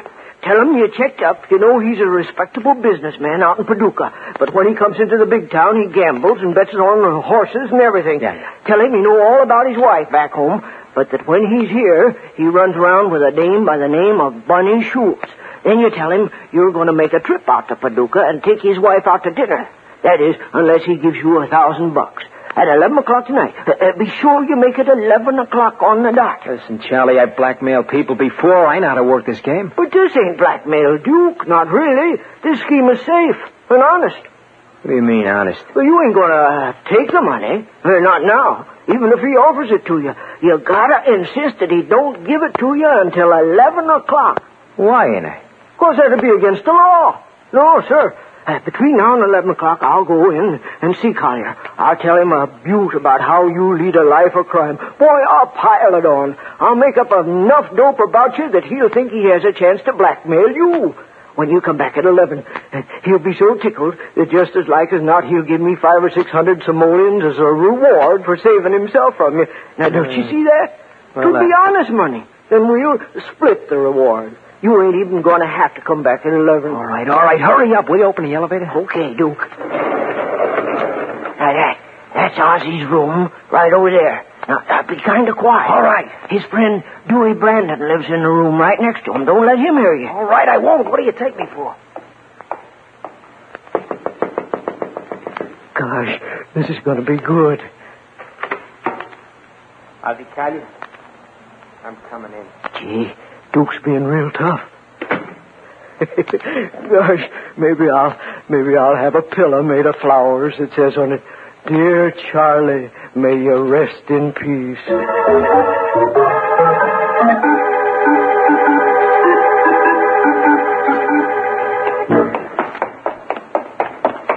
Come on, Charlie. Come on. Let's get out of here, quick. I've been waiting for you. Didn't have no other time. All right, never mind. I'll get this old rattletrap down the main floor. Hurry, will you? All right. What's the rush? Oh, brother, you had the right dope. And if I got that guy good. It worked, eh? I knew it would. I had him down on his knees, begging me that I wouldn't ruin his life.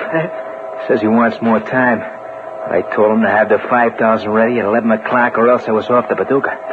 5,000? But I said... I said 5,000. You pay off, Charlie. And look, don't you dare go near his room when I come back and collect, see? But, Duke, that ain't honest. You ain't supposed to collect. That's really blackmail. Look, Charlie, from now on I'm running this show. And I'm warning you. Don't you go near that room. If you do, I promise you tomorrow morning your body will be found floating in the East River. Nothing's going to stop me from collecting that $5,000. You understand that? Nothing. Now open the door and let me get out of here.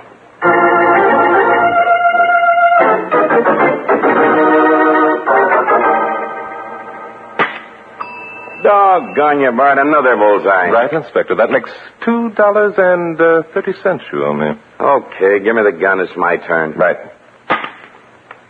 Missed again, Inspector. Pay me.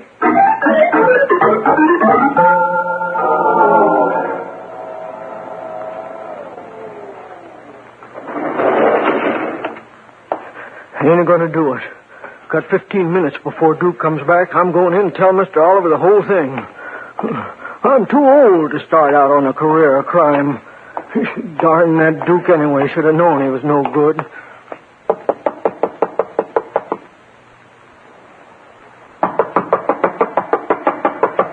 Didn't go out. At least not down the elevator. Ain't locked. Chain's on, though. Mr. Oliver! Mr. Oliver! Oh, he ain't out. Chain wouldn't be on. Mr. Oliver! Maybe he's sick. I'll get my little mirror off the elevator.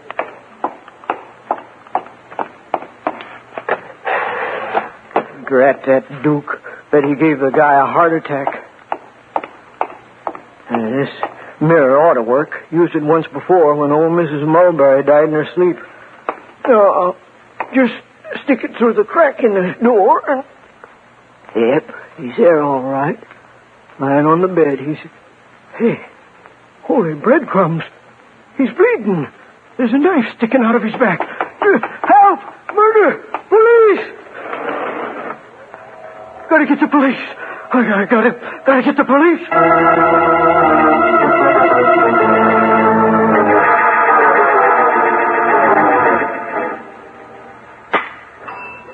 Good shooting, Inspector. That was a bullseye right enough.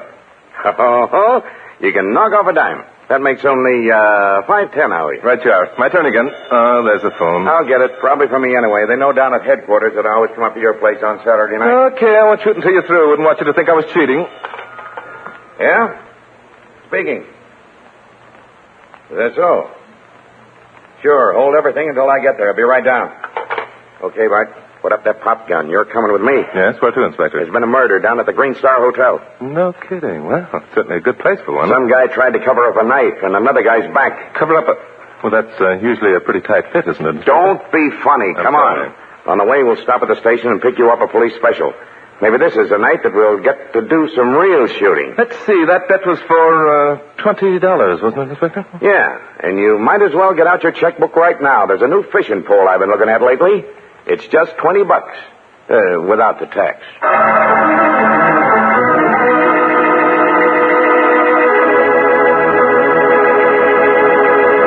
And now, back to Glenn Langan for the second act of... Mystery is my hobby.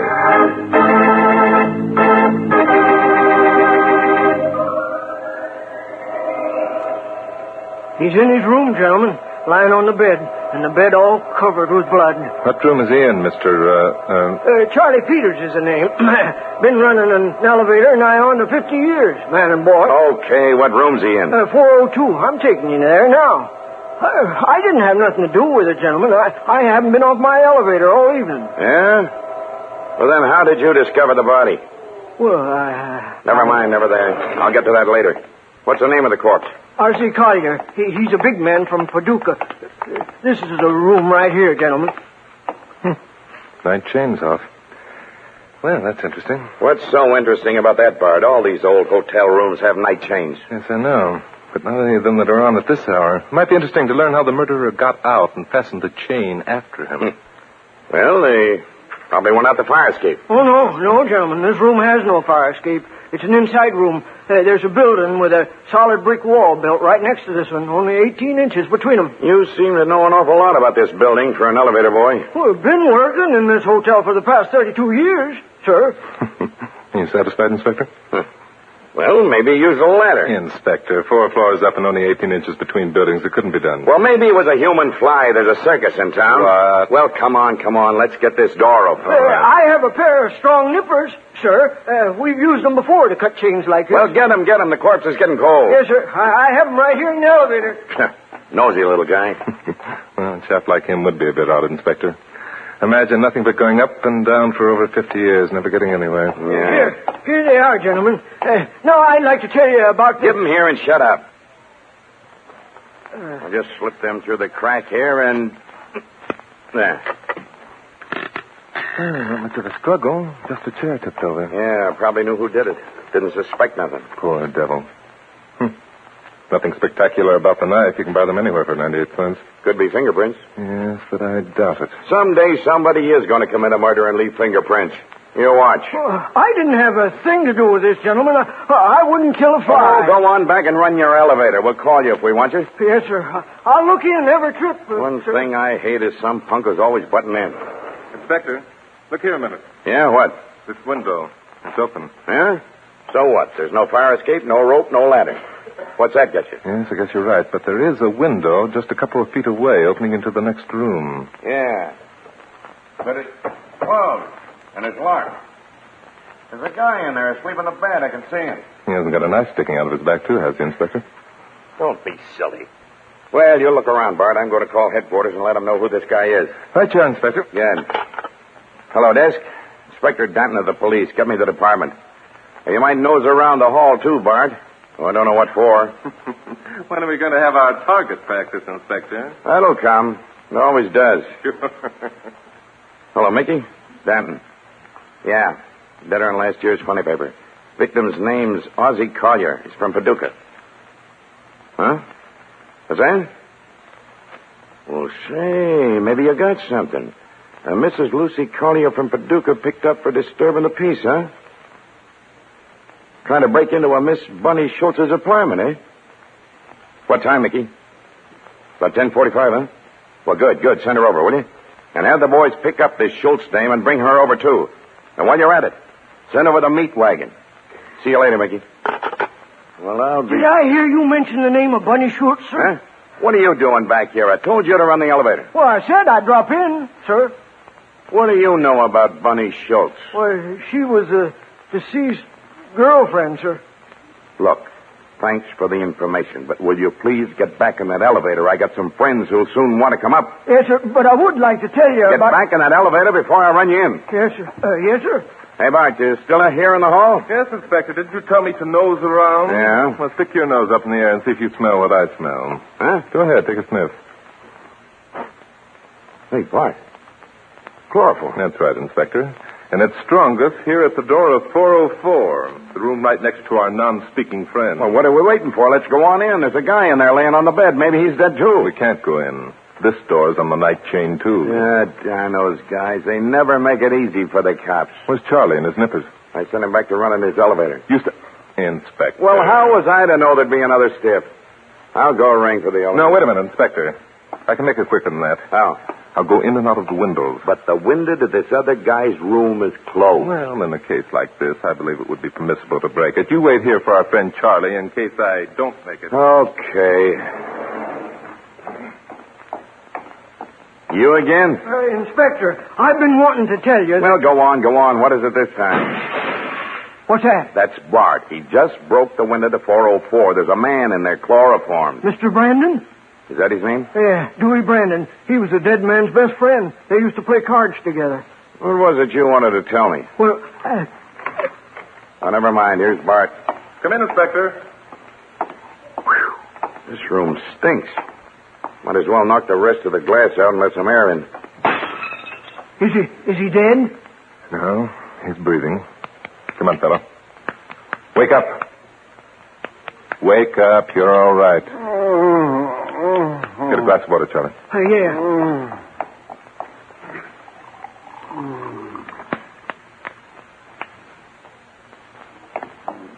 I'll bet the same guy did this as did any other one. I wouldn't be surprised, Inspector. Here's the water. Thank you, Charlie.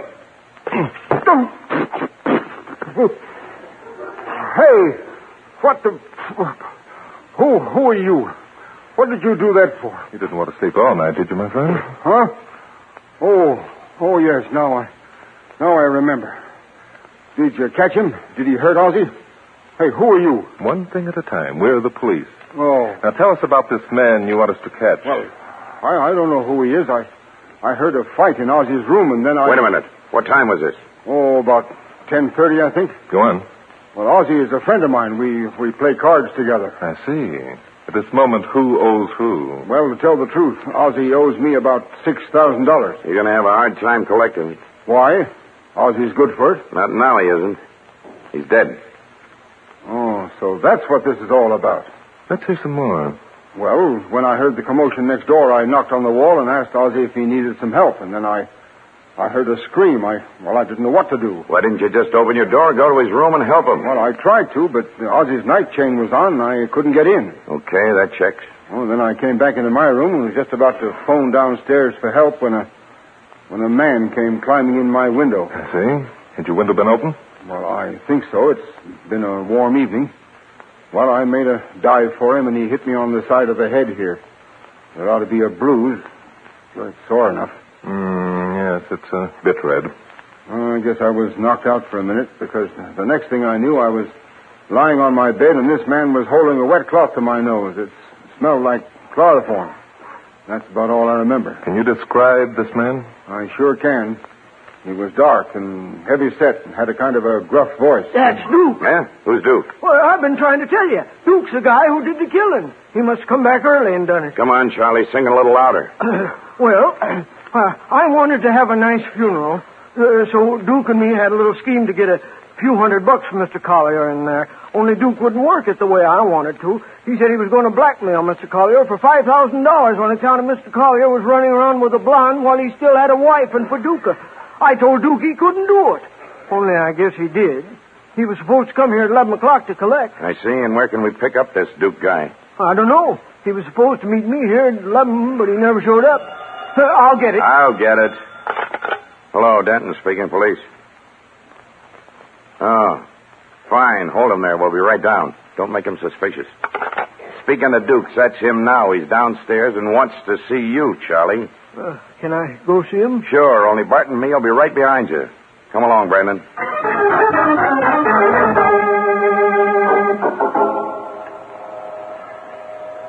Now, you step out of the elevator first, Charlie. We don't want to Scare this guy. Yeah, anything he said. Hi, Duke. Charlie, I didn't do it. I didn't kill a guy. I had nothing. Cheapest cop. Hey, stop. Stop, you. Stop our fire. Okay, you assbird. You missed, Inspector. Now it's my turn. Hey, you dropped him, Bart. Well, at least he's down. Well, it's some shooting, Bart. Hey, you knocked the heel off his shoe.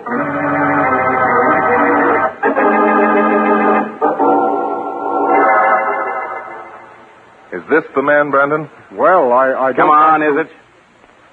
Yes, I can state that positively. That's the man. Wait a minute. You're lying. I never saw this mug before my whole life. I saw his face so plain when he came through the window. I couldn't be mistaken. Hey, Bart, here's the bottle of chloroform came in, laying here on the bed. Well, let me see it. Inspector, I'm surprised at you. Huh? Why? This is an empty liniment bottle. Well, it smells like chloroform. Yes, of course it does. Most liniments contain a large quantity of chloroform. It's excellent for reducing pain and sore muscles and bruises. But... I'll get it. Inspector Dan speaking. Yeah. Is that so? Wait a minute. Hey, Bart, they got this Bunny Schultz and Collier's wife downstairs. Shall we have them set up? No, unless you want to have them take a look at the body. We don't need them, Inspector. The murderer of Ozzie Collier is right here in this room.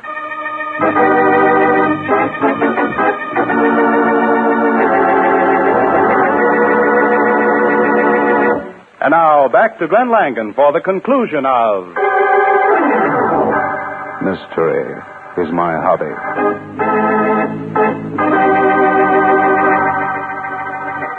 I said the murderer of Ozzie Collier is right here in this room. Well, stop looking at me, Mr. Drake. I didn't... I'm not looking at you, Charlie. I'm looking over you, directly at Mr. Dewey Brandon.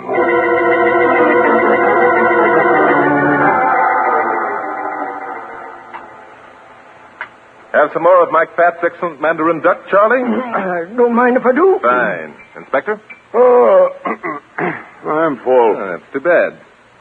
And there you have it, gentlemen. The motive was a large poker debt the Collier owed Brandon. He refused to pay, so Brandon killed him. Oh, if Duke had only been honest, I'd have had enough money for a nice funeral. But hey, Bart, how was it that Brandon was able to describe Duke so well? Duke says he'd never seen him. Easy, Inspector. When Brandon heard Duke knocking at Collier's door, he peeked out of his own to see who it was. Yeah, sure. Don't forget, Collier was killed in his own room. Brandon then put on the night chain on the door, and he figured it would confuse us. Then he climbed out of Collier's window into his own room and closed and locked his window. The mistake he made was by putting his own night chain on. The door was the only means of exit, so the murderer had to be still in that room. Murderers are always dumb, I say. Now take that chloroform stunt, knocking himself out. He didn't do that, Inspector. Brandon simply took that chloroform liniment that he'd been using on that bruise on his face and spilled it over the bed. The smell of chloroform was all he wanted. Then he didn't put himself to sleep? Of course not. If he had, where was a rag? Huh. Besides, you can't wake up a drugged man simply by throwing water in his face. That type of sleep has to be walked off. You know that. Well, that's it. Here, Bart. Here's a 20 I owe you. But what for, Inspector? For that nice piece of shooting you did. Knocking a man's heel off when he's running away from you. Oh, yes. Thank you, Inspector. Well, now I want to tell you about Charlie, don't you think it's about time you were going, the elevator and all? Well, yes. Guess maybe I'd better. Good. I'll walk to the door with you. Come on. Yeah, sure. We'll be back in a minute, Inspector. Okay. Charlie. What? I'm going to see that you get that funeral. Flowers, preacher, everything. Well, thanks, Mr. Drake, but what do you want to do that for? Shh, keep still. For keeping quiet about my shooting. A little honest blackmail in reverse. You're shooting? Yes, you know as well as I do. I didn't shoot off Duke's heel. He ripped it off himself when he tripped over the step. Yeah. I was going to tell the inspector. Yes, I know you were. Well, don't see why you don't tell him. Be cheaper than paying for my funeral. Because how I did it is a mystery to the good inspector, and you know, Charlie, mystery is my hobby.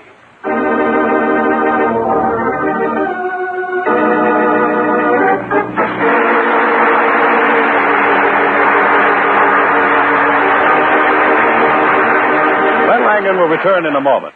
Mystery is My Hobby is written by Fred Howard and directed by Dave Titus. Tonight's episode was based on a story by Ray Wilson.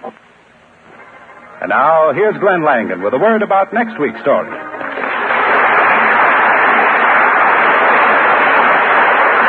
Thank you, Bruce Buell. Next week, plan to be with us when I bring you Case History number 123. It's a story of a gamble with murder. I call it Death Draws Deuces.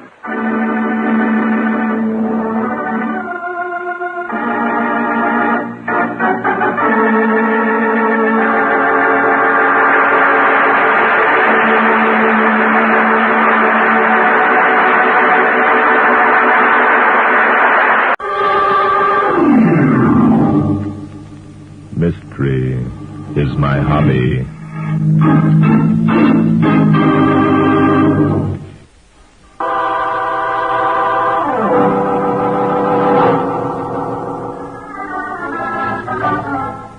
Inspector Danton and I had gone again to the Welcome You Ranch on the Arizona desert for a short vacation. The day after our arrival, we set out on horseback to explore the country.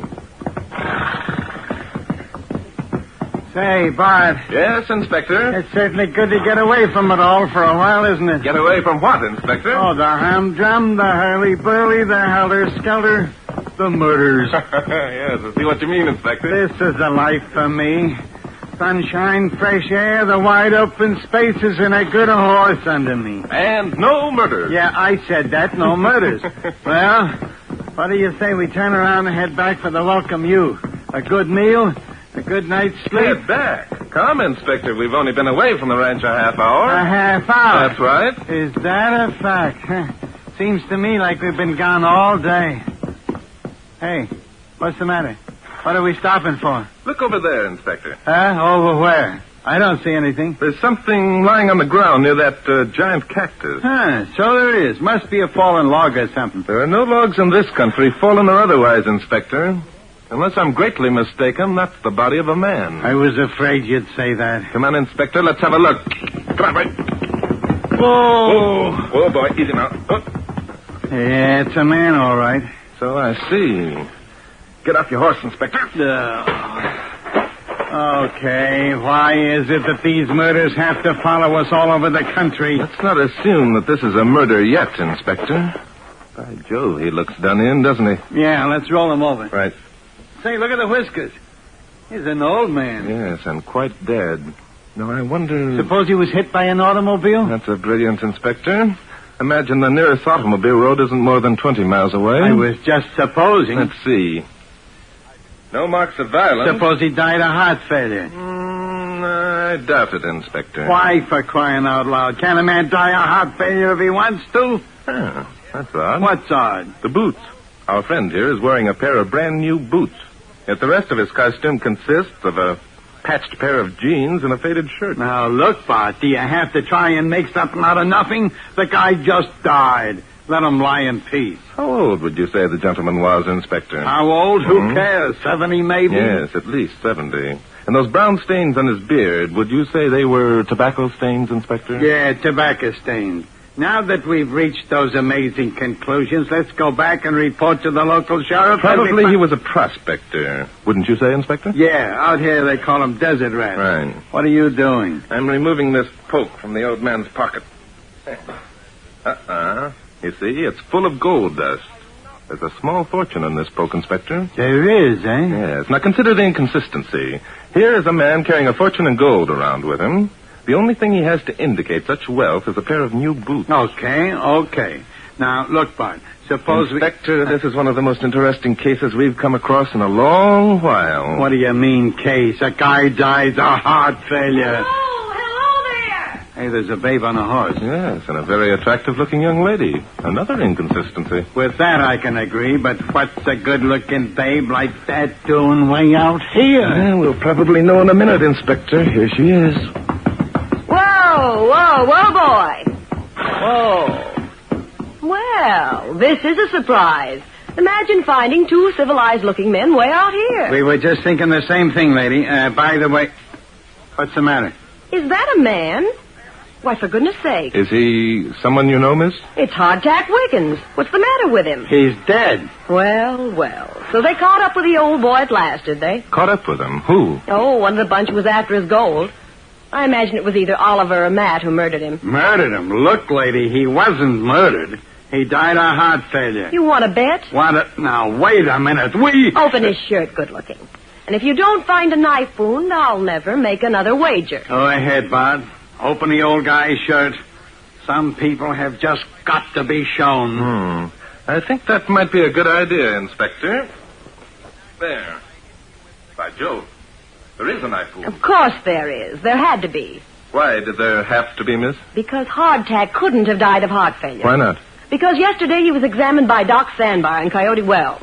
And the doc said that Hardtack was in perfect health. Well, Lady, you seem to know a lot about what's going on around here. Naturally I do. What's wrong with that? What's wrong? Nothing. Not a thing.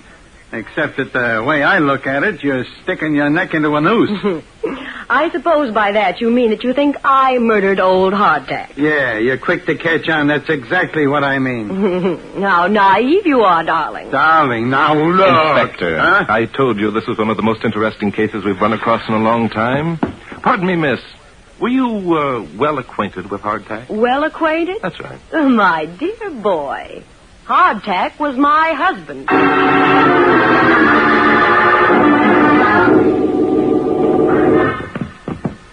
How much farther is it?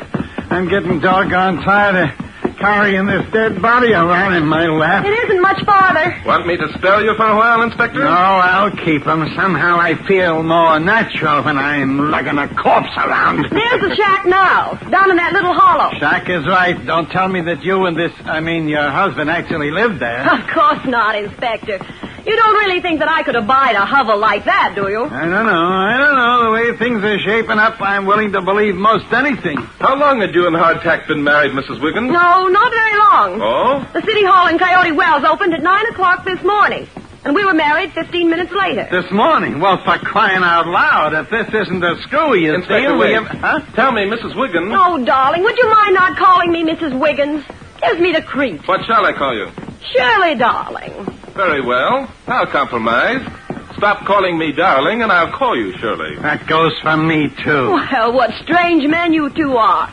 Most men Yeah, would but love... we're not most men. And if you think we're strange, you better get out a mirror and take a gander at yourself. Now that that's settled, I'd still like to ask a question. But of course. Barton. How long have you known Hardtack before you married him, Mrs. Wiggins? 2 days. 2 days?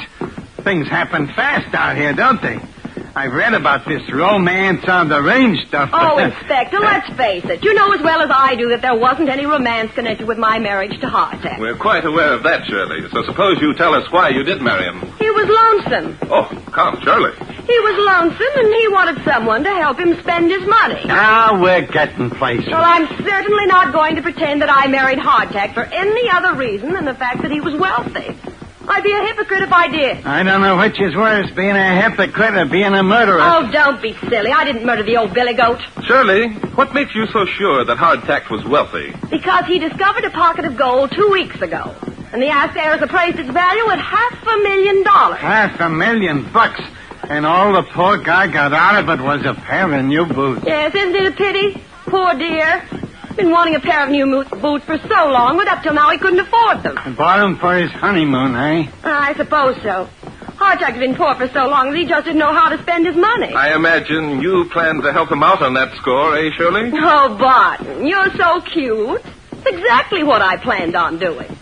Oh, my goodness. What's the matter now? Those 2 horses standing in front of the shack. They belong to Matt and Oliver. And who are Matt and Oliver? Matt Palmer. He's the son of Hardtack's dead partner, Chris Palmer. I see. And who is Oliver, Shirley? Oh, Oliver's last name is Runyon. He's Hardtack's nearest neighbor. They're both terrible people. What's terrible about them? You'll see. Well, here they are now. They heard us coming. Yes, and by the expression on their faces, they're rather unhappy about something. It's about time you got back here, Shirley Milton. By golly, you needn't think you're going to get away with this. Not by a jugful, you're not. Hey, look. Look at what's draped across that saddle. Yeah. Why, it's Hardtack. What's the matter with him? He's dead, Bob. Stuck with a knife. Know anything about it? Dead? You mean the old coot's really dead? Oh, don't act so surprised, Oliver. You know he's dead. It was you who killed him. Me? Dad blast you, girl. I'll wring your neck if you say that again. I never laid a hand on the old codger. Sounds convincing, doesn't he, Bart? Keep quiet, Inspector. Let them talk. This is interesting. Now I see it. I see it all. Shirley, you married him because you were afraid we'd get some of the money. How quick you are, Matt, darling. And I suppose you murdered him for the same reason. I murdered him? Are you crazy? What good would it do for me to murder him? No more good than it do me. There's only one who would benefit from Hardtack's death. His legal heir. How sweet of you to admit that I am my dear husband's legal heir, Oliver. I anticipated some trouble from you. Really, I have. And you're going to get it. By gum, you are. I was with Hardtack when he discovered the pocket. I helped him. Half that there gold belongs to me. Belongs to you? That's a hot one. Listen, my old man was Hardtack's legal partner. So what if he was? I'm my old man's heir. Half of what Hardtack found is supposed to be mine. Any court in the country. Boys, aren't you forgetting that since I am Hardtack's widow, all of what he had will go to me? I ain't forgetting nothing. I know my rights. And I know mine. Any court in the country will back me up. Well, Barton, now do you understand what I meant when I said they were terrible people? Yes, I understand a lot of things. Has it occurred to any of you that giving Hardtack a decent burial would be your chief concern at the moment? He'll be buried. Don't fret about that. Say, who be you two anyway? We be policemen now. What do you think of that? We don't think anything of it. We don't believe it. Shirley, where'd you pick up these dudes? I didn't. They picked me up. They're staying at the Welcome U. Dudes, eh? Well, dudes, you can leave us Hardtack's body and get out. We don't like dudes. And we don't like murderers. Inspector, when Sheriff Tanner deputized you this morning, did he give you the authority to arrest any suspicious characters? Huh? What was that, Bud? Oh, yeah. Sure he did. Fine. There's no doubt in our minds that one of the three people standing here in front of us murdered Hardtack Wiggins. Now, look here, you. And that's right, isn't it, Inspector? One of them... oh, sure. No doubt about it at all. We got the proof, haven't we, Bud? We certainly have, Inspector. We know which one of these three thrust a knife into the heart of Hardtack Wiggins. Huh? We know why and how and when. Yeah, sure we do. We got the evidence to prove it, too. Haven't we, Bud? We have, Inspector. And by virtue of the authority vested in you by Sheriff Jim Tanner of Cactus County, Arizona, I demand that you arrest the guilty person.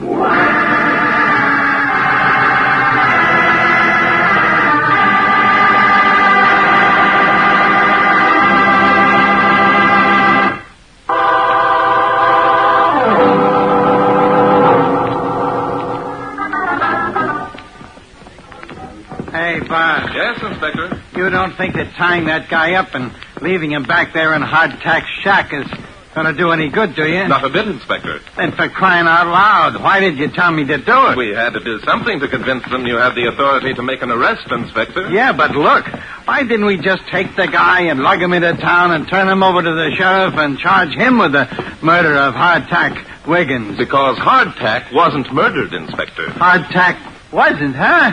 But for the love of Joshua, what are you talking about? Oh, come, Inspector. You know as well as I that knife wound was made after Hardtack was dead. I do? How long have I known it? Ever since you examined the wound and saw there was no blood, Inspector. Oh, no blood, eh? Say, I did notice that, didn't I? Now that you mention it. You know as well as I that blood doesn't flow from a wound that is made after death. Sure. I've known that for years. Was there anything else that I noticed when we examined the body part? Yes. We both noticed the Hardtack shirt didn't have a hole in it. So we wondered how the knife wound could have been made, unless someone had first opened the old man's shirt. Say, that's an angle. What does it prove? I don't know, Inspector. It might prove a lot of things. Well, here we are. Whoa there. Whoa. Whoa, boy. We've arrived, have we? Where are we? Inspector, I'm surprised. This is the spot where we found Hardtack's body, remember? Well, so it is. What do we do now? We get off our horses and look around. Okay. But I don't know what you expect to find. There's the depression in the ground where Hardtack lay. And there are his footprints clearly outlined in the sand. Yeah, I see him. Say. Yes, by the looks of those footprints, it appears as though poor old Hardtack was pretty close to exhaustion, doesn't it? Or drunk. Oh, let's give him the benefit of the doubt, Inspector. Come along. Where are we going? Let's backtrack on his trail a bit and read signs. Read signs? Say, where'd you pick up that expression? I listened to the Lone Ranger program, Inspector. There's Cynthia jumping. Judas, look out, there's a snake. It's a rattler. Get your gun, Inspector. Don't worry, I'm giving it up. Nice work, Inspector. What? You shot its head off. Sure I did. It was his head I was aiming at. Oh, I see. Pardon me for the compliment. Well, come on, let's get going. You don't have to apologize, Bart. I can't help it if I'm a good shot. What's the matter? Look, there.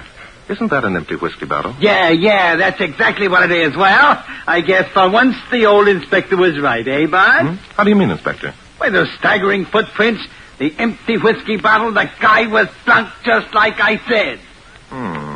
What do you mean, Oh, stop saying, for crying out loud. And don't start telling me I'm wrong. Doggone it. It's as plain as... Yes, Inspector, this is certainly the most interesting case we've come across in a long time. Come on, we're going back to the shack. Why? What are we going back there for? Because the evidence that proves how Hardtack died and who murdered him is there.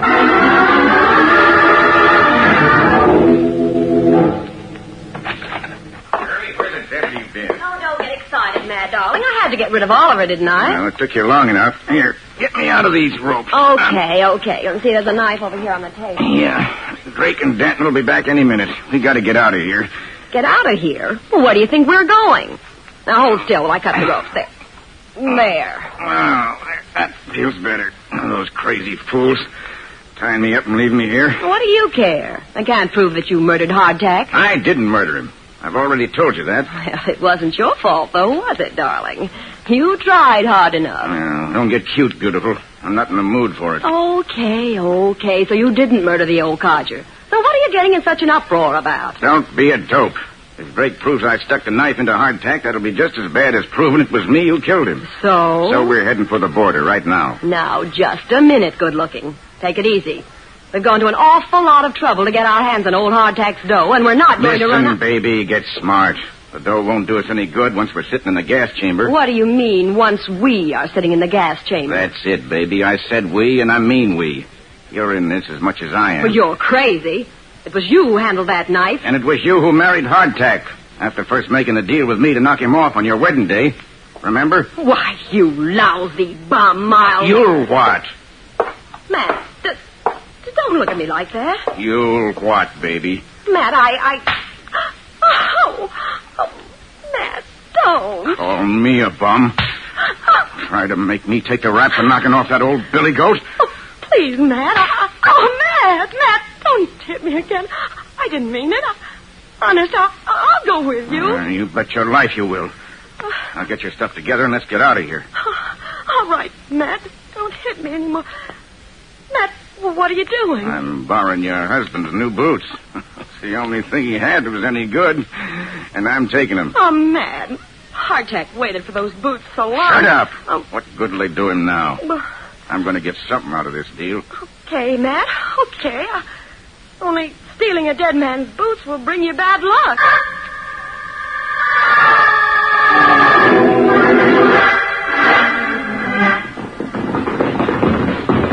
Whoa, boys. Whoa. Watch it, boy. Whoa.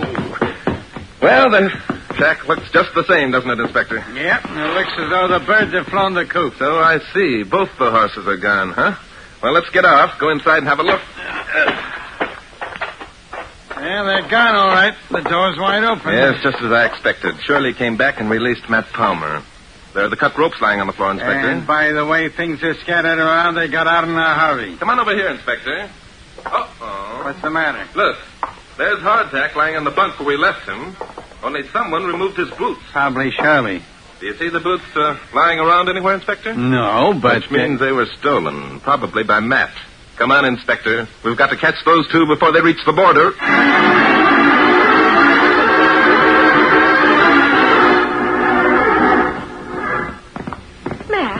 Matt! Huh? What's the matter? What's the matter with you? For the past 15 minutes, you've been drooping in your saddle like a dish rag. Nothing. Nothing wrong with me. How much farther to the border? 10 miles, maybe. But say, what's eating you, anyhow? You look half shot. Oh, there's nothing the matter with me, I tell you. Come on. Let's get going.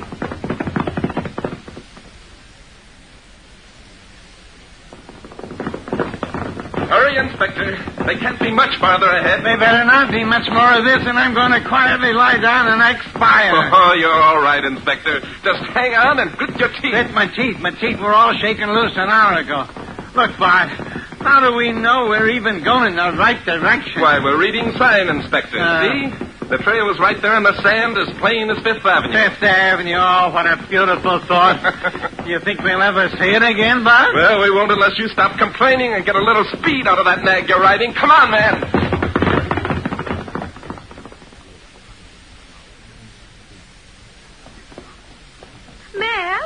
Matt, wake up.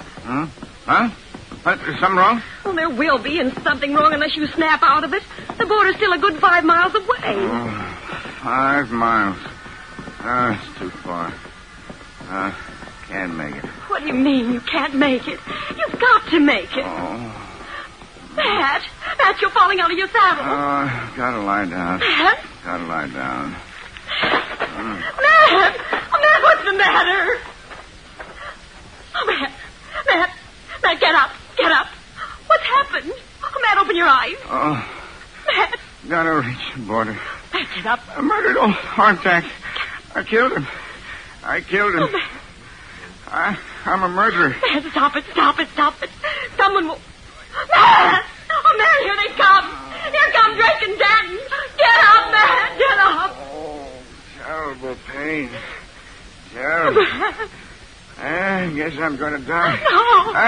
I guess I'm going to... Oh, Matt. Oh, Matt. Whoa there. Whoa, boy. Whoa.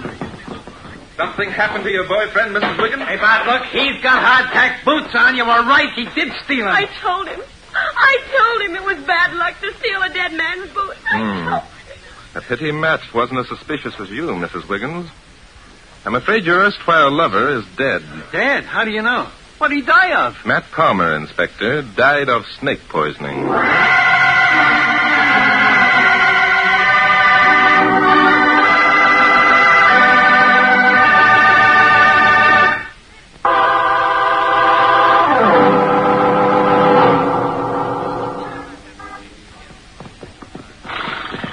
Inspector, there's the welcome you down there in the valley. Which is all right with me. A welcome you's a welcome sight to these tired old eyes. Come, Inspector. You should be in better spirits. We've just completed one of our most interesting cases. Yeah, well, give me the details, Bart. Well, there aren't many details, Inspector. You see, Matt didn't discover that Hardtack was dead until after he'd driven that knife into him. Then he covered up the wound with Matt's shirt, hoping that whoever discovered the body would think Matt died of snake bite, which, of course, he did. Yeah, but why did Hardtack have his shirt open in the first place? Why, that's obvious, Inspector. Hardtack apparently stepped on the rattler, and the snake struck him. And Hardtack killed the snake, eh? Yes, by trampling the reptile to death. Incidentally, Inspector, that was the same snake that you shot. Whoa! You mean I shot a dead snake? Yes, I'm afraid you did, Inspector. Well, I'm a bang-tail maverick. Get up! You see, Inspector, the minute Hardtack realized he'd been struck, he finished off that bottle of whiskey we found lying beside the trail. Wanted to die with a jag on, eh? No, there are still some old-timers who believe that whiskey is an antidote for snakebite, Inspector. But the fact is that just the opposite is the case. So the booze only made him worse, eh? Yes, I'm afraid so. He staggered along, probably suffering horribly. When he finally collapsed, he must have clutched at his shirt in his anguish and torn it open. The poor old guy. And Matt Palmer came along and stuck a knife in him, eh? That's what happened, Inspector. And Matt died the same way, eh? Almost. It was Hardtack's new boots that killed Matt. The boots? What are you talking about? When the snake struck Hardtack, the old man apparently slashed down at it with a stick or some other object he was carrying. The blow broke off the rattler's fangs while they were still embedded in the soft leather of the boots. Well, I'll be... and when Matt put on the boots, the fangs were still there, eh? That's it, Inspector. You see, the boots fitted Matt snugly, and there was enough venom left in the fangs to work into his bloodstream and after a period of time to kill him. By golly, what do you know about that? Just like the girl said, it's bad luck to steal boots from a dead man. Yeah. So what about the girl? Oh, we'll have to let Sheriff Tanner settle that for us, Inspector. And, by the way... Yeah? When we reach the welcome you, I think you'd better not mention our experience of the day. No, why not? Well, Inspector, we're out here on a vacation, and I'd just assume that the folks didn't know that mystery is my hobby.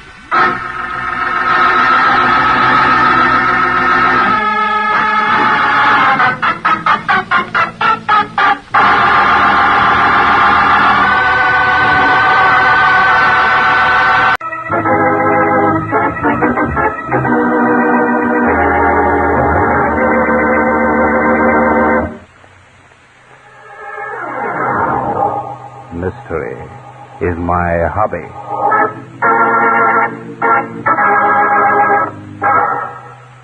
Ladies and gentlemen, Barton Drake speaking.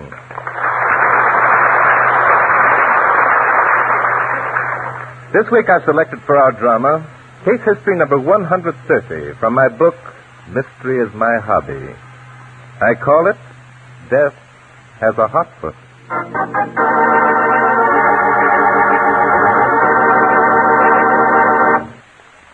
And now, back to Glenn Langan as Barton Drake in the first act of Mystery is My Hobby. This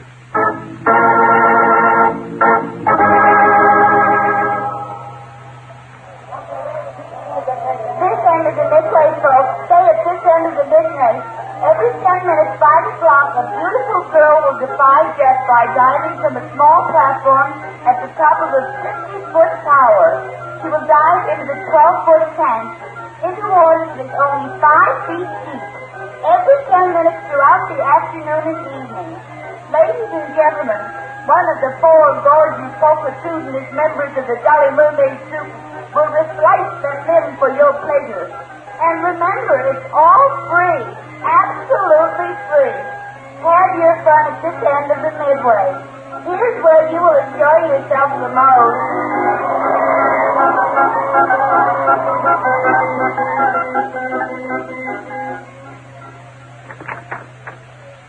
Matilda, come into the trailer a minute, will you? Sure, Adrian. What do you want? I want you to trade places with me this afternoon. Huh? What'd you say? I said I want you to take that beautiful body of yours and trade places with me this afternoon. Oh, sure. I don't know quite what you mean, I think. Oh, listen, you dumb blonde. Are you or are you not a member of a high diving act? Well, sure I am, Adrian. The Jolly Mermaids, remember? Yes, and in the act, Daphne dives first. Then there's a 10-minute wait. And I dive. Then there's another 10-minute wait. And you dive. And after another 10-minute wait. And I do dive. Sure, I know that. We do it every day. Yes, that's right. Now, would you mind changing places with me this afternoon? Dive after Daphne does. I'll dive after you. Sure, I don't mind. Why didn't you say so in the first place? I'll be glad to. Oh, give up. All right, get out. I want to talk to Daphne. Sure. I'll dive after you. No, you dumbhead. I dive after you. Oh, yeah. Daphne, for the life of me, I don't know why we put up with that blonde hunk of flesh. Well, I reckon you do, Adrian. I reckon we both know why we put up with her.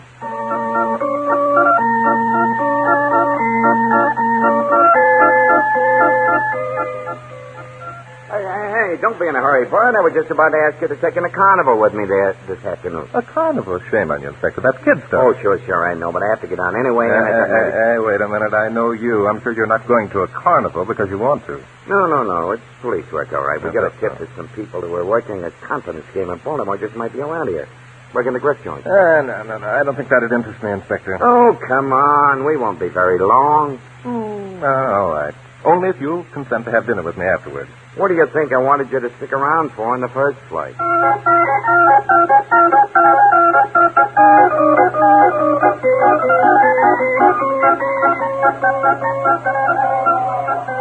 at this end of the midway, folks. Have your fun at this end of the midway. Every 10 minutes, one of the Jolly Mermaids will dive from the high platform. Hey, come on. Let's see this, huh?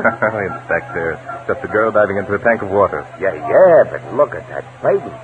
Miss Ivy will now dive from the small platform at the top into a 12-foot tank of water. The water is only 5 feet deep. Oh, watch closely now. Watch closely. Hey, is she going to dive with her shoes on? Of course not, Inspector. See, she's taking off her slippers. Oh, yeah. There goes the right one. And there she goes. Holy cow. Hey, Doc. What, she fell? Yes, it looks more like she jumped. Come on, Inspector. Out of the way, please. Where are the police? Come on, now, stand aside. Let's go. Poor kid, she landed 15 feet from the tank. Yeah. I bet there isn't a whole bone in her body. What do you think, Inspector? Well, we saw the whole thing. It couldn't be murder. Hardly could be suicide, Inspector. People who deliberately jump to their death rarely scream. Yeah. I guess we'll have to mark it down to an accident. Hey, now, Bart, what do you mean by that? Nothing, just thinking. Yeah? About what? No, nothing important, Inspector. Just something Du Maurier wrote. Wonder if it's applicable here. Oh, for Pete's sake, talk sense. Well, it's a bit deep, Inspector. It goes something like this. Lovely female shapes are also complicators of the difficulties and perils of earthly life, especially to their owners. Oh. Who'd you say said that? Georges Louis Pamala Buzan de Maurier. At least it was something like that. What's he got to do with this act? Nothing directly. It was from a book he wrote called Trilby. Oh, literature. Mm-hmm. Well, if you want my opinion, Bart, you're a little nut. Oh, forgive me, Inspector. Go on, make your report. Yeah, let's get down to business. And while you're at it, don't forget to mention that red mark on the girl's right foot. Where? See it? Oh, yeah. Yeah, I'll put it down. Don't you think we should go up and take a look at that diving platform? What for? Maybe it's loose or something. Sure. Go ahead if you want to. It's all right with me. Want to come along? Up there? Hey, that thing's at least 50 feet high. Well, in fact, I'm sure that you go more than 50 feet to clear up a murder. Are you trying to insinuate that this is more than an accident? Yes, possibly. Okay. I'll climb the tower with you. For nothing else than to prove you're wrong. All right, come on. Well, no, you go ahead. I'll be there in a minute. I want to turn the body over to the boys. Don't you run out on me, Inspector. Come right back. Wait a minute, handsome. Where do you think you're going? I'm going to climb up to that platform. Who says you are? I do. Have you any objection? I sure have. We use that platform for our act. Our lives depend on it being in shape. You or nobody else is going to set a foot on that apparatus. So you're one of the jolly mermaids, I manage the act. How is it you're not over there by Miss Ivy's body? I can't stand dead people. Oh, sorry. Now, if you don't mind, I'm going up and take a look. I do mind, I told you. Commander Bond having trouble? Yes, the young lady doesn't wish us to go up. Oh? What's your name, ma'am? Adrian, what's it to you? I'm the police. This collar ad a copper, too? He's Barton Drake, the author. Well, it doesn't make any difference. Neither of you boys are going to climb that ladder. The inspector can detain you until a warrant can be obtained. I suggest you make it simpler by giving us your permission, young lady. Oh, all right. Go ahead. Woman ain't got any rights anymore. Come on, Inspector. I'll go first. Okay. My gosh, Bart. I never did like high places. Don't look down, Inspector.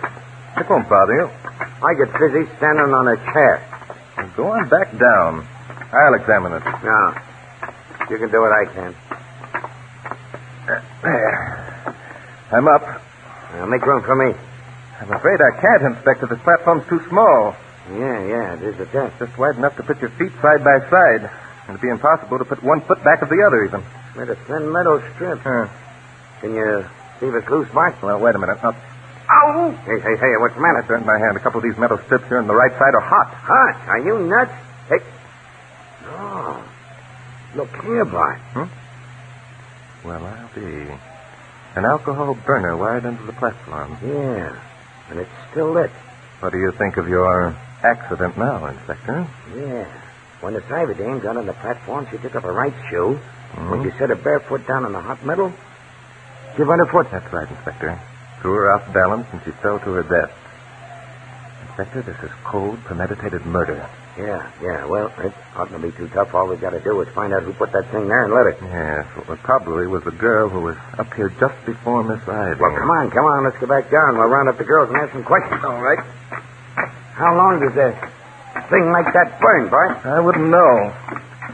But if these girls followed each other 10-minute intervals like their ballyhoo says, 10 minutes would be plenty long enough to make that metal strip mighty hot.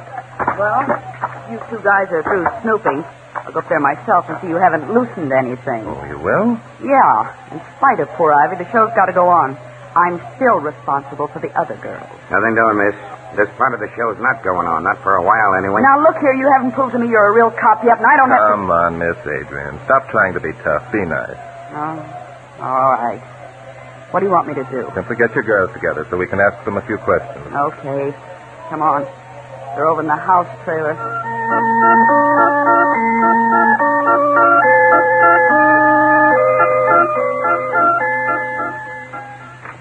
Girls, you decent? The tops are here. Oh. Come on in, toppers. Where's Daphne? I don't know where she went. I'm the only one here. This dumb blonde here is Griselda. How do you do? I'll go see if I can find Daphne. She's the only one in the act now. That may not be necessary. All we want is to ask a few simple questions. Go ahead, shoot. Which of you girls preceded Miss Ivy in her dive? Well, we all did. One of us died. Then there was a 10-minute wait. Then another of us died. And then there was another 10 minutes... No, just a minute, Miss Griselda. Which girl was up there immediately before Ivy? I just told you. Nobody. There's a 10-minute wait. Yeah, but... The whole purpose of having us dive at all is to keep the crowds at our end of the midway. Yeah, So they'll play the games instead of going on the ride. But- The rides are at the other end of the midway. Oh, how you doing, Bud? Ivy did her dive, and just before that, there was a 10-minute wait. Is that right? You won't get anything out of her. She's long on curves and short on brains. But if you want to know who dived before Ivy, I did. Hey, this thing's moving. Yes, it is, but you're not. Don't be foolish. Put down that gun, Adrian. I said don't move. We all know about that tip you got to pick up a girl for that skins gang in Baltimore. But you're not picking anybody up, see? Not you, fatty. Oh, you either, handsome.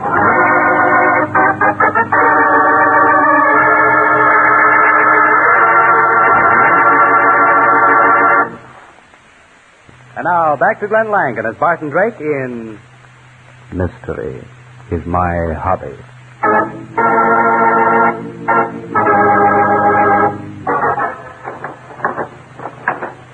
Who's driving the car up front? Your other girl, Daphne? Yeah. Now you got the gun on this. What are you going to do? You can't hold it indefinitely. You know. Don't worry about that. I'll only keep you covered until we get to Grove Point. And what's going to happen at Grosse Point? We're going to drop you over the embankment, trailer and all. Isn't that quite a waste of property? Not half as bad as 5 years in the clink. Take their guns, Griselda. Oh, I can't. Get them. I've never been mixed up in anything like Take this. their guns or I'll put a slug through that dumb head of yours. You know it. Well, all right. Take the fat ones first. I'm sorry, Mr. Policeman, but... Oh, it went off. Grab her, Brian. I'll get this one. I didn't mean it. It was an accident. I didn't mean it. I didn't mean I to could do have known it. better. Double-crossed Daphne and me before. Save it, Sicily. Break out a window and tell Daphne to stop, Inspector. Hear that? Hey, you. You up there. Stop. Stop. That's no use. You can't hear me. Well, then, we'll just take it easy. The car will have to stop sooner or later.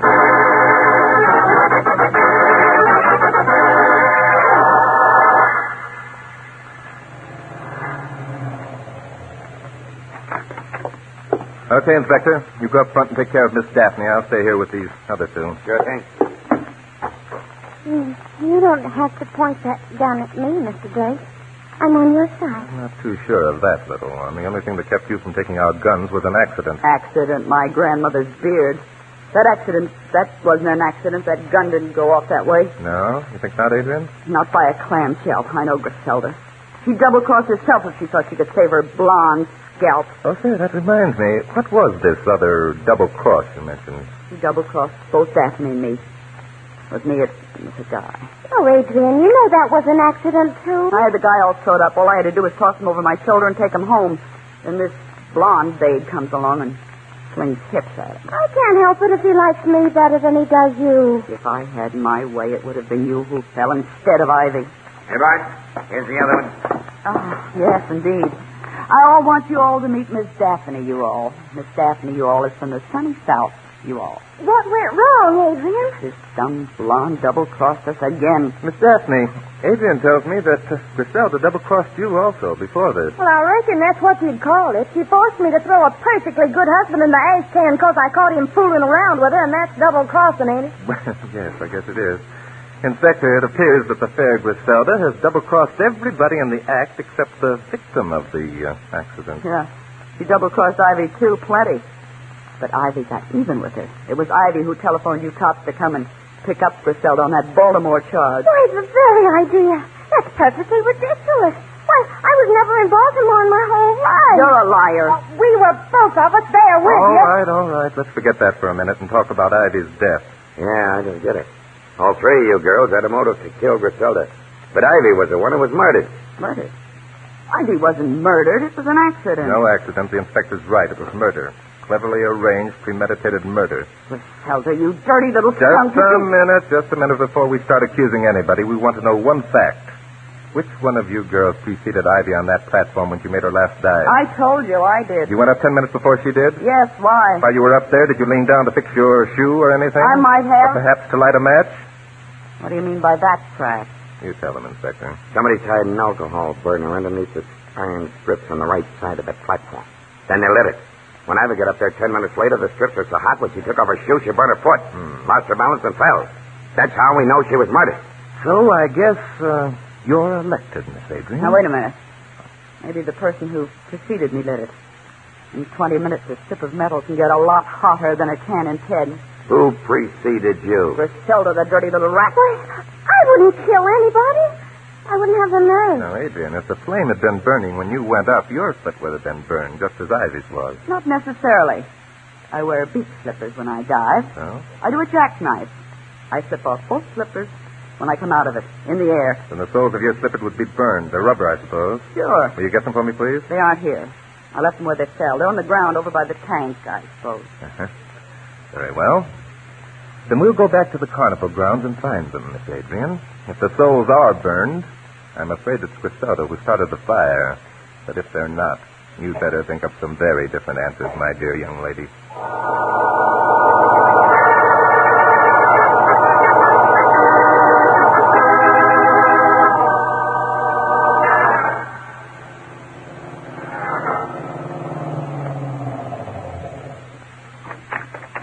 All right, Adrian, let's find those slippers. As long as I'm under suspicion, I'd rather have a real cop go with me. Touche. Okay, Inspector. Mm-hmm. Sure. Oh, he's slipping by. Go ahead. We'll wait here. You know, there's one thing I can't understand, Miss Daphne. Yeah? If all of you hated Griselda like you say you do, why is it that you kept her in the act? Oh, they have to. Why? Adrian's boyfriend, Harry. He's Blondie's boyfriend now, put up the money for the act. And as long as he did, and as long as he's chumping up to fall for Griselda, y'all ought to see why we have to take her along. Yes, I think I do. But Adrian gave me to understand that she was the manager of the act. Oh, she is. Harry says she's more the business type than I am. Harry doesn't want me to bother my little head with business. That's what Harry says. I'm too soft-hearted anyway. That's a lie. I am, too. You know very well I'm too soft for my own good. You're as soft as a mess of coal. Daphne, you know when Adrian asked me to trade places with her this afternoon in our routine, I didn't say a word. I agreed to it right away. That shows how soft I am. Wait a minute. Hmm? What's this about Adrian changing places with you? Well, usually when we do all that, Adrian goes ahead of me. Huh? I follow her in 10 minutes, and then Ivy follows me in 10 minutes, and in But another... this afternoon, it was the other way around. Yeah, today was different. Adrian followed you just for today. Yeah. First Daphne, then me, then Adrian, then Ivy. Oh, for goodness sake. If I'd followed Adrian today like I always do, I'd be the one who was dead, wouldn't I? Anything out, Bud? Adrian's slippers. Found them about 15 feet from the bank. You can see for yourself, Smarty, that the soles are burned. Both of them show the marks of the metal strip. Yes, so they do. Well, that about quenches the case, Inspector. You better take Griselda down and book her. Me? Okay, Byrne, I'll take the other two along, too, as material witnesses. Yes, I think you'd better.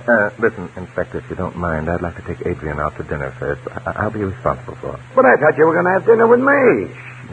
You can join us later. I'd just like to prove to her that I'm not quite the big bad man she thinks I am.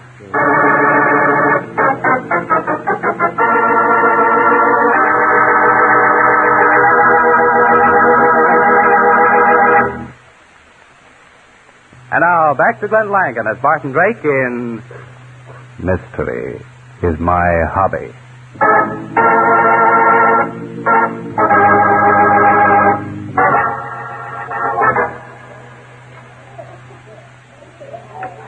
Lobster. Gee, it was swell, Bart. You know, girls like us work for peanuts. We don't often get a meal like that. Well, every condemned man has a right to a good last meal. Huh? Oh. You're some kid. Yes, I am. You know, you're not half bad for a cop. Oh, but I'm not a cop, remember? You said so yourself. Yeah, I know. I was just sorry at you because you're good-looking. Harry was good-looking, too. I sure got a lousy deal from him. Well, Adrian, you shouldn't judge every man by one, you know. Well, here comes a good inspector. He's in time for coffee, anyway. Well, folks, I'm back. Got Griselda safely under lock and key, Inspector? You bet. You know, this has been a very interesting case, Inspector. I think I'll use it for the plot of my next story. Oh, make a good one, all right. It ought to fool everybody. Here's Adrian and Daphne, both having a good motive to kill Griselda. But none of them have a motive to kill Ivy. Oh, yes, they did. Oh? Griselda did. for Ivy calling the police about that Baltimore deal. Oh, yes. It almost has happened. I'll bet Griselda was jealous of that Ivy girl, too. She was better looking. You noticed that, didn't you? Oh, you silly. The thing you said about that literature guy put me onto that track. Oh, yes. You mean Du Maurier? Yeah. What was it he said? Lovely female shapes are awful complicators of the difficulties and perils of this earthly life, especially for their owners. Yeah. This Griselda was jealous of Ivy's beautiful shape. No, frankly, Inspector, that hasn't got a thing to do with the case. It hasn't? No, not a thing. Well, anyway, it sounds good. Yes. Unless you want to apply the quotation to Griselda's shape and her ability to steal another man's woman or another woman's man or however you'd like it on account of it. I don't get you. I've been thinking since I told you to hold Griselda, Inspector. Yeah? Yes. I think I forgot to tell you what I learned when you and Adrian were out looking for those slippers. Holding out on me, huh? Oh, Bart, that isn't like you. Well, the full significance didn't strike me at first. Well, what was it? I learned that Griselda changed places with Adrian in her diving routine this afternoon. Usually she dives just before Ivy. This afternoon she dives before Adrian. Well, what of it? So Adrian died before Ivy and Adrian's shoes were burned, both of them. Yeah, Bart, that ought to cinch your case. It would have to be the one who was on the platform before me who lit the burner. Yes, it appears it would. The way you cops figure things out is wonderful. And so it's very obvious who killed Ivy. You, Adrian. Me? Yes, indeed. We're holding you for murder. But you can't. Griselda... You saw your chance to get rid of Griselda permanently. You knew it was Ivy who called the police, telling them to pick up Griselda. But that wasn't enough. You'd seen lovely female shapes sway juries before. You couldn't be sure Griselda was convicted. You're nuts. You didn't have anything particular against Ivy, but her murder would get rid of Griselda, especially as you could prove that Griselda was the only one who had a motive to kill Ivy. And, my dear girl, you almost hung it on her. Bart, you're crazy. The marks on Adrian's shoes. Yes, the marks on Adrian's shoes. If you'll remember, Inspector, the size of that platform was a narrow shelf, so narrow that the only way a person could stand on it is with their feet side by side. Sure. I know. And the burner, which was probably borrowed from the glass blower, was wired on the right side of the platform. It was only the two right metal strips that were heated. Oh. Yes, Inspector. Only the right shoe could have been burned. But you'll notice that both of Adrian's shoes are burned. Both of them. Why, you're... Get it, Inspector. I got it. You're awful smart. Thank you, Adrian. The soles of your shoes were burned, all right, my dear, but you burned them yourself at some other time. And you had me arrest Griselda. What'll up boys downtown, Sandy? Inspector, don't you worry a bit about it. You still have the other charge against Griselda. All right. I'm licked. But I never thought you'd figure it out. Well, you might have, Adrian, if, when the inspector introduced us, he'd told you that, mystery is my hobby.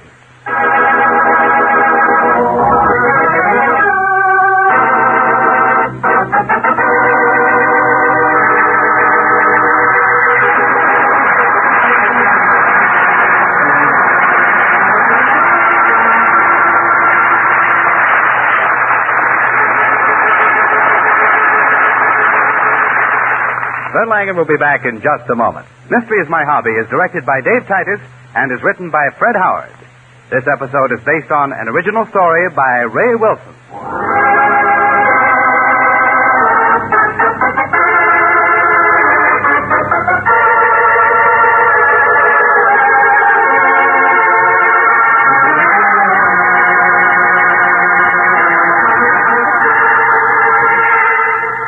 Original music was composed and played by Len Salvo. Included in our cast were Ken Christie as Inspector Danton, Gloria Blondell as Adrian, Virginia Gregg as Daphne, and Georgia Ellis as Griselda. The events depicted in this story were entirely fictional, and any resemblance to actual places or people, living or dead, is purely coincidental. And now, here's Glenn Langan. Thank you, Bruce Buell, and thank you, ladies and gentlemen, for being with us. This is your host, Glenn Langan, saying adios.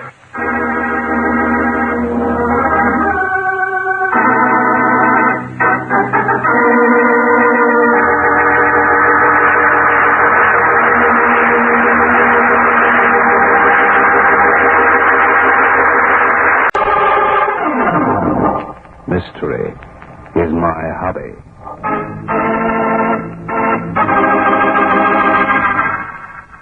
Ladies and gentlemen, Barton Drake speaking.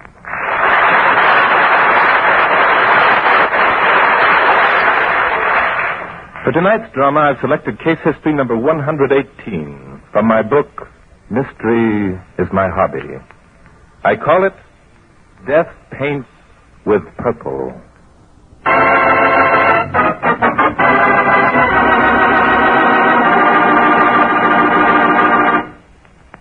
Now, back to Glenn Langan and the first act of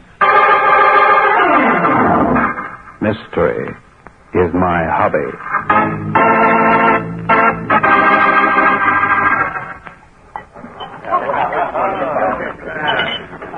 Don't you think you better skip this one, Johnny?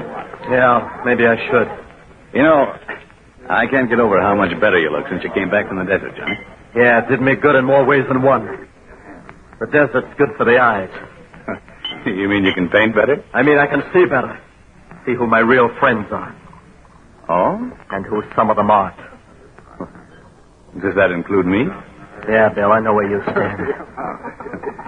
How are you coming on Andy's picture? Andy McAndrews can take that picture and go to blazes for it. Well, Johnny, what has Andy done? Well, if you'll take a good look, you can see what he's doing now. Oh, that's nothing. Everybody does. That's what I mean about my eyes. Well, I'm going to put a stop to that right now. No, Johnny, don't start anything. Come on. I'm sure Johnny's grateful for all you've done, Andy. Oh, I've really done very little, my dear. Take your arm from around my wife's waist, you heel. Why, Johnny, shame on you. Andy's only... What's the matter, Johnny? Don't think because you buy my pictures that you can love my wife. Johnny, you don't mean that. I don't allow anybody to love my wife but me. Henley, I ought to knock you down for that. Well, why don't you try it? I'm standing up. Oh, by George, I think I will. Okay, you asked for it. Why, you swine! Cut it out. Don't, Andy, please. No one takes a poke at me without Andy. Stop! Now stop! I'll kick his head in. Now, that's enough, Andy. You've already knocked him down. You shouldn't have done that, Andy. I wouldn't give you that picture now if you were the last guy in the world. Boys, what's the trouble? Oh, Andy and Johnny had a little argument. I was out in the kitchen and heard the... That heel was making love to my wife. Andy, you weren't. Of course not, Verna. I think Johnny's a little drunk. Well, I won't stand for fights in my house. Andy, you and John had better leave. But Johnny picked the fight, Verna, honestly. And he hit Andy first. Then, Johnny, you'd better go. I wouldn't stay under any circumstances. Come on, Coral, let's get out of here. I'm not coming. I'll stay here and come home later in a cab. Well, have it your own way. Good night, folks. Johnny, when you get home, you'd better take a couple of aspirin. Bill, go along with him, please. He's in no condition to be alone. I've seen him in these fits of temper before. Oh, sure, Cora. I'll be glad to. Well, how about it, Johnny? Sure, Bill, come on. I've got some things to talk over with you, too.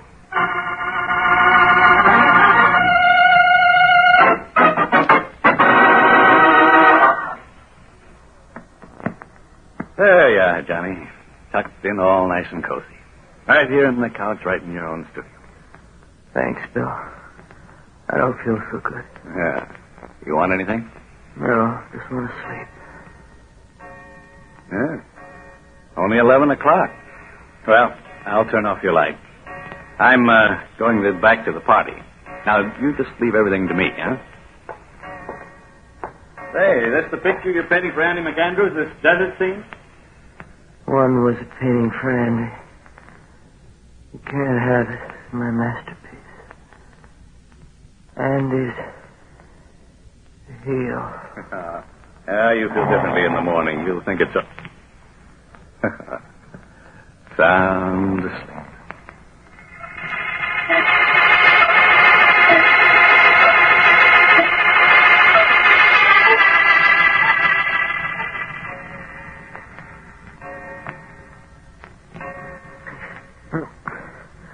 Oh, 3 o'clock.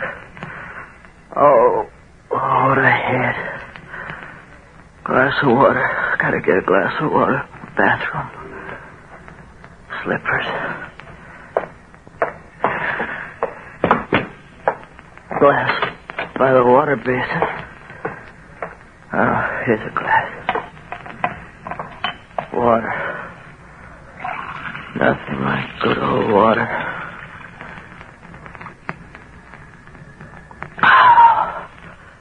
Good old water. No. It's something. It's water. The water's poison. The phone. Light. Phone. My Andy's picture. Masterpiece. Oh, no. Stop. The Cora. Cora. Hello. Oh, Bill. Bill, tell Cora. Poison. Tell Andy. I've finished the masterpiece. Now get paint. Paint? Now.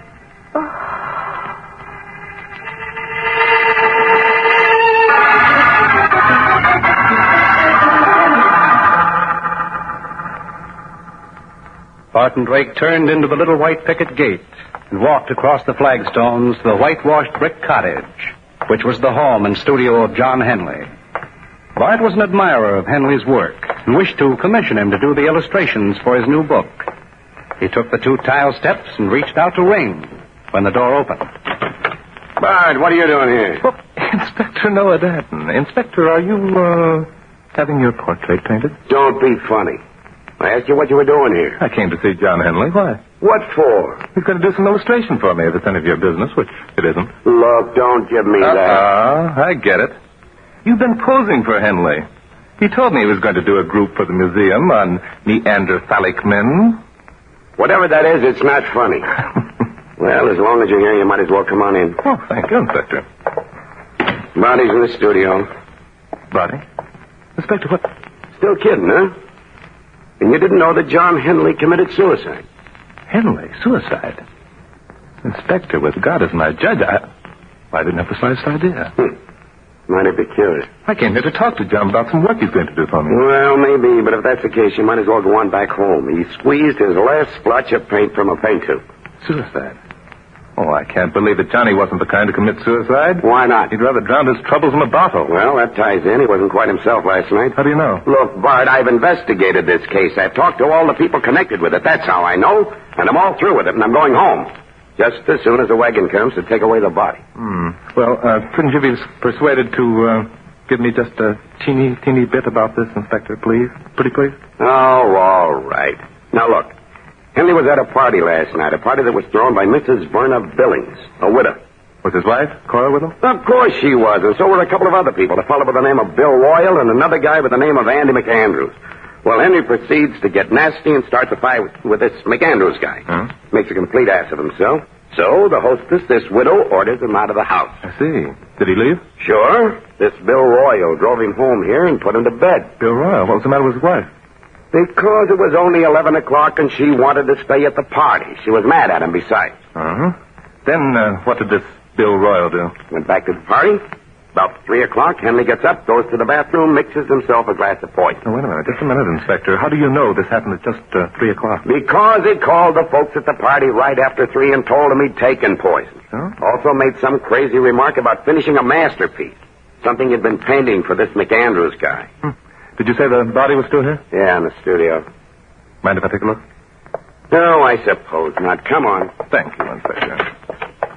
He isn't very pretty. The kind of poison he took did things to him. Was it quick acting? I'll say.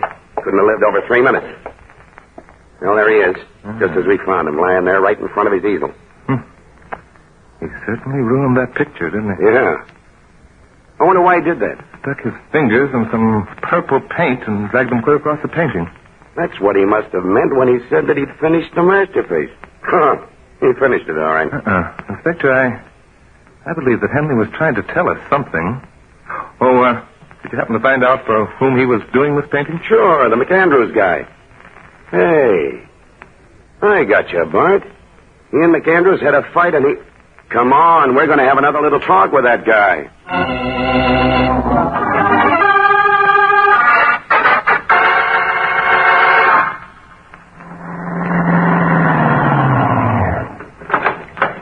You sure McAndrews is here at Mrs. Billings? Yeah, they're all here. McAndrews, Henley's wife, and Bill Royal.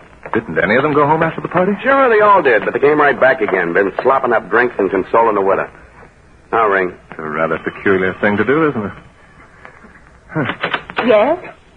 Oh, How do you do, Inspector? Afternoon, Miss Billings. Meet Barton Drake. How do you do? Won't you come in? Yep. What brings you back? I thought you'd finished your investigation. I got a couple of more questions I want to ask McAndrews. They're in the other room. Barton Drake. How do you do, Cora? Why did he do it, Bart? Why did he do it? Do what? Commit suicide. He didn't. Really? Your husband, Cora, was murdered. Now, see here, Bart, I didn't John Henley was murdered. And I believe he was murdered by one of you people in this room. Well, that's a very serious accusation, Mr. Drake. Murder is very serious, Mr. McAndrews. Oh, no. My name's Royal. That's McAndrews. Oh, my mistake. But he couldn't have been murdered. At least not by any of us. We were all here all evening.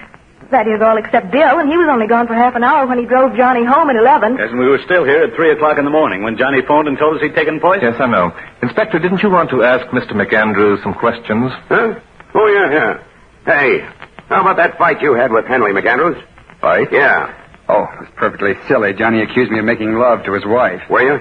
Of course not. Who came off second best in that fight? Johnny did. I'm afraid I knocked him down. Mm-hmm. And that made you mad? Mad enough to kill him, maybe? No, that isn't right. He'd be the one that'd be mad. Now, look here. It was nothing more than a drunken brawl. I was very fond of Johnny. I bought most of his pictures. Besides that, just recently, I financed him to a trip to the Southwest where he could get the proper atmosphere for a special painting I wanted. You're sure it wasn't to get Henley out of town so you could have a clear field with his wife? That's a nasty remark, Inspector. I'd advise you to watch your tongue. Oh, yeah? Inspector, there just might be something to the inspector's remark, Mr. McAndrews. For instance, did you see Cora at any time while Johnny was gone? Well, yes, a couple of times. I took her to a few shows. It didn't mean anything. I just didn't want her to be lonesome. That isn't quite true, Bart. I've been having to fight Andy off for some time. What? Why, that's a dirty, deliberate lie. Tell me more, Cora. He's been constantly asking me to leave Johnny. Oh? Did you consider it? Certainly not. I was very much in love with Johnny. Mm-hmm. And do you think that going out with another man while your husband is out of town is being a good and loving wife? I only put up with Andy because of the things he was doing for my husband. Why, you lying little wench. Shut up, you. Cora is telling the truth, Mr. Drake. So? Mm-hmm. Mr. Royal? We all saw what was going on. In fact, I took it upon myself to warn Andy that Johnny would kill him if he ever found out. Well, I don't know what your reasons are for saying these things, but there isn't one word of truth in anything any of you have said. They're nothing but a lot of libelous, vicious lies. I'm deeply in love with Verna Billings here. In fact, we're going to be married. Isn't that right, Verna? Well, Well, what's the matter with everybody? I couldn't have killed anybody. I didn't leave this house for a single instant last night. You'll back me up on that, I'm sure, Verna. I'm sorry, Andy, but I can't. What do you mean? About 2 o'clock, you said things were getting stifling in here, and you went out for a walk, remember? Yes, Looks like you're cooked, McAndrews. Besides all this, Henley pointed the finger of guilt right at you just before he died. He smeared your pretty new picture all over with a gob of purple paint. Come on, you're under arrest for murder.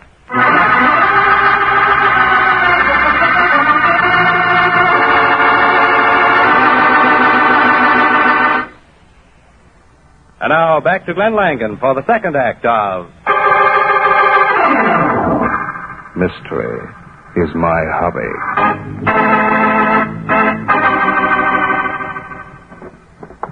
I don't see why you had to come up here to McAndrews' office, Bart. I've already got enough evidence to hang him. Hang who? McAndrews. Well, you see, I'd rather hang the murderer. Huh? Say, are you nuts? McAndrews is a murderer. Well, I've got some different ideas, Inspector. Take a look in the file cabinet, will you? See if you can locate John Henley's file. Okay. Hurry up, will you, Inspector? They're right here. All right. Give them here. What do you expect to find in here? Letters, I hope. Here's something. A letter written to McAndrews from Henley when he was in the Southwest. I can't see how that could have anything to do with it. Listen to this, Inspector. Well? Dear Andy, sure want to thank you for giving me the opportunity to paint the desert. I'm enjoying every minute of it. You were right. The sun has boiled out the you-know-what. I think I've cured myself completely, but I'm beginning to experience the awful loneliness that an alcoholic feels in sobriety. So to keep myself from going crazy, I'm doing a little prospecting. What do you know? Funny that a painter should do anything like that, isn't it? Don't fall over in a faint if I should happen to find something, and if I do, I'll be able to repay you very substantially for all your kindnesses. Sincerely, Johnny. No motive for murder there. No. Nothing but love and kisses.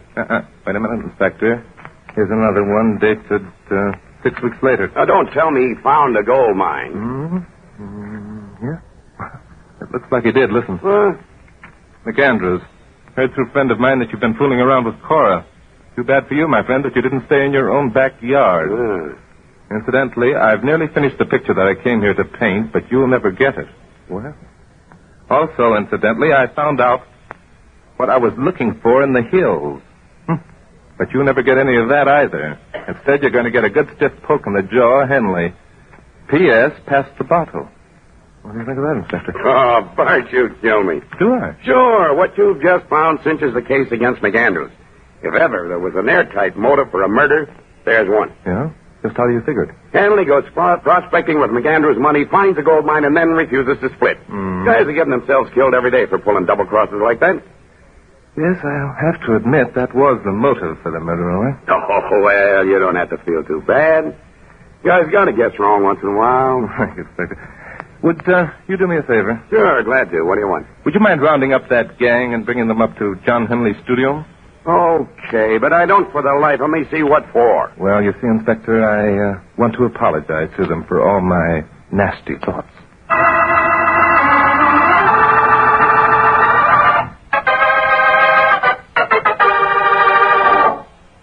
Well, come on, let's get this over with. What more do you want with us? Oh, I just feel as though I should do the inspector a favor. I got him into this, you know. He had the case all solved. Suicide. You've already done me a favor, Bart. You put me on to McAndrews. Yes, but I'm afraid you've gotten off on a detour. Huh? Why, you said... Mrs. Billings. Yes? Andy McAndrews was quite right in saying that he intended to marry you, wasn't he? Well... In fact, you intended to marry him. That is, until Bill Royal here started lavishing his attentions on you. Then you decided that you two would make a better team. Well, that's a lie. I never... Bill, how could you... Why, you and I were going to... Thank you, Cora. Hey, Bart, how'd you know that? I didn't. I pulled that one out of the blue, Inspector, but it got the desired result. Now, ladies and gentlemen, I'm ready to tell you who killed John Henley, how, and why. We know who did it. Andy McAndrews. No, Cora, you're wrong and you know it. Johnny knew what he was talking about when he said that somebody was playing around with you. Only he didn't accuse the right party. It was you, Bill Royal. Me?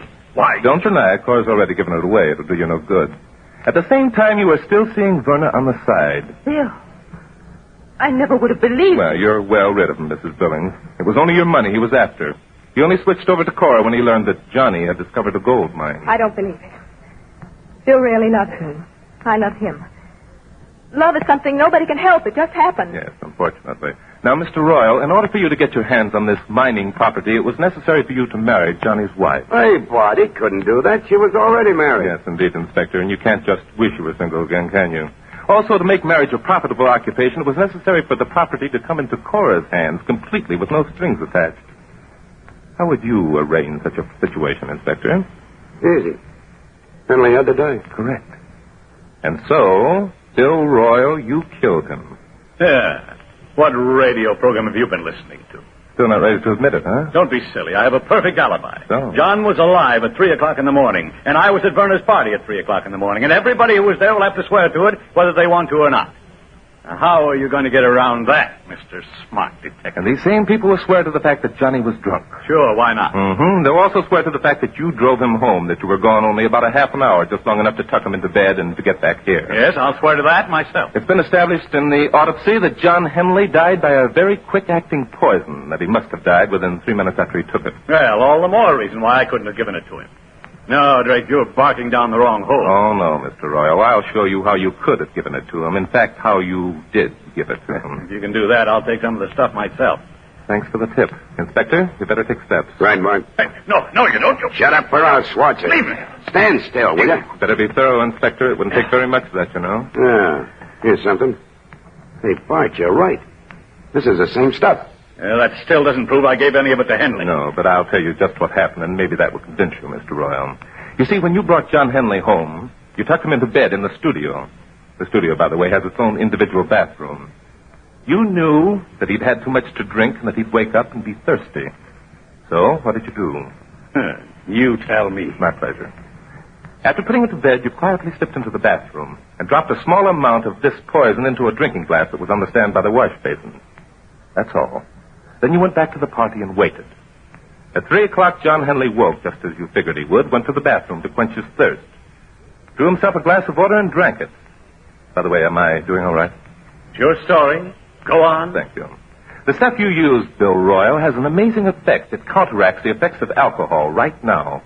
In 2 seconds, Hanley was as sober as a judge. He knew what had happened to him and who had done it. No doubt his subconscious mind remembered seeing you go into the bathroom. Anyway, he rushed to the phone and called Mrs. Billings home, hoping he'd be able to speak to his wife and tell her what had happened. The poor guy. He never did know that you, too, had double-crossed him, Cora. But again, he was out of luck because you, Bill, answered the phone, and at that time it wouldn't do him any good just to accuse the man who murdered him. Great story, Drake. A great story. Thank you. I can see why your books sell so well. However, in this case, I'm afraid you've forgotten one very important thing. Well, please tell me what it is, Mr. You've forgotten that anybody could have done the very same thing. You haven't one iota of evidence that ties me up with the case. All you've got is a lot of pretty theory. Well, you see, I don't have to supply that evidence, Bill Royal. John Henley did it for me. He not only pointed one finger at you, he pointed 5. What do you mean? He was determined that his murderer wouldn't go unpunished, but he had such a little time, just seconds. So he grabbed a tube of paint and squeezed it on his fingers. And even as he fell to the floor, he managed to pull his hand across his latest picture, that painting, incidentally, that's standing in front of you. What does that prove? That, my friend, proves that you are the killer. Because those 5 marks, Bill Royal, are purple. Royal purple.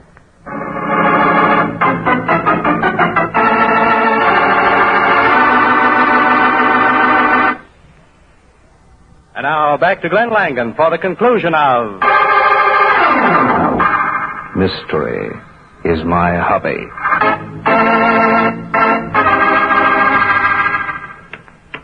Oh, just take that man, Bart. Your move. Funny how you figured that was a murder. Sure looked like suicide to me.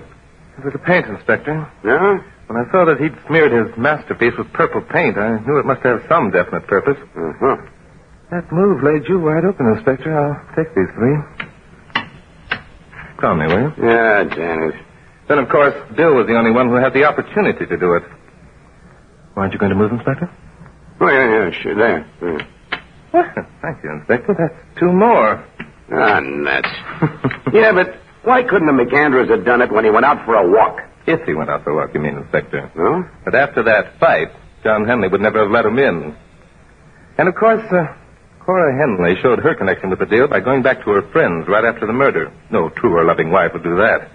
After the people who started a violent quarrel with her husband just after his death. Well, why don't you move, Inspector? Why can't? You've got me all sewed up. Oh, gun you, Bart, you beat me at everything I try to do, whether it's checkers or murder. Here I had the most beautiful suicide I ever saw, and you have to go and make a mystery out of it. No, but of course, Inspector, of course. You certainly should know by now that mystery is my hobby.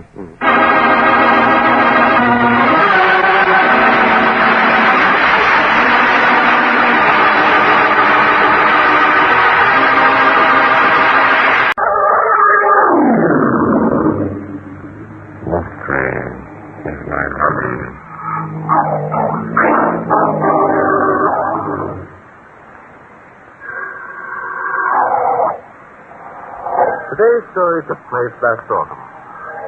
Arthur Gideon, playboy, world traveler, and multimillionaire, had been asked to write his memoirs.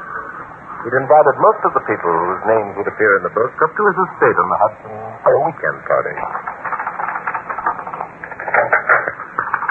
Well, hey, come in. Everything all right? Yeah, everything's fine, Arthur. Just dandy. Good.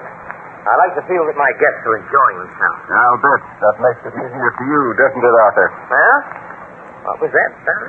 Easier for me. Sure. Easier for you to study them to get their reactions. That's what you invited us down here for, wasn't it? Oh, Barry, you amaze me. Are you implying that I coerced you and the others into coming down? Yes. Oh, come now, Barry. Well, you were very clever about it, Arthur. Very subtle. The invitations that you sent us sounded genuine. They were genuine. Yeah, except for one thing. It's the first time in 3 years that you've had a weekend party. I know. I'm ashamed I've been ill. It's a pity you didn't die easily and comfortably in bed. Oh, that sounds suspiciously like a threat, Barry. It's more than a threat, Arthur. It's a statement of fact. I'm going to kill you. Oh, Barry, that's very amusing. Shall I act terrified, drop to my knees, and beg for mercy? You think I'm kidding? Take a look at this. A knife, and a big one, too. You plan to slit my throat with it, or will it be a quick plunge to the heart? You still don't get it, do you, Arthur? Listen. Last night, after everyone had gone to bed, I came in here to your study.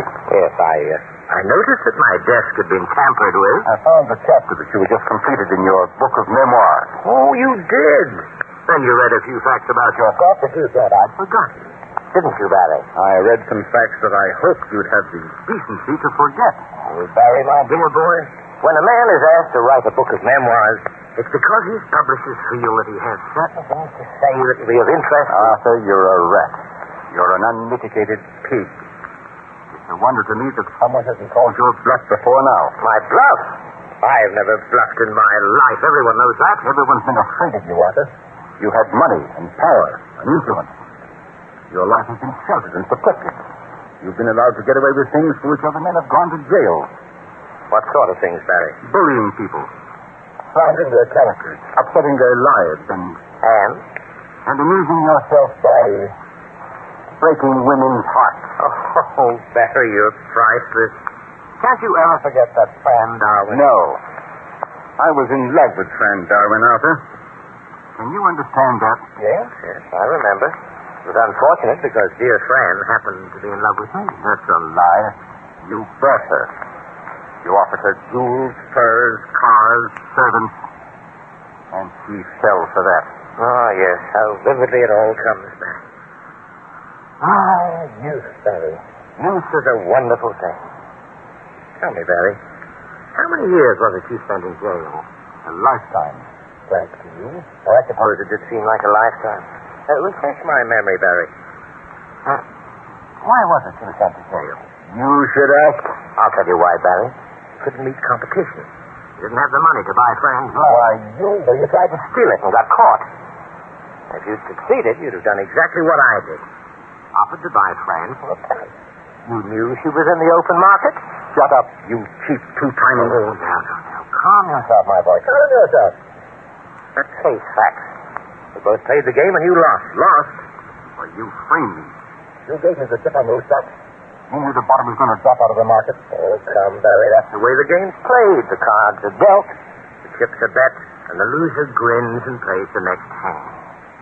There are no hard feelings, Arthur.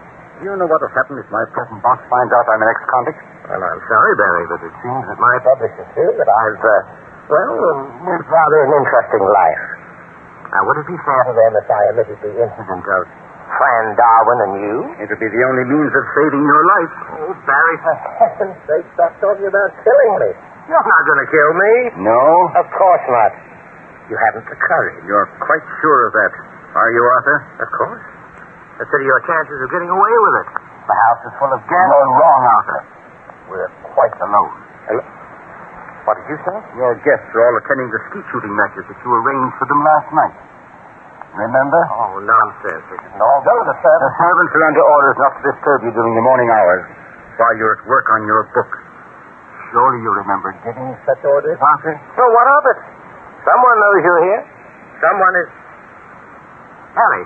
No, Arthur. No one knows I'm here. I went to town to send a telegram. Oh, I've arranged things very nicely, Arthur. Harry. Don't be a fool. Somebody will hear you, though. No, Arthur. No one will hear. The night is silent and smooth and quick. Oh, Barry, don't. In heaven's name, I'll do anything. I haven't the courage, Arthur. You fool. Look at you. Backed against the wall. Your eyes terrified. Sweat on your face. In the name of God. Come, Arthur. Why aren't you still scornful and contemptuous and sure of yourself? Mary, take the knife away from my throat, please. That's it, Arthur. Beg for your life. Please. That's what I want to hear. That's what I dreamed of hearing. I do beg you, Harry. I do. I'll do anything you ask. Anything at all. Will it? You take that knife over. How does it feel, Arthur? Tell me. The point is pricking your skin now, isn't it? Your eyes are wide with terror. You're trembling. You're sweating from every pore. Harry, in the name of... So you thought I wouldn't have the courage to kill you. Why, you filthy scum. Thought I didn't... Arthur! Oh, Barry, I thought you'd gone to town. Where's Arthur? What are you doing back here, June? You're supposed to be at the skeet shoot. Oh, was it the skeet shoot? I thought of something I wanted to tell Arthur that might help him in writing his book. Oh, Yeah? There's someone on the floor. Behind the bed. Harry! Hey, what do you want, huh? It's Arthur. It's Paris.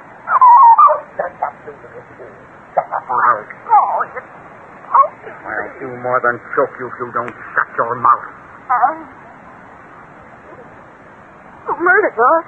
Yes, my dear. I murdered him. I slit his throat with this knife. It was a very pleasant experience, I assure you.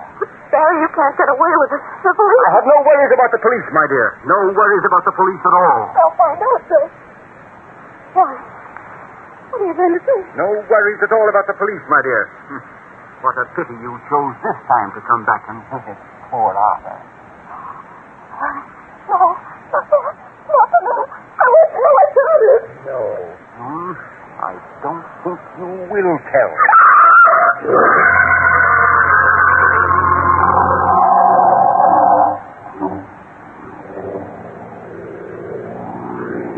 So, this guy Arthur Gideon wrote you a letter, did he, Bart? That's right, Inspector. He expected to be murdered this weekend, and he thought I might like to be around. Very funny. Now, how about telling me what this trip is all about? I'm quite serious, Inspector. Gideon is writing his memoirs. He had quite an eventful life, you know. Yeah, I know. 5 wives, a couple of jewels in Europe. Right. International politics, a royal scandal or two. Oh, the guy got around all right. So, now he's writing a book about him, eh? That's right, Inspector. He's invited most of the people who will appear as characters up to his place on the Hudson for the weekend. And he expects one of them to murder him. That's it, Inspector. Sounds like an original party, at least. Hope we aren't too late for the big event. I don't think we will be. Turn here, Inspector. This is the place. Okay. Say, look at that bunch of cars. Yes, and there's a larger bunch of people. Apparently, they've just come back from someplace or just leaving. Now, wouldn't it be our luck if they were leaving and me just spoiling for a good red-hot murder? Park in behind this line of cars, Inspector. We can walk the rest of the way.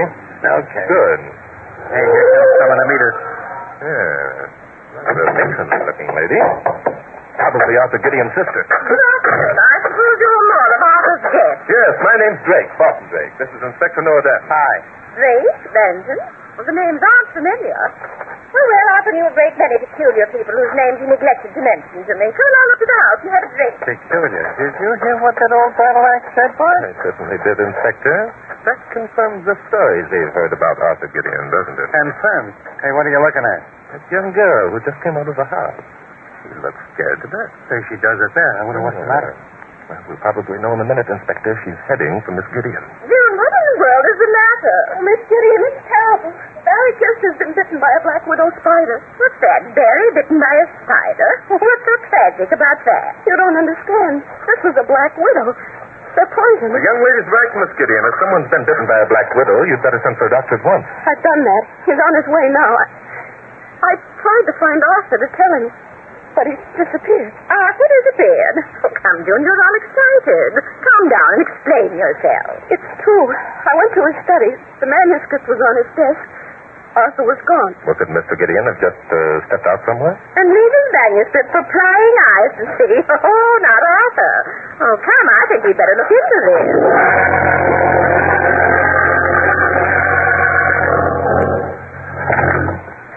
Well, he's certainly not here. There's the manuscript on his desk. The last page is half completed. He must have been writing when... When what, June? When... whatever happened to him... happened. June, what in the world ails you? You're white as a ghost. You're trembling. Oh, my trembling. It's cold in here. What is this, Gideon? An Eskimo or something? I don't think June is trembling from the cold. There's nothing wrong with me, really. I'm just worried about Barry. Perhaps the doctor won't get here in time. And what do you think happened to Arthur? Hey, Bart. Yes, Inspector. Come over here a minute. Right. You found something, Inspector? I don't know. Look down there behind the desk. A dark spot on the rug, eh?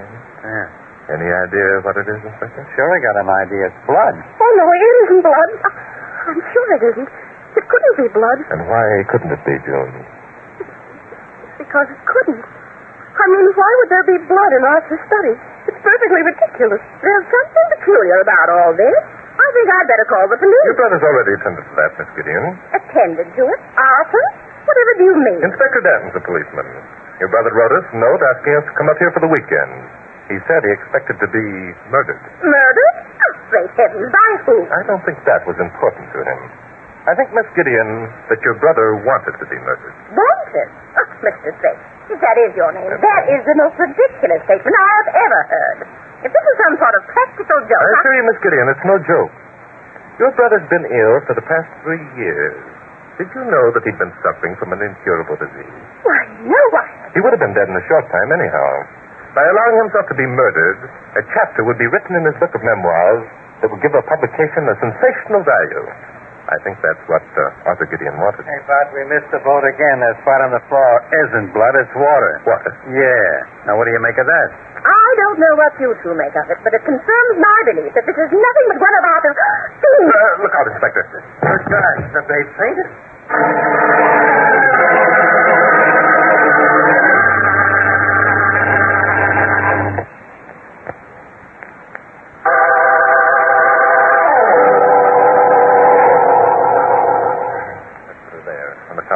Okay, nothing to get excited about. She'll be all right in a minute. I can't understand it, June. Such a healthy girl. What do you suppose made her faint? The usual causes.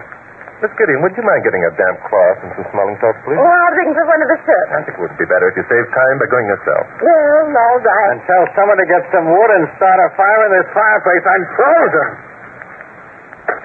All right, Inspector, go over and lock that door. Lock the... Why, for crying out loud. Hurry. June is regaining consciousness. Okay, only I don't see why. Are you feeling better, June? What happened? Where am I? Nothing. You fainted. You'll be all right in a minute. Where's who, June? Nobody. I'm all right. Have they... Has Arthur come back yet? Can Arthur come back, June? What do you mean? What are you saying? I was just wondering if it were possible for Arthur to come back. Or is he dead? Oh, no, of course he's not dead.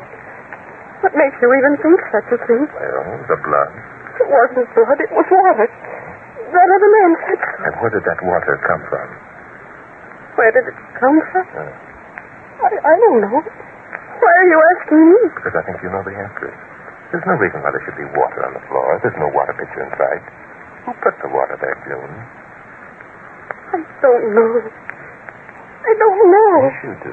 You put the water there, June. You wiped the blood with a wet cloth, didn't you? Oh, no, I didn't. Oh, please don't ask me any more questions. You're frightened, June. Why? Was it you who murdered Arthur? No, I didn't. I swear I didn't. You admit coming here to the study and finding it deserted. Was it deserted, or was...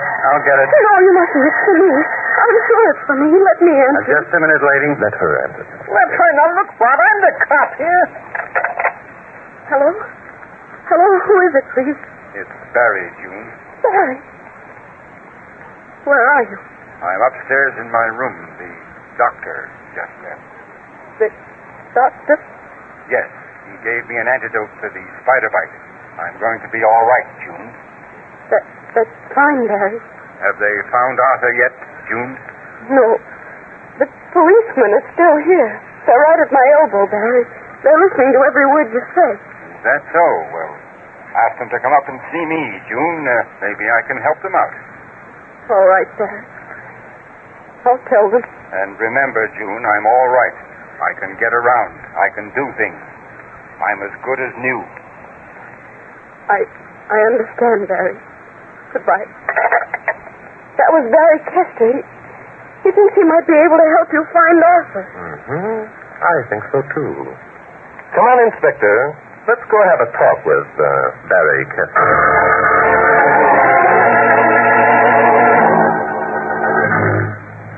This must be the room here, Inspector. Let's go in. Yeah. Oh, hello there. Are you the policeman? That's right, Mr. Kester. How's the spider bite? Oh, I'll live, I guess. Still a little weak. Those things can be dangerous, though. I'll say they can. I didn't know there were any black widow spiders around this section of country. Yeah, indeed there are, Inspector. Black widows aren't as common here as in some of the western states, but they're just as deadly. Eh, Kester? Deadly? I never heard of a man dying from one. Oh, there have been cases. You were smart to call the doctor the first thing. What did he use for an antidote? Oh, the usual stuff, I suppose. And what's the usual stuff? Serum made from the blood of the victim. I see. You were fortunate that the doctor had some on hand. I suppose that bandage around your arm covers the wound. Say, I'd like to see what one of those bites looks like. Sorry, old man. Removing the bandage would be strictly against the doctor's orders. Yeah, I guess you're right. June told us that you might be able to throw some light on the whereabouts of Arthur Gideon. No, I wouldn't worry about him. Arthur's always disappearing for short periods of time. I suppose, like most riders, he likes to spend considerable time alone. Yeah, creates an effect. Arthur was always one to create an effect, I've heard. Now, wait a minute. This doesn't add up. The guy invites a lot of people up here for a weekend, then goes off by himself because he doesn't want to be around the people he invited up here. But Mr. Kester just explained that, Inspector. The more people he has around, the better the effect he can create. That's all right, but... I wouldn't worry about it, Inspector. No? Arthur will turn up in a day or so and get a big laugh out of our concern. Yeah, but... Mr. Kester's right, Inspector. Huh? We don't want to make fools of ourselves, do we? Come along. I hope you have no ill effects from that spider bite, Mr. Kester.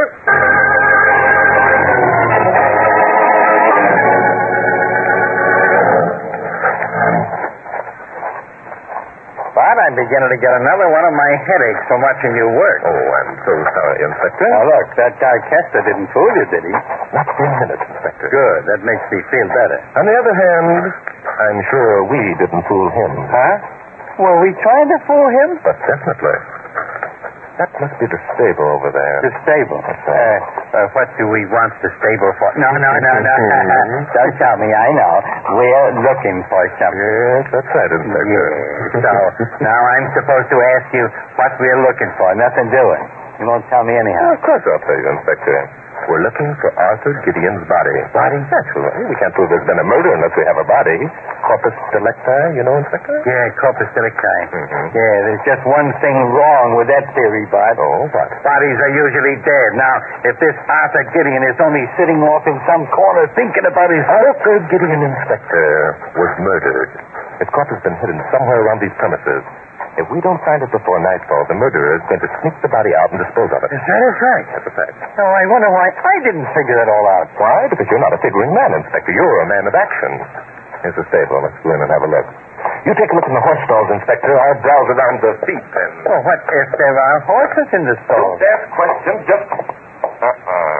Now what? Here comes Miss Gideon, and she looks excited. Maybe Artie has returned. No, I doubt that. Oh, Mr. Drake, I've been looking everywhere for you. Something wrong, Miss Gideon? Oh, you've got to help me find Arthur, Mr. Drake. Our guests are asking questions. I'm rapidly getting into a stew. Is that a fact? It's a tough thing to get into, lady. Inspector. Is anything else wrong, Miss Gideon? Oh, everything's wrong. June acts strangely. Barry Kester's being bitten by a spider. The servants won't bring in wood for the fire. Everybody's cold. It looks like rain. Arthur can't be found. Now what? Now what, Inspector? Now I know what happened to Arthur Gideon, and I know where to find him. Come along.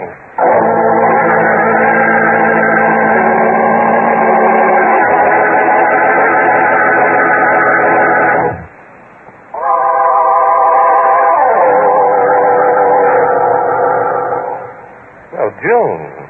I'm surprised to find you still here in the room where Arthur Gideon was murdered. Murdered? What do you mean? Don't ask him, lady. He might tell you. That might prove embarrassing for certain people. You know he was murdered, June. You saw it happen. That's not true. I didn't see it happen. I didn't. But you know who murdered him. Oh, I don't. I don't know anything. Oh, just please stop hounding me. Concealing guilty knowledge is as bad as committing the crime itself, June. I can't tell you. I can't. I'm afraid. Afraid? Of what? Oh, June, Oh, come in, Kester. Hey, for a guy who just got out of bed, you're acting kind of spry, aren't you, son? I'm sorry. I thought June was alone. Just a minute, Kester. Well? Close the door, Inspector. Close it? Okay. It's closed. Now what? Kester, you must be a pretty tough guy. What do you mean by that crack? Why, the way you frightened June into not talking. The way you manhandled Arthur Gideon before murdering him. Before murder? Are you crazy? I wonder just how tough you are, Kester. Why, you... keep your hands off me, Drake. Come, Kester. You're not going to just stand there and take it, are you? Quit it. I'm no match for you. That spider bite left me as weak as a kitten. That's right, Bart. Better take it easy. The guy can hardly stand up. I disagree, Inspector. Kester's just as strong as he ever was. He just doesn't dare fight back because he knows that by doing so, he'd give away the fact that he wasn't bitten by a black widow spider at all. I can prove it. And I can prove that you're lying, Kester, this way. You keep away from me. On the contrary, I'm going to follow you right around the room. Lock the door, Inspector. He won't get out. How about it, Kester? How long can you keep your temper, Watch out, Mr. Drake, he's dangerous. We'll soon find out, June. You monster! Well, come on. Stop talking and do something, man. Quit it, child. You what, Kester? Come on, at least put up your dukes, man. I'll do more than put up my dukes, you dirty copper. I'll make you wish you'd never... Your face is bleeding, Bart. Be careful. What? She says he doesn't like blood, lady. Watch. Fine. Now we know, don't we, Kester? You gotta do better than that. I'll do better. You don't. This won't do it. Nice going, Bart. He's out like a light. Yes, I guess that takes care of Mr. Kester. You better put some handcuffs on him, Inspector. With a right cross like that, he writes books. Your poor cheek. Let me wipe off the blood. Oh, you were magnificent, Barton. You flatter me, Miss... June. Nothing. I'll answer it. What in the world is going on in here? Who's that on the floor? It's Barry. Mr. Drake just knocked him out. It was wonderful. Wonderful. Mr. Drake, what is the meaning of this? I'll explain as briefly as I can, Miss Gideon. And then I think you'd better summon the coroner. The coroner? Why? Because the body of your brother is stuffed up the chimney in that fireplace, and it's held in place by the damper. What? Barry Kester murdered him when he learned certain things your brother was writing in his book of memoirs. I can't believe it. It's true. I came in and saw Arthur's body on the floor. Barry tried to kill me, too, because he thought I'd tell. I begged him not to. We heard someone coming, and he told me if I said a word, Oh, it was awful. Upon my soul. Well, when Barry forced June to wash up the blood in the carpet while he stuffed the body in the chimney, he had to work fast. He had to think quick. If he could keep anyone from discovering the body until tonight, he had a chance to dispose of it. That's why he thought of Black Widow. The Black Widow? Whatever did that have? The Black Widows are sometimes deadly poisonous, Miss Gideon. Everyone knows that. So Kester merely announced he'd been bitten by a Black Widow spider while picking up some wood from the fireplace. Say, that's the reason none of the servants had lugged in any wood. They were afraid of being bitten by a spider. Exactly, Inspector. You see, Kester couldn't afford to have anyone start a fire in that fireplace. Well, I'm a Black Widow's spouse. But that was a nice piece of work. Knocking out Kester, I mean. Yes, it was fortunate, wasn't it, Inspector, that for once something besides mystery is my hobby.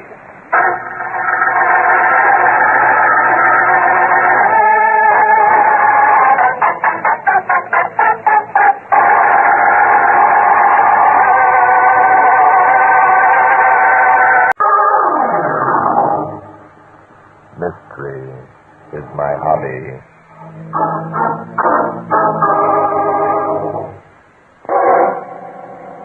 Today's story took place a few weeks ago. Inspector Danton and I had attended a radio show called Cinderella for a Day. We were guests of Tony Bradford, the sponsor's son, and were enjoying ourselves thoroughly. And now, ladies and gentlemen, Mr. Felix Emery, our master of ceremonies, will collect the ballots from our judges and announce the winner in today's Cinderella for a Day contest. Say, this is quite a deal, isn't it, Bart? It certainly is, Inspector. One of the most popular radio shows on the air. Must be some kind of a gag to it, giving away all that stuff. I assure you, there isn't, Inspector. How do you know? Because Sam Bradford, who sponsors this show, is a good friend of mine, and Sam doesn't operate his business on gags. Oh. Say, it was Bradford's son, Tony, who invited us here, wasn't it? Yes, that dark-haired chap sitting up in front of the magic curtain is Tony. Sitting in front of the what? The magic curtain, Inspector. Oh. In a moment, the winner of today's contest will drink from the magic cup, and the magic curtain will open, revealing today's gift. Oh, I get it. It's quite a gimmick, huh?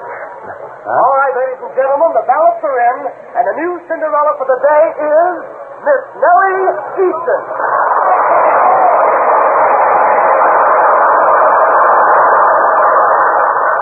Nellie looks right pleased. Good. Besides receiving several $100 worth of gifts, you'll be the guest of the show at all the popular amusement spots in town during the next 24 hours. Not bad.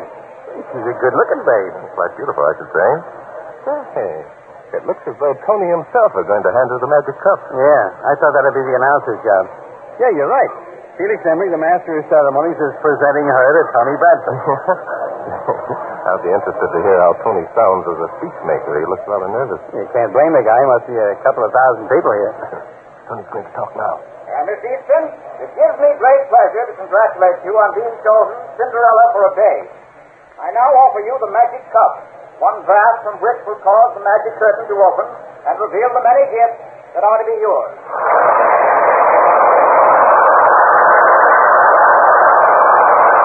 Well, that wasn't bad for an amateur. Sounded kind of stilted to me. Oh, come now. Say, what's the matter with that red-headed babe?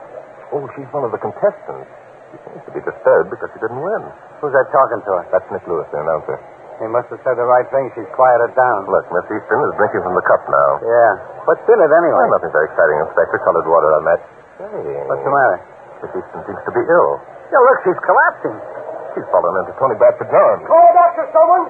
Close in those curtains. If the only colored water was in that cup, Bud, come on. Let's get up on the stage. Like that.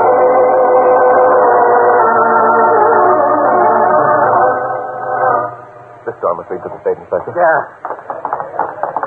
All right, everybody, stay right where you are. Tony, what happened? Hello, Bart. Glad you're here. I can't imagine what caused Miss Easton to collapse. Obviously, heart trouble. Heart trouble, my foot. Look at her. She's dead. Furthermore, she's been poisoned. What? Poison? Well, you can't be serious. How could she? From that magic cup of yours. Hey, what happened to the cup? Where is it? Here it is. I took it from Miss Easton when it looked as though she were going to fall. Well, that's just dandy. Anybody else handled it? Well, I'm afraid we all did at one time or another. If it's fingerprints... Yeah, that's it, son. It was fingerprints I was thinking of. Well, Bud, it looks as though we stepped into something. Yes, it does, Inspector. I propose that we clear the auditorium. Clear the auditorium, but look, suppose... That one of the 2,000 witnesses committed the murder. Obviously, we can't question 2,000 suspects, Inspector. Well, of course not. Besides, it's going to be bad publicity if it's suspected that Miss Easton was murdered.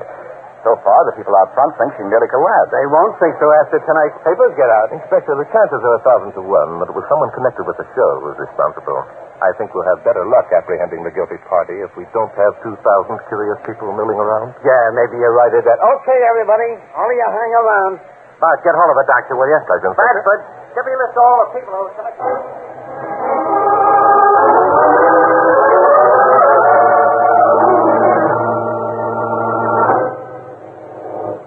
I tell you, Bart, we can't keep those people locked up in those dressing rooms much longer. No, why not, Inspector? Never mind. You're right, as usual. Yeah. Have you the doctor's report? Yeah. There was poison in the cup, all right. Now, if we only knew who put it in there... If we knew, we'd have our man, wouldn't we, Yeah. Inspector? Murderers are such smart people. Not all of them. Hey, where you going? Step over here a minute, will you, Inspector? Sure. Found something? Possibly. That table in the corner is where the magic cup was left until the time when Miss Easton came to drink from it. What about it? I don't see it. No, wait a minute. Don't get that close, Inspector. Keep away. Keep away, but look. If there's some evidence... The evidence, Inspector, is on the floor, right under your nose. Under my nose? Oh, say, those footprints. Right. Inspector, the floor is a composition material highly polished. Now, there are 3 sets of footprints plainly visible, aren't there? Yeah, but, how are they going to tell us anything? Because until it was time for the winner of the contest to drink from the cup, no one approached this table. It was placed here in this corner out of the way. I'll go for that, but I still don't see... This set of footprints here was obviously made by Felix Emery, the master of ceremonies, when he came to get the cup and hand it to Tony. Okay, we can check that easy enough. And the person who made this set of footprints obviously came from backstage. Yeah, the guy who put the cup here in the first place must have made them. Exactly. That's another fact we can check. Sure. We're boiling them down, eh, Bart? Right. Yeah, the chances are that the guy who put the cup here in the first place is the boy we're after. Why, Inspector? Why? Because he had a chance to dump in the poison and he was carrying the cup. That's good reasoning, Inspector, but I think we have something more substantial to go on. Oh, you do? Yes, the person who made the third set of footprints is more likely to be our man. Why? Why? Because he was the only one of the 3 who had no other purpose in coming to the table during the performance. Well, maybe you're right. Yes, I'm quite sure I am, Inspector. It would have been a simple matter for our murderer to have moved over to the table while today's Cinderella was being selected, dropped the poison into the magic cup, quite unnoticed. Okay, so that's how it happened. Now, how are you going to prove who it was? I wish I could answer that question as casually as you asked it. Say, by Jove. Now what? Sit down on your knees here, Inspector, and examine these footprints closely. Down on my knees. Okay, so now we're down on our knees. If we only had some dice... Take a good look at the heel marks on those 3 set of footprints, Inspector. Yeah, I'm looking. They're all alike. That means that the same person could have made all 3. They aren't all alike, Inspector. Huh? Notice that on this one, the circles made by the tread all appear to be hollow except one. Hey, that's right. The circle's smooth. As though the ring was filled up with mud or something. Yes, and this set of footprints was made by the person we believe was responsible for the death of Nellie Easton. My golly, that's a fact. So all we have to do is find out who made the footprint. Right. Inspector, I'd like you to get a police photographer and have some pictures made of these footprints. Okay, what are you going to be doing? Hi, Inspector. I'm going down to the men's dressing room where our suspects are waiting and asks them to take their shoes off.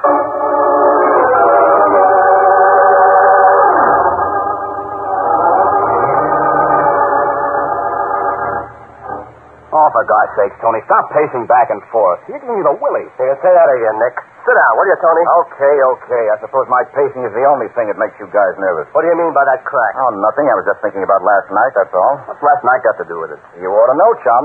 You and your big talk. Listen, are you saying that I had anything to do with poisoning Miss Cinderella? Sure I am. You brought the cup in from backstage. Why, forget it, you two. Use your heads. Why would any of us want to poison the babe? None of us ever saw her before today, did we? Well, did we? No, I didn't, if that's what you're driving at. Neither did I. Well, then let's quit this wrangling. If we don't drink and dent, we'll get ideas. Bud's going to find out about last night anyhow. Don't think he isn't. I know how he works. Oh, stop hopping about last night. It hasn't anything to do with this business. Oh, no? Oh, hello, Drake. Put your finger on the murderer yet? No, not yet, Emery. Tony, where's Cliff Ogden, the manager for the show? He was here a minute ago, Bart. I think he went down to check up on the women who were in the contest. I see. All the contestants are here, then. Yes, Cliff locked them up in another dressing room. Good. Well, gentlemen, come in, Inspector. Did you get hold of the photographer? Yeah, Harry Carson came up with medical examiner Ryan. Harry's taking pictures and Ryan's examining the body. Fine. Let's hope that we can clean this up within the next few minutes. Gentlemen, would you mind removing your shoes, please? What? Removing our shoes? What kind of a gag is this? The ways of the cops are strange, I always say. Well, it's okay with me. Thank you. How about you, Louis? Okay, what have I got to lose? Hope my socks haven't any holes in them. I'd be so embarrassed. Maybe you will be anyhow, Bob. Tony, have you any objections? Well, no, although I can't see the point of it. There's the first one. Look it over, Inspector. Okay. Well, here's mine. What'll I do with them? Hand them to the inspector, please. Okay. Well, this one's okay. So's this one. Let me see yours, son. Tony, I'll take yours. Here they are. Seems rather silly. Yes, I know. Let me see. Well, the left shoe's all right. So's the right.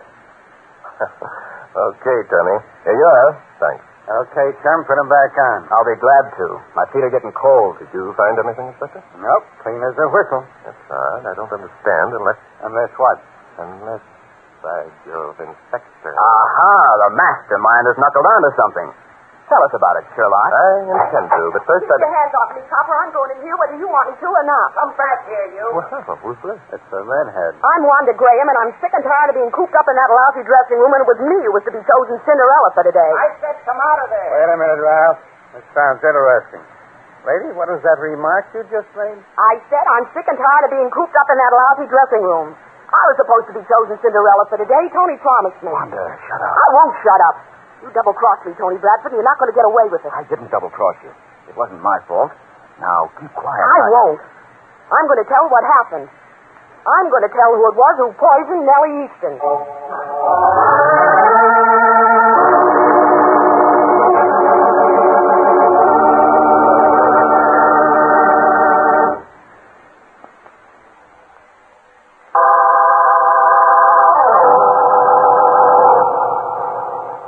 Wanda, if you open your head about last night, I'll... You won't do anything, Junior. Now, sit down and cool off. Miss Graham, you were going to tell us who murdered Nellie Easton. Sure. It was Nick. It couldn't have been anyone else. Oh, why couldn't it? Because of what he said last night, that's why. Pardon me for interrupting. But will somebody please tell me what happened last night?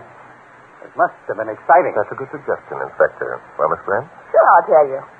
Nick and I had been going around together. He kept promising he'd fix it so I'd get on the show and be chosen Cinderella. Only he never did. Well, then I met Tony, and he gave me a big rush. So I figured that maybe he could fix it. Hello, Tony, darling. You waiting long? Hi, Wanda. Thought you'd never get here. Come on. I've got a table reserved near the dance floor. Okay, waiter. Yes, sir, Mr. Bradford. This way, please. Oh, I love to go places with you, Tony. You're so important. Anybody can be important if they have the money to pay for it. Here we are. Oh, boy, it's wonderful music. Shall we dance? No, not yet. Say, Tony, did you... It's all set, darling. Tomorrow I'm going to be on the show myself. Sort of a special occasion. The sponsor's son, you know. And are you sure that I'll be chosen? Don't worry about it. It's all set. Oh, Tony, that's wonderful. Oh, Nick will be furious when he finds out about it. Nick's furious about it right now, baby. Nick?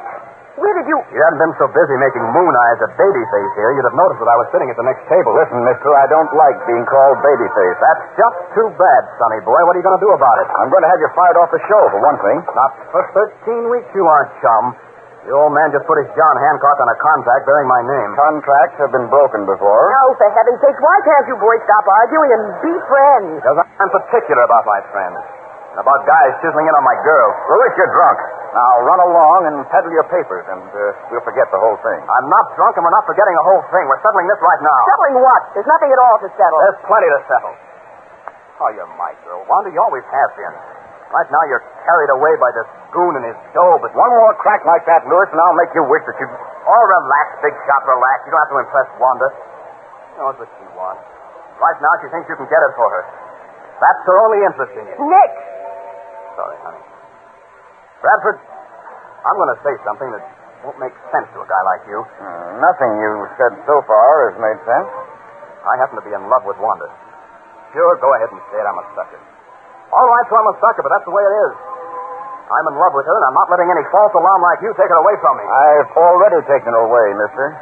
You'd better start getting used to the idea right now. I'm not getting used to anything. I'm telling you to lay off. I'm warning you, fella. Get smart and see things my way. Because if you don't, I'm going to kill you both.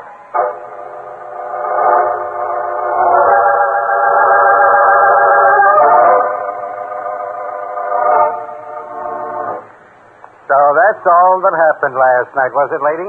All that happened? Say, isn't threatening to kill us both enough? A threat to kill Miss Graham is hardly enough evidence to convict a man. Also, where does Nellie Easton fit into the picture?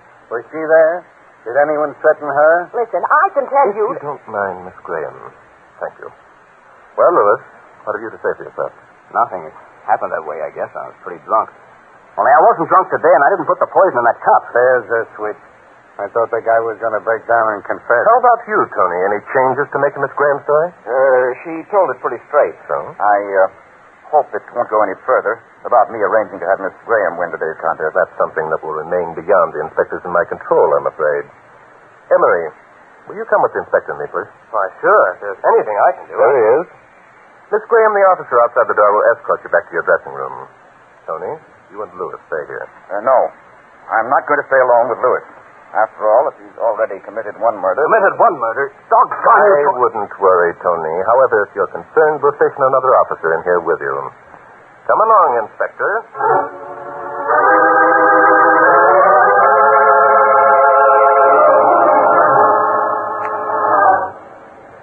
All right, Emery.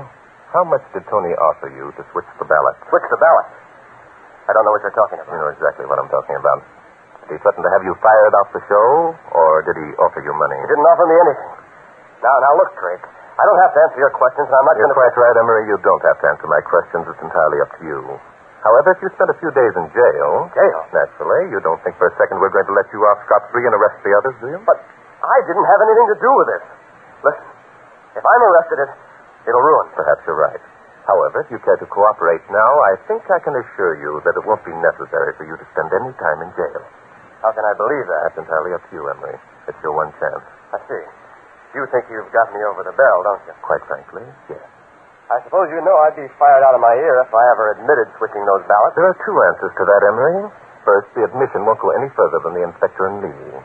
Second, I don't think you did switch the ballots. Well, then what do we... You took money from Tony and promised him that you would switch them. Then at the last moment, you either got cold feet or found there wasn't an opportunity. Isn't that true? If it were true, what difference does it make? So long as the ballots weren't switched. It makes all the difference in the world, Emery. Now listen. Tony admits that he promised Miss Graham that he could arrange it so she would win the contest. That guy. We were all getting sick of the way he was throwing his weight around just because he was a sponsor's son. Yes, I know. Never mind that. It just stands to reason that the only way Tony could make his arrangements was through you. Because you were the only one who handled the ballots after they left the hands of the 5 judges. I still don't see why... Because, Emery, Nellie Easton was poisoned by mistake. Miss Graham was supposed to be the real victim. I see. Okay, you win, Drake. Tony gave me $1,000. The last minute I got scared that someone would see me. My job was worth more than $1,000. I was going to give it back. Even if Tony did get me fired, I figured I could get another job if my reputation was clean. Splendid, thank you. Your confession, Emery, has been taken down by Inspector Denton and the stenographer in the next room, so don't make the mistake of trying to change it. Why, you... There's no need for alarm. The information will be kept confidential. Right now, I can practically promise you, you won't have to spend any time in jail.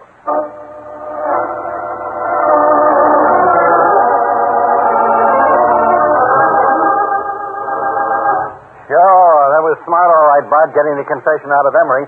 But I don't see that it proved anything. It may not prove a thing, Inspector, but it strengthens a theory I have. As soon as Lewis gets here, I'll show you what I mean. You're going to accuse him of something, too? Yes, I'm afraid I am, Inspector. You see, I already know who made those footprints. You already know, but doggone it, none of the shoes we looked at corresponded to the pictures we took. That's quite true, Inspector. However... You want to see me? Yes, we did, Lewis. Close the door, please, and come in. There's nothing more I can tell you. You think you're going to make me confess to putting the poison that I The last thought in our mind, Lewis, is to try to get you to confess to murdering Nellie Easton. It would be foolish of us to even think you would. Well? However, there's one thing I want you to confess to. You saw Wanda Graham again last night after leaving the nightclub, didn't you? That's none of your business. Frankly, Lewis, I'm only guessing. I don't know that you saw Wanda. I haven't a shred of proof. However, if you want to tell us what happened, it might save you a lot of embarrassment. Why? Look, Drake, I've already told you that I didn't put the poison in that cup. Yeah, we remember that. The trouble is, but we don't believe it. I don't care whether you believe it or not. I didn't do it. You can't prove that I did. That's very true. On the other hand, Lewis, you can't prove that you didn't. So that makes us even. Now, do you want to talk, or do I get out my shiny new handcuffs and try them on your wrists for size? Look, I don't get this. What difference does it make whether or not I saw Wanda after she left the silver slipper? It makes a difference, Lewis, of charging you with the murder of Nellie Easton or not charging you with it. Before you say anything, let me tell you what I think happened. And that way, all you have to do is answer yes or no. Okay, go ahead. You hung around the silver slipper until Tony and Wanda left. You followed them to her apartment. You waited until Tony drove off, and then you went up and pleaded with Wanda to forget Tony and marry you.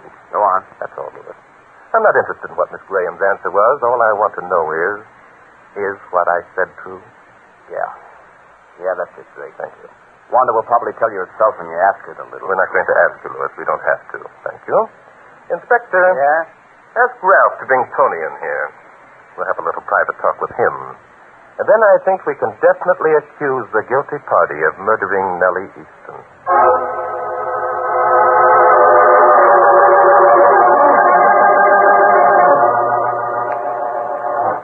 You see, Tony, it's like this. We feel reasonably sure that we know who put the poison in the cup, but it isn't going to do us much good unless we can get enough facts to substantiate a charge. Sure, Bart, I understand. The trouble is I've told you everything I know. Sure, that's what the others said, only we found out different. But there isn't anything else to tell. If there were, I'd... How about after you left Wanda's apartment last night, Tony? What? I don't know what you said to each other before you left, and I'm not particularly interested. I have a hunch, however, that Wanda was impressed by Nick's admission at the Silver Slipper that he was honestly in love with her. Well? Because of that, she was probably a little cold to you. After all, women are flattered when a man tells them he's in love with them and means it. Now, look here, Bart. The chances are that Wanda toyed with the thought anyway. She wanted to be left alone. She sent you home earlier than you'd intended. Is that right, Tony? It seems to me that you're sticking your nose into something that doesn't concern you. Well, that's very possible, Tony. My guess is that you became suspicious because of Wanda's attitude, and you hung around outside for a while. And you weren't too surprised when you saw Nick Lewis drive up and go in. Oh. So you know about that? Yes, Lewis just told us. Well, what about it? Lewis didn't see me, and I didn't go up to see Wanda again. I know you didn't, Tony. You went home. You got to thinking about it. It occurred to you that Lewis might have been right when he said that Wanda was interested in you only because of your money. Oh, that's a lot of nonsense. No, it isn't, Tony. You probably had some drinks, and the thought grew in your mind. You enlarged upon it. Your natural vanity rebelled. So then, you got to thinking of today's show, and you saw an opportunity to get your revenge. That's when you decided to murder Wanda Graham and make it appear that your rival was guilty of the crime. You're crazy. No, I'm not, Tony. I have positive proof that it was you who put the poison in the magic cup, and now I have your motive. Inspector, you won't get away. Oh, no, I'll show you.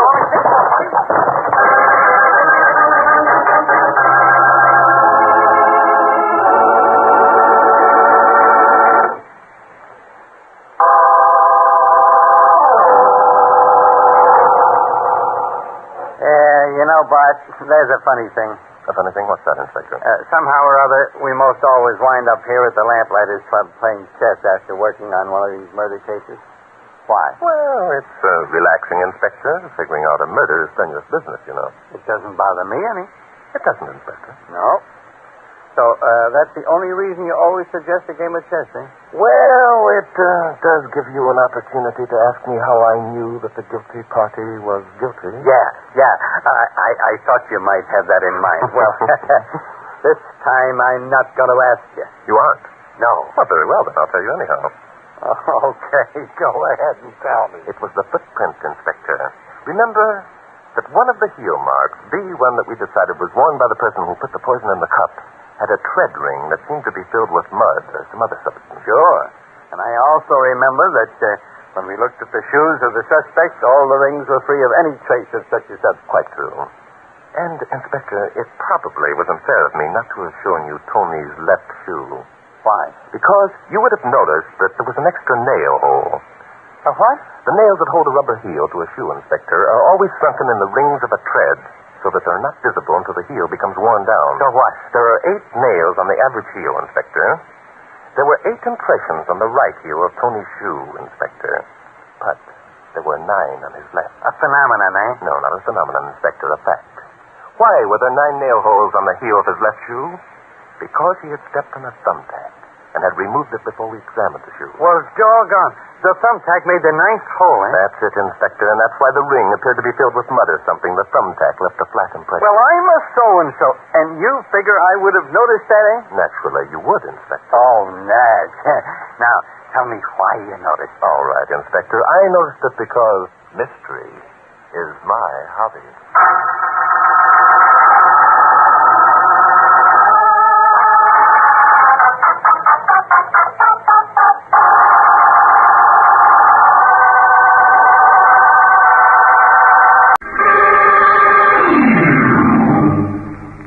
Mystery is my hobby.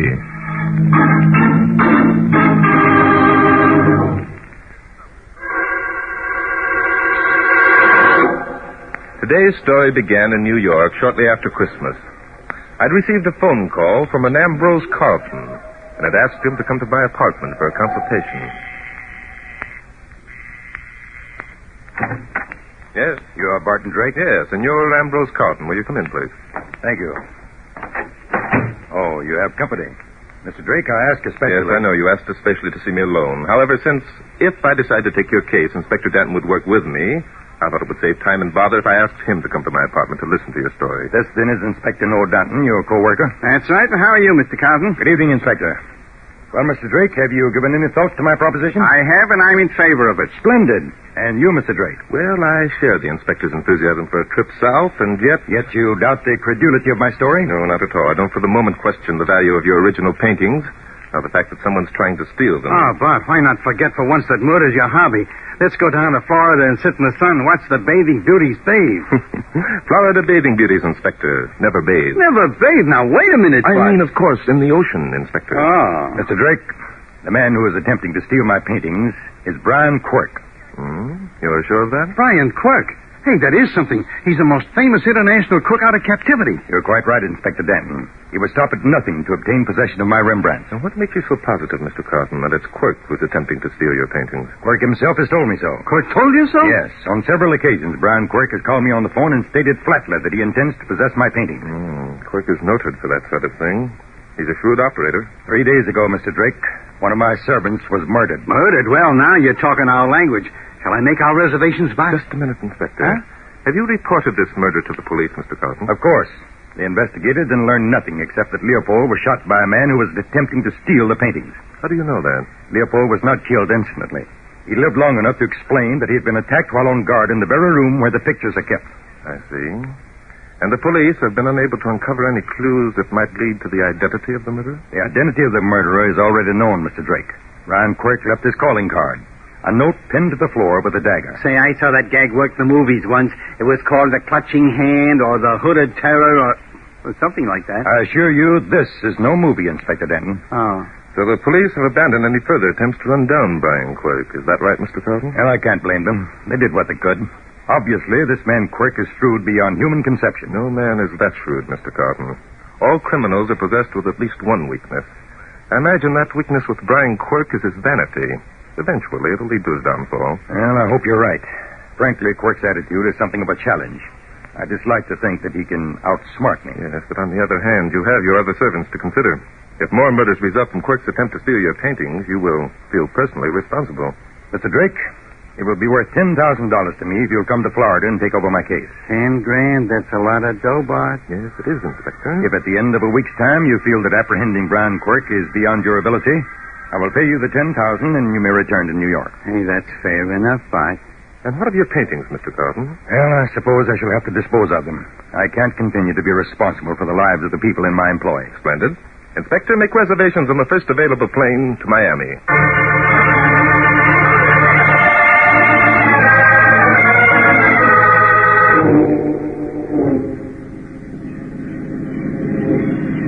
Hey, Bart, for God's sake, can't you drive easier? Sorry, Inspector. These swamp roads here in the Everglades weren't built for automobile travel. Well, what were they built for? And what does Carlton have to live way out here in the jungle for anyway?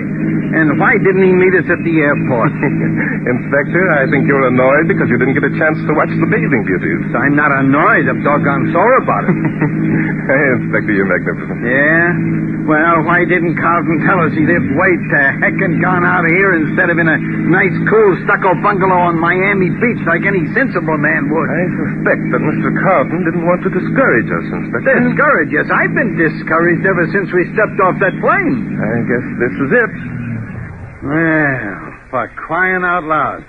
Look at that wall with the barbed wire on top. Yes. And Mr. Carlton said he had his home protected against thieves. I guess this was what he meant. There's the house beyond the wall. Yeah. You can barely make it out in this dim light. Listen. What's that?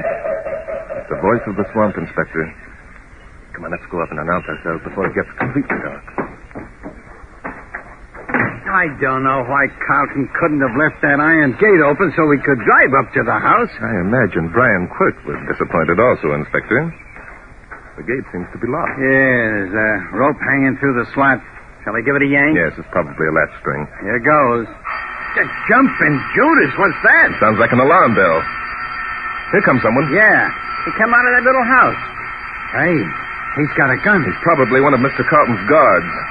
He's a regular giant, isn't he? Hello there. The alarm bell she rings and Carlo comes quick. Yeah, well, shut it off. It's getting on my nerves. Si, senor. You are senors Drake and Danton, si? That's right. We're Drake and Danton. Mr. Carlton's expecting us. Si. I will open the gate. Thank you. Be careful, senors. There are many traps about. Traps? What does Carlton take us for, a couple of wolves? The wolves are all over on Miami Beach, Inspector. Very funny. You will follow me, senors, please. Hey, Bart, I don't like this. What don't you like about it, Inspector? It's spooky. Oh? Look at the way those vines are crawling over the house. And listen to those noises. They're not real. Come, Inspector. Let's not allow our imagination to run away with us.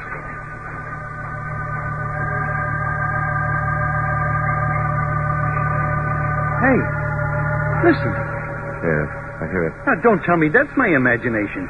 That's organ music. It certainly is, Inspector. You will follow me, please. Come on, Inspector. Hey, there's someone coming from the house. Yes. Oh, it's Mr. Carlton.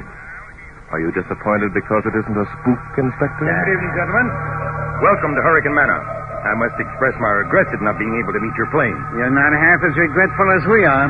Look, Mr. Carlton, why didn't you tell us you lived way out here in the swamp? For the very reason that unhappy expression is on your face, Inspector Danton. Unhappy? Me?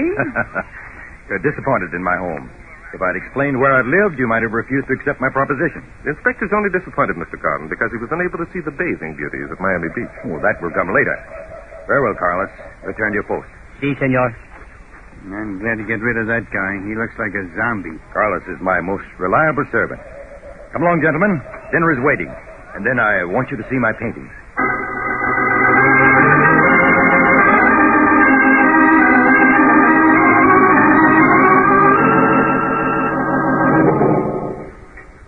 Well, I got to admit that your cook knows how to put together a meal, Mr. Carlton. Thank you, Inspector. Jose will be pleased. Are there any questions you'd like to ask before we look at the paintings, Mr. Drake? Yes, several. Just as a matter of curiosity, we heard organ music as we came up the wall. That was Laura. She's my secretary. Uh-huh. She plays beautifully, doesn't she? Yeah, but sad. What's the matter? Is she unhappy about something? I'm afraid that the atmosphere of Hurricane Manor creates a sad mood, Inspector. That I can understand. Laura is very young and beautiful. She doesn't like it here, and I can't blame her. Then why does she remain? The answer to that is simple. I need a secretary. Laura needs money. And I can afford to pay her a large salary. I see. I suppose that living in this remote section of the Everglades is part of your plan to frustrate Brian Quirk's attempt to steal your paintings. That's exactly right, Mr. Drake. Frustrating Brian Quirk has become an obsession with me. I will stop at nothing to capture the man. And Quirk will stop at nothing to obtain possession of your paintings. Correct. It's become a sort of game with us. I see. That's why you brought the paintings to this old house and challenged Brian Quirk to steal them. Yes, and he will accept the challenge, too. This is to be the showdown between Brian Quirk and myself. Come along. I want you to see my paintings.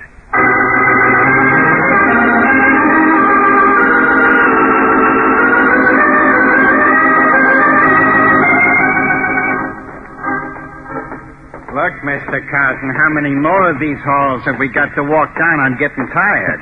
Inspector Danton, you flatter me. Flatter you? What do you mean? I only asked a simple question. Yeah, but a very pointed question.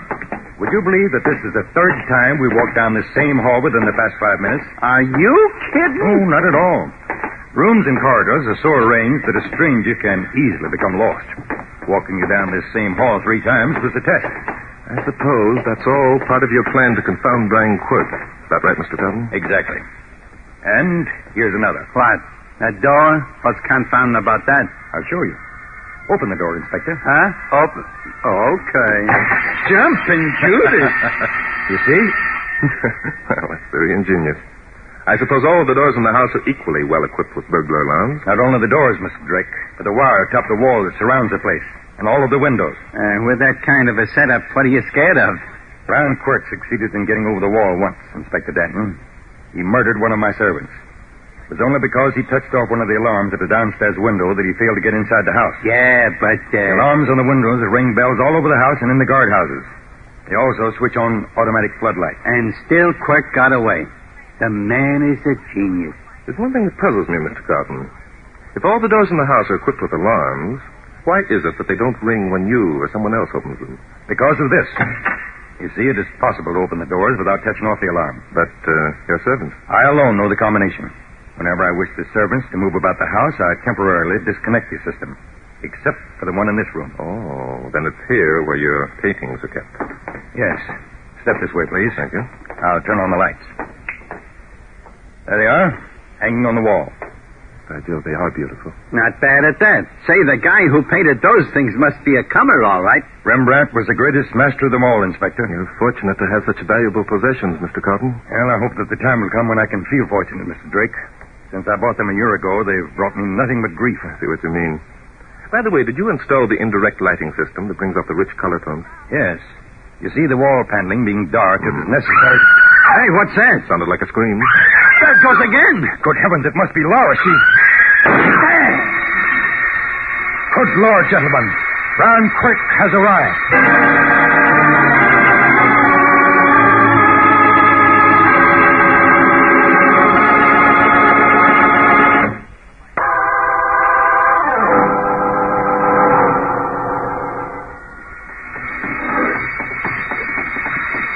This way.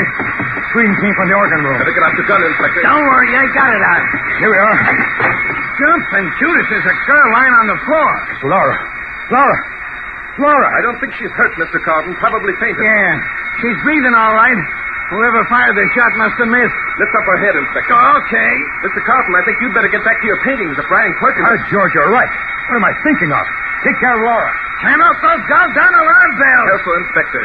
Here, you'd better carry the girl over to this house. Yeah, good idea. I wonder what scared her. Never mind that now. Put her down easily. Yeah, putting her down easily. Well, thank gosh those bells are stopped. The girl's eyes are opening, Inspector. Yeah. Say, she is good looking, isn't she? She's beautiful. Feeling better, Laura? You are Laura, aren't you? Oh, where am I? What happened? You're safe now. You better not try to get up just yet. Just lie back and take it easy, lady. Who are you? What are you doing here? Keep away from me. Just a minute. Don't touch me. Let me go. Don't try to get up, Laura. You're still weak. Let me up. Keep your hands off me. Oh, I hate you. I hate you all. Okay, so you hate us now. Look. Look out, Inspector. She has a gun. Yeah. Yes, I have. And I know how to use it, too. Now stand back, both of you. Okay. We're not arguing. Don't move. I'll shoot if you do. I promise you I will. Never mind promising, lady. We'll take your word for it.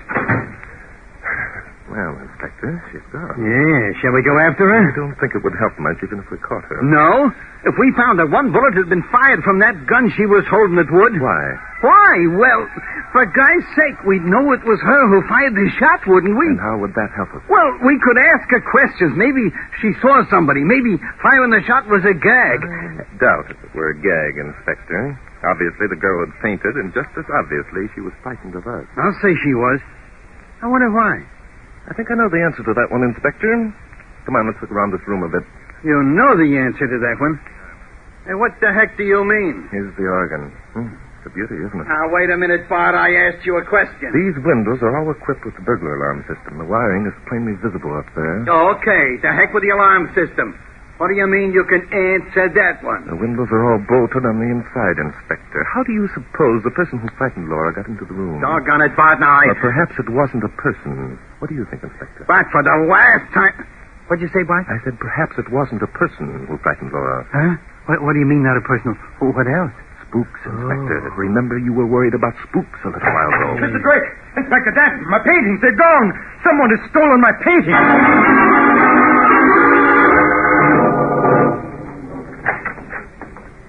You must see for yourself. I can't believe my eyes. It's incredible. It simply cannot be. There. Look. By Jove, they're gone all right. Yep, they're gone. The wall's as bare as Mother Hubbard's cupboard. How could it have happened? How could it? Every door and window was protected with alarms. There were guards everywhere. When could it have happened? I'm afraid the answer to that question is obvious, Mr. Carlton. It happened when we ran down the hall to investigate the shot and scream. Say, that means that the babe must have been in on the deal. No wonder she acted so screwy. That reasoning is ridiculous, Inspector Danton. Laura's characters are absolutely impeccable. I had her investigated. And what about your other servants, Mr. Carlton? They're all beyond reproach. Besides, there is one thing that both of you have overlooked in your reasoning. Yes, what's that? It would be foolish of any of the servants to steal the paintings. They're too rare, too valuable. If offered for sale, they would be spotted immediately. Wouldn't the same theory hold true if Brian Quirk... No. Quirk is a man of culture and taste. He wants the paintings for their own pleasure, not for their monetary value. I see. Well, Mr. Carlton, I don't think you'll have to worry about the loss of your paintings. I'd worry about them? What the deuce are you saying, man? Just this. Quirk apparently got into your house, but not without setting off the alarm system. Could he get out without causing a similar disturbance? By George. Say, he couldn't, could he? That means that guy must be floating around here somewhere. Exactly. Now, I propose that you spread the alarm, Mr. Carlton. And, Inspector, we conduct an immediate search of the grounds. A man with two large paintings in his arms would have little chance of escaping unnoticed.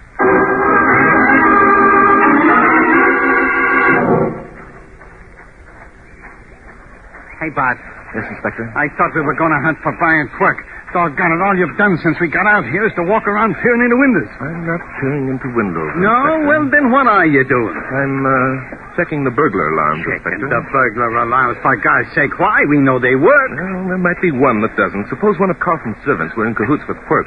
He might have disconnected the system on one of the windows. Now, wait a minute, Bart. That isn't what you're doing. It isn't? Why, Inspector? Because we know that one of the servants didn't disconnect the system. How do we know it? Because the whole doggone system went off when Quirk entered the house. You caught up with me that time, didn't you, Inspector? Yeah, I caught up with you. Now, what the heck are you up to? What do you mean, I found it. Found what, for crying out loud? I found it. Inspector. Huh? What's the matter? Someone's coming. Step back into the shadows. Well, okay. Hey, it's the girl. Yes.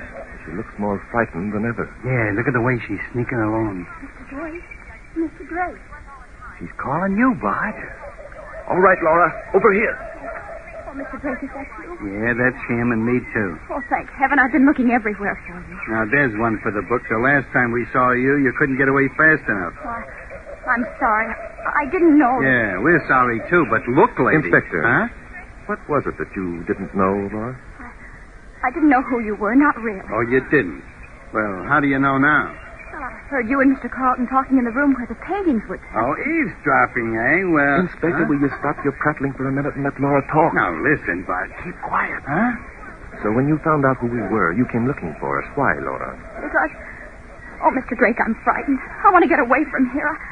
I thought you might help me. What were you frightened of, Laura? I don't know. The very atmosphere of the place.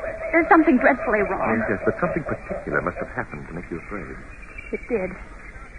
2 weeks ago, Leopold was murdered. And then tonight when I was playing the organ... Yes, exactly what happened when you were playing your organ. I'm not sure exactly. I felt that someone was behind me, just standing there, and I was petrified. I didn't know what to do. So I kept on playing with one hand and tried to reach into my pocket for the gun that Mr. Carlton had given me.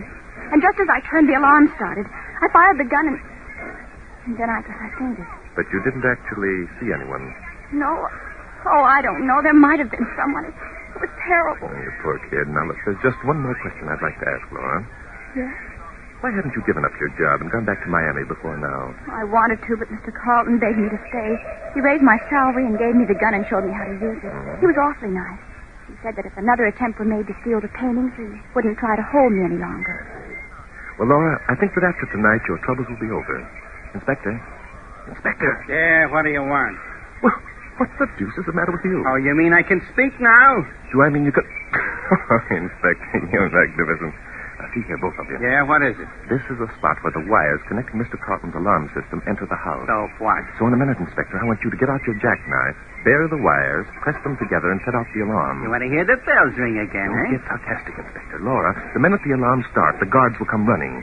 I want you and the inspector to pretend that you saw someone running through the shrubbery toward the wall and give chase with them. Well, I'll do my best. Fine. And you, Inspector? Okay. But what is the great Barton Drake going to be doing all this time? Believe it or not, Inspector, the great Barton Drake is going to be returning Ambrose Carlton's paintings to the spot where we first saw them hanging.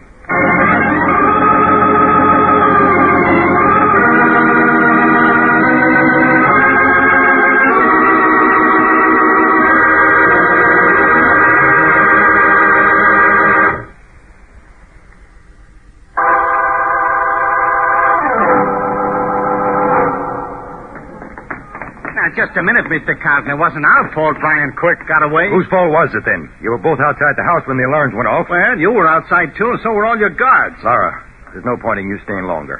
If you'll come up to my study, I'll give you your check. All right, you can ride back to town with us. Oh, thank you, Inspector Danton. Very decent of you, Danton. Thanks.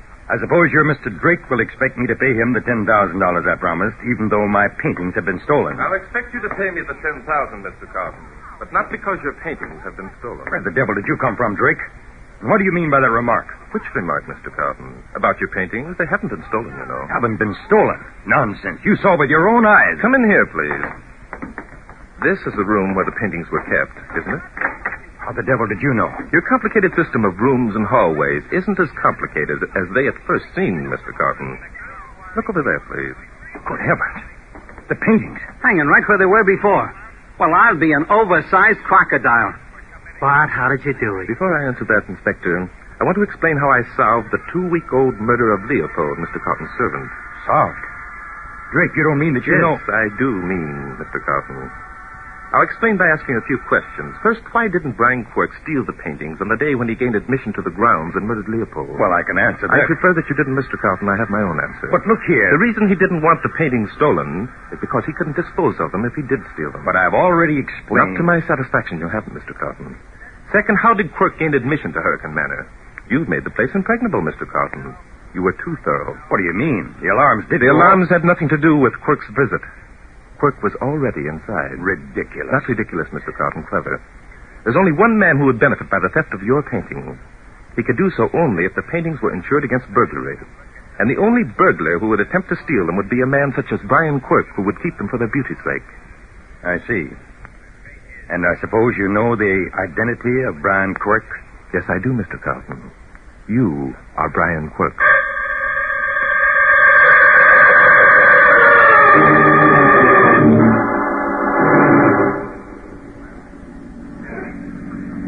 Oh, Mr. Drake, it's so good to get away from that terrible place. I can hardly believe it. Yes, I can appreciate your point of view, Laura. I think it's wonderful the way you figured out that Mr. Carlton was really Brian Quirk. Thank you, Laura. And I also think it was wonderful the way you took the gun away from him when he tried to shoot Inspector Danton. Thank you again, Laura. There's one thing that bothers me, though. Oh? What's that?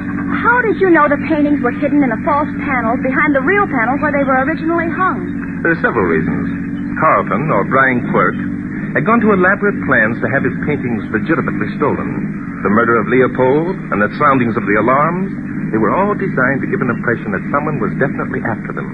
And Mr. Carlton knew that even he couldn't get the stolen goods out of the house, so he decided to hide them in the house itself. That's right. You were part of the plan to make everything seem logical.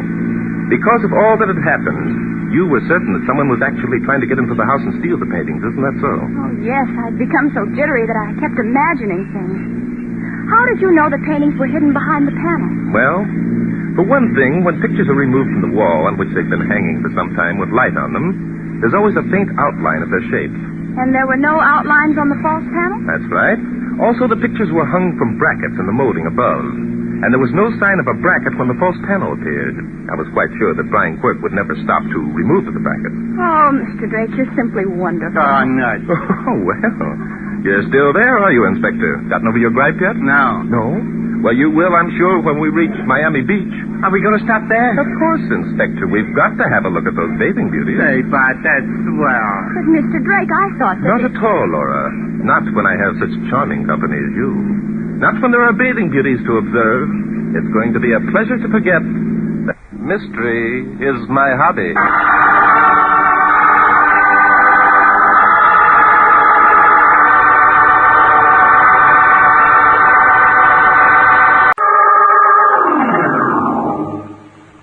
Mystery is my hobby.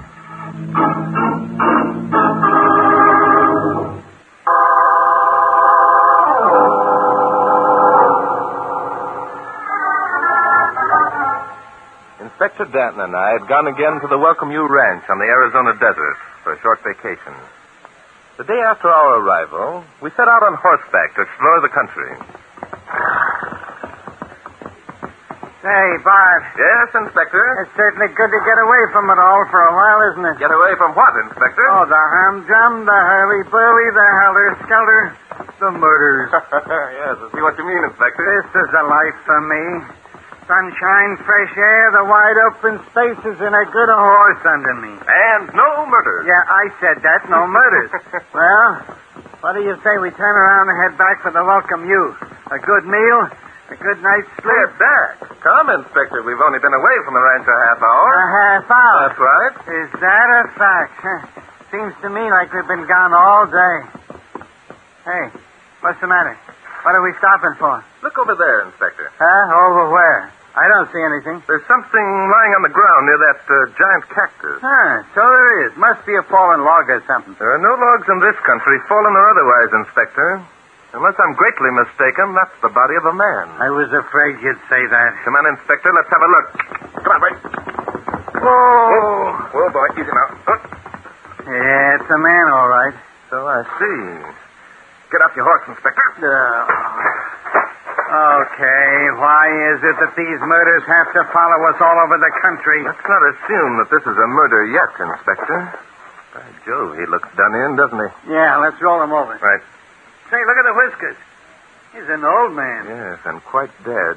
Now, I wonder... Suppose he was hit by an automobile? That's a brilliant, Inspector. Imagine the nearest automobile road isn't more than 20 miles away. I was just supposing. Let's see. No marks of violence. Suppose he died of heart failure. I doubt it, Inspector. Why, for crying out loud? Can a man die of heart failure if he wants to? Ah, that's odd. What's odd? The boots. Our friend here is wearing a pair of brand new boots. Yet the rest of his costume consists of a patched pair of jeans and a faded shirt. Now, look, Bart, do you have to try and make something out of nothing? The guy just died. Let him lie in peace. How old would you say the gentleman was, Inspector? How old? Who cares? 70, maybe? Yes, at least 70. And those brown stains on his beard, would you say they were tobacco stains, Inspector? Yeah, tobacco stains. Now that we've reached those amazing conclusions, let's go back and report to the local sheriff. Probably he was a prospector. Wouldn't you say, Inspector? Yeah, out here they call him Desert Rat. Right. What are you doing? I'm removing this poke from the old man's pocket. You see, it's full of gold dust. There's a small fortune in this poke, Inspector. There is, eh? Yes. Now consider the inconsistency. Here is a man carrying a fortune in gold around with him. The only thing he has to indicate such wealth is a pair of new boots. Okay. Now, look, Bart.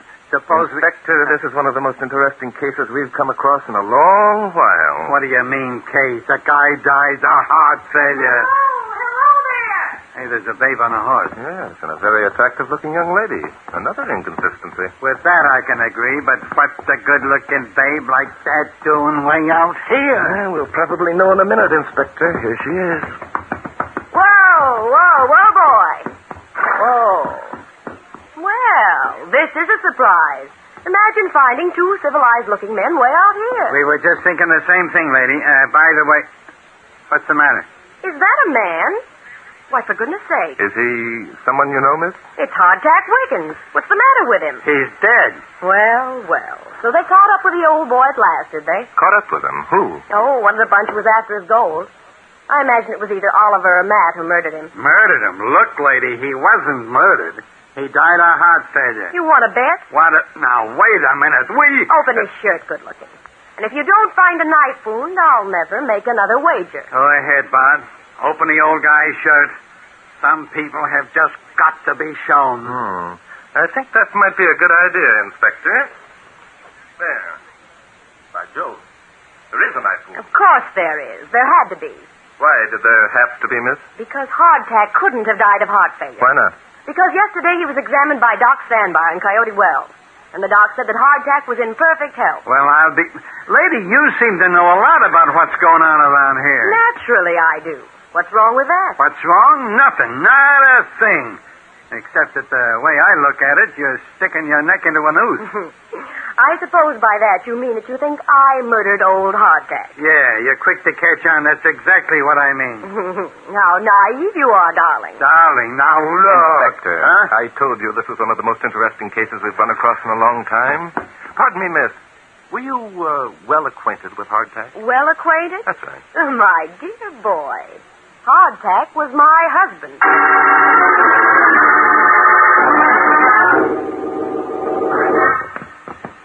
How much farther is it?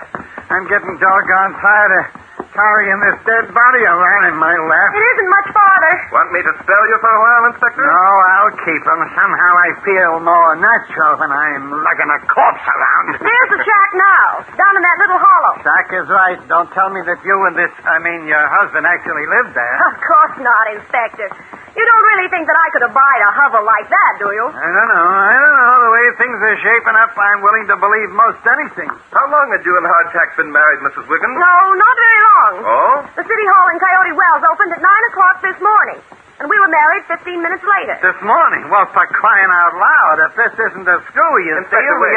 Tell me, Mrs. Wiggins. Oh, darling, would you mind not calling me Mrs. Wiggins? Gives me the creeps. What shall I call you? Shirley, darling. Very well. I'll compromise. Stop calling me darling, and I'll call you Shirley. That goes for me, too. Well, what strange men you two are. Most men but we are not most men. And if you think we're strange, you better get out a mirror and take a gander at yourself. Now that that's settled, I'd still like to ask a question. But of course. Barton. How long have you known Hardtack before you married him, Mrs. Wiggins? 2 days. 2 days? Things happen fast out here, don't they?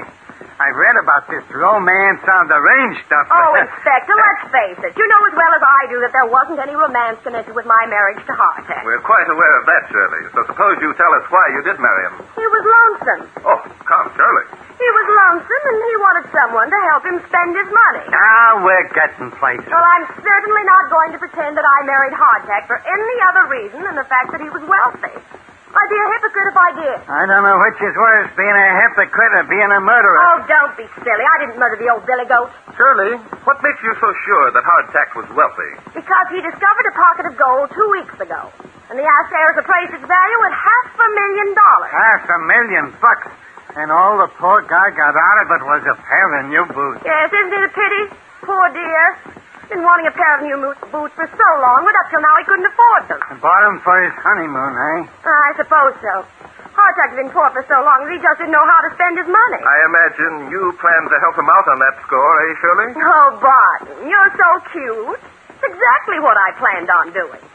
Oh, my goodness. What's the matter now? Those 2 horses standing in front of the shack. They belong to Matt and Oliver. And who are Matt and Oliver? Matt Palmer. He's the son of Hardtack's dead partner, Chris Palmer. I see. And who is Oliver, Shirley? Oh, Oliver's last name is Runyon. He's Hardtack's nearest neighbor. They're both terrible people. What's terrible about them? You'll see.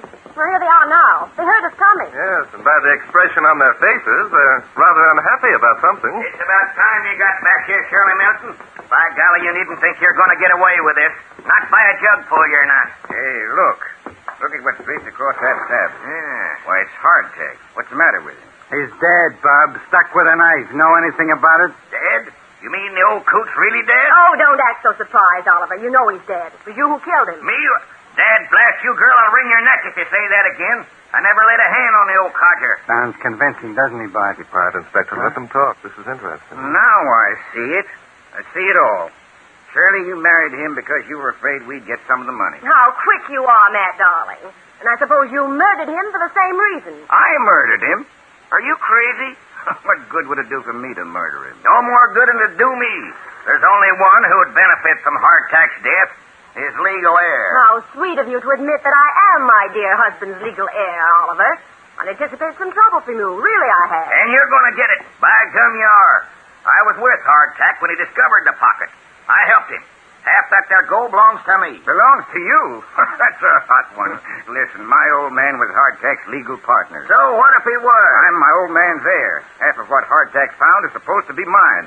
Any court in the country. Boys, aren't you forgetting that since I am Hardtack's widow, all of what he had will go to me? I ain't forgetting nothing. I know my rights. And I know mine. Any court in the country will back me up.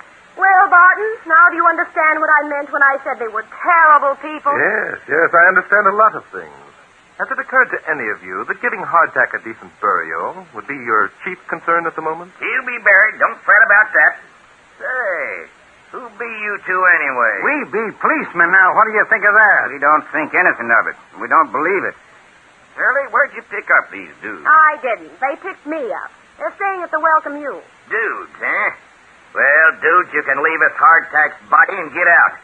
We don't like dudes. And we don't like murderers. Inspector, when Sheriff Tanner deputized you this morning, did he give you the authority to arrest any suspicious characters? Huh? What was that, Bart? Oh, yeah.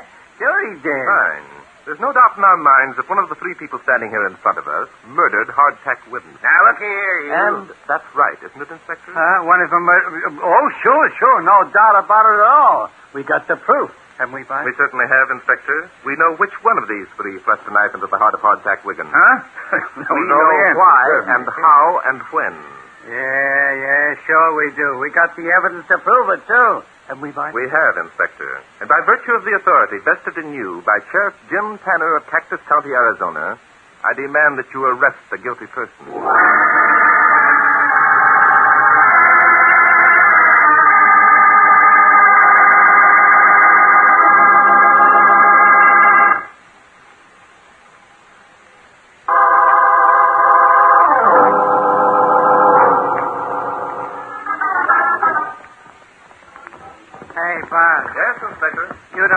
Tying that guy up and leaving him back there in Hardtack's shack is going to do any good, do you? Not a bit, Inspector. And for crying out loud, why did you tell me to do it? We had to do something to convince them you have the authority to make an arrest, Inspector. Yeah, but look, why didn't we just take the guy and lug him into town and turn him over to the sheriff and charge him with the murder of Hardtack Wiggins? Because Hardtack wasn't murdered, Inspector. Hardtack wasn't, huh?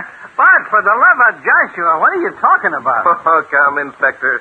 You know as well as I that knife wound was made after Hardtack was dead. I do? How long have I known it? Ever since you examined the wound and saw there was no blood, Inspector. Oh, no blood, eh? Say, I did notice that, didn't I? Now that you mention it. You know as well as I that blood doesn't flow from a wound that is made after death. Sure. I've known that for years. Was there anything else that I noticed when we examined the body part? Yes. We both noticed that Hardtack's shirt didn't have a hole in it. So we wondered how the knife wound could have been made, unless someone had first opened the old man's shirt. Say, that's an angle. What does it prove? I don't know, Inspector. It might prove a lot of things. Well, here we are. Whoa there. Whoa. Whoa, boy. We've arrived, have we?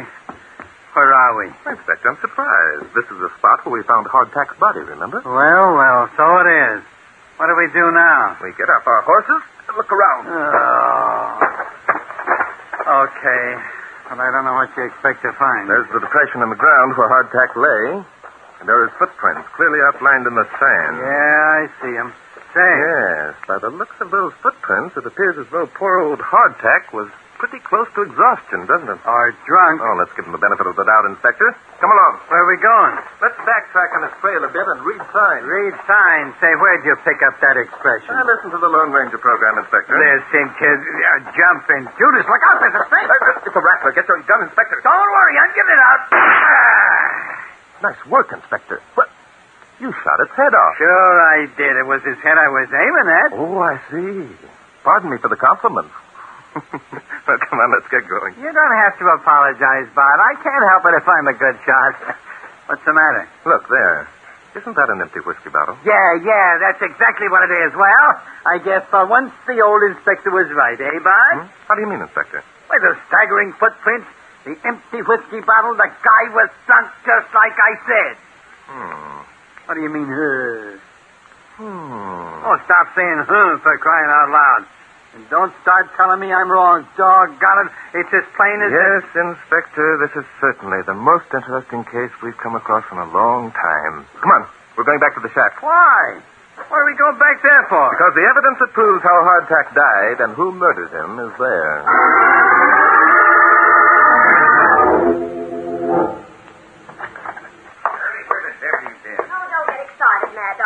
To get rid of Oliver, didn't I? Well, it took you long enough. Here, get me out of these ropes. Okay. Here's a knife over here on the table. Yeah. Drake and Denton will be back any minute. We got to get out of here. Get out of here? Where do you think we're going? Now, hold still while I cut the rope. There. Oh, that feels better. Those crazy fools. Tying me up and leaving me here. What do you care? I can't prove that you murdered Hardtack. I didn't murder him. I've already told you that. Well, it wasn't your fault, though, was it, darling? You tried hard enough. No, don't get cute, beautiful. I'm not in the mood for it. Okay. So you didn't murder the old codger. So what are you getting in such an uproar about? Don't be a dope. If Drake proves I stuck the knife into Hardtack, that'll be just as bad as proving it was me who killed him. So we're heading for the border right now. Now, just a minute, good looking. Take it easy. We've gone to an awful lot of trouble to get our hands on old Hardtack's dough, and we're not going to run out... baby, get smart. The dough won't do us any good once we're sitting in the gas chamber. What do you mean, once we are sitting in the gas chamber? That's it, baby. I said we, and I mean we. You're in this as much as I am. But you're crazy. It was you who handled that knife. And it was you who married Hardtack after first making a deal with me to knock him off on your wedding day. Remember? Why, you lousy bum-mile... You'll what? Matt, don't look at me like that. You'll what, baby? Matt, Matt, don't. Call me a bum. Try to make me take the rap for knocking off that old billy goat. Oh, please, Matt. Matt, don't hit me again. I didn't mean it. Honest, I'll go with you. You bet your life you will. Now get your stuff together and let's get out of here. All right, Matt. Don't hit me anymore. Matt, what are you doing? I'm borrowing your husband's new boots. The only thing he had that was any good, and I'm taking them. I'm mad. Hardtack waited for those boots so long. Shut up. What good will they do him now? I'm going to get something out of this deal. Okay, Matt. Okay. Only stealing a dead man's boots will bring you bad luck.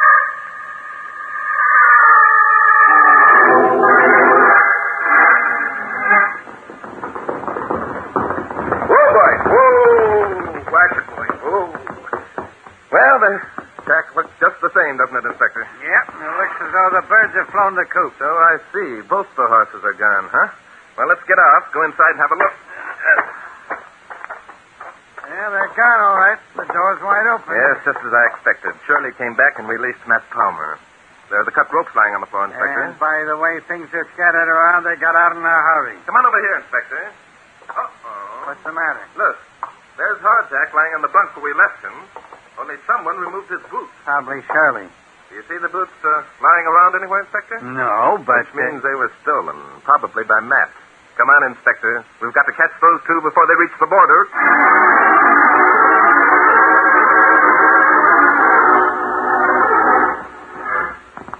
Matt.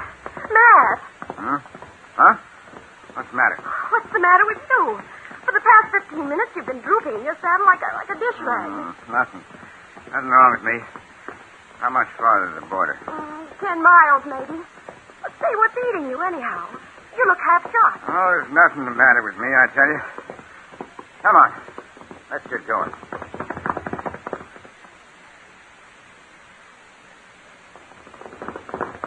Hurry, Inspector. They can't be much farther ahead. They better not be much more of this, and I'm going to quietly lie down and expire. Oh, you're all right, Inspector. Just hang on and grit your teeth. Grit my teeth. My teeth were all shaken loose an hour ago. Look, Bart. How do we know we're even going the right direction? Why, we're reading sign, Inspector. See? The trail was right there in the sand as plain as Fifth Avenue. Fifth Avenue, oh, what a beautiful thought. You think we'll ever see it again, Bart? Well, we won't unless you stop complaining and get a little speed out of that nag you're riding. Come on, man.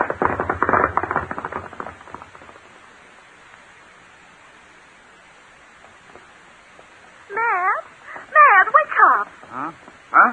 What, is something wrong? Well, there will be, and something wrong unless you snap out of it. The border's still a good 5 miles away. 5 miles. Too far. Can't make it. What do you mean you can't make it? You've got to make it.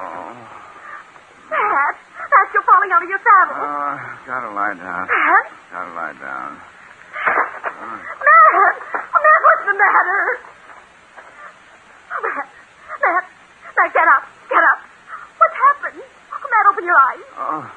Matt. Gotta reach the border. Get up. I murdered old Hardtack. I killed him. Oh, Matt. I'm a murderer. Matt, stop it. Someone will... Matt! Oh, Matt, here they come. Here come Drake and Danton. Get up, Matt, get up. Terrible pain. Terrible. I guess I'm gonna die. No. I guess I'm gonna... Oh, Matt. Oh, Matt. Whoa, boy. Whoa! Something happened to your boyfriend, Mrs. Wiggins? Hey, Bart, look, he's got Hardtack's boots on. You were right. He did steal them. I told him it was bad luck to steal a dead man's boots. A pity Matt wasn't as suspicious as you, Mrs. Wiggins. I'm afraid your erstwhile lover is dead. Dead? How do you know? What'd he die of? Matt Palmer, Inspector, died of snake poisoning.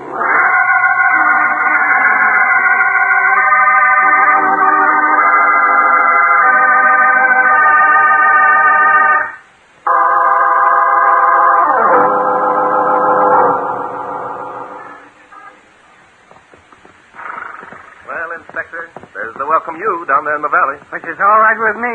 Welcome you's a welcome sight to these tired old eyes. Come, Inspector. You should be in better spirits. We've just completed one of our most interesting cases. Yeah, well, give me the details, Bart. Well, there aren't many details, Inspector. You see, Matt didn't discover that Hardtack was dead until after he'd driven that knife into him. Then he covered up the wound with Matt's shirt, hoping that whoever discovered the body would think Matt died of snake bite, which, of course, he did. Yeah, but why did Hardtack have his shirt open in the first place? Why, that's obvious, Inspector. Hardtack apparently stepped on the rattler, and the snake struck him. And Hardtack killed the snake, eh? Yes, by trampling the rascal to death. Incidentally, Inspector, that was the same snake that you shot. Whoa! You mean I shot a dead snake? Yes, I'm afraid you did, Inspector. Well, I'm a bang-tail maverick. Get it! You see, Inspector, the minute Hardtack realized he'd been struck, he finished off that bottle of whiskey we found lying beside the trail. Wanted to die with a jag on, eh? No, there are still some old-timers who believe that whiskey is an antidote for snakebite, Inspector. But the fact is that just the opposite is the case. So the booze only made him worse, eh? Yes, I'm afraid so. He staggered along, probably suffering horribly. When he finally collapsed, he must have clutched at his shirt in his anguish and torn it open. The poor old guy. Then Matt Palmer came along and stuck a knife in him, eh? That's what happened, Inspector. And Matt died the same way, eh? Almost. It was Hardtack's new boots that killed Matt. The boots? What are you talking about? When the snake struck Hardtack, the old man apparently slashed down at it with a stick or some other object he was carrying. The blow broke off the rattler's fangs while they were still embedded in the soft leather of the boot. Well, and when Matt put on the boots, the fangs were still there, eh? That's it, Inspector. You see, the boots fitted Matt snugly, and there was enough venom left in the fangs to work into his bloodstream and after a period of time to kill him. By golly, what do you know about that? Just like the girl said, it's bad luck to steal boots from a dead man. Yeah. Say, what about the girl? Oh, we'll have to let Sheriff Tanner settle that for us, Inspector. And, by the way... Yeah? When we reach the Welcome You, I think you'd better not mention our experience of the day. No, why not? Well, Inspector, we're out here on a vacation, and I just assume that the folks didn't know that mystery is my hobby.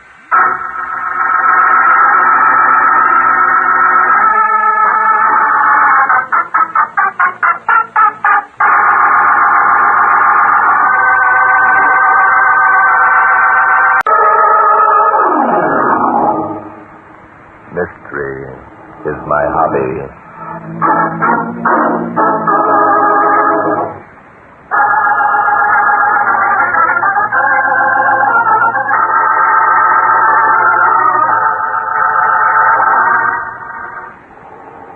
small town of Burley in the upper part of the state, an old man named Ben Curtis, the village's leading and wealthiest citizen, lay sick in his bed.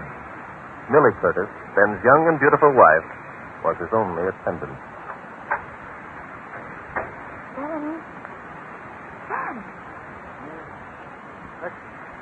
Who's that? It's Millie, Ben. Time for your medicine. Oh, medicine. Mm-hmm. Millie. Yes, Daddy. Have they caught him? Have they caught the killer? No. Now, darling, please don't get excited. Oh, no. I won't get excited. What would I get excited about?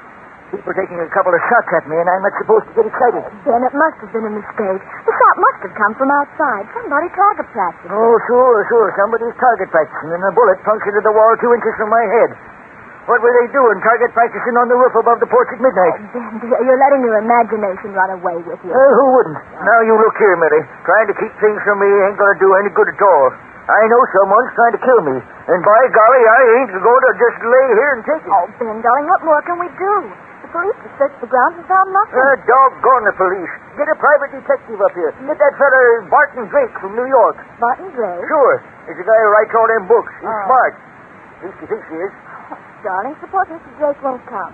We're a long way from New York. He'll come, all right. Tell him to name his own ticket. Tell him I'll pay anything. Money's no object. I'm not going to lay here night after night waiting to stop a bullet. You get Barton Drake. All right, then, I'll call him. But I don't think it will do any good. It'll do plenty of good. I've read his books, and I know. Doggone it, that guy will do anything for money.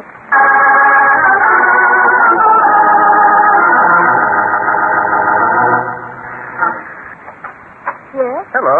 I'm Barton Drake. This is Inspector Noah Danton. Hi. Oh, yes. Come in, please. Thank you. We didn't expect you until tomorrow. The urgency in your mother's voice inspired us to immediate action, Miss Curtis. You see... My mother? Yes? Wasn't it your mother who called? Aren't you Miss Curtis? I'm Mrs. Curtis, Mr. Drake. It was I who called you. Oh, I beg your pardon. Wait a minute. I thought that Curtis was... You thought that Mr. Curtis was an old man, Inspector Danton. Well, he is. My husband is 28 years older than I. Oh, excuse me. That's quite all right. I understand you're surprised. Most strangers are surprised until they see Ben and me together. Ben is far younger than his years. Forgive us for making a mistake, Mrs. Curtis. Now, tell me, do you think that someone's trying to murder your husband? Well, I don't know. He has been ill for over a month. When a man as active as Ben is confined to his bed, well, he's apt to imagine things. Yes, that's true, but there was a shot. Yes, the other night. It came through the window, and the bullet struck the headboard above Ben's pillow. Did you notify the police? Yes, they came and made a thorough investigation. They found nothing and finally decided that the shot was an accident. Probably a hunter or someone target practicing. What? Oh, that's Ben calling me. If you gentlemen will wait a minute, I'll go up and ask him if he wants to see you tonight. Splendid, thank you. Well, Bart, it's just like I figured. The whole thing was an accident. No, I don't think so, Inspector. Well, who's this? You're Barton Drake and Inspector Noah Danton, aren't you? Yes, we are. And you? I'm Gretchen Curtis. Ben Curtis is my father. Holy smokes. You're older than your mother. Millie is not my mother, Inspector Danton. My mother has been dead for years. My mistake. Well, I don't blame you for wondering. Dad was a fool to marry that girl. You sound as though you don't like your stepmother, Miss Curtis. I don't. I hate her. She married Dad for his money, and now she's trying to kill him. That's rather a vicious statement, isn't it? Mr. Drake, there are some things I think you should know before you begin your investigation. Oh, and what are they, Miss Curtis? Millie didn't want you to come here. It was only at my father's insistence that she called you. She was afraid to disobey. Afraid? Of what, Miss Curtis? Afraid that you'd find out about Marius O'Connor. And who might she be? Marius isn't a woman, Inspector. He's a man, and Millie's in love with him. They're just waiting for Dad to die so they can get married. Well, at last the soup begins to show a little thickness, eh, Bart? Let's not jump to conclusions, Inspector. You're sure of that, Miss Curtis? Of course I am. I've seen them together many times, although they didn't know it. It was Marius who shot at Dad. Oh, and you're sure of that, Miss Curtis? Yes, I am. I can prove it. It was I who talked Dad into sending for you. Oh? You've told him your suspicions, then? No, it wouldn't do any good. He wouldn't believe me. He thinks Millie's wonderful. That's what makes you so sure that this Marius guy took a shot at your father. Well, I found some things that the police overlooked. It was raining that night, and there was only one set of footprints. I followed them to where a car was parked up the road a little ways. And you found Marius's car? No, but I've seen his car parked there before when he's come to see Millie. Well. Anything else, lady? Yes. Dad's window was open that night. The bullet came through the screen. I've hidden the screen in the garage, and when you examine it, you'll see from the shape of the hole that the bullet was fired from the level of the window. Pardon me for asking, miss, but have you been reading Barton Drake's book? Dad and I have read them all. That's how I knew what to do until he got here. My. Quiet, Inspector. Thank you, Miss Curtis. You've been very helpful. Is there anything else you want to tell us? Just one thing. Dad is dying of an incurable disease. He can't possibly live for more than a month. What? Well, if that's the case... Millie doesn't know about it, Inspector Danton. No one knows about it but me. Not even your father? No. Dr. Erskine could see no point in telling him, but he thought some member of the family ought to know. Oh, he told you instead of Ben Curtis's wife. That seems odd. It won't, Mr. Drake, when you learn all of the... Come on! It's Millie. Something's happened. Don't play your hands. Where's your dad's room, Miss Curtis? Up these stairs. Save your breath, Clark. Don't worry about me, Inspector. I'm right behind you. It's this room here. My gosh. Look. Mrs. Curtis. Millie. She's been shot. Take it easy, everybody. Let's see here. Is she dead, Inspector? Not yet, but she will be unless we get a doctor pretty quick. Dad. What's... Dad. Dad, are you all right? All right. Hey, there was a shot. Somebody tried to kill me again. Better carry Mrs. Curtis into the next room and get a doctor quick, Inspector. Yeah, I'll do that. Millie, they got her. I saw it happen. Just take it easy, Mr. Curtis. Your wife isn't dead. We'll have a doctor here as soon as possible. Who are you? Oh, this is Barton Drake, Dad. He just got here. What happened? What happened? Doggone it, what do you think happened? That killer took another shot at me. That's what happened. Where did the shot come from, Mr. Curtis? Outside the window on the porch roof. Just where it come from before. Doc's on his way. Be here in no time. Oh, good, Inspector. Miss Curtis, you better go in and do what you can for for Mrs. Curtis. What if someone's trying There's nothing you can do here, Miss Curtis. Please do as the inspector asks. Oh, very well. Only I don't like the idea of someone roaming around outside of the house. Come along, Inspector. I think we'd better take a quick search of the grounds. Hey, you come back here. Don't you go off and leave me alone. Doggone it, Drake. What do you think I'm paying out my good money for? I assume that you're paying it in the hopes that we can catch your would-be murderer, Mr. Curtis. Obviously, he isn't in this room, so I think we'd better look outside. Sure, but Come on, once he let's go, climbs up Inspector. on the roof Yeah, again, let him lay. another shot at me. Doggone it, I'm paying for protection, and that's what I expect to get. Now... Cantankerous old buzzard, isn't he? Yes, and frightened to death. However, if anyone's lurking about the grounds, I think we ought to know about it. Just for the record, Inspector, let's take a look at the ground under the porch roof. You think maybe there was someone on the porch roof, eh? At the moment, it seems like the only possibility. Throw your flashlight on it, Inspector. Okay. The ground's as hard as rock. No footprints would show up here. No, you're quite right. Well, let's take a look at that trellis. Huh. That's as good as a ladder if a guy wanted to climb up onto the roof. Look. Solid as heck. Don't take it too hard, Inspector. Hey, Listen, come in here. Somebody's climbing up the stairs. And the dumb bunny thinks that... listen, Inspector, listen. Listen, doggone it, where are you, girl? Where's that policeman? Well, Gretchen seems to have wandered off somewhere. Yeah, she's supposed to be in the next room with the door open. Say. He is right, Inspector. It's all right, Mr. Curtis. There's nobody down here but us. We'll be right up. But look, what? Shouldn't... No. I'm beginning to get some ideas, Inspector. And the answer to them is inside the house, not outside. Come on.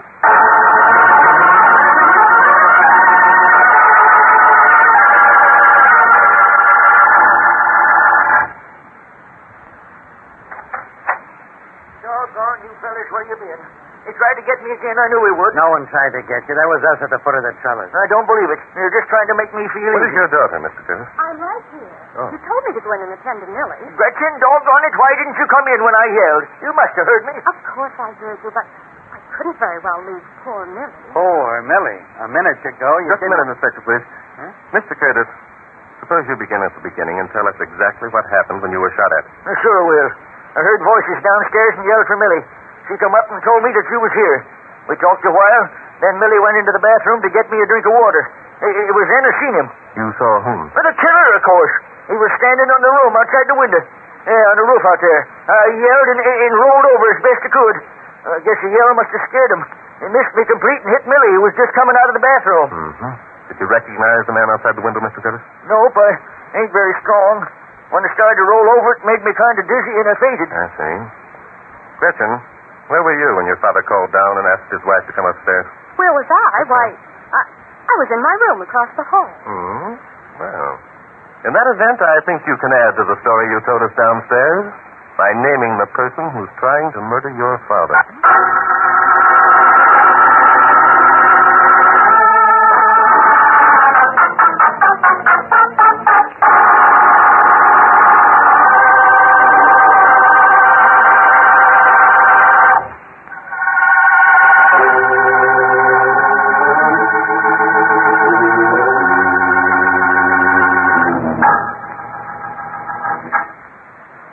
I see. Oh, yes. Yeah. All right. Thank you very much, Mr. Burke. Goodbye. Oh, hello, Inspector. What did Dr. Erskine have to say? He thinks Mrs. Curtis will live. Lucky thing we could get hold of him so quickly. Yes, isn't it? It almost seems as though he were waiting for the call, doesn't it? Has that crack got some special meaning? Time will tell, Inspector. Time will tell. Yeah, time. Now, how about explaining what you meant when you said Gretchen could name the guy who was trying to knock off her old man? I think she will, Inspector, before we're through. Yep, that's the kind of answer I expected. Oh, round and round we go. Well, here's one for you. Doc Erskine says that Millie was shot at close range. What? Is he sure? Nope, only a guess. And the way I figured, he's guessing wrong. Why, Inspector? If Millie were shot at close range, there'd be powder burns. True. There weren't any? Nope, not a sign of any. The bathroom door is next to the door to the hall. If someone stepped into Ben's room from the hall, just as Millie came from the bathroom, he'd have to shoot her at close range. Look, Bart, I've already explained it couldn't be a close-range shot because there weren't any powder burns. On the other hand, the killer could have come through the window and followed Millie into the bathroom. Excuse me, Mr. Drake, for interrupting your train of thought, but you're way off the beam. What was that, Inspector? I said you're off the beam. Nothing that you've said adds up. The killer was after Curtis, remember? Besides, Curtis would have seen the guy if he'd come in through the window. I don't think so. Curtis had fainted, you know. Oh, by the way, is anyone with Millie now? Yep, both Doc Erskine and Gretchen are up there with him. Good. She shouldn't be left alone. I've just talked with Ralph Burke, Curtis's lawyer. He says that Millie and Gretchen are named as equal heirs to the old man's will. Which gives both of them a motive for murder, eh? How do you figure that, Inspector? Why? Because if one of them dies, the other will get the whole caboodle, won't she? Yes, but it's the old man that our murderer is trying to dispose of, remember? Oh, yeah, that's right, isn't it? Say, nothing about this case makes much sense, does it? Oh, no, I think it makes a lot of sense, Inspector. Come on, let's go out in the garage and have a look at that screen with the bullet hole in it.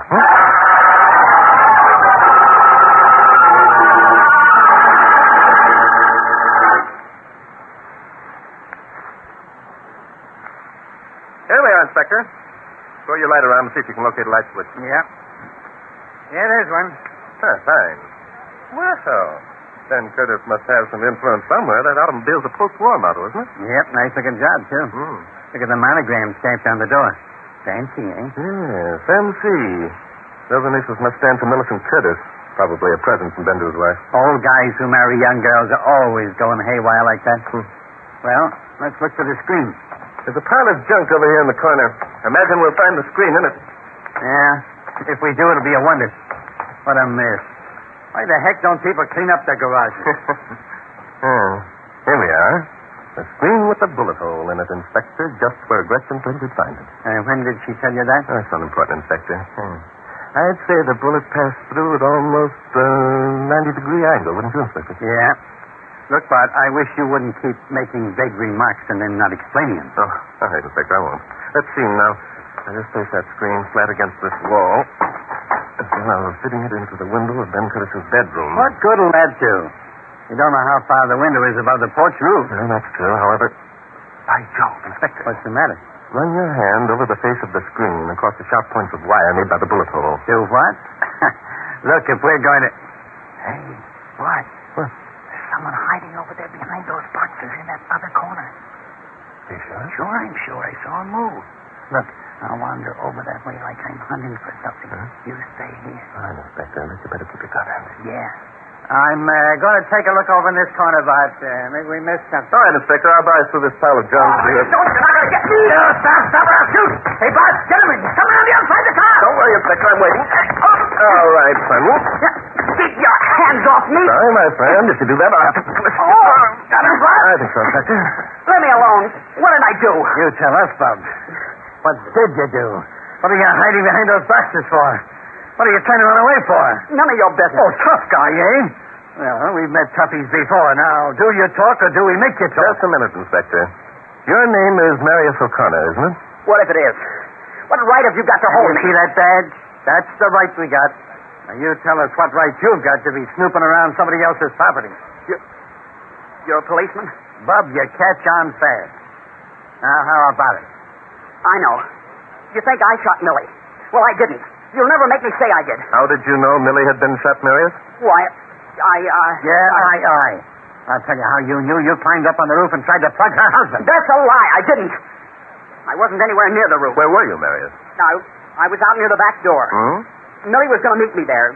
She didn't come, so I stepped into the kitchen. I was in the kitchen when I heard the shot. A likely story. It's the truth. When you people all ran up to the old man's bedroom, I came to the foot of the stairs and listened. Then what did you do? He came out here to the garage to find the screen before we could get to it. He knew if we found the screen first, we'd know he was guilty. What screen? I don't know what you're talking about. Whether or not you attempted to take Ben Curtis's life, Marius, the charges against you are pretty serious. What charges? What did I do? Trespassing, for one thing. And admitting an attempt to alienate the affections of another man's wife for another. It isn't any crime to fall in love with somebody, even if she is married. Oh, so isn't it? Millie doesn't love old Ben. She never did. She's in love with me. Then what did she marry him for? That's none of your business. Oh, you double-crossing lovebirds make me sick. Bart, this is one time I'm not standing for any arguments. I'm taking this kid down to the local hookah.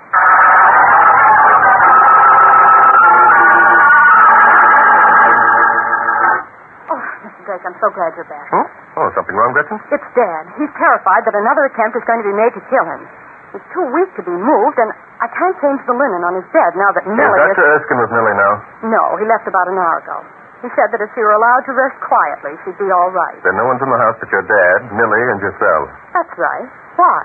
I'm afraid your father's fears are justified. Another attempt is going to be made on his life. Tonight. How do you know? For the time being, you have to take my word for it. By the way, when the local police searched the house and the grounds, I don't suppose they found the gun from which the first bullet was fired. No, they didn't. Good. Inspector, are you quite sure that Dr. Erskine said the shot that wounded Millie was fired from close range? Sure, I'm sure, but you know what I think about that. Yes, I do. Well, I think the pieces of the puzzle are beginning to fit together, Inspector. Gretchen, I want you to go to your room and stay there until you hear from us. I don't like being ordered about, Mr. Drake, and I don't... Sorry, Gretchen. Inspector Danton is in the mood for arresting people tonight. Which will it be? Why, this is preposterous.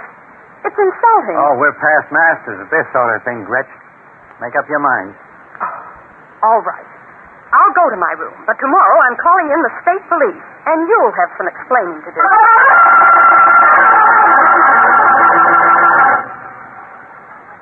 Don't give a doggone what Gretchen said I said. She's lying. Now, wait a minute. Let me understand this, Mr. Curtis. You don't actually think that another attempt will be made on your life? Of course I don't. That'd be crazy. Why would it be any more crazy now than it was before? The killer, whoever he is, knows that you're here, doesn't he? You think he'd be stupid enough to come back and try again? He'd be a fool to do that. We were here when the killer made an attempt on your life earlier this evening, and I've an idea he knew we were. No, I don't think our presence will make one bit of difference to him. Drake, I'm surprised at you. I thought you had more sense. Is someone else writing those books of yours? Suppose we keep personalities out of this for the moment, Mr. Curtis. The inspector and I are here to capture a murderer. We'd like your cooperation. Oh, all right, all right. What do you want me to do? Nothing. Just lie quiet and stop talking. We'll do the rest. Just lie here, huh? I ain't got no other choice. And suppose the killer does arrive, which he won't. What am I supposed to do then? Just keep quiet and take it? We'll guarantee that he won't be given an opportunity to shoot you, Mr. Curtis. Oh, sure. That's what the cop said who was here before. That's just what he said. Keep quiet. Making a guinea pig out of me. Inspector, you'd better open the window over the porch, please. Yeah, I'll do that. Thank you. What are you trying to do? Make it easy for the guy? It's open. Where do you want me to be, Bart? I think we'd both better crouch down here at the foot of the bed, Inspector, between Mr. Curtis's bed and the window. Okay, well, let's turn off the light. Right. Bunch of dumb foolishness. I'd advise you to stop talking, Mr. Curtis. It's much easier to locate a sound in the darkness than you think. Oh, let him talk. Let him talk at his funeral. Crouch down here, Inspector. Keep your head below the foot of the bed. Yeah. The window's plainly outlined against the sky. We can't miss anyone trying to get through it. Right. Now listen. You hear those crickets outside the window? Yeah, I hear them. When they stop, you'll know someone's approaching the house. Yeah, I remember. We caught another guy like that about a year ago. I didn't think it'd work at the time. Yes, all right. Keep quiet now. Listen. Hey, Bart. Yes, Inspector. You must have been here an hour. Maybe your plan isn't going to work after all. It will work. Don't worry. Wonder how the old man is. Haven't heard a peep out of him. No. Possibly he's gone to sleep. I doubted it. Inspector. Listen. The crickets have stopped. Someone's coming. Yeah. I can hear him climbing up onto the roof. Get ready, Inspector. This is it. Yeah. Hey, shouldn't we warn the old man? No. You probably yell and scare our man away. Talk That's the man framed in the window. Yeah, he's got a gun. Hey, Bart. Yeah. It's Marius O'Connor, isn't it? I think it is, Inspector. Stay here. Hey, who's there? Who's that at the window? Drake, Danton, he's got a gun. He's going to kill me. I got it, All right, mister. Turn on the lights, Inspector. Yeah, I got him. Holy smoke, where's O'Connor? I'm right here, Inspector. He missed me a mile. Let me be. Get your hands off of me. Drake, keep off now. Marius tried to shoot me. Marius did exactly as I asked him to. I'm sorry, Curtis, but you fell into our trap very neatly. Take that gun away from him, Inspector. Yeah. And then I think you'd better arrest the old gentleman and charge him with the attempted murder of his wife.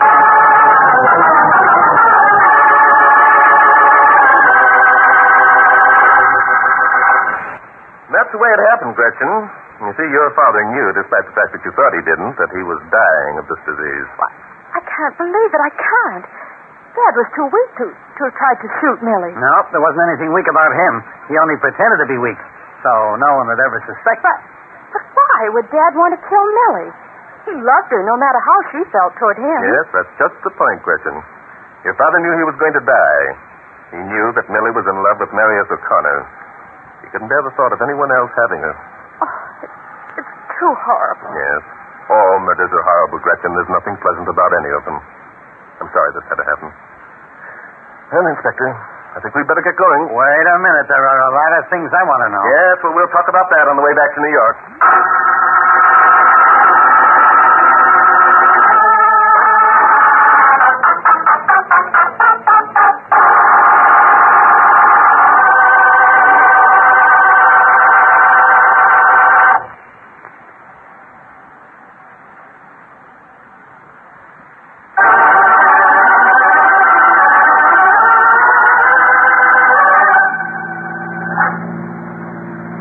You see, Inspector, Curtis had plenty of time lying there in bed to make his plans.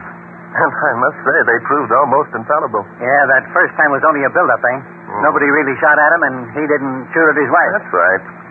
He convinced everyone that someone was actually trying to take his wife, including Millie. And then, when Millie went into the bathroom to get him a glass of water, he saw an opportunity to carry out his scheme right under our noses and make it look genuine. Yes. The screen had been removed from the window, so he didn't have to go to the bother of shooting another hole in it. Wait a minute. There's one thing wrong here. Oh. If Curtis shot Millie, when she was coming out of the bathroom, Doc Erskine must have been right in his theory that she was shot at close range. She was shot at close range, Inspector. Doggone it, there weren't any powder burns. That's because Curtis shot through a corner of the bed sheet. The sheet absorbed the powder marks. Say, that's why Curtis wouldn't let anyone change the linen on his bed, eh? Right, Inspector. And that's why the local police didn't find the gun when they hunted. It never occurred to them, or us, to look in Curtis's bed. He probably intended to get rid of the sheet and the gun after he had accomplished his purpose. Well. Now, for the final gimmick. What made you suspicious that Curtis was our boy? Why, Inspector, it was a hole through the screen. Remember when I placed it up against the wall out in the garage? Yeah, sure. You put it up there as though you were fitting it into the window. Yes, that's right. And then I asked you to rub your hand over the pointed ends of the wire which had been broken by the bullet. Yeah. And just then, I saw O'Connor hiding behind the box. Too true. And if your attention hadn't been distracted, you'd have realized that since the broken ends of the screen pointed outward, the bullet that caused the hole must have been fired from inside the room. Well, I'll be... Hey, that meant that Curtis had fired that shot out the window instead of someone else firing it in through the window like he said. That you are, Inspector. And there was one other mistake that Curtis made. What was that, Bart? He made the mistake of reading too many of my books. He didn't realize that actually mystery is my hobby.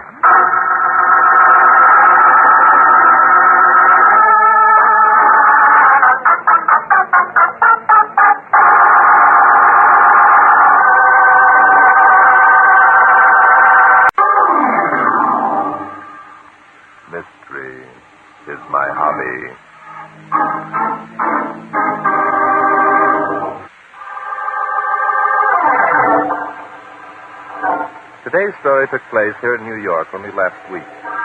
K.O. Brown, lightweight boxing champion, was defending his title against a virtually unknown contender named Lefty Ross.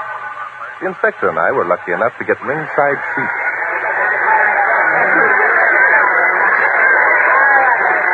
No doubt who that round went to, eh, Bart? Not a question, Inspector. Young Lefty Ross doesn't be doing so well, does he? Well, I said right along the kid wasn't ready to meet K.O. Brown. Yeah, you're right. That fat head manager of his, what's his name? Niall Sampson, yeah. Knows as much about boxing as I do about flagpole sitting. Was flagpole sitting the chief sport when you were a boy, Inspector? Oh. Look, Inspector. There comes Sampson now. Yeah.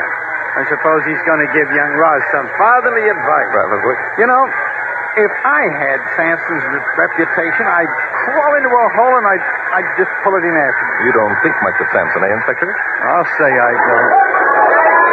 Hey, what's going on over there in K.O.'s corner? It looks as though a private fight of its own has started among the spectators. Uh-oh. Here comes a policeman. They'll have it settled in no time. Sometime I'd like to go to a prize fight and see all the fighting done in the ring. Here we go, Inspector. Round 2. Yep. Hey, you want to make a little side bet on who takes it? Right. 10 even says Lefty Ross takes it. Are you kidding? That's a sucker bet. 10 even, Inspector. Take it or leave it. Okay. It's a deal. Sucker. That's all right. We'll see. Hey, what's the matter with K.O.? He's laying down on the job. You've got that twisted, Inspector. Young Ross is waking up on his feet.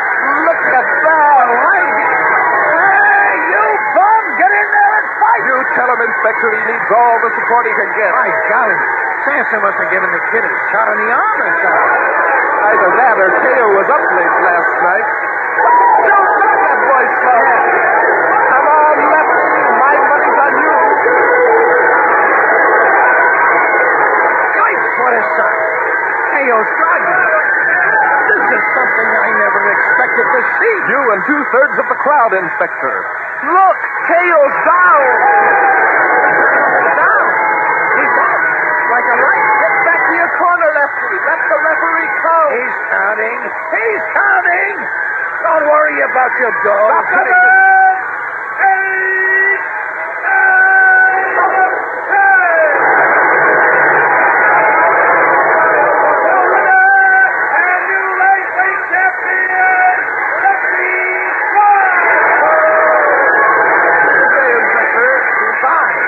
If I hadn't seen it, I wouldn't believe it. Wait a minute. There goes Lefty back to his dressing room. Say, they're certainly whipping him out of the ring in a hurry. Well, there isn't going to be any hurry about K.O. leaving. No. He hasn't moved since Lefty hung that right hook on his jaw. Come on, Bud. Let's get out of here. I still can't Wait believe... a minute, Inspector. Oh, all right. Here's your dough. Never mind the dough. Look up there. Where? Oh, so you want me to look at my boy, eh? You got to rub it in, Inspector, eh? K.O. is more than knocked unconscious. Come on, man. Good gosh, you're right. Follow me, Bart.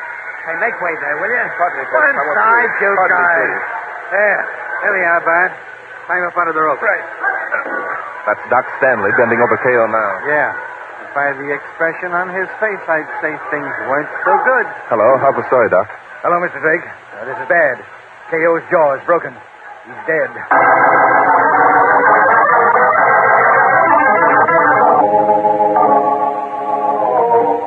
Look, Bart, if you think you're going to smell a murder out of this one, you're crazy. The fact that K.O.'s jaw was broken is The enough. fact that K.O.'s jaw was broken is the reason why I'm suspicious, Inspector. I don't get it. Look, if the kid could This is hit K.O.'s hard dressing enough... room. Let's go in. Locked. I'll take care of that.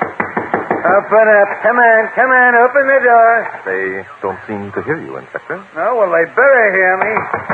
Hey, open this door in the name of the law. Who is that? Well, how do you like that? Who is it they want to know? The police! Open this door out! It's about time. Oh, the devil... There's Lefty in the rubbing table, Inspector. Let's go over. Come on. Yeah. There's Sampson with him. One side, Brad. Oh, gentlemen. What's on your mind? Plenty. What's the matter with the kid? Well, what do you think? A couple of rounds of being slugged by a pug like K.O. don't do a kid like Lefty here no good. You mean that Lefty's out? He was out on his feet when we took him from the ring. By the look of those red welts on his body, he took more of a beating than I thought. Hey, take it easy, kid. Take it easy. You'll be all right. Is that the reason you hurried him out of the ring, Sampson? Sure. Don't do no good to let them things get around. So I figured right, eh? The kid wasn't ready to meet K.O. But you shoved him in just the same. He got in a lucky punch and... Take it easy, Flatfoot.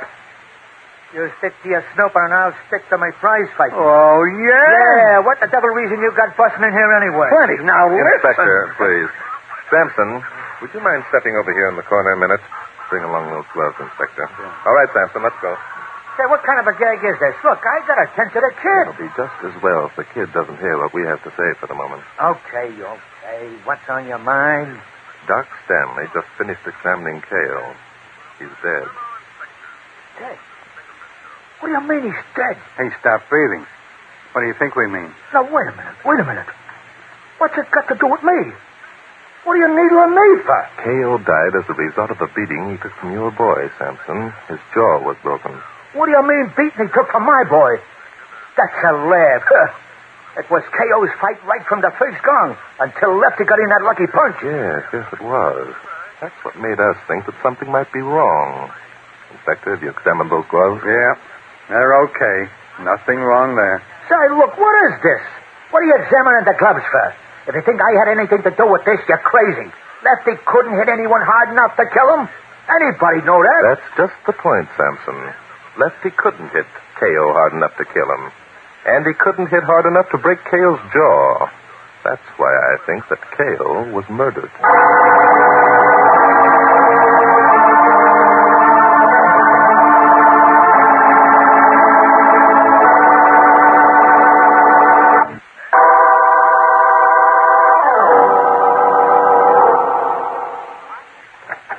Lefty. Oh, hello, Donna. Lefty, you didn't win. Yes, I won. I'm the new lightweight champion. Oh, darling. Darling, now we can have... Lefty, what's wrong? But you haven't heard? Haven't I heard what, honey? I've just been sitting here waiting. KO's dead. Dead? Darling, what are you saying? He's dead. He died because I hit him too hard. Honey, you're joking. How could he die because you hit him too hard? That's ridiculous. They think I had my gloves padded. They think I murdered him. They let me go because they couldn't turn up any evidence, but I can't leave town. The idea. The very idea of thinking that you... They're coming up here to ask me questions. They think I did it. They think I'm a murderer. Darling, don't. Of course you didn't do it. Of course you're not a murderer. I must be. They said Cale died from blows he received in the ring. He examined my gloves. They thought the gloves had been padded. Look, darling, be reasonable. You couldn't have hit him that hard. And even if you did, it wouldn't be your fault. Lefty, your gloves weren't padded. I don't know. I don't remember. It's all confused in my mind. Maybe they were padded. Oh, there they are now. I've got to get out of here. You're doing nothing of the sort. You stay right where you are. This is the silliest thing I ever heard of. Yes? Sorry to intrude, Mrs. Ross. You are Mrs. Ross, aren't you? Yes, I'm Mrs. Ross. If you're the police, Lefty has already I'm Barton told me... Drake. This is Inspector Noaden. Hi. Hello, Lefty. Hello, Mr. Drake. Now, see here, Mr. Drake. It's utterly ridiculous to think that Lefty could have hit Yes, that. I know. We don't believe Lefty's capable of delivering a blow hard enough to kill any man any more than you do. But still, you've accused him of murder. Not yet we haven't, lady. It's like this. If K.O. died as a result of the blows he received, the gloves had to be padded. Padded? Yeah. Are you accusing Lefty of padding his gloves? What does Lefty have to say about it? Well, I don't know, Mr. Drake. I wouldn't pad them myself, but suppose someone else did. Someone else? That's a hot one. Look, son, don't stand there and tell us. You wouldn't know whether or not you were wearing gloves with a hunk of lead in one of them. Well, I suppose I'd know. Sure you'd know, and the referee'd know when he looked the gloves over. That's just the point. The referee would know. Lefty, tell us exactly what happened from the time you left your dressing room until you returned there after the fight. Well, I don't know exactly what... That is, I'm not sure. Everything's so confused. You don't know? Now, look, son, you don't expect us to believe that. And why not? Lefty was excited. It was his first big fight. Naturally, he's confused about what happened. You remember the fight, don't you, Lefty? Yes, I remember that. I remember taking a beating in the first round. I remember the roar of the crowd and Sampson yelling at me, calling me a coward, telling me to get in there and fight. Then the gong rang, and I remember thinking it would have to be now or never. So you got in there and slugged, eh? Yeah, that's right. K.O. must have worked me over pretty badly. I guess I was out on my feet when they took me from the ring. I got in one lucky punch, and that was all. Well, I got to admit it was a beautiful sock. Now, I don't think you were so confused, Bob. I'm sorry, Inspector. I think he was. But look, Bart, if he can remember getting in there and Inspector, I'm going to change my opinion about K.O. Brown being murdered. I think his death was accidental. Accidental? Yes. Tell me, Lefty, this was to be your last fight, wasn't it? Oh, yes, Mr. Drake. Well, that is, if I lost, it was. And you had every intention of losing. I mean by that, you knew you weren't ready to meet K.O., and you didn't think you had a chance of licking him. That's right. Sampson didn't think so either, but he offered me big money to take K.O. on. Look, Lefty and I want to buy a farm. Neither of us have any relatives, except Lefty's brother Mike, who isn't much good. Fighting was the only way Lefty knew of earning enough money before we got too old. You can't blame him. I'm not blaming him, Mrs. Ross. One more question, Lefty. Suppose K.O. hadn't died. Suppose you just knocked him out, thereby making yourself champion. Would you have stuck with Sampson? Well, if I got to be champ, I don't suppose I could have let Sampson down until after I had at least one more fight. Exactly. Inspector, I think we'd better get down to Niall Sampson's gymnasium. We're going to work a little bluff on Mr. Sampson that should definitely pay off.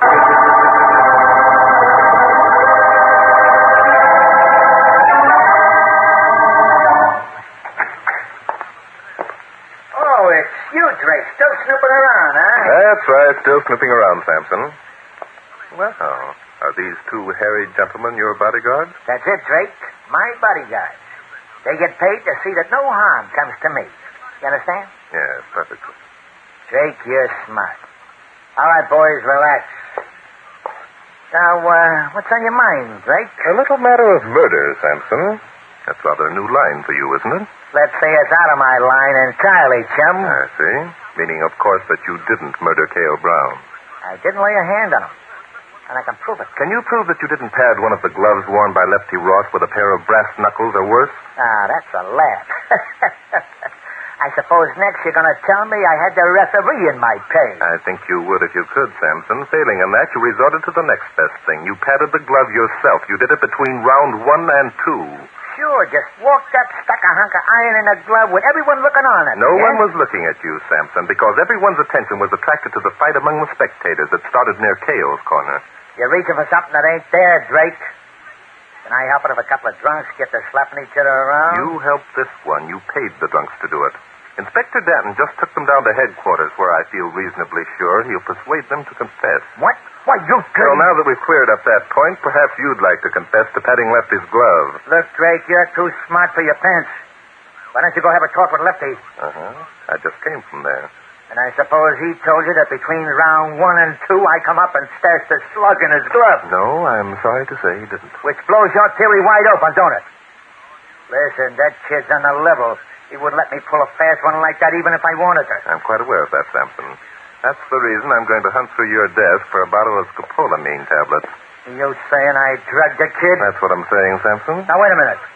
Let me get this straight. I drugged the kid so he wouldn't know I was loading his glove. But he was still in good enough condition to knock out K.O. You sound triumphant, Sampson. Yeah, triumphant. Yeah, that's a good word. I think you're a little bit wacky if you expect anybody to believe that crackpot story. Now get out of here. I got things to do. I'm afraid you'll have to postpone the things you have to do, Sampson. Keep away from that desk, Drake. Afraid of what I might find, Sampson? I'll tell you how afraid I am. Boys, lock the door. I wouldn't do it, boys. Inspector Danton will be back here any minute, and he won't be alone. So what if he is? I'm telling you to get out of this office or else. Sorry, Sampson. You've been training fighters for years. You ought to understand this. Boy, you lousy. Get him, boy. Okay, if that's the way you want it, come on. Oh, you will, will you? Give it to him. Open the door. Give it to him. Take care of Drake. Come on, boys. Let's get out the back door. What Danton don't know won't hurt him. Hey, you get back out of sight. Open up or I'm shooting this master plate. Wait a minute, Inspector. I'm at you. Something. Judas, Bart, look at your face. did a job on you, eh? Yes, it feels that way, Inspector. Well, what did you let them lock the door for? I was busy at the moment. Well, anyway, the bluff worked. Sampson thought sure as heck I was working over some of his boys down at headquarters. I'm afraid our bluff missed fire entirely, Inspector. What do you mean? I heard every word Sampson said. The trouble is you didn't see what I saw. You see something special? Very special, Inspector. Just as Sampson and his boys reached the rear door, it opened and a man came in. Sampson yelled at them to get back out of sight. Well, who was it? Lefty Ross.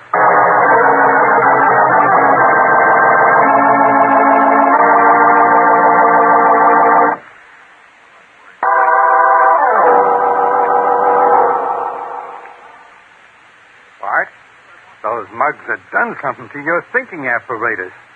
That couldn't have been Lefty Ross you saw. Well, possibly you're right about Lefty, Inspector, but there's nothing wrong with my thinking apparatus. Who are you calling? Every minute we waste here gives Sampson more time to get away, you know. Sampson won't go far, Inspector. As soon as he realizes that running away will amount to confession, he'll be back. Hello?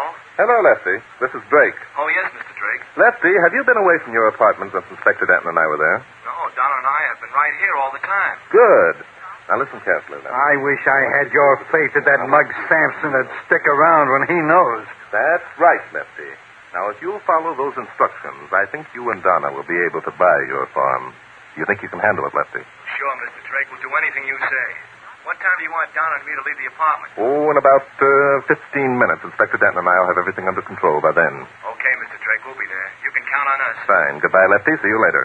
Well, Inspector, do you think my plan will work? It'll work as far as we're concerned, but suppose Sampson doesn't play ball. He will, Inspector, I'm sure of it. We're giving him an opportunity to destroy evidence that will prove him guilty of murder, and I doubt if he'll fail to bite. Come on. Where are we going? We're going out the front door of the gymnasium and walk down the street as though we were leaving the place for good. You figure that Sampson's watching outside for us to do just that, eh? That's exactly what he's doing. As soon as he's sure we're gone, he'll return to his office. After all, he feels reasonably sure that we haven't got a thing on him. Now, if he can destroy certain evidence that is probably hidden around this gym somewhere, he's going to feel pretty smug. Okay, I only hope those kids don't get themselves into a jam. They won't, Inspector. We're going to be on hand to see that they don't. Come along.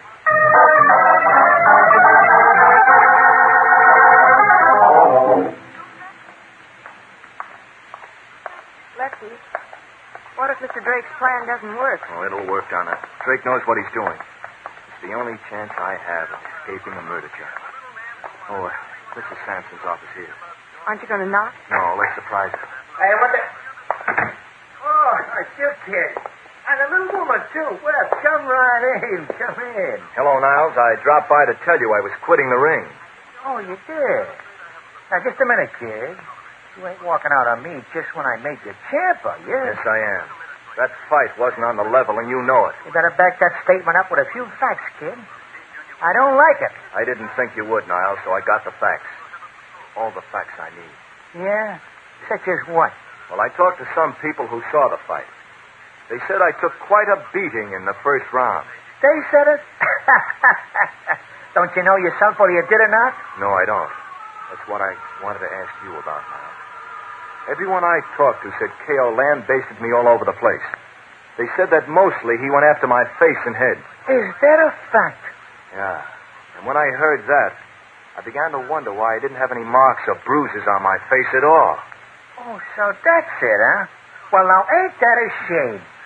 Kid, it's just a lucky thing my boys are here.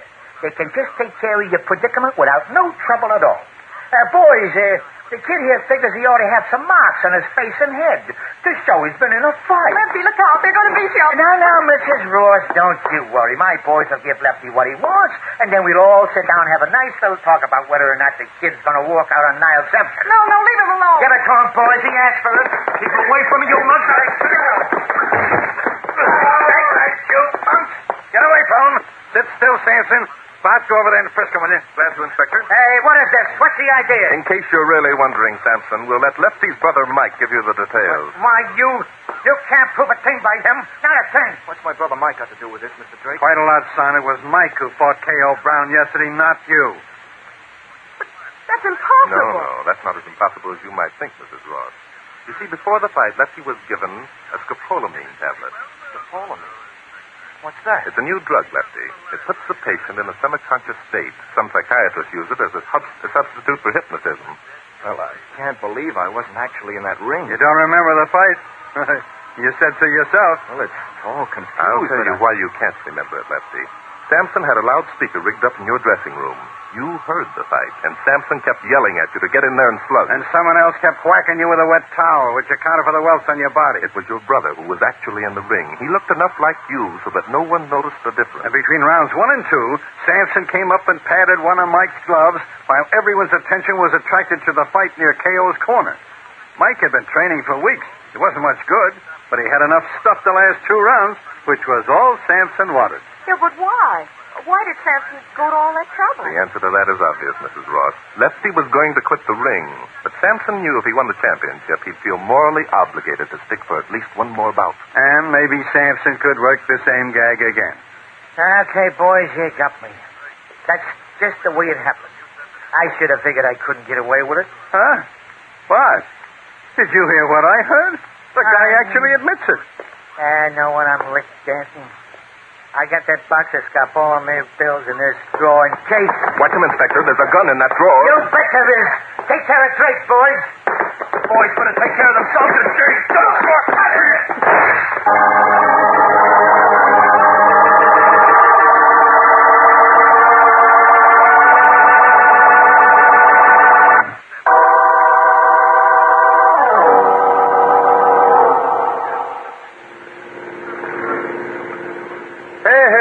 Pull up here, Inspector. The Rosses live in that apartment house. I know it. I've been here before. That's right. I don't know how Lefty and I can ever thank you two for all you've done That's for fine, Mrs. Ross. It's the sort of thing that the Inspector and I enjoy. Eh, Inspector? Oh, sure. We had a heck of a time. Say, look, Bart, I've been figuring... Just a minute, Inspector. Huh? Were you going to say something, Lester? Well, yes, I was. Well, what if no one had noticed, Mr. Drake? Well, I mean, Samson never let me have much publicity. Do you suppose That he was kept you undercover on purpose? Yes, I do. The fewer times your picture appeared, the less likelihood of anyone recognizing Mike when he stepped into the ring. I guess you're right. Mike and I look almost exactly alike. Did you know it wasn't me in the ring, Mr. Drake? No, as a matter of fact, I didn't. Oh, then how did you guess? What gave you the idea that something was wrong? It was your name, Lefty. My name? Of course. You got your name for being left-handed, didn't you? Yes, I did, but... K.O. Brown was knocked out by 2 rights to the heart and a right hook to the jaw. That's it. That's what I was trying to figure out. Bart, hand me over $10. $10, Inspector? Sure, you bet me 10 even on that second round. I don't understand, Inspector. I bet you 10 even that Lefty would take the second round, remember? Well, sure I remember. But Lefty didn't take it. It was his brother Mike who took it. You proved it yourself. Now, give me my $10. You will. All right, you got me, Inspector. I stuck my chin out on that one. Here you are. Thanks. Glad I happened to think of that. By the way, Bart, there's a fight at the Gardens next week. So? Now, look, I'll bet you 15 buckles. No, you don't, Huh? Inspector. Not a chance. From now on, I'm betting on only one thing, and that is...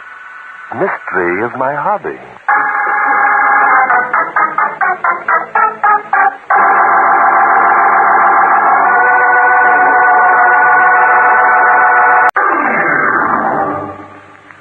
Mystery is my hobby.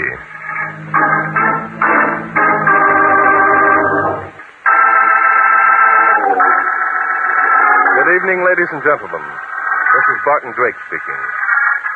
For this evening's drama, I selected case history number 67 from my book, Mystery is My Hobby. I call it Murder Bound. It was the middle of last winter, and in a remote hunting lodge in northern New Hampshire, a brother and sister and their 2 guests were preparing to sit out a blizzard which threatened to be one of the worst in years. Hello, Jim. Can you hear me? I wouldn't try to get through if I were you. Well, I'm calling from the cabin, and it started snowing about 6 this morning. No, we'll be all right. Look, we'll expect you in a couple of days. Right. So long. They're not going to try and make it, eh, Cal? No, they're driving that old station wagon, and getting through would be too uncertain. I think this is too exciting. Really, I do. 4 of us marooned, snowbound, far from civilization, cut off from the world. Oh, it's too thrilling, really. All I can say is I hope we're not caught here more than a couple of days. Oh, Don, you're so unromantic, really. Well, being a psychiatrist, Don means that we might begin to wear on each other's nerves because of the forced intimacy. Don's an alarmist. Why, we've known each other for years. This is going to be fun. Bruce is right. You know, being cut off like this gives one a sense of adventure. So let's enjoy ourselves, huh? All right. Look, how about a couple of hands of bridge? Oh, let's set up the table in front of the fire. Hey, speaking of the fire, I'd better get some more wood. Hey, let me go, Cal. It's only a step, and I need the exercise. All right, Superman. You insist. Oh, I think this is going to be grand fun, really. Well, pull up your chairs, everybody, and after a little bit, I'll make some coffee. Hey, put the coffee on now. I'll need a cup when I get back.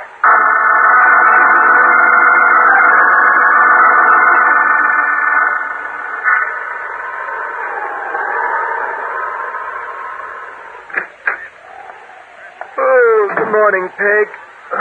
Ooh, it's chilly in here. Calvin, is it still snowing out? Of course it's still snowing out. That's a silly question. Oh, well, really, Calvin, you don't have to be rude. I merely asked. And you don't have to be so dumb. If you want to know if it's still snowing, look out the window. Really, Calvin, just because you're my brother... Oh, for heaven's sake, Peggy, stop saying really. But, Calvin, really... Good morning, Peggy. I've been looking for you.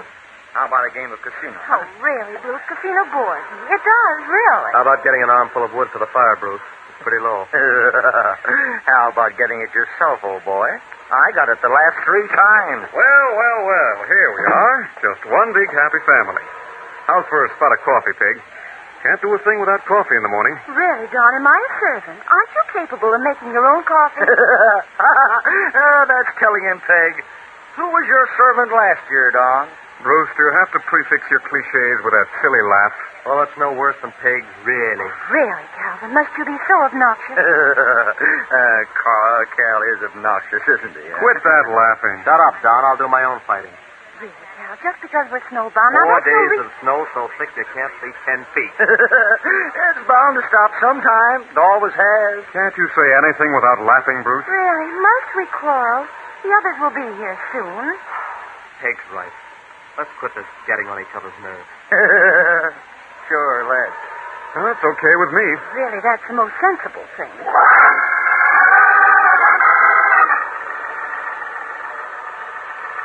really, Bruce? Must you make love to me? It's so boring. Why not? There's nothing else to do. Well, really? If I hear that guy laugh again, I'll kill him. Be careful, Bruce. That gun's loaded. Oh, don't worry. I'm not going to kill anyone. 6 days of snow. It's getting us. I knew it would.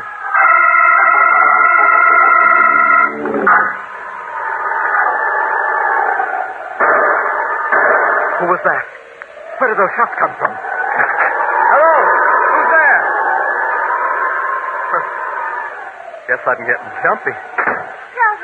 Calvin, I heard some shots. Oh, where's Bruce and Don? Oh, really? This is dreadful. Well, they must be outside. Come on, let's No, see. wait. Here comes someone now. Well, who is it? I can't tell. It's snowing too hard. Oh, he's coming in. Oh, really? I can't understand.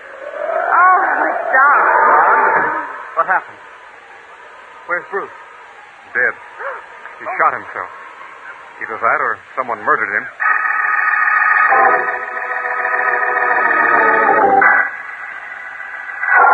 Holy smoke, Bart. Where are we now? I can't see anything but snow, Inspector.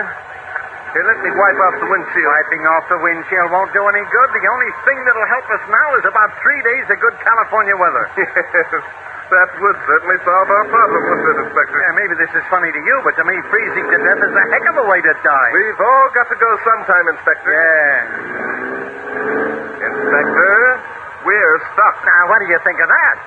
I told you that we shouldn't have tried to come through tonight. Oh, sure, you told me. You knew the storm wasn't going to let up. You know everything. Inspector, do I detect a note of sarcasm in your flattery? Come on. Where are you going? I'm going to try and find a habitation, Inspector. We haven't passed the house since early this afternoon. Which means there must be one nearby. The law of averages, you know, Inspector. Well, by golly, I'm not getting out of this car. I don't want to freeze to death. The trick is to keep moving, Inspector. I'm going to sit right here. Okay, Inspector. I'll have them pick up your corpse early in the morning. Hey, boss. Yes, Inspector. Wait a minute, doggone it. I'm coming.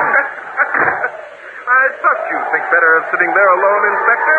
We're going to find our way through this storm. It's pitch dark, and it's snowing so doggone hard. I think if we keep that light in our line of vision, we'll be all right, Inspector. What are you talking about? That light over there, Inspector. The one that's winking at us through the street. Well, I'll be... Boss. Yes, Inspector? You saw that light all the time, didn't you? You were kidding me. Kidding you? Yeah. I, Inspector? Oh, come on, let's go. Almost there, Inspector. Are you tired? No, what gave you that idea? Oh, it's just a passing fancy. Hey, look there, Inspector. That seems to be some sportsman's hunting line. So what if it is? Let's get inside. All right, Inspector. If you're rested enough. Phew. Good to get out of that wind. It'd be even better to get inside where it's warm. Yeah. Well, Sheriff Metcalf. Come in, gentlemen. Come in. Well, I had no idea you'd even try to get through in this storm. Lucky for us you did, though. Who's this young man with you, Sheriff? Oh, just a minute, Mr. Oh, excuse me. You don't know who I am, of course. I'm Smith, Calvin Smith. It was I who called you on the phone and explained about the suicide. Suicide? Yes, a chap by the name of Bruce Stearns. Didn't Sheriff Metcalf here explain it to you? No, he didn't. You see, Sheriff Metcalf has a way of keeping those things to himself until he makes sure of the facts. Oh, I see. Well, I suppose that's smart. However, just a minute. There's some explaining to be done around here. Well, I don't know what else I can tell you, Sheriff. Bruce was depressed, financially as well as mentally, I mean. And then on top of that, Peggy refused to marry him. So he went down to the pond and shot himself. You see, it's very simple. Yeah, I see it is. Only... Oh, are these men, Cal? Certainly not the sheriff. You're not the sheriff, are you? No, I'm not. I hate attractive men who are sheriffs. Well, Calvin, dear, do introduce me. Really, you're being most rude. Gentlemen, this is my sister Peggy. How do you do, Miss Smith? As you can see, she enjoys the sound of her own voice. Oh, Calvin, really? Oh, be still, Peg. This is Sheriff Ira Metcalf. Now, look, if somebody doesn't let me say something... There, you see? The sheriff wants to talk, too. Oh, Calvin, sometimes you're so difficult. What's your name? Name? It's John. John? Oh, how too divine. I've always wanted to know an attractive man named John. May I call you John? Yes, of course. Oh, how wonderful. And you must call me Peggy. Peggy, will you stop running off the mouth? These men are here for a purpose. Sheriff, I suppose you'll want to view the body. Okay, I give up. I'm the sheriff. Where's the body? Oh, I think this is so exciting. Oh, I do hope that poor Bruce was murdered. Well, I mean, since he's dead anyway, why not have him murdered? Because it's so dull around here. Shut up. Now, if you gentlemen will come with me. The corpse is in the woodshed.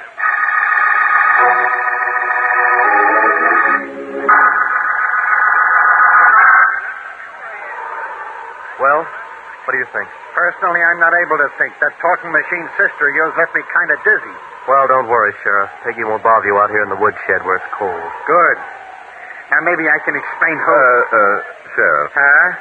Who are you calling sheriff? You, Sheriff. Now, Mr. Smith, if Bruce Stearns died down on the ice pond, why is his body here in the woodshed?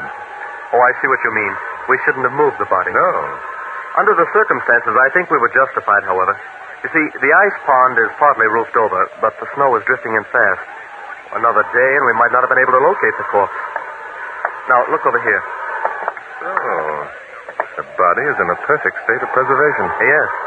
As you know, the temperature in this locality hasn't risen above 0 for the past week. And at this time of year, it isn't likely to for another month. Oh, hello, Don. Come in. Gentlemen, this is Dr. Donald Shumway, one of our guests. Don, this is Sheriff Metcalf, and John... what did you say your last name was? Sawyer, Johnson Sawyer. Oh, yes, of course. How do you do? How do you do? Peggy told me the local law had arrived. You chaps must be badly in need of a murder to come out here on a night like this. Who said it was murder? Oh, that's a sharp question, Sheriff. And I always thought Rube Hawkshaws were comic strip characters. Well, are you going to answer the question? Sure, I'll answer it. I didn't say it was murder. As a matter of fact, my guess is that Bruce shot himself. Did you examine the body, Doctor? Yes, I examined it. He was shot twice through the head. I got to him 5 minutes after it happened. That's right, gentlemen. Don called me and asked me to help him carry Bruce up here to the woodshed out of the storm. So, did you hear the shots, Mr. Smith? Oh, no, naturally not. You see, the ice pond is some distance from the house, and, well, the storm was making a terrific roar. Did you hear the shots, Doc? Of course I didn't. No one heard them. Then how did you know that you arrived at the ice pond 5 minutes after it happened? Well, I'll be darned. Cal, who was it said these hick cops were dumb? Never mind that. Answer the question. I'll answer the question, Sheriff. You don't have to get tough. I happened to overhear the tail end of the quarrel between Bruce and Peggy. But, Don, you didn't tell me that. Oh, why should I? I heard Bruce threaten to kill himself. Why make an unpleasant situation worse by talking about it? Mm-hmm. So you followed Bruce Stearns down to the ice pond in the hopes of stopping him from carrying out his threat. Is that it, Doctor? Yes, that's it. Only I got there too late. By the time I arrived, Bruce had shot himself. I'm sorry, Doctor. Stearns didn't shoot himself. He was murdered. Oh, he was? Now, look, you rube cops might be pretty smart, but I happen to be a doctor, and I Being say... a doctor, you should be the first to realize that Bruce Stearns couldn't have committed suicide. What the devil are you talking about? Bruce Stearns was shot twice, through the head. A man who shoots himself once through the head doesn't live long enough to shoot himself a second time. Sheriff, I suggest that we wait until daylight and then visit the scene of the crime. Perhaps we will uncover some more items of interest.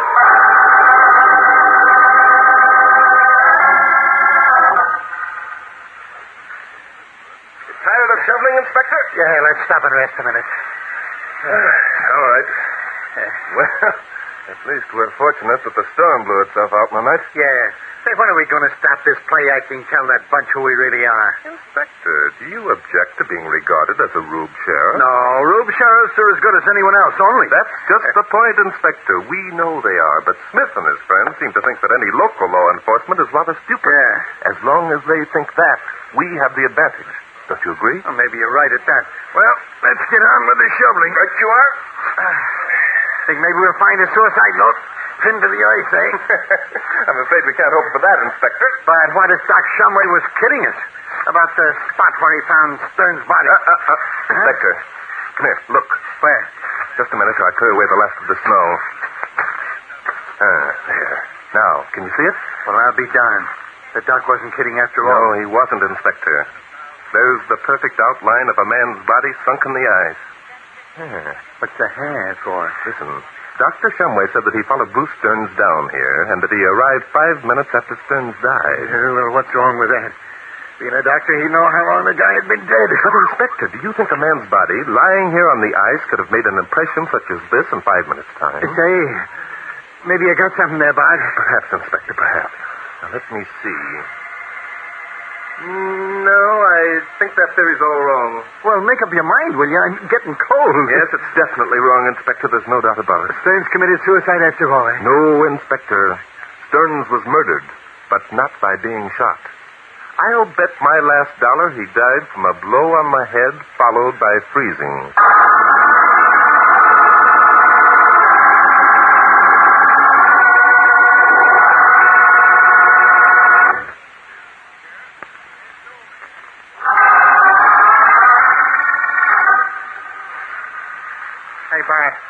This is the woodshed. The house is up there. Yes, Inspector, I know. I want to have another look at the corpse. Let's get it over with fast. This won't take a minute. Yes, there it is. There's what? The thermometer on the wall, Inspector. I noticed it last night. What does it say, Inspector? Let's see. Oh, I wish I hadn't looked. Yes, that is pretty cold, isn't it, Inspector? Let's take another glance at the corpse. What are we going to look for this time? Well, those bullet wounds really don't tell us very much, do they, Inspector? Only that the guy's dead. But not necessarily from the bullets. It's possible that both of them could have merely grazed the skull. If it were my skull, I'd give up and admit being dead. Look, that slight abrasion behind his left ear. That could have been made by a blow from a heavy instrument. Yes, I think that explains it. You think what explains what? It explains the manner in which Bruce Stearns died, Inspector. The motive for his having died, and the identity of his... What's that? What's that? Someone close the shed door. Come on, Inspector, quick! Oh, we're being spied on, eh? Well, it's locked. Yes, of course it's locked, Inspector. It was locked by the murderer. I'm afraid he has us neatly trapped. What do you mean, trapped? Open the door. Hey, open up, I say. Oh, yes, Inspector. That door is made of oak logs. Don't waste your strength. Don't waste my strength. Well, what would you suggest? Are we going to just stand here and freeze to death? I think that's the fate that our captor has in mind for us, Inspector. What did you say the thermometer registered? 10 degrees below zero? Yeah, and us wearing light topcoats. Jumping Judas, we got to do something. Maybe if we began to yell, someone would hear us, eh? I'm afraid that isn't very likely. This shed is in the rear of the house, and the heavy logs would successfully deaden our voices. Besides, if the murderer is as smart as I think he is, he's going to convince the others that we've quit our job. No, Inspector. We've got to figure some way of getting out of here, and we've got to do it fast. 10 degrees below zero is a lethal weapon that we can't afford to fool with.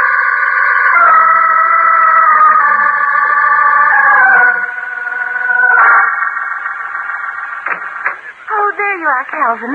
Whatever happened to that attractive man? John, I believe you said his name was. Oh, he's so attractive. How should I know what happened to him? Oh, no, really, Calvin, you're being most rude. The car's gone, you know. What? Whose car's gone? The sheriff's car, of course. Oh, really, Calvin? Don't pretend you don't know. Pretend I don't know. Why should I pretend I don't know? Besides... Well, they've gone. Quit. I knew those country bumpkins wouldn't figure anything out. Oh, really, Don? You don't have to make such an effort to impress us. We're quite aware of the fact that you murdered Bruce. What? What the devil are you talking about, Peggy? Oh, don't pay any attention to her, Don. She's crazy. Oh, Calvin, must you be so rude? Really, after Peggy, all... if you don't stop telling me to stop being rude, I'll sock you one. Calvin! You see? That proves my theory, doesn't it? That proves that Bruce committed suicide. I don't care what that thick-headed sheriff says. I tell you, there's just so much of this sort of thing a man can stand. I'm a doctor, I know. Oh, really, Don? Stop saying really. See? That's what happened to Bruce. We've been here too long, shut in by the storm. Bruce couldn't take it. He got sick of looking at us and hearing our voices. I don't blame him. I'm sick of it, too. Oh, you are? Well, don't think we're not just as sick of you. You and your big talk. See? We're all sick of each other. See? Oh, really, Don? If you say see again, I think I'll scream. And if you say really again, Peggy, I'm going to do more than scream. Well, it would be interesting, Calvin, to see just what you would do. You've always been such a mousy little man. Why, you little fussy old Cal, quit it. This is what happened before. We don't want it to repeat itself. You stay out of this, Don. I'm going to teach her a... All right, Smith. Leave her alone. Drake! How did we get out of the woodshed? Is that what you were going to ask, Smith? Woodshed? Yes. What about the woodshed? Never mind the woodshed right now. Didn't I just hear you call Drake? It slipped off. How stupid of you, Calvin. Really? You knew, too, didn't you, Miss Smith? Oh, darling, of course I did. Oh, I've admired your pictures in the papers so many times. You're so attractive. So you were all kidding us, eh? Well, from my dough, that means just one thing. You were trying to cover up something. Of course we were. Bruce was murdered. Do you think that... Oh, so he was murdered. I thought you said it was suicide, Doc. Well, naturally I did. These people are my friends. I wanted to do everything I could to protect them. Which, of course, makes you an accomplice some way.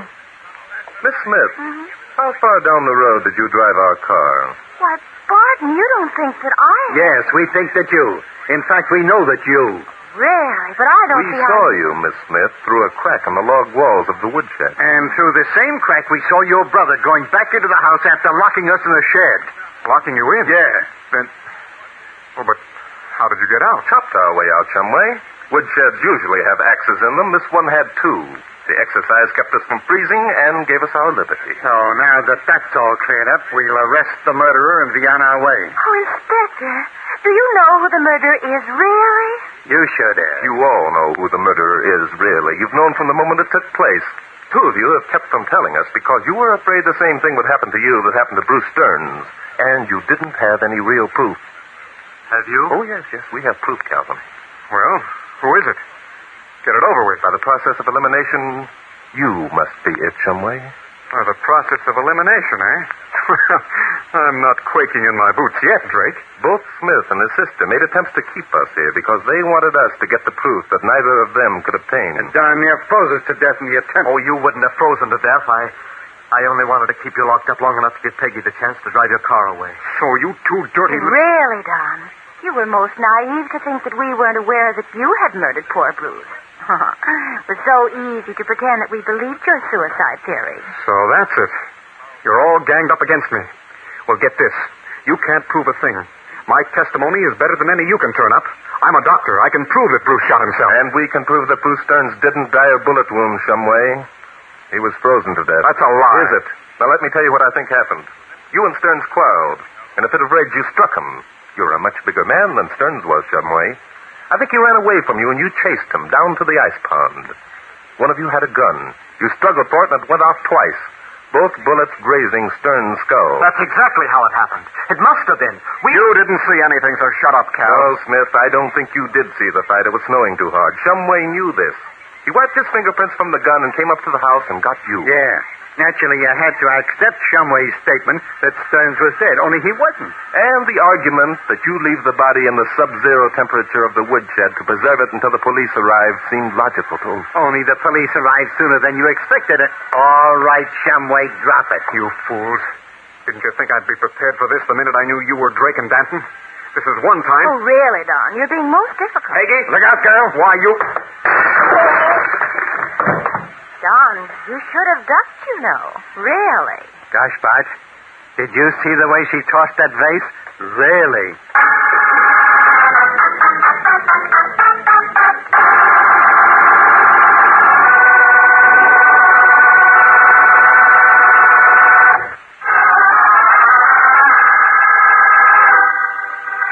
Oh, really, Barton. You were magnificent. You really were, you know. Oh, thank you, Peggy. And you're so attractive. Really, you are. Well, I'm very flattered. Oh, slice. Oh, really, Inspector Danton? Must you be so crude? Are you envious, Inspector? No, I'm not envious, but now I can see why everyone went nuts around here. Really, my gosh, now I'm saying it. Oh, never mind, Inspector. You won't have to put up with it much longer. Before you leave, however, Drake, I'd like to know one thing. What's that, Mr. Smith? Well, how in Tunket did you know that Bruce wasn't killed by those shots? Well, the answer to that's quite simple. When the inspector and I shoveled away the snow, we found a depression in the ice where Stearns' body had lain. You had previously told us that the thermometer had not risen above zero since before the storm started. That meant, of course, that the depression in the ice could only have been made by the heat from Stearns' body, which meant he must have been alive. By George, that's right, isn't it? Oh, really, Barton? You're too wonderful. You really are, you know. Yeah. Well, look, Bart, tell her why you're too wonderful, and let's get out of here. Well, I can only guess at what you mean, Inspector. I suppose you mean that you want me to say because mystery is my hobby, and it really is, you know.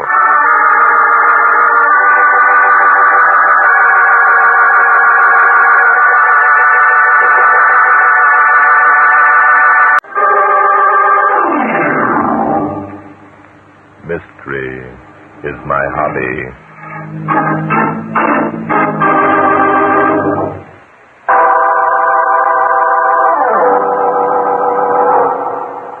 Inspector Denton and I had arranged to spend a few days at a resort called Southern Hot Springs.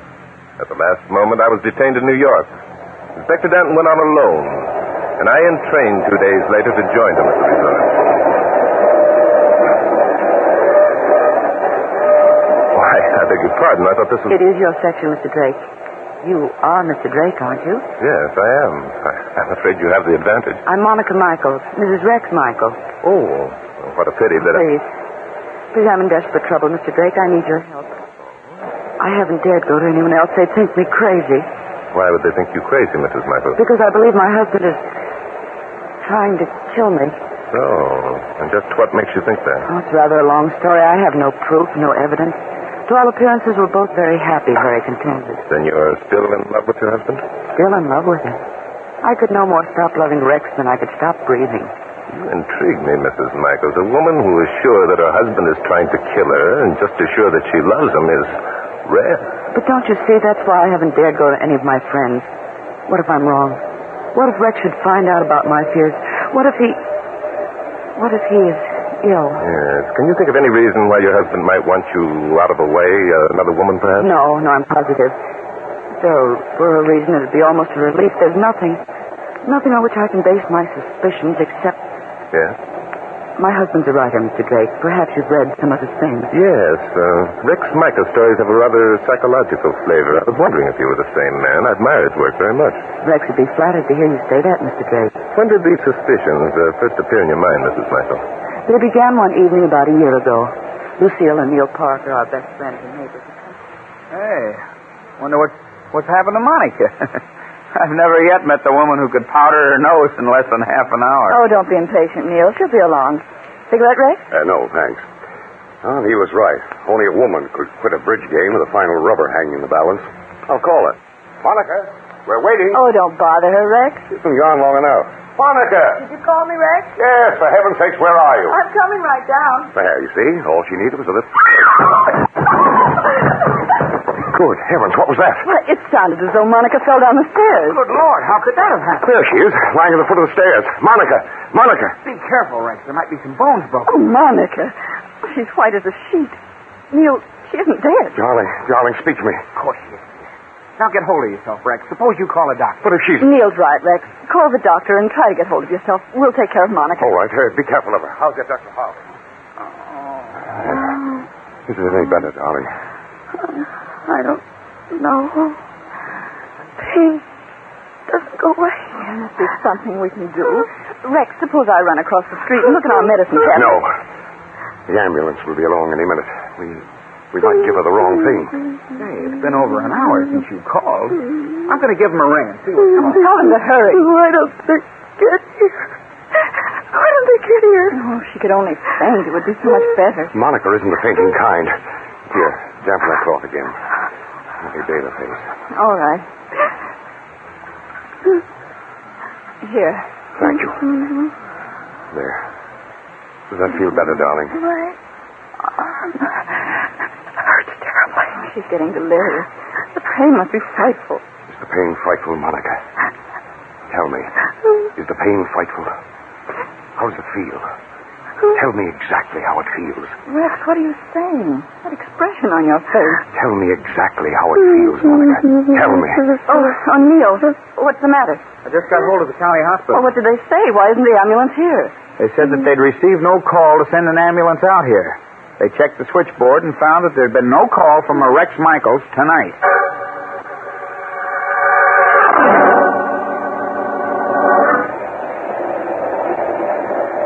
I'm not sure that I quite understand what you're trying to tell me, Mrs. Martin. I'm not sure either. That is, I wasn't sure then. But you became sure later on. I think so. I did faint before the ambulance arrived that night, but when I returned to consciousness, I was in bed at the county hospital. Oh, Lucille, what happened? You're all right now, darling. You fell down the stairs and broke your arm. Oh, yes, I remember. Where's Rex? Neil took him across the street for a drink. He was terribly shaken. Poor Rex. Must have been terrible for him watching me suffer. Yes. I remember how he kept asking me how I felt, how the pain felt. Poor dear. Yes. Sometimes I think Rex suffers in this. Lou, something wrong? Oh, no, dear, nothing. Nothing at all. But you're looking at me so strangely. Oh, I'm sorry. It's nothing, really. Lou, is anything wrong with Rex? Did my accident upset him? Lou? Darling, I don't know what to say. Don't know what to say. Lou, whatever in the world are you talking about? Tell me. Monica, your fall wasn't an accident. Wasn't an accident? No. You see, before we left the house, Neil went upstairs to get our things. He slipped on the rug at the head of the stairs. Then that's how... Yes, that's what caused you to fall, darling. You know, it's a small scatter rug placed at the top of the stairs. Yes, I know that, but it'd be impossible to slip on it. Both Rex and I were careful to put non-skid rubber mats underneath. Lou. The rubber mats had been removed, Monica. One of them fell from Rex's pocket while they were carrying you to the ambulance.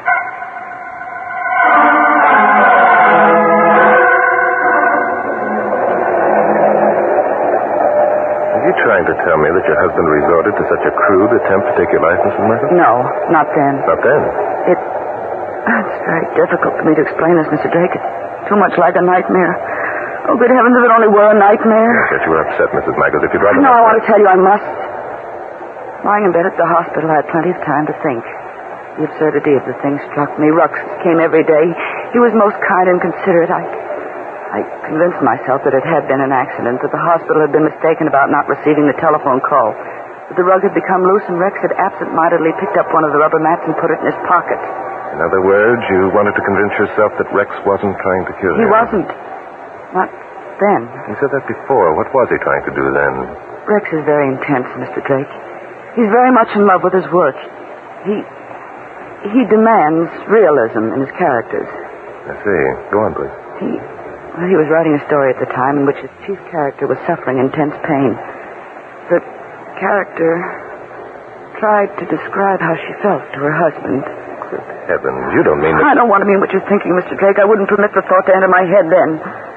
But later, after I came home from the hospital, Rex and I and the Parkers went on a picnic at a place called White Rocks Beach. The Parkers had also decided to forget the incident of my fall. There was a tiny cove at the beach that Rex had discovered sometimes earlier. Okay, here it comes, Alice. See, you catch it. One squirt through. Throw it here. Okay, watch it. Wow, I had to reach for that one. Throw it to me, Rex. You bet. Get ready, darling. There she goes. Oh, shucks. Sorry, honey.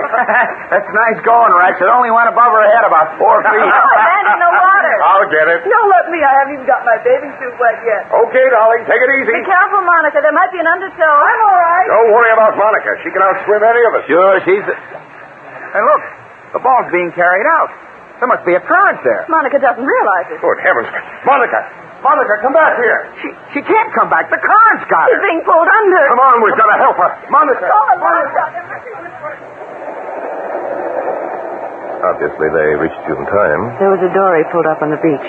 They used it to rescue me. And what happened that time, Mrs. Michaels? They brought me back to the beach and used artificial respiration. It was hideous. The same thing happened? Yes. I can still see Rex's face, the way he looked at me, the almost avid expression in his eyes. And you were convinced that Rex deliberately threw that ball over your head? What else was I to think? It was Rex who suggested eating our lunch at the cove. Later, Neil made some casual investigations and learned Rex had arranged to have the dory there. Well, which means, of course, that Rex wanted you to be rescued. Yes, he... Oh, it's terrible to think of, but the next week I saw the manuscript of Rex's latest story. In it, one of his characters almost drowned. Amazing. Were there other incidents after the drowning episode, Mrs. Michaels? Yes, many of them. During the weeks that followed, I ran the gamut of every emotional reaction possible for Rex to study. And you think that Rex was responsible for all of them? I'm not sure. I didn't want to think so. And now you think he's trying to kill you? Yes. Death. The agonies of a violent death. The only emotions he hasn't been able to observe at my expense. And you believe that he'll make this attempt in your life at Southern Hot Springs? 2 weeks ago, Rex began to work on a new story. The setting is a Southern health resort. Rex suggested we all go down to Hot Springs so that he could pick up some local color. All of you? Yes. He invited Neil and Lucille. I'm afraid he did it deliberately so as not to alarm me. Oh, then the Parkers and your husband are on the train, too? No. 2 days before we were to leave, I read in the papers that you were going to Hot Springs also, Mr. Drake. That's why you found me sitting here in your section when you returned from the dining car. But the fact that your husband and the Parkers are already in Hot Springs... I told Rex that my sister in Connecticut had suddenly become ill, that I wanted to run up and see her. I urged him to go on with the Parkers. He couldn't very well refuse without arousing my suspicions. Mr. Drake, you will help me, won't you? Help you? But what can I do? You have no evidence.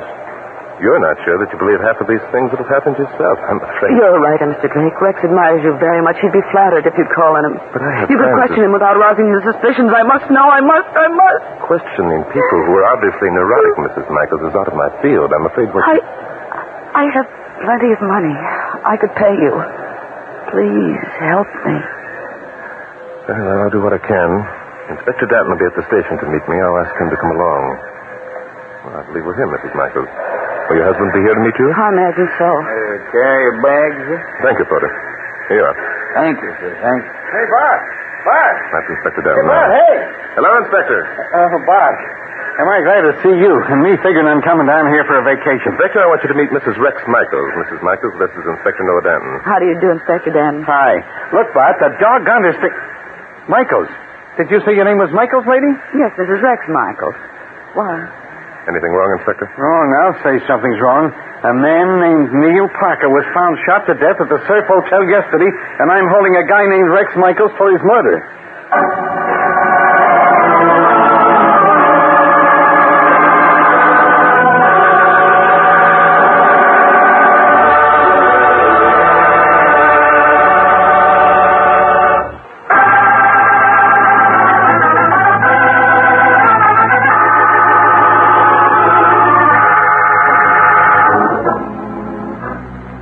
Well, Bart, those are the facts of the case. This is the room where Parker was found dead. That's the gun that killed him lying on that table. 38, Inspector? Yep. Fingerprints? Sure, there were fingerprints. As nice a set as you want to see. Michael. Well, naturally, they would be if you came in here and found him holding the gun. Not only holding the gun, but standing over the corpse looking smug. Smug, eh? Yes, smug, eh? All right, Inspector. What did Michaels have to say for himself? Oh, the usual stuff. He and Parker had been sitting here talking. Michael stepped across the hall for a minute. While he was gone, he heard a shot, came running back, found Parker with a bullet through his heart. He saw the gun on the floor and picked it up without thinking, eh? Yep, that's it. Who owned the gun, Inspector? Michael. He said he carried it around with him for years, but never even had it loaded. I found a box of cartridges in his bureau drawer with 2 bullets missing. Well, are these things on this table Parker's personal effects? Yep, nothing important there, though. Let's see, bill phone, keys, silver, watch. Hey, what's this? What is it? What's it look like? It's a picture of a babe. It's more than a picture of a babe, Inspector. It's a picture of Monica Michaels. Huh? Well, what about it? They were all good friends, weren't they? Yes, they were. Well, what else is there? Nothing much. That pile of papers there is the story Michaels was working on. Oh? Did you read it, Inspector? Yeah, dull as dishwater. Oh. It's a yarn about a private detective who solves a murder after the regular police have failed. Imagine that. I can't imagine that, Inspector. By the way, tell me something, will you? Glad to, Bart. What's on your mind? Why do you think Michaels is innocent of murdering Neil Parker? Why do I? That's right. Doggone it, Bart. Haven't I already told you that I've had the guy arrested? Haven't I shown you that all the evidence points to his guilt? Stop being so proud, you old codger. Huh? There's a doubt in your mind that you wouldn't have asked me even to look at the corpse. Now, what is it? Well, what? Well, it's like this. In the first place, Parker was wearing a jacket he'd borrowed from Michael. Yeah. So it could be that whoever murdered Parker meant to get Michael. What? In the second place, I haven't been able to scrape up a motive for Michael's murdering his best friend. Consider it's necessary that you do so, Inspector? Well, I like to be thorough about these things, you know. Then there's another thing. Yeah? I talked to Mrs. Parker, and she told me a lot of things about the way Rex Michaels has been acting lately. Oh? Such as trying to kill his wife? Yeah. How did you know? Mrs. Michaels told me. Well, then that's it. What is it? Mrs. Michaels had a motive, and Mrs. Michaels was here in Hot Springs at the time the murder was committed. What? Right. Mrs. Parker saw her. So did a couple of other people. Can that be possible? Could she have... Yeah, she could have. I checked the plane schedules. She could have flown back as far as Washington and picked up the southbound limited there. I just, Inspector, you may be right. It was after we left Washington that I came back and found Mrs. Michaels waiting in my section. Sure, I'm right. I'm always right. But wait a minute. We can't just go galloping into Mrs. Michaels' room and arrest her without any evidence now, can we? No, but we can go galloping in and find that evidence. Inspector, send down to the police station and have Rex Michaels brought up here.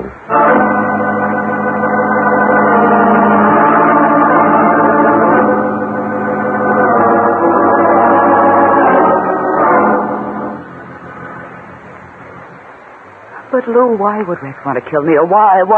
The answer to that seems pretty obvious to me, Monica. What do you mean? I mean he must have found out that Neil realized what Rex was doing to him. Oh, that silly Rex wouldn't have shot him. He couldn't have. Oh? Your attitude toward your husband seems to have changed. It hasn't changed. I think Rex is ill, but not ill enough to commit murder. And yet you believe that was the very reason he wanted you to come to Hot Springs, to murder you. No, I didn't think that. Not really. Oh, I don't know what I thought. Perhaps I imagined all these things. Perhaps it's I who's ill. Perhaps it is, darling. Perhaps that's why you were here yesterday. Lucille, what are you saying? Oh, darling, I don't want to alarm you, but you were here yesterday. I saw you, and other people saw you. Suppose you are ill, Monica. You don't mean... You can't. I'm afraid, Monica. Afraid for you. Could it be that you've imagined these things about Rex? No. I'm not ill. I'm not. You're afraid of Rex. You thought he was going to kill you. Neil was wearing Rex's jacket when he was shot. Oh, Monica, could we have been mistaken all these months? Oh, hello, Professor. Oh, I imagine you're Mrs. Parker. I'm Barton Drake. Oh, yes, Barton Drake. You're the criminologist. That's right. It was you to whom Monica wanted to talk about Rex. Yes, we rode down on the train together. Is anything wrong, Mrs. Michaels? No, I'm all right. I think I'd like to sit down. Monica and I have been talking, Mr. Drake. something happened that she doesn't seem to remember. I couldn't have been here yesterday. I couldn't have. Oh, this is dreadful. You see, Mr. Drake, Monica was here in Hot Springs yesterday. Yes, I know. You saw her and some other people saw her. Who were the other people, Mrs. Parker? Who were they? That's right. Oh, some casual acquaintances whom we met here at the hotel. Does it matter? It matters a very great deal. What was their names? Are they at the hotel now? No, as a matter of fact, they aren't. They left this morning. I don't remember their names. It didn't seem important. Not important. Where was it that these people met Mrs. Michaels? Monica? Why, they never... Oh, of course, they must have met somewhere, mustn't In they? order to recognize her, they certainly must have. Come, Mrs. Parker, why did you want to establish that Mrs. Michaels was here? Why, then I wasn't here. I'm not going mad. Of course you're not going mad, Mrs. Michaels. Mrs. Parker, do you mind if I search your room? Yes, I do mind. I resent your attitude, Mr. Drake. You tricked me. What are you doing at that fireplace? I was wondering about these charred fragments of photographs. Have you been burning photographs, Mrs. Parker? No, yes. They were some old pictures I decided to destroy. Pictures of whom? Pictures of Mrs. Michaels? Do they belong to your late husband? And these bits of metal, they seem to have come from the binding of a book, a diary, perhaps? Mr. Drake, this has gone far enough. I will not tolerate All this. right, Michaels, in you go. Rex! Monica, when did you get here? Why didn't they tell me? Rex, Oh, darling. there, honey. Everything's going to be all right. But you didn't. Shoot Neil? Of course I didn't. Why in the world would I want to shoot old Neil? Because he was in love with your wife, Michaels. What? Who are you? What are you talking about? The name is Drake, Barton Drake. What was Neil Parker doing in your room, Michaels? I asked him to come. I wanted to talk over my new story with him. Neil always had good ideas. He was an excellent critic. Really? Did you always talk over your ideas with Parker first? Mostly always. Why? Rex, I didn't know that. Why didn't you tell me? Why should I? It wasn't important, and besides, Neil asked me not to. What reason did he give for asking that? The obvious reason. He didn't want to take any credit for my story. How did he happen to be wearing your coat when he was shot? He was cold and put it on while we talked. So then you stepped across the hall, and while you were gone, you heard a shot and came running back. What? Is this some kind of a trick to get me to lie? Why don't you leave him alone? Neil was his friend. The kind of friend, Mrs. Michaels, who plots against him, who tries to destroy him so he can have his wife. I don't believe it. You mean, Mrs. Parker, that you didn't believe it? It was quite a shock to you when you came across photographs of Mrs. Michaels among your husband's things, wasn't it? I don't know what you're talking about. And the diary. There must have been some shocking bits of information in that diary. It came over you all of a sudden that for years your husband was in love with your best friend. That's a lie. It's not true. You were furious. You knew about Michael's gun. So you got it from his bureau and shot your husband through the heart. No, I didn't. You can't prove a thing. Your fingerprints weren't on the gun, Mrs. Parker. You wiped them off. But did you wipe your fingerprints from the cartridges that you took from the box that was in Michael's bureau drawer? Why, All right. I shot him.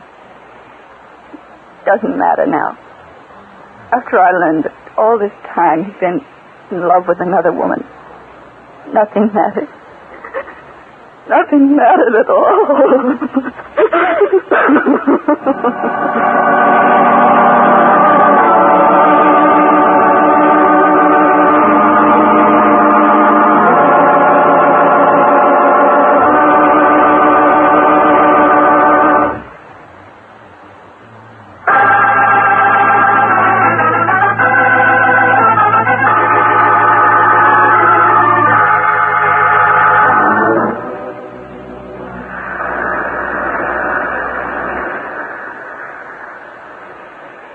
Something, Bart. What's that, Inspector? This is the first time I've had a bathing suit on in 5 years. I never would have guessed it, Inspector. I knew it looks good. How do you know? You haven't looked at me once since that blonde babe sat down over there under the beach umbrella. Well, are you going to tell me? Are you? Oh, yes, of course. But I'll have to make it fast, however, Inspector, because the blonde is rather attractive, isn't she? Okay. Look, just answer me one thing. Was that guy Neil Parker nuts? Let's say he was neurotic, Inspector. He knew that the only chance he'd ever have of winning Mrs. Michaels was to have her fear and hate her husband. So he planted the idea in Monica's mind that Rex was using her as a guinea pig for his stories, eh? Roughly, that's it. But Parker went further by suggesting incidents for the stories and then causing them to happen to Mrs. Michaels. And then pointing out to her that the stories and her accidents were the same. That's it, Inspector. Okay. Now, How did you know that it was Mrs. Parker who shot her husband? Elimination, Inspector, and motive. Oh, elimination and motive. Yes. You see, Rex had no reason for murdering Neil. Right up until the last, he claims that they were friends. Uh-huh. And Mrs. Michaels couldn't have done the shooting because she was on the train with me. But I thought... No, Inspector. Trying to sell Mrs. Michaels the idea that she was here in Hot Springs without knowing it was a pretty absurd piece of business. It didn't make sense. So that left Mrs. Parker, eh? Yes, but Mrs. Parker didn't have a motive, so I grabbed the most obvious one and hit the jackpot. Pretty far-fetched. Must have been a gimmick. A gimmick? Oh, sure. Now, don't tell me you don't know what I'm talking about. All right, Inspector, I won't. You see, Mrs. Parker tried to establish that Mrs. Michaels was here in Hot Springs when the shooting took place. She knew that Mrs. Michaels had a motive for shooting her husband. She knew that Neil was wearing Michaels' jacket, and therefore it could have been a case of mistaken identity. Well, Parker was shot through the heart, wasn't he? That means that he must have been facing whoever shot him. Say... So, if it had been Mrs. Michaels, she couldn't have failed to recognize him, could she? Hey, where you going? Blondes, Inspector, are notoriously impatient. See you later. What are you going to tell her? Anything, Inspector, except that mystery is my hobby.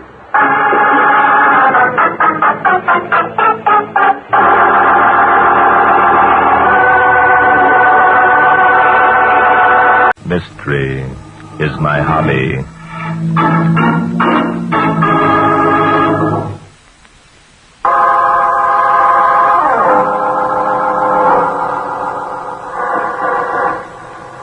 Tonight's story began one evening last summer. Alan Fisher, a wealthy mining engineer, recently married to his young and beautiful wife, was being called upon by a young attorney named Frank Woodman. Good evening, Frank. Come in. I got your message, Fisher. It sounded urgent. It is. I have a special case I want you to handle for me. Shall we go into the study? Okay. As I told you over the phone, I have an important engagement. I think what I have to say will preclude the possibility of your engagement. Sit over there, please. What's the idea of locking the door? Don't get alarmed. I merely want to ensure privacy. Yes, but if Helene... She won't, Frank. My wife isn't home tonight. She doesn't even know that you're here. Oh. Well, what was it you wanted to see me about? Sit down.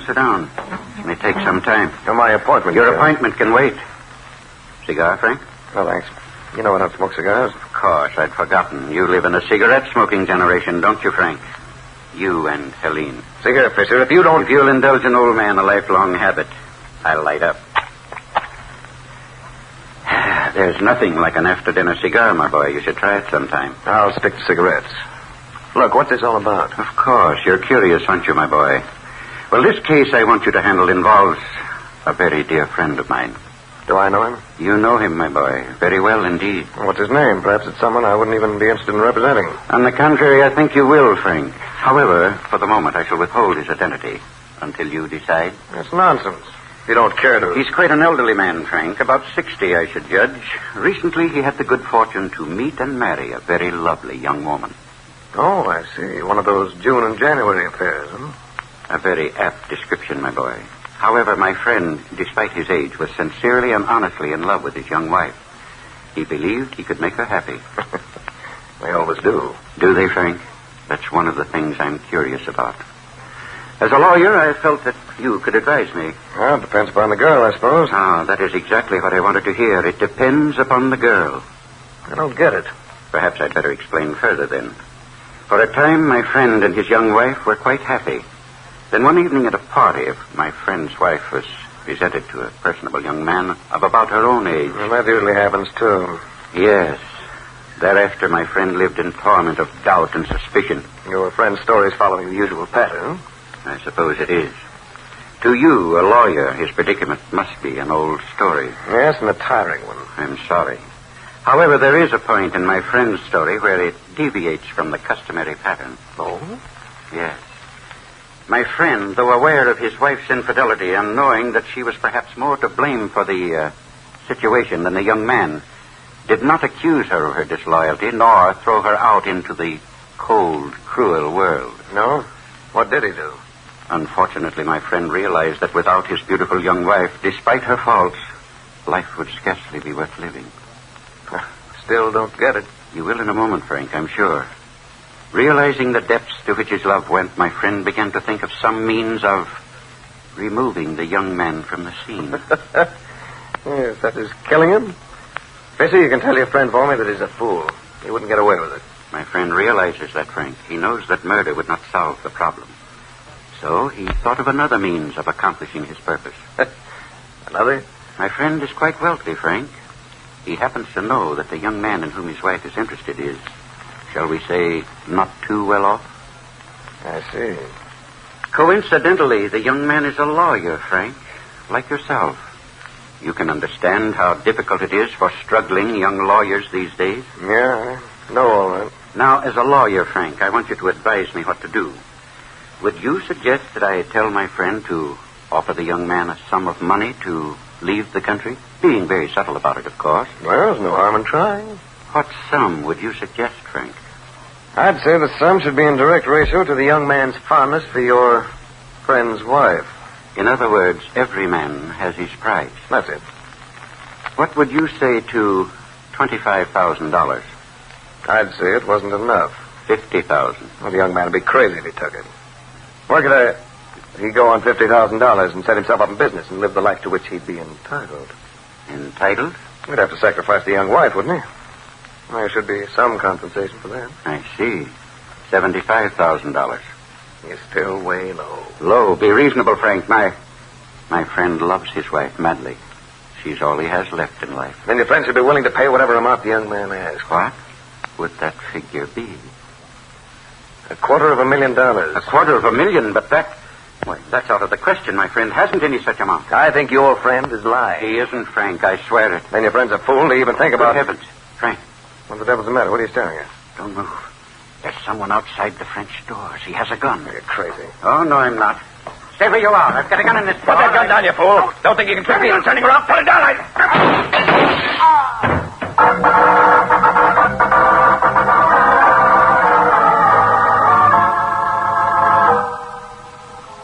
You see, under the circumstances, Mrs. Fisher, Excuse me, please. I think that calls for me. Of course. Yes? Hello, Bart. Hello, Inspector. What did the fingerprints show? There were 2 sets on the gun. Frank Woodman's and Fisher's. I see. Anything else? Anything else? What more do you want? Jumping Judas, Bart. We already know that Woodman was making a play for Fisher's wife. Inspector, Mrs. Fisher is with me now. Get down here as soon as you can, Inspector. There are some new developments that I want to discuss with you. New developments? Now, look, you don't mean you suspect... As soon as you can, Inspector. Goodbye. I'm afraid that the case against Frank Woodman looks rather bad, Mrs. Fisher. Yes, I overheard what Inspector Daston said about the fingerprints. Mr. Drake, I'm sure you're making a mistake. Frank Woodman... Unfortunately, Mrs. Fisher, there are neither witnesses nor evidence to substantiate Mr. Woodman's rather fantastic stories. And as a lawyer, he should know it. But if there were someone outside the French doors... Inspector Danton's men have covered every inch of ground outside the French doors, Mrs. Fisher. There's no evidence that anyone was there. And you lend no credence to Frank's story that he picked up the gun and ran through the French doors after the slayer? I might, except for one thing. Mr. Woodman stated that an instant before your husband died, he gasped, "I got him." What's so fantastic about that? Mrs. Fisher, the police medical examiner stated that your husband was killed instantly. If that is true, he couldn't have said, "I got him," after he was shot, could he? Oh, I see. And Louis, your butler, heard your husband and Mr. Woodman quarreling. Woodman substantiated this. Well, I should think that the mere fact that Frank did substantiate the quarrel would indicate that he had a clear conscience. No, Mrs. Fisher. Woodman was merely being clever. He knew that the case against him was bad, therefore it was to his advantage to make the admission. And the fact that I admit being in love with Frank gives him a motive. Is that correct, Mr. Drake? Not quite. The fact that Mr. Woodman knew that you would inherit your husband's fortune when he died, and that you were in love with him, provided the motive. That's unkind. It's brutal and cruel. Murder is also brutal and cruel, Mrs. Fisher. Are you going to arrest Frank? I'm afraid Inspector Danton will have no choice. I beg your pardon. Come in, Louis. What have you there? The mail, sir. It just came. Shall I leave it here, Mrs. Fisher? If you don't mind, Louis, I'll take the letter. Oh, but Let him have it, Louis. I seem to be deprived of my rights as a citizen. Why don't you go upstairs and lie down, madam?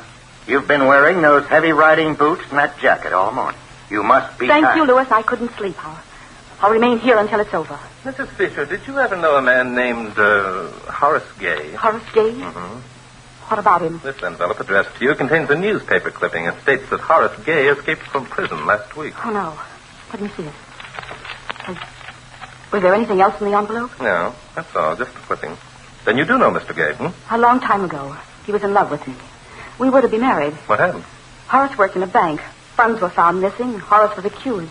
He killed a man. Okay. Did your husband know about this? No. Telling Ellen would have done no good. I'd completely forgotten. Mr. Drake. Yes? Before they took Horace away, he swore that if I ever married anyone else, he'd kill him. And you think that possibly... Yes. Oh, don't you see? It was Horace outside those French doors. It must have been. Oh, thank heavens, you can't arrest Frank now. You can't. There, Mrs. Fisher. You mustn't get excited. Let me help you up. No, get away from me, Louis. Well, Mr. Drake? You're really in love with Mr. Whitman, aren't you, Mrs. Fisher? Yes, I am. I'm desperately in love with him. Is it wicked to love a man and try to protect him? Not at all, Mrs. Fisher. Only I don't think you're trying to protect Frank Whitman.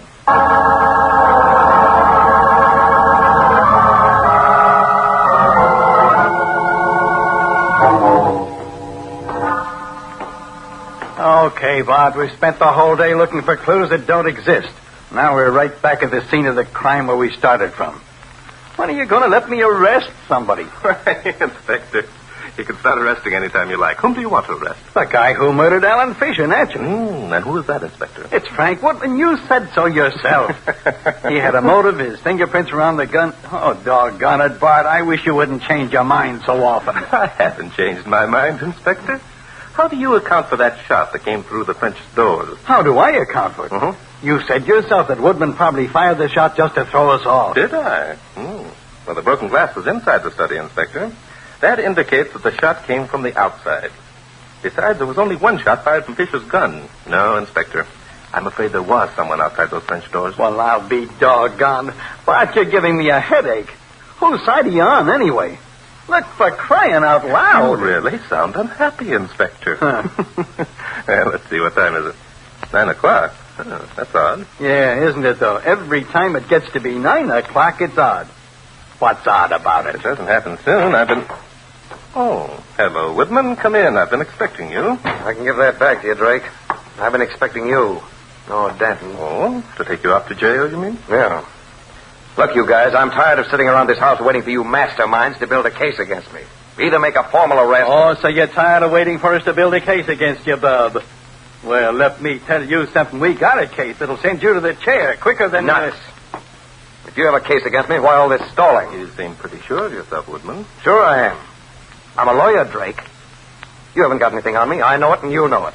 So what's the game? I got enough on you to keep you sitting in this house, bub, even if you're tired. As a matter of fact, Woodman, we are playing a game. The first half is over, and in a moment we can... Jumping Judas, listen to that. That was Helene, come on. I think the second half of the game has begun.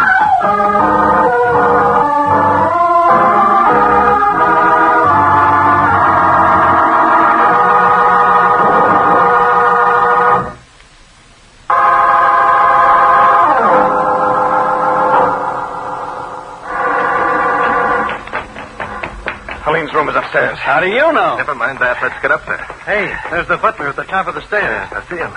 This way, gentlemen. What's he running, a conducted tour? This is Mrs. Fisher's room. Helene. Oh, Frank, it was awful. Inspector, take a look out that window. Okay. Well, Mrs. Fisher. You're safe now, darling. Tell us what happened. I went to bed about an hour ago. I must have dropped off to sleep. I didn't realize how exhausted I was. Oh, you poor kid. I think she can talk without you holding her in her arms, Woodman. Please stand over there. Listen, you can't... Over there, I said. Okay. Very well, Mrs. Fisher. Go on with your story. It was pitch dark. Suddenly I woke up. Was it the shot that wakened you? Quit crowding a drink. The poor girl's upset. Woodman, one more remark out of you, and you'll spend the rest of the night in jail. Go on, Mrs. Fisher. No, it wasn't the shot that wakened me, Mr. Drake. I'm not sure what it was. It was pitch dark, and the first thing I saw was the luminous dial of a man's watch glowing in the dark only a few feet from my head. Horrible. Go on, Mrs. Fisher. What happened? Well, that's when I screamed. The man, whoever he was, must have become frightened. He ran out into the balcony, banging the screen door shut behind him. But there was a shot. Well, apparently, after he got outside, he remembered what he'd come for. I could see him standing there, silhouetted against the sky. Then he raised his hand and shot through the screen door. Good heavens. There's a hole through the screen, all right. Bart, how's the babe? She's all right, Inspector. By the way, Mrs. Fisher, after the shot came, did you get out of bed? No, of course not. Then who turned on the lights in this room? I did, sir. I heard Mrs. Fisher scream and came running along the hall. I opened the door and snapped on the light. Then closed it again and came back to the stairs to start the conducted tour, I suppose. Well, yes, sir. I did. I didn't think it discreet to remain in Mrs. Fisher's room when she... That stinks, Louie. For all you know, Mrs. Fisher was murdered in bed, but you were too shy to stay in the room. It's a pity some other people can't be as discreet. Oh, shut up, Junior. You're not married to the lady either, yet. But I think we got ourselves another suspect. That's ridiculous. Lewis is the most trustworthy butler I've ever known. Thank you, madam. He's also the only butler you've ever known, Mrs. Fisher. By the way, when you saw the prowler standing out on the balcony, didn't you recognize him? Recognize him? Mm-hmm. Do you mean that Horace? Yes, it's a possibility that shouldn't be overlooked, Mrs. Fisher. I'm surprised you didn't think of it yourself. All right, Inspector, let's get going. Yeah, sure. Good idea. Where are we going? We're going to look the grounds over for Horace, Inspector. We can't have these good people thinking themselves under suspicion if Horace is our man.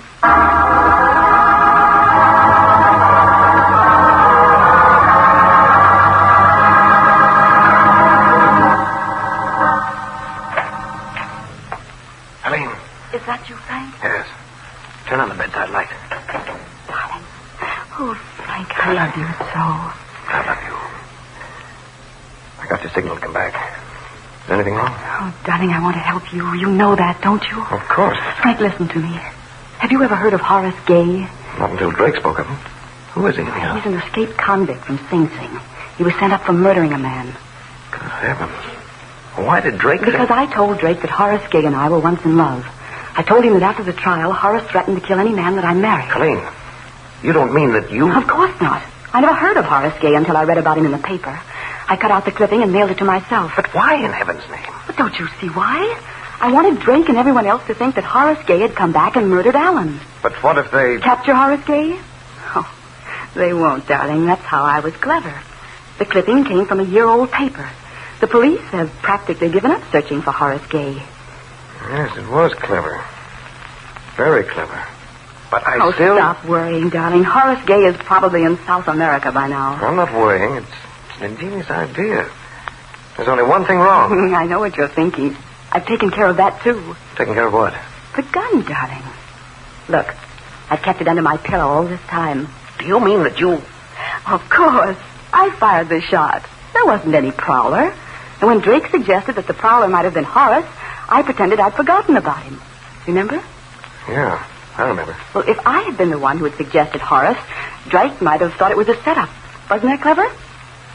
Very clever.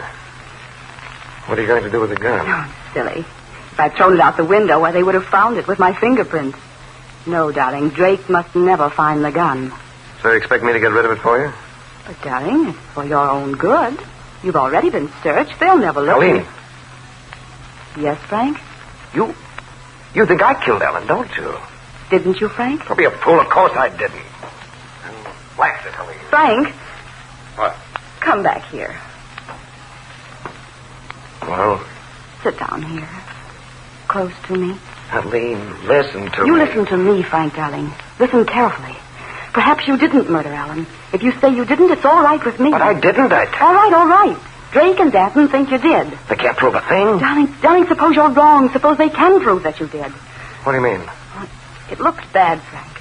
You did have a motive. You did quarrel with Alan. Your fingerprints were on the gun. You and I both have admitted we were in love. Ah, but Helene, I tell you, that wouldn't stand up in court. It's circumstantial. Alan was an important man, Frank. They've got to send someone up for his murder. And you think I'm the goat, huh? Oh, darling, let's not take that chance. Drake is practically convinced that this Horace Gay is the murderer. If they don't find the gun... Well, I get rid of it. What if they find it on me? Well, they won't, darling. Don't let them. Oh, Frank. Frank, if you take me away, I couldn't bear it. I couldn't bear it, darling. Here comes Drake and Danton. Oh, quick, darling. Put the gun in your pocket. Well, look who's here. The little man who wanted everyone else to be so discreet about going into female bedrooms. Look here, Danton, I'll have you know that... We understand, Woodman. Becoming indignant won't help the situation. Mrs. Fisher, I'll have to ask you to get dressed and come downstairs. I'm afraid I must disappoint you, Mr. Drake. I really don't feel up to it. And I'm afraid I haven't the time nor the patience to tolerate your disappointment, Mrs. Fisher. You will meet us in the living room in 10 minutes. Now, just a minute, Drake. These high-handed methods of yours are a little too much to take. Are they, Woodman? And what do you plan to do about it? You see, Junior, we're not kidding. Mr. Drake, I absolutely refuse. If you do, Mrs. Fisher, we'll have a patrol wagon here in 10 minutes. Inspector, perhaps you'd better assist Mr. Woodman down to the living room in case he has similar ideas about joining our party. It'll be a pleasure. Come on, little man. Come to Papa.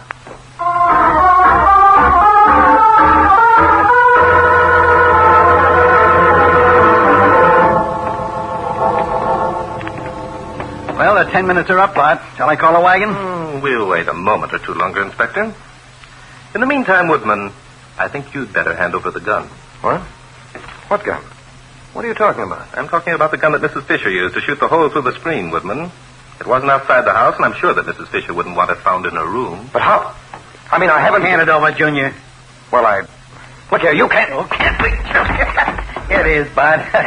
Just like we figured. You see, Woodman, the ragged ends of the screen made by the bullet passing through pointed outward. That proved conclusively that the shot came from inside the room. Get it, Junior? Tell him what else we know, Bud. Very well, Inspector. We know that there was no man in Mrs. Fisher's room, Woodman. The whole thing was a product of her imagination. That's a lie. You can't prove a thing. I think we can. Mrs. Fisher said she woke up and saw the glowing dial of a man's wristwatch in the darkness. Well? How did she know it was a man's wristwatch? Why not a woman's? I beg your pardon, Mr. Drake. Oh, yes, sir. Mrs. Fisher is waiting for you in the library. Library? We told her we'd be here in the living room. Mrs. Fisher prefers the library, sir. Oh, she's trying to show her independence, eh? Well, No, Inspector. Meeting us in the library is the cleverest move Mrs. Fisher's made tonight.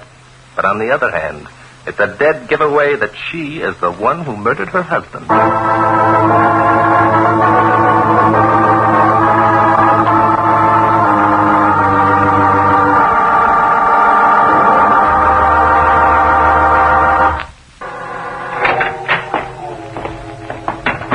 Come in, gentlemen.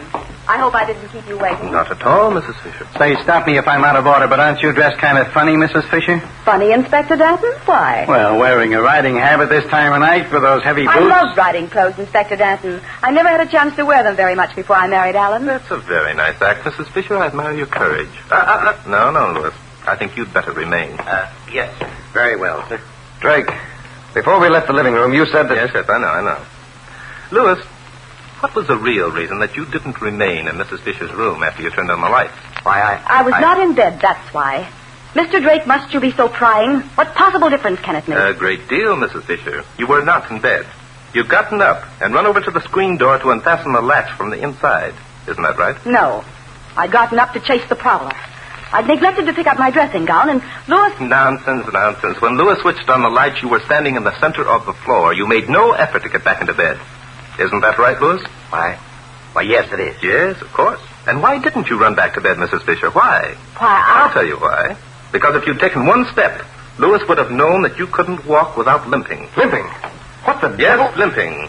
When you shot at your husband through the French doors, Mrs. Fisher, he didn't die instantly, as I told you before. He lived long enough to mutter that he got whoever shot at him, just as Woodman said. Helene. It isn't true, Frank. Don't believe it. Yes, it is true. Your husband shot back at you. He hit you in the leg, and you realized you had to cover that wound. Say, that's why she... Yes, Inspector. That's why she's been wearing riding boots all day. And every time we've seen her, she's either been lying down or sitting. Exactly. And that's why Mrs. Foster came down to the library. Instead of the living room, she didn't want us to see her limping. Frank, the gun. The gun that I gave you. Shoot them. Shoot them. Frank! I'm sorry, Helene.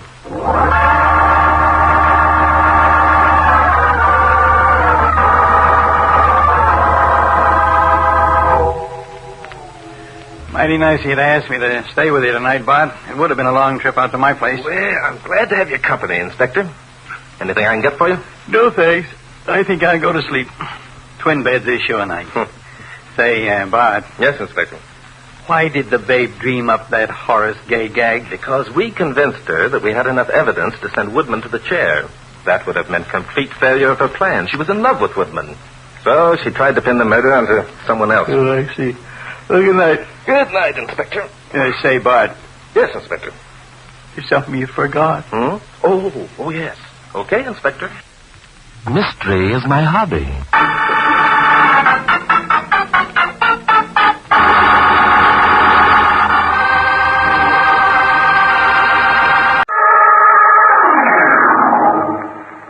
Mystery is my hobby.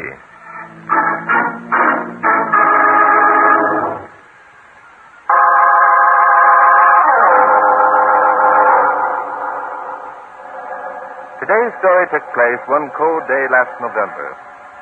I'd received a phone call for an appointment from a young lady up in the Tupper Lake region of the state. 2 days later, she called on me at my apartment.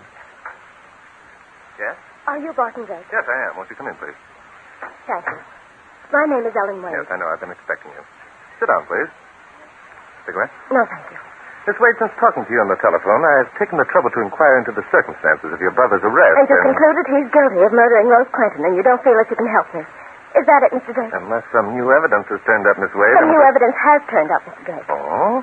Then why haven't you gone to the authorities with it? For the same reason, Mr. Drake, that you don't go to the authorities if you uncover a new piece of evidence when working on a case. I see. They've already decided that my brother is guilty of murder. All the evidence is against him. Yes, I know. There isn't much time left, Mr. Drake. If I went to the authorities with my evidence, I'm sure they'd laugh at me. But you think that I will give it serious consideration? I think this. You have a reputation for honesty, Mr. Drake. Most of the cases you've worked on have had, shall we say, an unusual twist. Yes, that's quite true. I've admired your work greatly. You're a clever man, Mr. Drake. You flatter me. No, please. My purpose is not to buy your services with flattery. Here. There are $2,000 in this roll of bills. Well? It's all I have. I believe my brother is innocent of murdering Rose Quentin. The money is yours if you'll listen to my story. Listen to your story, but I thought I must tell you about Peter, Mr. Drake, before I show you my evidence. I wouldn't ask even you to believe that what I've discovered is important until you first heard the true facts of Peter's love for Rose Quentin. Then your brother did love this girl, He believed he did. Peter's a country boy. We'd always lived in Hartsville. Yes, I know. Your parents are both dead. Those facts were mentioned in the newspapers out of the case. That's right. Peter and I were getting along fine. And then Rose Quentin came to town. She'd been ordered into a drier climate because of sinus trouble. She came from New York. To Peter, she represented all the glitter and glamour of a way of living that he'd always dreamed. Hello, Peter. Ellen, why aren't you in bed? It's almost 1 o'clock. I waited up for you, Peter. I want to talk to you. Oh, Skip, but I don't want to Peter, talk. listen to me. Jules Magnus is here tonight. Magnus? What do they want? Just what you think, Peter. Either you stop seeing Rose Quentin or Mr. Magnus will withdraw his offer to take you into the bank. Oh, so that's it. Just because he offered me a job, he thinks he owns me. He thinks he can tell me how to live my own life, huh? Well, he can't. He can take his bank Peter, and... stop it. Mr. Magnus is right. He was kind enough to offer you an opportunity to make something of yourself. The least you can do is give some consideration to his reputation. His reputation? What the devil has Jules Magnus' reputation got to do with me being in love with Rose? Love? Oh, Peter, be reasonable. How can you mistake a boyish infatuation for something as deep and sincere and honest as love? Ellen, if you weren't my sister, But I am your sister, Peter. I'm older and more experienced. I feel responsible. Oh, nuts. Peter, listen to me. Rose Quentin is bad. This small country town bores her. She's found a way to amuse herself by encouraging you and others to... Others? Oh, what do you mean by that crap? Peter, are you so blind that you don't realize you're only one of many who go to see Rose Quentin? That's a lie. It isn't, Peter. It's the truth. Everyone in town but you knows it. They're laughing at you behind your back. I don't believe it. It can't be true. Rose is good and loyal and honest. She wouldn't betray my love. Oh, you poor dear fool, Peter. You're so honest yourself, you can't believe anyone else can be otherwise. Rose wouldn't do that to me. She wouldn't. You're whistling in the dark, Peter. Deep down, you know that it's true. I don't want to hurt you, Peter. Believe me, I'm telling you this for your own good. My own good? You think I was a child? Ellen, I don't know what's behind all this, but if you think I'm going to give Rose up, you're crazy. Rose and I are going to be married. Married? Yes, she promised me tonight.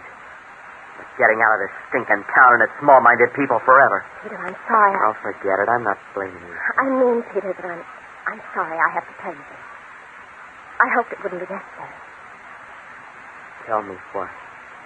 Jeff Bullard was at Rose Quentin's last night. Oh, Ellen, for gosh sakes, quit trying to dream up wild stories in order to I saw make him, Peter. I saw him with my own eyes. And the night before, my Tanner was there. Ellen, if I thought you were lying to me, I'm not lying. I'm your sister, Peter. You're all I have in the world. Do you think I'd lie to you? Peter, what are you doing? What does it look like? Peter, no! Put that gun back! Peter, in heaven's Keep your hands off me! I'm going to settle this thing right now, tonight. Not that way, Peter. Killing won't settle anything. Get you fool! You fool! Oh, Peter. I didn't dream that Peter would lose his head, Mr. Drake. He was never an impetuous youth. I tried to follow him, but we only had one car. He'd taken it. I see. And the next morning they found Rose Quentin dead, shot through the head with a .32 caliber pistol. Yes. What caliber was your brother's gun, Miss Wade? It was a .32. But they never found it. Peter had dropped it somewhere. Dropped it? Yes. He didn't go to Rose Quentin's that night, Mr. Drake. Uh-huh. Long before he reached her house, he realized what a fool he was. He changed his mind about wanting to kill her. Where did he go? As I remember the case, he was picked up the next morning in the woods several miles from Hartsville. Peter doesn't remember where he was or what he did. He left the car and spent the night wandering aimlessly through the woods. I see. Oh, I know. Everything points to Peter's guilt. I have only his word against the evidence. I believe my brother, Mr. Drake. That's why I brought you this. Uh-huh. Is this your evidence, this picture? Yes. On the night Rose Quentin was murdered, we had a thaw in Hartsville. The next morning, the temperature dropped. The ground was frozen solid. I see. So you found a footprint in the frozen ground and took this picture of him. Yes. Seems to be just an ordinary picture of a footprint. Except for the fact that the man who made it wore hobnails in his boots. I see you did. I suppose now you're going to say that your brother owned no boots with hobnails. No, he didn't, but that's unimportant. Look closely at the picture, Mr. Drake. I don't want to influence you. You must see for yourself. See what? Turn the picture sideways. Study the design of the hobnails. Do you see anything unusual? I turn the picture sideways and By Jove. Do you see it? See it. It's as plain as day. Miss Wade, I shall be delighted to take your case.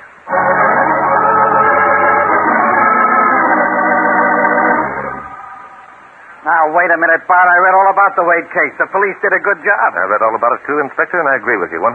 Well, then? Well, then, I'm going to prove that the authorities were 100% wrong, Inspector. You are, eh? I am. Well, count me out. I'm not sticking my chin out on anything as dead open and shut as that. Very well, Inspector.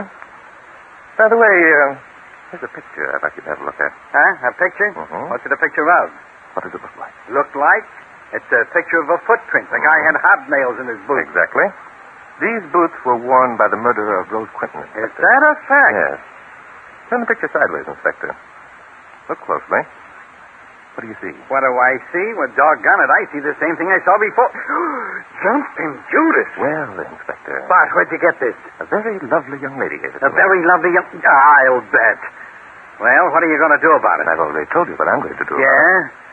So you did. Huh. Let me see that picture again, Bart. Of course, here it is. Huh. Bart. Yes, Inspector? Oh, get that smug grin off your face and make 2 reservations for Hartsville.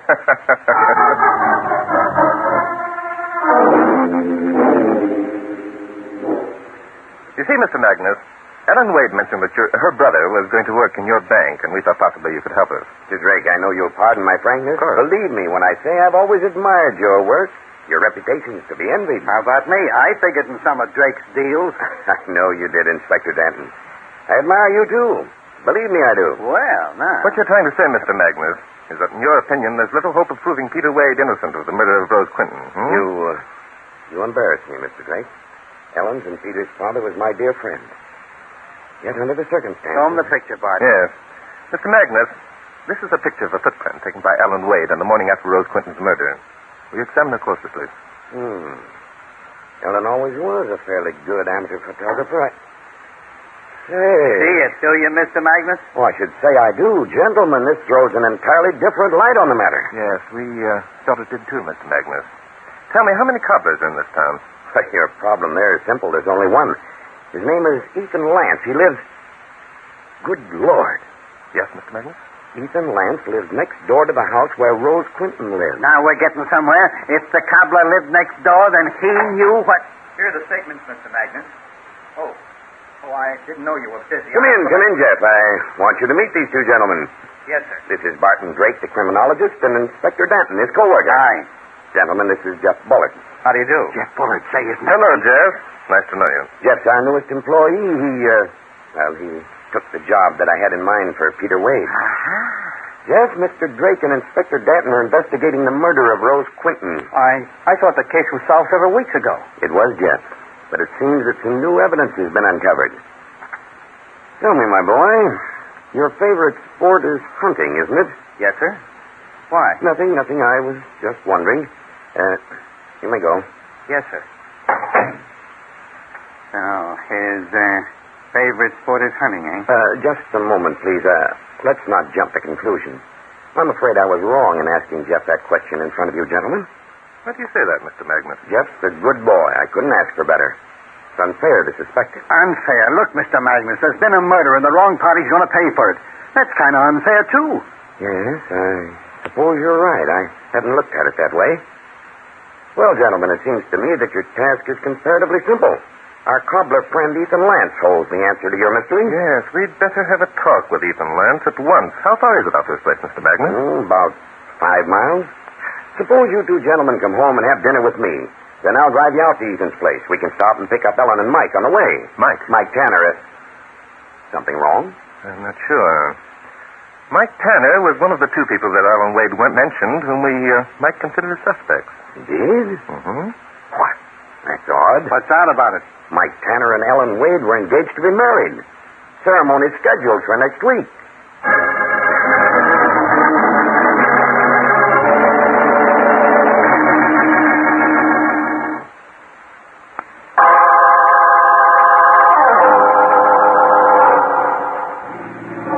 Look, Bart, I think you're a nice guy and all that. I'm willing to play along with you, but you don't like the idea of passing up a good dinner for a ride in the country, Inspector? Oh, it isn't a dinner. I'm like a camel. I can go for days without eating. You mean drinking, Inspector? Oh, drinking either. I'm a very rugged fellow. Well, then what is your particular complaint, Inspector? It's the principle of the thing, Bart. When a gentleman asks me to dinner, I at least like to be polite. But instead of that, we ignore his invitation, borrow his car, refuse his company, and set off by ourselves. Yeah. Now, do you call that good manners? No, I call it atrocious Well, manners. then. There are times, Inspector, when it's smart not to consider one's manners or stomach. This must be the place. What place? Oh, the cobbler's. I forgot where we were going. Hey, there's the cobbler. What are you running away for? He isn't the cobbler, Inspector. That's Mike Tanner. Come on. We're going to try and catch him? We're not.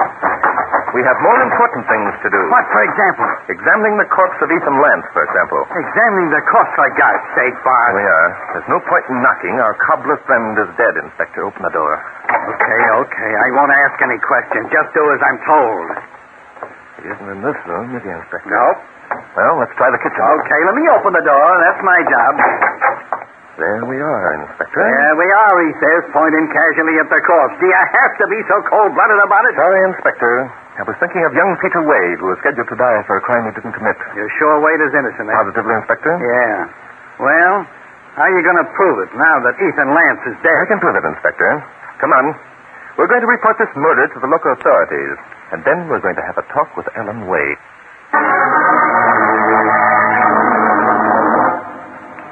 I know why you're here, Mr. Drake. You found out about me and Mike. I'm not at all interested in your flirtation with Mike Tanner, Miss Wade. I'm sure you imply that I'm capable of carrying on a flirtation with a murder. I'm not implying anything, Miss Wade. I merely want to Why ask don't you let me explain? Mike and I were engaged before Rose Quentin came to town. Inspector. Yeah? Would you stop saying, aha? Okay. Thank you. Miss Wade, it is important that you answer some questions I And have it to is ask. important that you understand about my interest in Mike Tanner. Very well, Miss Wade. You're merely pretending to be in love with Mike Tanner in the hope of getting information from him that will prove your brother innocent. Is that it? Yes, that's it. That's what I thought. And how have you made out? Why, I...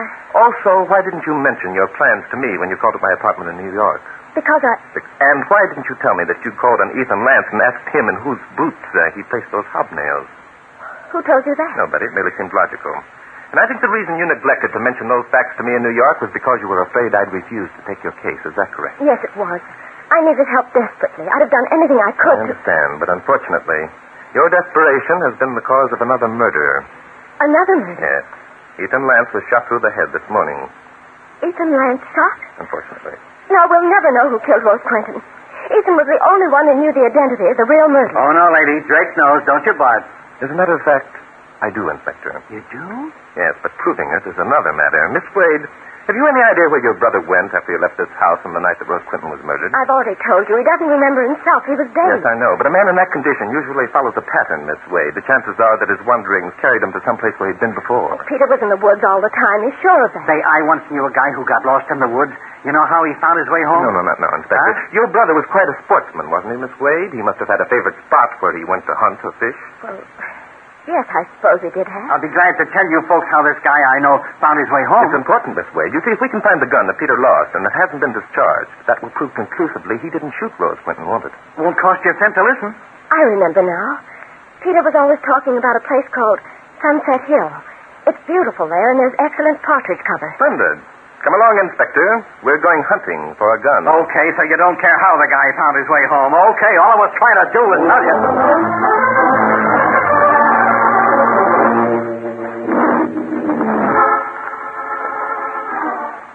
Bart, this is the nuttiest steal you ever got us into. How the heck do you think we're ever going to find a gun in this stuff? Just keep your eagle eyes open, Inspector. We'll find it. I wish I could feel as sure of myself as you sound. Look, don't you think the local authorities came looking for that gun when Wade told them he dropped it? I certainly do, Inspector. Well, then. Well, then what? If they couldn't find it, how do you expect us to find it? Ah, they didn't have you to help them, Inspector. Very funny. Now, look, Bart, I'm getting sick of this. That gun was lost a month ago. It's been looked for. There wasn't a... What do you mean, Look over there, Inspector. Huh? Over there? Not there. There.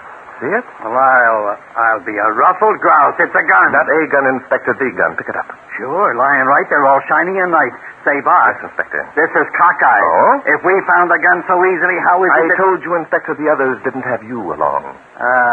There's another thing. The gun in your pocket, Inspector, and let's get back to Ellen Wade. Just a minute asking now. so many questions, Inspector. Come along. But, Bart, don't you see? I see more than you think I see, Inspector. If you must talk, tell me about your lost friend and how he found his way out of the woods. Come along, man.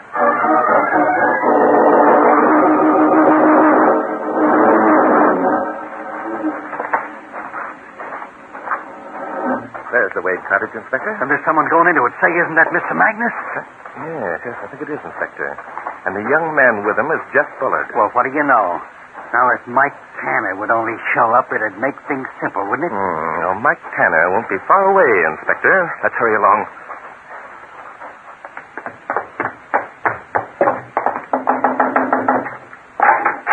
Well, gentlemen, I'm glad to see you. I've unearthed a bit of interesting information. That's right, Mr. Magnus. Miss Wade, you were right about your brother going to Sunset Hill. You mean that you found it? No, not I. The inspector found it, Miss Wade. He has very sharp eyes. Oh, sure. As a boy, they call me Gimlet-Eyed Danton. Now, look. Gentlemen, if you don't mind, I think you'll find that what I have to say is important. Oh, I'm so sorry, Mr. Magnus. What is it you want to tell us? And after you left the bank this afternoon, I got to thinking. That's the way Bart figures things out, thinking. Yes. It occurred to me that since Jeff here had been, seeing something of Miss Quinton before her death, he might possibly have been near her home on the night that she was so brutally murdered. I see. Well, Jeff? Well, I guess I should have mentioned this before. I did go out to see Rose that night. I didn't go in, though. I heard a shot, and then I saw someone run from the house. You certainly should have mentioned that before, Jeff. Did you recognize this person who ran from the house? Oh, yes, sir. That is, I think so. Well, tell them who it was, Jeff. No, Jeff, I wouldn't if I were you. If you mention the name and I can prove that you're lying, you'll be worse off than you are right now, and that, my boy, will be bad. What do you mean by that? I mean, Jeff, that you're going to lose your job at the bank anyhow, so you might as well not talk. Drake, what the devil are you getting at? A lot of things, my friend. A boy is accused of committing murder. He has a trial which very little evidence is presented, and then suddenly everyone seems to have ideas on the subject. I wonder why. I'll tell you why. Magnus here owns the town and everybody in it. He's got everybody scared of him. They only talk when he tells them to. I think you're right, Inspector. Why, you keep a civil tongue in your head. I'll have you run out of town.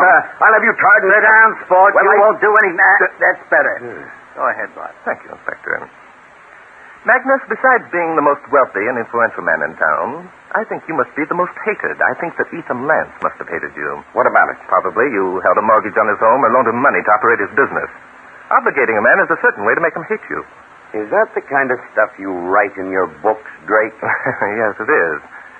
Ethan Lance lived next door to Rose Quinton. He probably amused himself by watching the progress of her various romances. I know he did. He used to sit in his window with... Shut up, Jeff.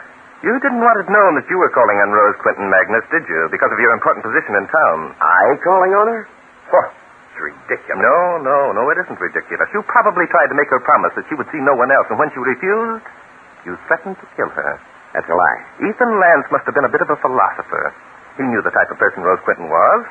He knew that she'd do as she pleased. Lance guessed that one of the men who was going to the girl's house would kill her, and he had his own way of picking the winner. I suppose now you're going to tell me that stupid picture of the footprint that Ellen took was made by my boots. Yes, I am.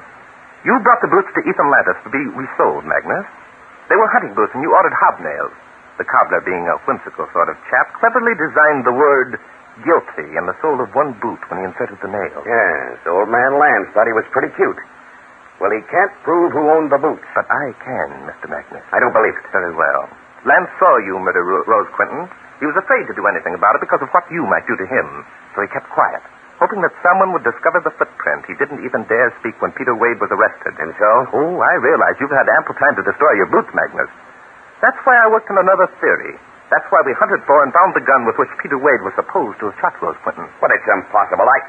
We looked for that gun. But you didn't have Inspector Danton's eagle eyes to help you. Show him the gun, Inspector. Sure, here it is, Sport. No bullets discharged, and a fingerprint test will prove who owned it. Exactly. And Ethan Lance's testimony given to us this morning before we saw you, Magnus, will prove that you... Inspector, I see him all right, Sport. Keep away from me, gun. Why, you... What's my gun? What up?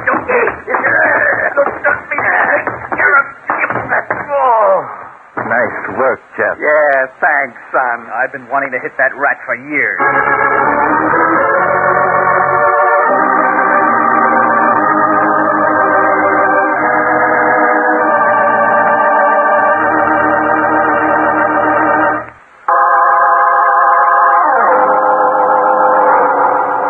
Mr. Drake, I don't know how to thank you for what you've done for me. And Peter. Oh, there's lots of ways, lady. That will be enough, Inspector. Pardon me. And look, lady, ask him how he happened to find your brother's gun so easily. I did wonder about that, Mr. Drake. Yeah, so did I. The thing is, here's a gun all shining and bright lying out there in the woods staring up at us. Ask Mr. Drake why it wasn't kind of rusty and dirty after lying around in the brush for a month. It didn't look as if it had been lying outdoors very long. No. Now, ask Mr. Drake if he ever owned a gun of that caliber, and if he just happened to have it with him when we were walking through the woods. Mr. Drake, you didn't... Miss Wade, there are times when a man in my position has to resort to artifice to achieve an end, such as telling Magnus the idea that we had actually talked to Ethan Lance. Now, that was a pretty speech, wasn't it? Say, Bart. What now, Inspector? How were you so sure that it was Jules Magnus who had knocked off the babe? Inspector, do you mean to say you don't know the answer to that? Oh, Bart, can't you take a little ribbing? All right, Inspector, I'll tell you. You see, Magnus knew about the existence of that picture. Ellen showed it to him. Isn't that right, Ellen? Well, he acted as though he wanted to help me. Naturally, he would. So when you showed him the picture, he tried to lash you out of doing anything about it. Isn't that true? Yes. So I decided to come to New York to see you without telling anyone. Yeah, but what happened when you showed the picture to Magnus, Bart? Why, I showed it to him upside down, Inspector. Yet he knew the word that was written there. A word that you and I had to look at twice to discern. Why, that's wonderful. I can't imagine anyone being so clever. He's got the answer to that, haven't you, Bart? Yes, I have, Inspector. You see, Ellen, mystery is my hobby.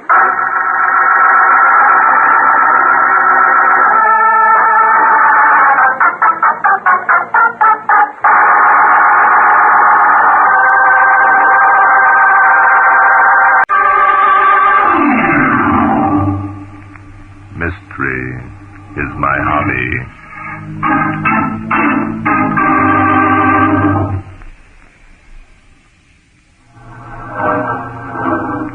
Our story began on a warm summer evening last month. Estelle Wainwright, wife of the young playboy millionaire Tony Wainwright, sat in her room in their palatial Long Island estate, writing a letter.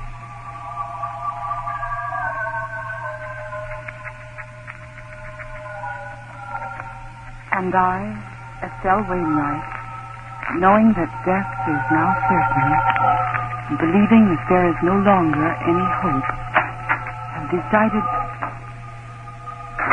You! How dare you come into my room? What are you going to do with that gun? No, keep away from me!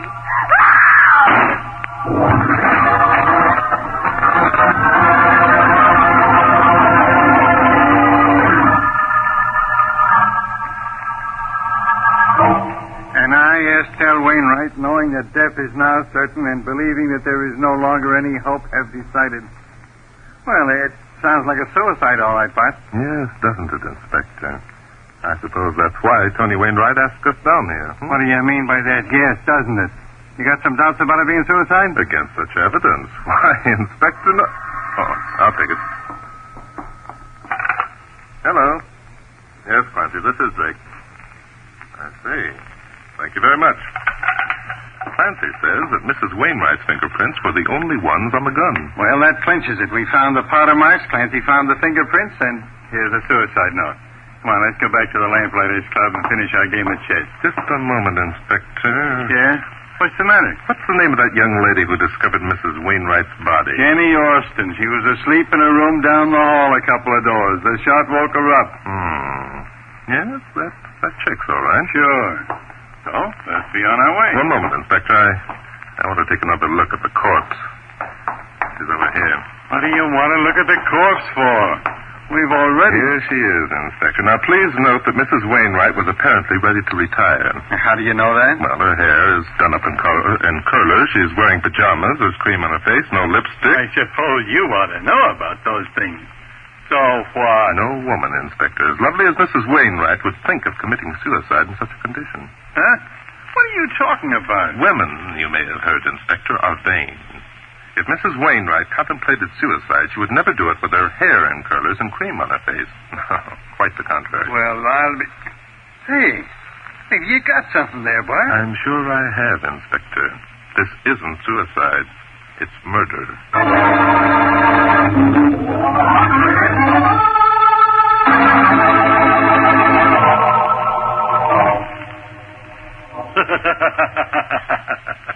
Drake, you kill me. Listen, if Stell decided to commit suicide wearing a gunny sack, she'd do it. That gal didn't care a hang for anything or anybody. Including you, I'll bet. Take it easy, copper. Just because you're a gumshoe doesn't give you the right to be insulting. Mr. Wainwright is quite right, Inspector. Even though we suspect murder, we Murder? Are you kidding, Drake? Hardly. Someone murdered your wife, Mr. Wainwright, and was very clever about it. The fact that Mrs. Wainwright's fingerprints were found on the gun proves that. But who the deuce would want to murder good old Stell? That's what we're here to find out, Sonny. That's good. Murder, drama, just like you read about. Hey, wait a minute. Yeah? Wait here. Jenny. Yes, Tony? Come here a minute. What is it, Tony? Drake, old man, this is Jenny Austin. Oh, yes. We've already talked to Miss Austin. Watch out for a gag, Bart. This guy's a funny man. Just helping you boys out, trying to make your sleuthing worthwhile. Jenny and I are getting married tomorrow. But, Tony... Tomorrow? Now, wait a minute. Your wife... Her corpse is hardly cold, Inspector? You see what I mean? That makes it look as though Jenny and I were just waiting for Stell to kick off. Provides a motive, helps you chaps along. Yeah. Boy, what a story. I can hardly wait to see it in the papers.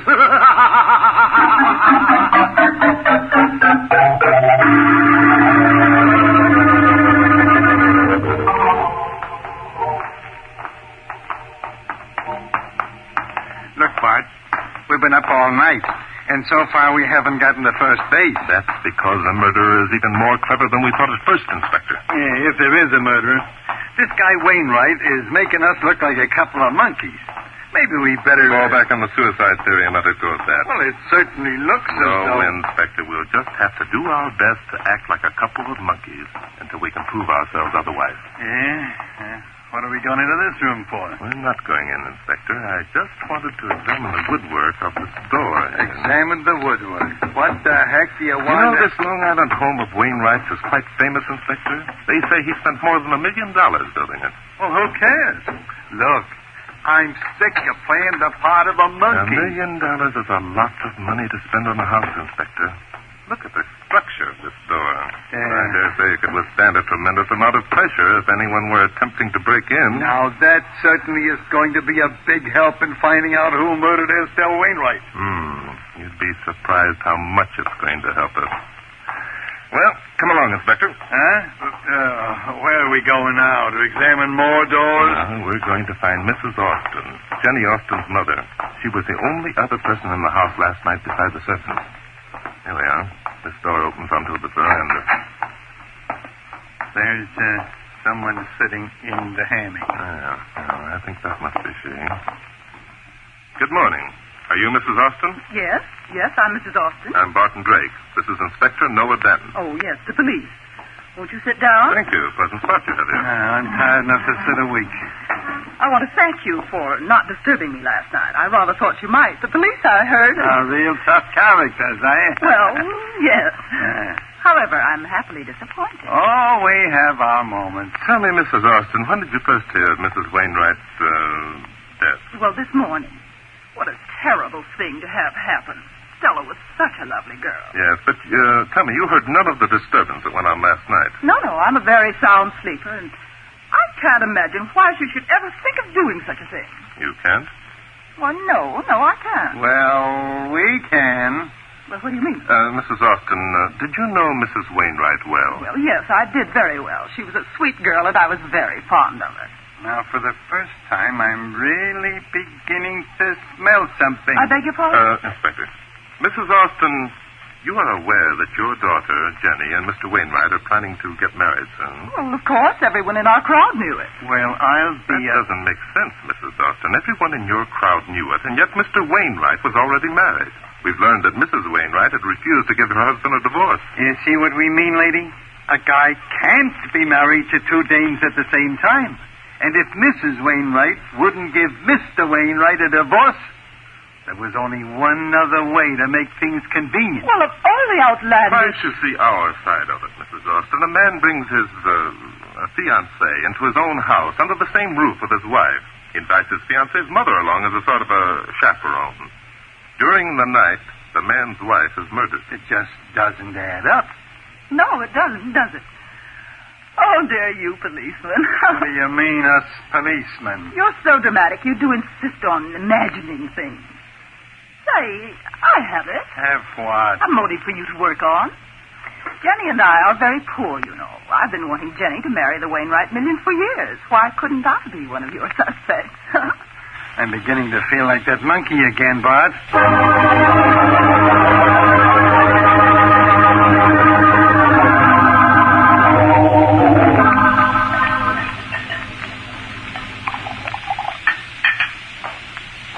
Tony, haven't you had enough to drink? Take it easy, baby. Little old playboy Tony doesn't like taking orders from his wife. I'm sorry, Tony. Sorry. Here. Have a drink yourself. No, thanks. Okay. All the more for little Tony. Good stuff. Pre-war. Lady? Yes, Tony? Come over here. Yes, Tony? Sit down. Oh, here at my lap. All right, Tony. Atta girl. You know what? What, Tony? You're a cute-looking little number. Well, I'm glad you think so, Tony. I want you to think so. How will us finish off this drink, huh?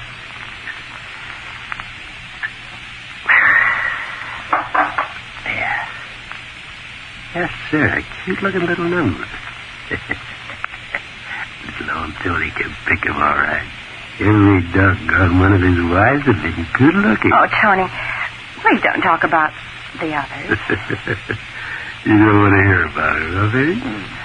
A little jealous, maybe? I guess I am, Tony. That's wonderful. Love me, baby? Yes, Tony. Say it. I love you, Tony. Say it again. Like you mean it this time. I love you, Tony. Yeah, that's true. Now kiss me. Oh, not like that. Tony, let's... Come on. Atta girl. Baby, you're all right. Tony. Yeah? Well, when are we going to get married? Tomorrow. Did you hear me tell Drake? Yes, but... But what? Well, it's rather soon, isn't it? I mean... Oh, so now you're going conventional on me. Oh, it's not that, Tony. Only... You want to wait a decent interval, I No. suppose. Listen, sweetheart, either we get married tomorrow or not at all. All right, Tony, all right. Plenty of dames will jump at the chance to marry little old Tony. I got millions, that's why... Oh, Tony, please. Every time Tony Wainwright gets married, something to read about. Tony. Yes, sir, something to read about. You know how many wives I've had? Five.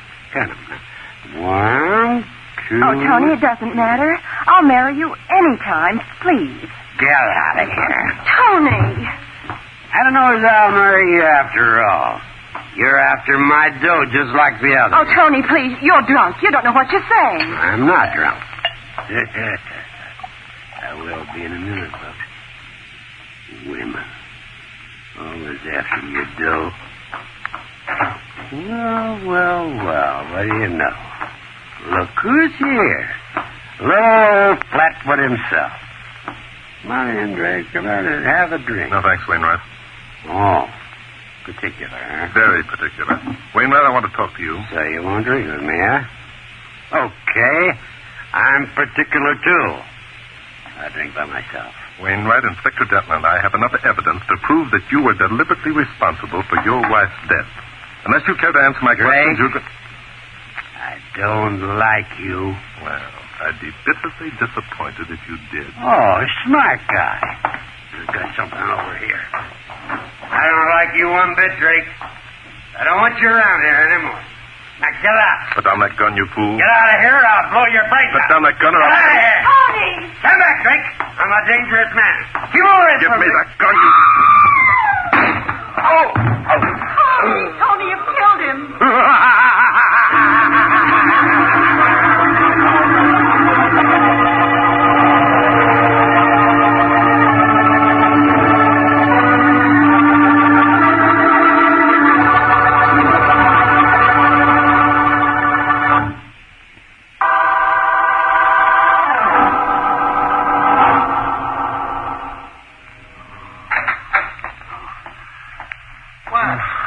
Jumping Judas. You're all cut up. What happened? That's what I want to know. Here, take my handkerchief. I'll pour you a drink. Thank you. Here. Here, drink this. I need it. You feel better? Yeah, I'm all right. Where'd he go? Where'd who go? Wainwright. He pulled a gun on me and I jumped him. Why, the dirty. Say, it's a lucky thing you got him before he had a chance to pull the trigger. He did pull the trigger. Huh? He was too drunk to shoot straight, but he fucked me with the gun and went out like a light. Didn't you hear the shot? No. I must have been standing right outside, too. Say, Inspector. Now, look, By Jove. you can't keep me out. Hey. I am going to. Who's that? I don't know. Let's find out. I don't care if you are Jenny Austin's mother. Tony Wainwright murdered my sister, and That's utter nonsense. Your sister wasn't murdered. She committed suicide. Oh, there you are, Mr. Drake. Will you please tell this person Just a minute, Mrs. Austin. Who are you, please? I'm Lenore Barrows, Estelle Wainwright's sister. I want to see Tony. Well, you can't see Tony. He's busy. You mean, don't you, Mrs. Austin, that you don't want Miss Barrows to see Tony because you intend that nothing shall interfere with your marriage to his daughter? Well, Mr. Drake, since when did you and your flunky decide that you had the right to come Ever right... since you decided to be funny, lady, and told us with a merry ha-ha that you'd like to be a suspect. Well, I don't know what all this is about. I don't care. I'm going to see Tony. Yes, and... exactly why do you want to see Tony, Miss Barrows? Why, I want to ask him some questions. What about? Well, that's my business. You believe that Tony's responsible for your sister's death. Is that it, Miss Barrows? I know he is. He tortured her and tormented her. One moment, Miss Barrows. How did you know your sister was dead? Why, There, Mr. Drake. That was very clever of you. Now I guess we know what happened to Estelle. Do we, Mrs. Austin? Well, of course we do. This sister of Estelle has practically admitted I that admitted nothing. I know that Estelle is dead because she called me last night. And told you that she was dead, I suppose. A likely story. Mr. Drake, I demand that you are... Then I demand that you stop talking, Mrs. Austin, and let me handle this. Well, I'll do no such thing. If you let this person see Tony, why, she'll murder him, too. Inspector, will you please... Okay, Bob. All right, lady. No. Come with Get your me. hands off of me. You fool. Lock her up in her room, Inspector, and keep her there.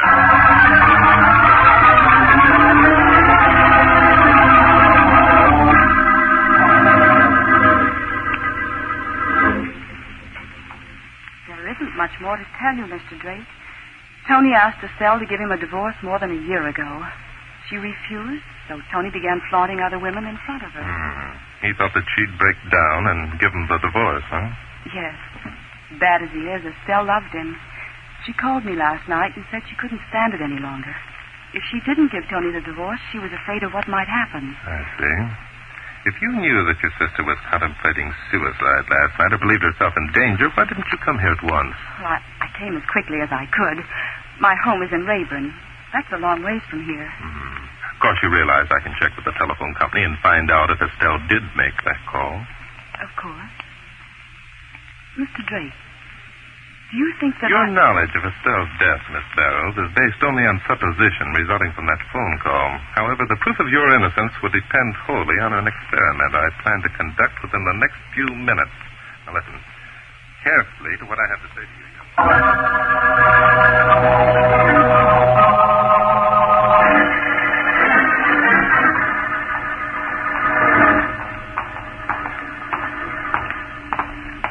Sure that Mrs. Austin can't leave a room, Inspector. Not unless she jumps out of a window. And if she does that, she'll break her neck. And that's all right with me. Here's Wainwright's room, Miss Williams. Well.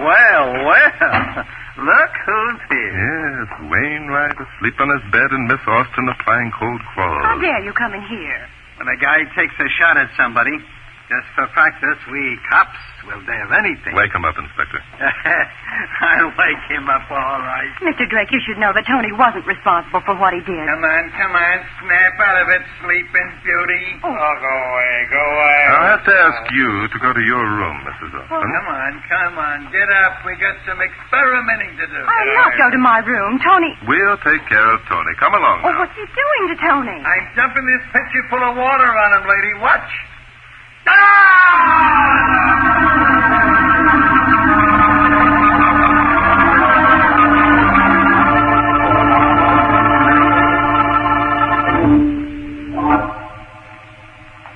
Drake, you got a nerve shoving me around like this? Listen to him, Bart. We got a nerve, he says, after he tried to murder you in cold blood.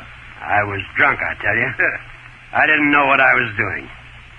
Why have you got me in my wife's bedroom? It was in here that your wife was murdered. You remember, Wainwright? If you think you can pin this on me, you got another thing coming, Drake. You sound quite sure of yourself, Wainwright. According to your sister-in-law, you killed your wife by remote control, as it were. My sister-in-law?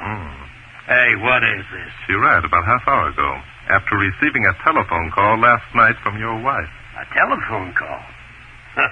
That's a laugh. Listen, Drake, you're getting farther off the beam every minute.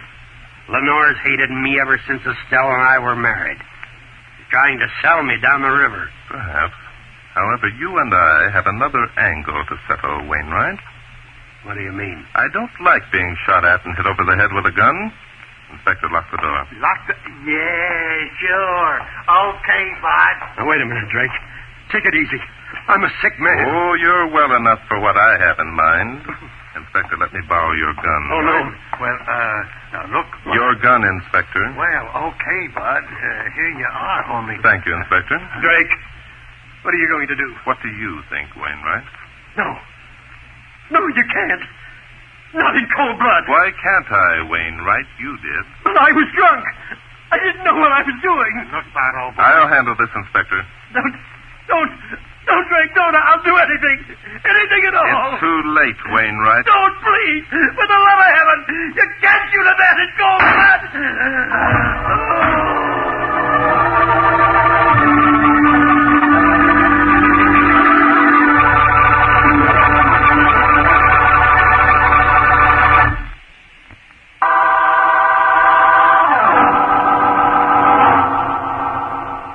Jumping Judas, Bart. What's the idea? You shot right into that log in the fireplace. Yes, missed Wainwright by about 4 feet. Missed him? You weren't even aiming in his direction. He thought so. Look at him. He's out like a light. I guess he thinks he was shot. It'll do him good to know how it feels. I still don't get it. You will in a minute. Come on, Inspector.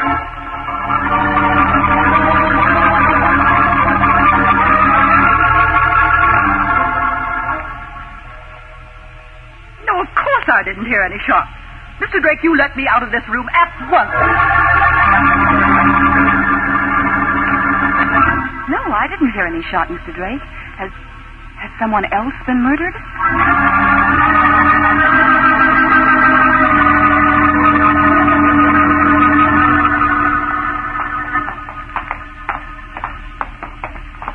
Here we are, Inspector. This is it. If this is a game we're playing, I'd like to know the name of it. Well, Mr. Drake? Well, Miss Austin? Is something wrong? No, nothing wrong. We're just a bit curious, Miss Austin. Curious? What do you mean? We were wondering why you didn't come running down the hall when you heard the shot. Shot? But I didn't... You didn't hear any shot. Is that what you were going to say, Miss Austin? Wait a minute. Look, Bart, if she heard the shot last That's night... it, Inspector. Miss Austin heard the shot last night, but not from this room, as she told us. This house is so well constructed that the rooms are practically soundproof. Well, I'll be... Say, that's the reason I didn't hear the shot when Wainwright fired at you, and I was standing out in the hall. Exactly. Miss Austin was the only one who heard that shot last night because she fired it. She entered Estelle's room when Estelle was writing a letter to her sister, probably explaining that the time had at last come when she felt it necessary to go to the police. Now, isn't that right, Miss Austin? Yes, that's right. I told Estelle. Tony and I had tried to goad her into getting a divorce. We'd even threatened. I knew she was going to the police.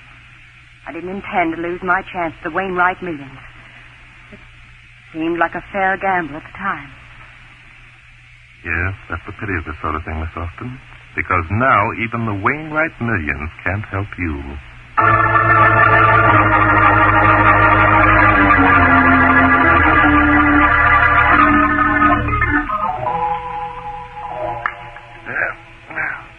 Your move, Inspector. Yeah. I'll just move my knight over here. Hey, you know, Bart, chess is a relaxing game, isn't it? Yes, very relaxing, Inspector. Now, let me see. If I move this pawn... Bart. Come on, Inspector. I was wondering why you didn't plant Wainwright in a room like you did the others to see if he could hear the shot. Oh, that. Well, you see, Inspector, Wainwright could have heard the shot. His room was next to Estelle's with the connecting bath between. I see. And if he did hear the shot, he ignored it. However, I'm sure that if he had anything to do with his wife's death, he would have confessed when he thought I was going to shoot him. Yeah, he was that type, all right. Well, here we are, Inspector. I'll move my queen there and say checkmate. What? Wait a minute. Well, I'll be... checkmate it is. Say, I thought your hobby was... It is, Inspector. Mystery is my hobby.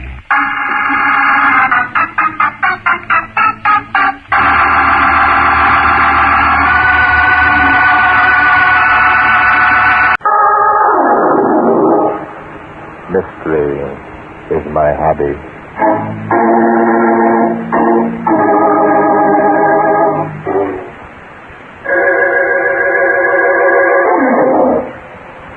Today's story took place here in New York early last month. In a third-floor apartment located in the upper 80s, a young woman stood near a window, furtively peering down into the street. See anything? Yes. Peter just came in with the door. Be here in a minute. Okay, honey. Well, this is it. Remember now, stay in the kitchen. Make him come to you out there. Dad, I'm scared. What if Peter suspects? What if our plans don't work? What? They'll work. I can't help it, boy. Stop taking it. Don't start crying, baby, now. Remember how much depends on this. Remember all our weeks of planning. But now it's time to see. I'm so afraid. Forget it. We can't turn back now. If Peter found me here, it would be worse than if we didn't go further. Oh, you're right. You're always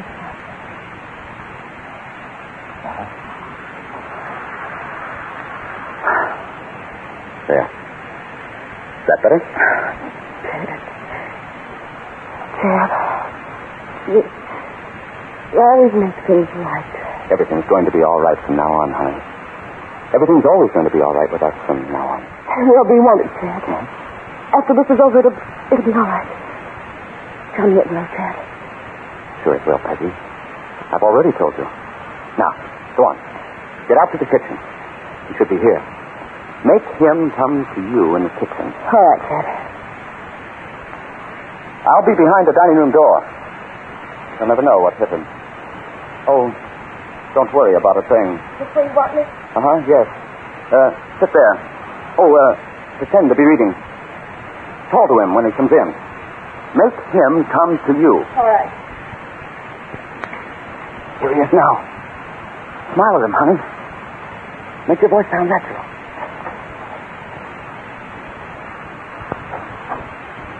Is that you, Peter? I'm out here, out in the kitchen. Peter.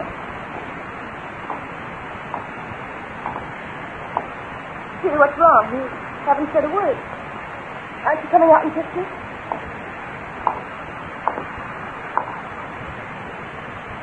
What are you staring at?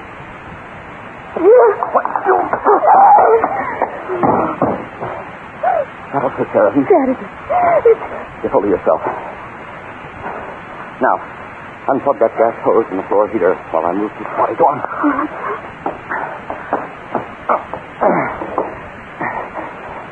There. That ought to do it. Peggy, close the door to the living room. All right. Okay. We'll go out through the kitchen and down the back way. Oh, wait. Let me look around now. Make sure everything's all right. Never forget to wait for the weekend. Never. This is just new. I couldn't believe it. The way... Quit it, I say. Think of the way he used to look at you before you met me. The way he used to knock you around. You're right. Hey. Yeah, that's better. Now, let's see now. Book open on the table. Half-filled glass of liquor. Good. Honey, it's a perfect setup. Perfect. Why, we haven't got a thing to worry about. Can't we go now, Chad? Why do we have to stay here any longer? Suppose Peter comes too. Sure, honey, sure. We're leaving right now. Wait for me over there near the back door. What are you going to do? I'm going to turn on the gas. Go on now. All right. Here we go, Peggy. This is it. That does it. Come on, Peggy. Let's get out of here.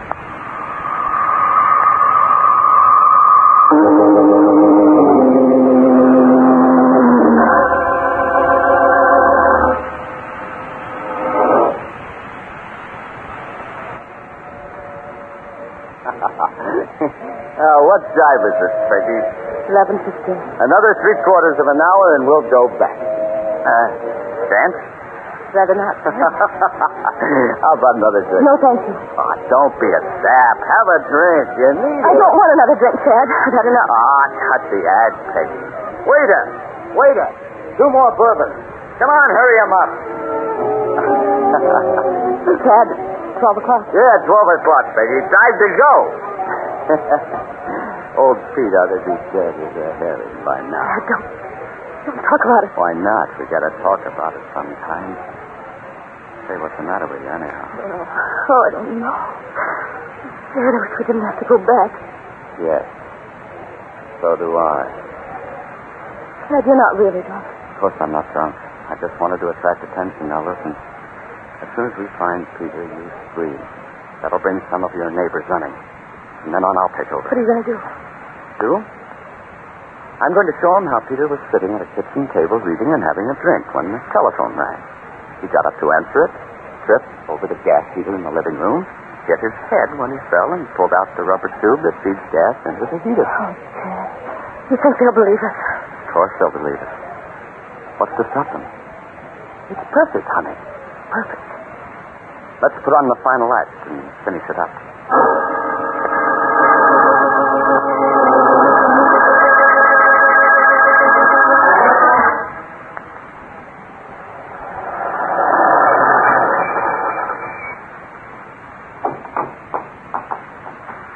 Steady, Peggy.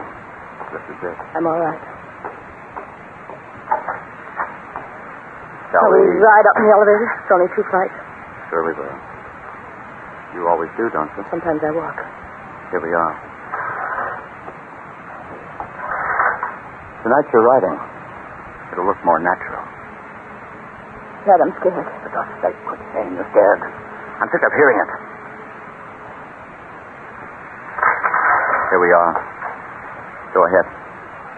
Dad, there's a light under the door. Someone's in the apartment. Nonsense. You probably left the light burning in the living room. No, I didn't. I'm sure I didn't. What'll I do? Oh, what'll I say? Just that's natural. Remember, you don't know anything. When they tell you about Peter, put on an act. Start trying. Carry on. Right, I'll try. Now, come on. That's the stuff. Come on now.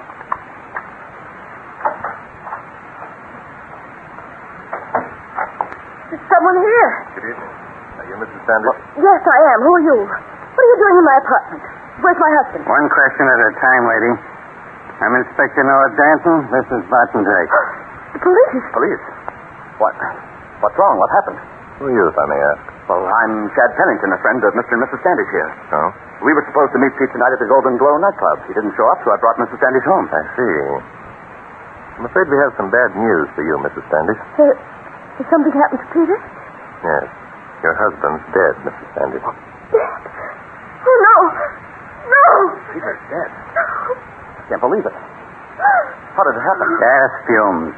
He apparently tripped over the hose that connects the floor heater to the wall plug in the dining room, hit his head somewhere, knocked himself out, and inhaled enough of the escaping fumes to asphyxiate him. Peter can't be dead.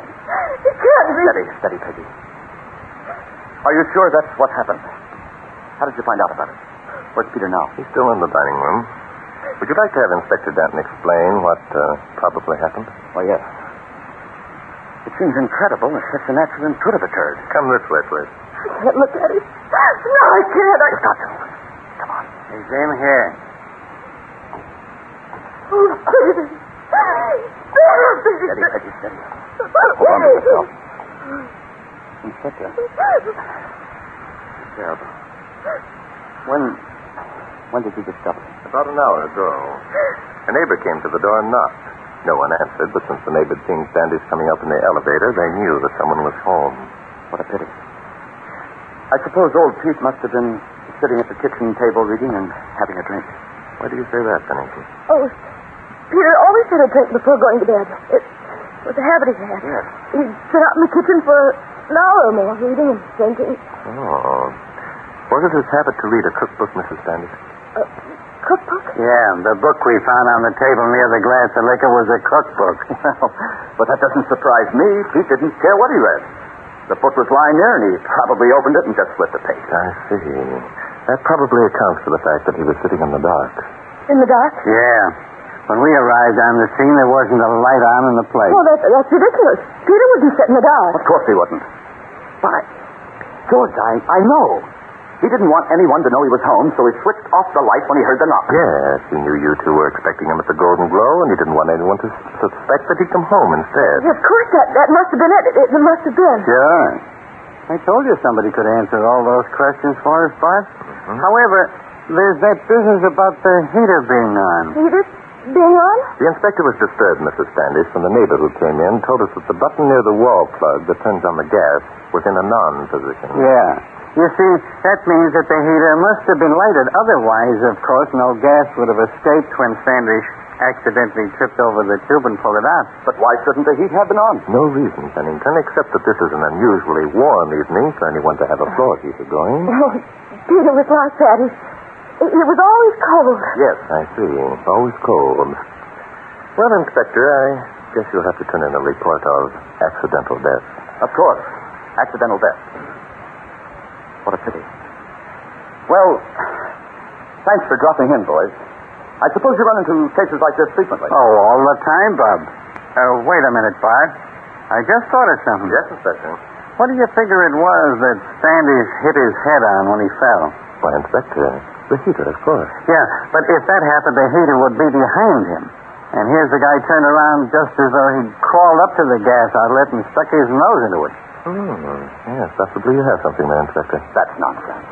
He could have fallen sidewise. Yes, Inspector, I think what you say should be given some thought. For example, if Standish did strike his head against the heater, there'd be blood on it, wouldn't there? Yeah, no, that's the way I figure it. What is this? He could have hit his head against the floor. Well, if he'd hit his head on the floor, Pennington, the wound would be in the front of Standish's head and not on the back, wouldn't it? Not necessarily. Uh-huh. He probably fell backwards. Oh, now he probably fell backwards. That guy must have been a contortionist. Bart, I guess we better switch that accidental report. What do you mean? I think the inspector means, Mrs. Standish, that he fears your husband didn't die accidentally. He was murdered. Murdered? No. Peter wasn't murdered. He couldn't have been. You mustn't think that. You must. We not only think it, lady, we know it. I'm afraid the inspector's right, Mrs. Standish. But please don't alarm yourself. You're in no danger. Even though the murderer should return, Inspector Danton and I will be here to protect you both.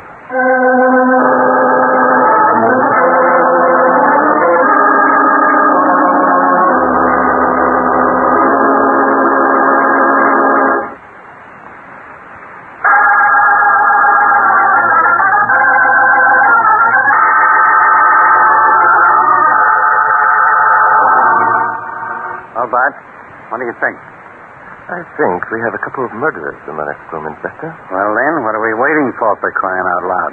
We're waiting for one of them to break down and confess, Inspector. Confess? Are you kidding? No, not at all. It'll save us a good deal of trouble and will save a lot of money if either Mrs. Standish or Pennington confess wanted. It sure will. It'll also save me a lot of headaches if you can tell me why either one of them will be sucker enough. Well, let me put it this way, Inspector. So far, we've succeeded in establishing the fact that Peter Standish was murdered. All right, then. Let me go in and arrest the guilty party. On what grounds? Huh? Have we any proof that Standish's wife and Pennington are guilty? No, we haven't. The best you could do is bring them down to headquarters and hold them on suspicion. My plan is much simpler. Plan? What plan? Sitting here and waiting. Huh? Letting them wonder what we're doing, how much we know, when we'll finally present them with the evidence that will prove them guilty. You think one of them will break, huh? I'm quite sure of it, Inspector. You see, those two are not unlike a lot of other people who think they're clever enough to commit a crime and fool the police.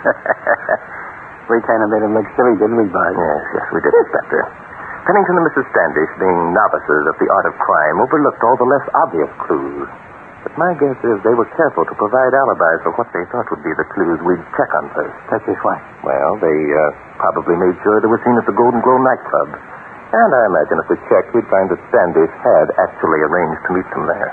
So you figure we'd be wasting our time if we checked all those things, eh? Yes, definitely. Our two suspects are not hardened criminals, Inspector. They're just a couple of ordinary human beings. I don't think we'll have long to wait. Maybe not. But when medical examiner Ryan's report comes, and when we hear from the fingerprint boys, I figure we ought to do something. Oh, we will, Inspector. We will. But in a psychological manner. Psychological manner? Yeah. We'll play what is known, Inspector, as the waiting game. Sounds like fun.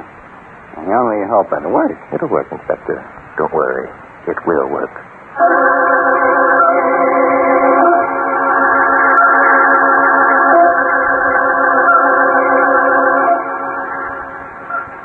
Yes? How long have they been in there? Oh, I don't know. A couple of hours, I guess. How'd they come out? How'd they question us some more? Waiting's driving them crazy. Forget it, Peggy. I've told you 100 times. We haven't anything to worry about. Now relax. What are they doing? Why are they holding us here? Why not? Look, honey, those two are human beings just like you and me. Even if they are cops. They've got their reputations to think of. If they don't know it was us. Shut up. Look, they think they're listening. Now, take it easy, honey. If they want to play a waiting game, we'll play it, too. I suppose you're right. Sure, I'm right. They haven't got a thing on us. Which is smart for them, Peggy. Too smart.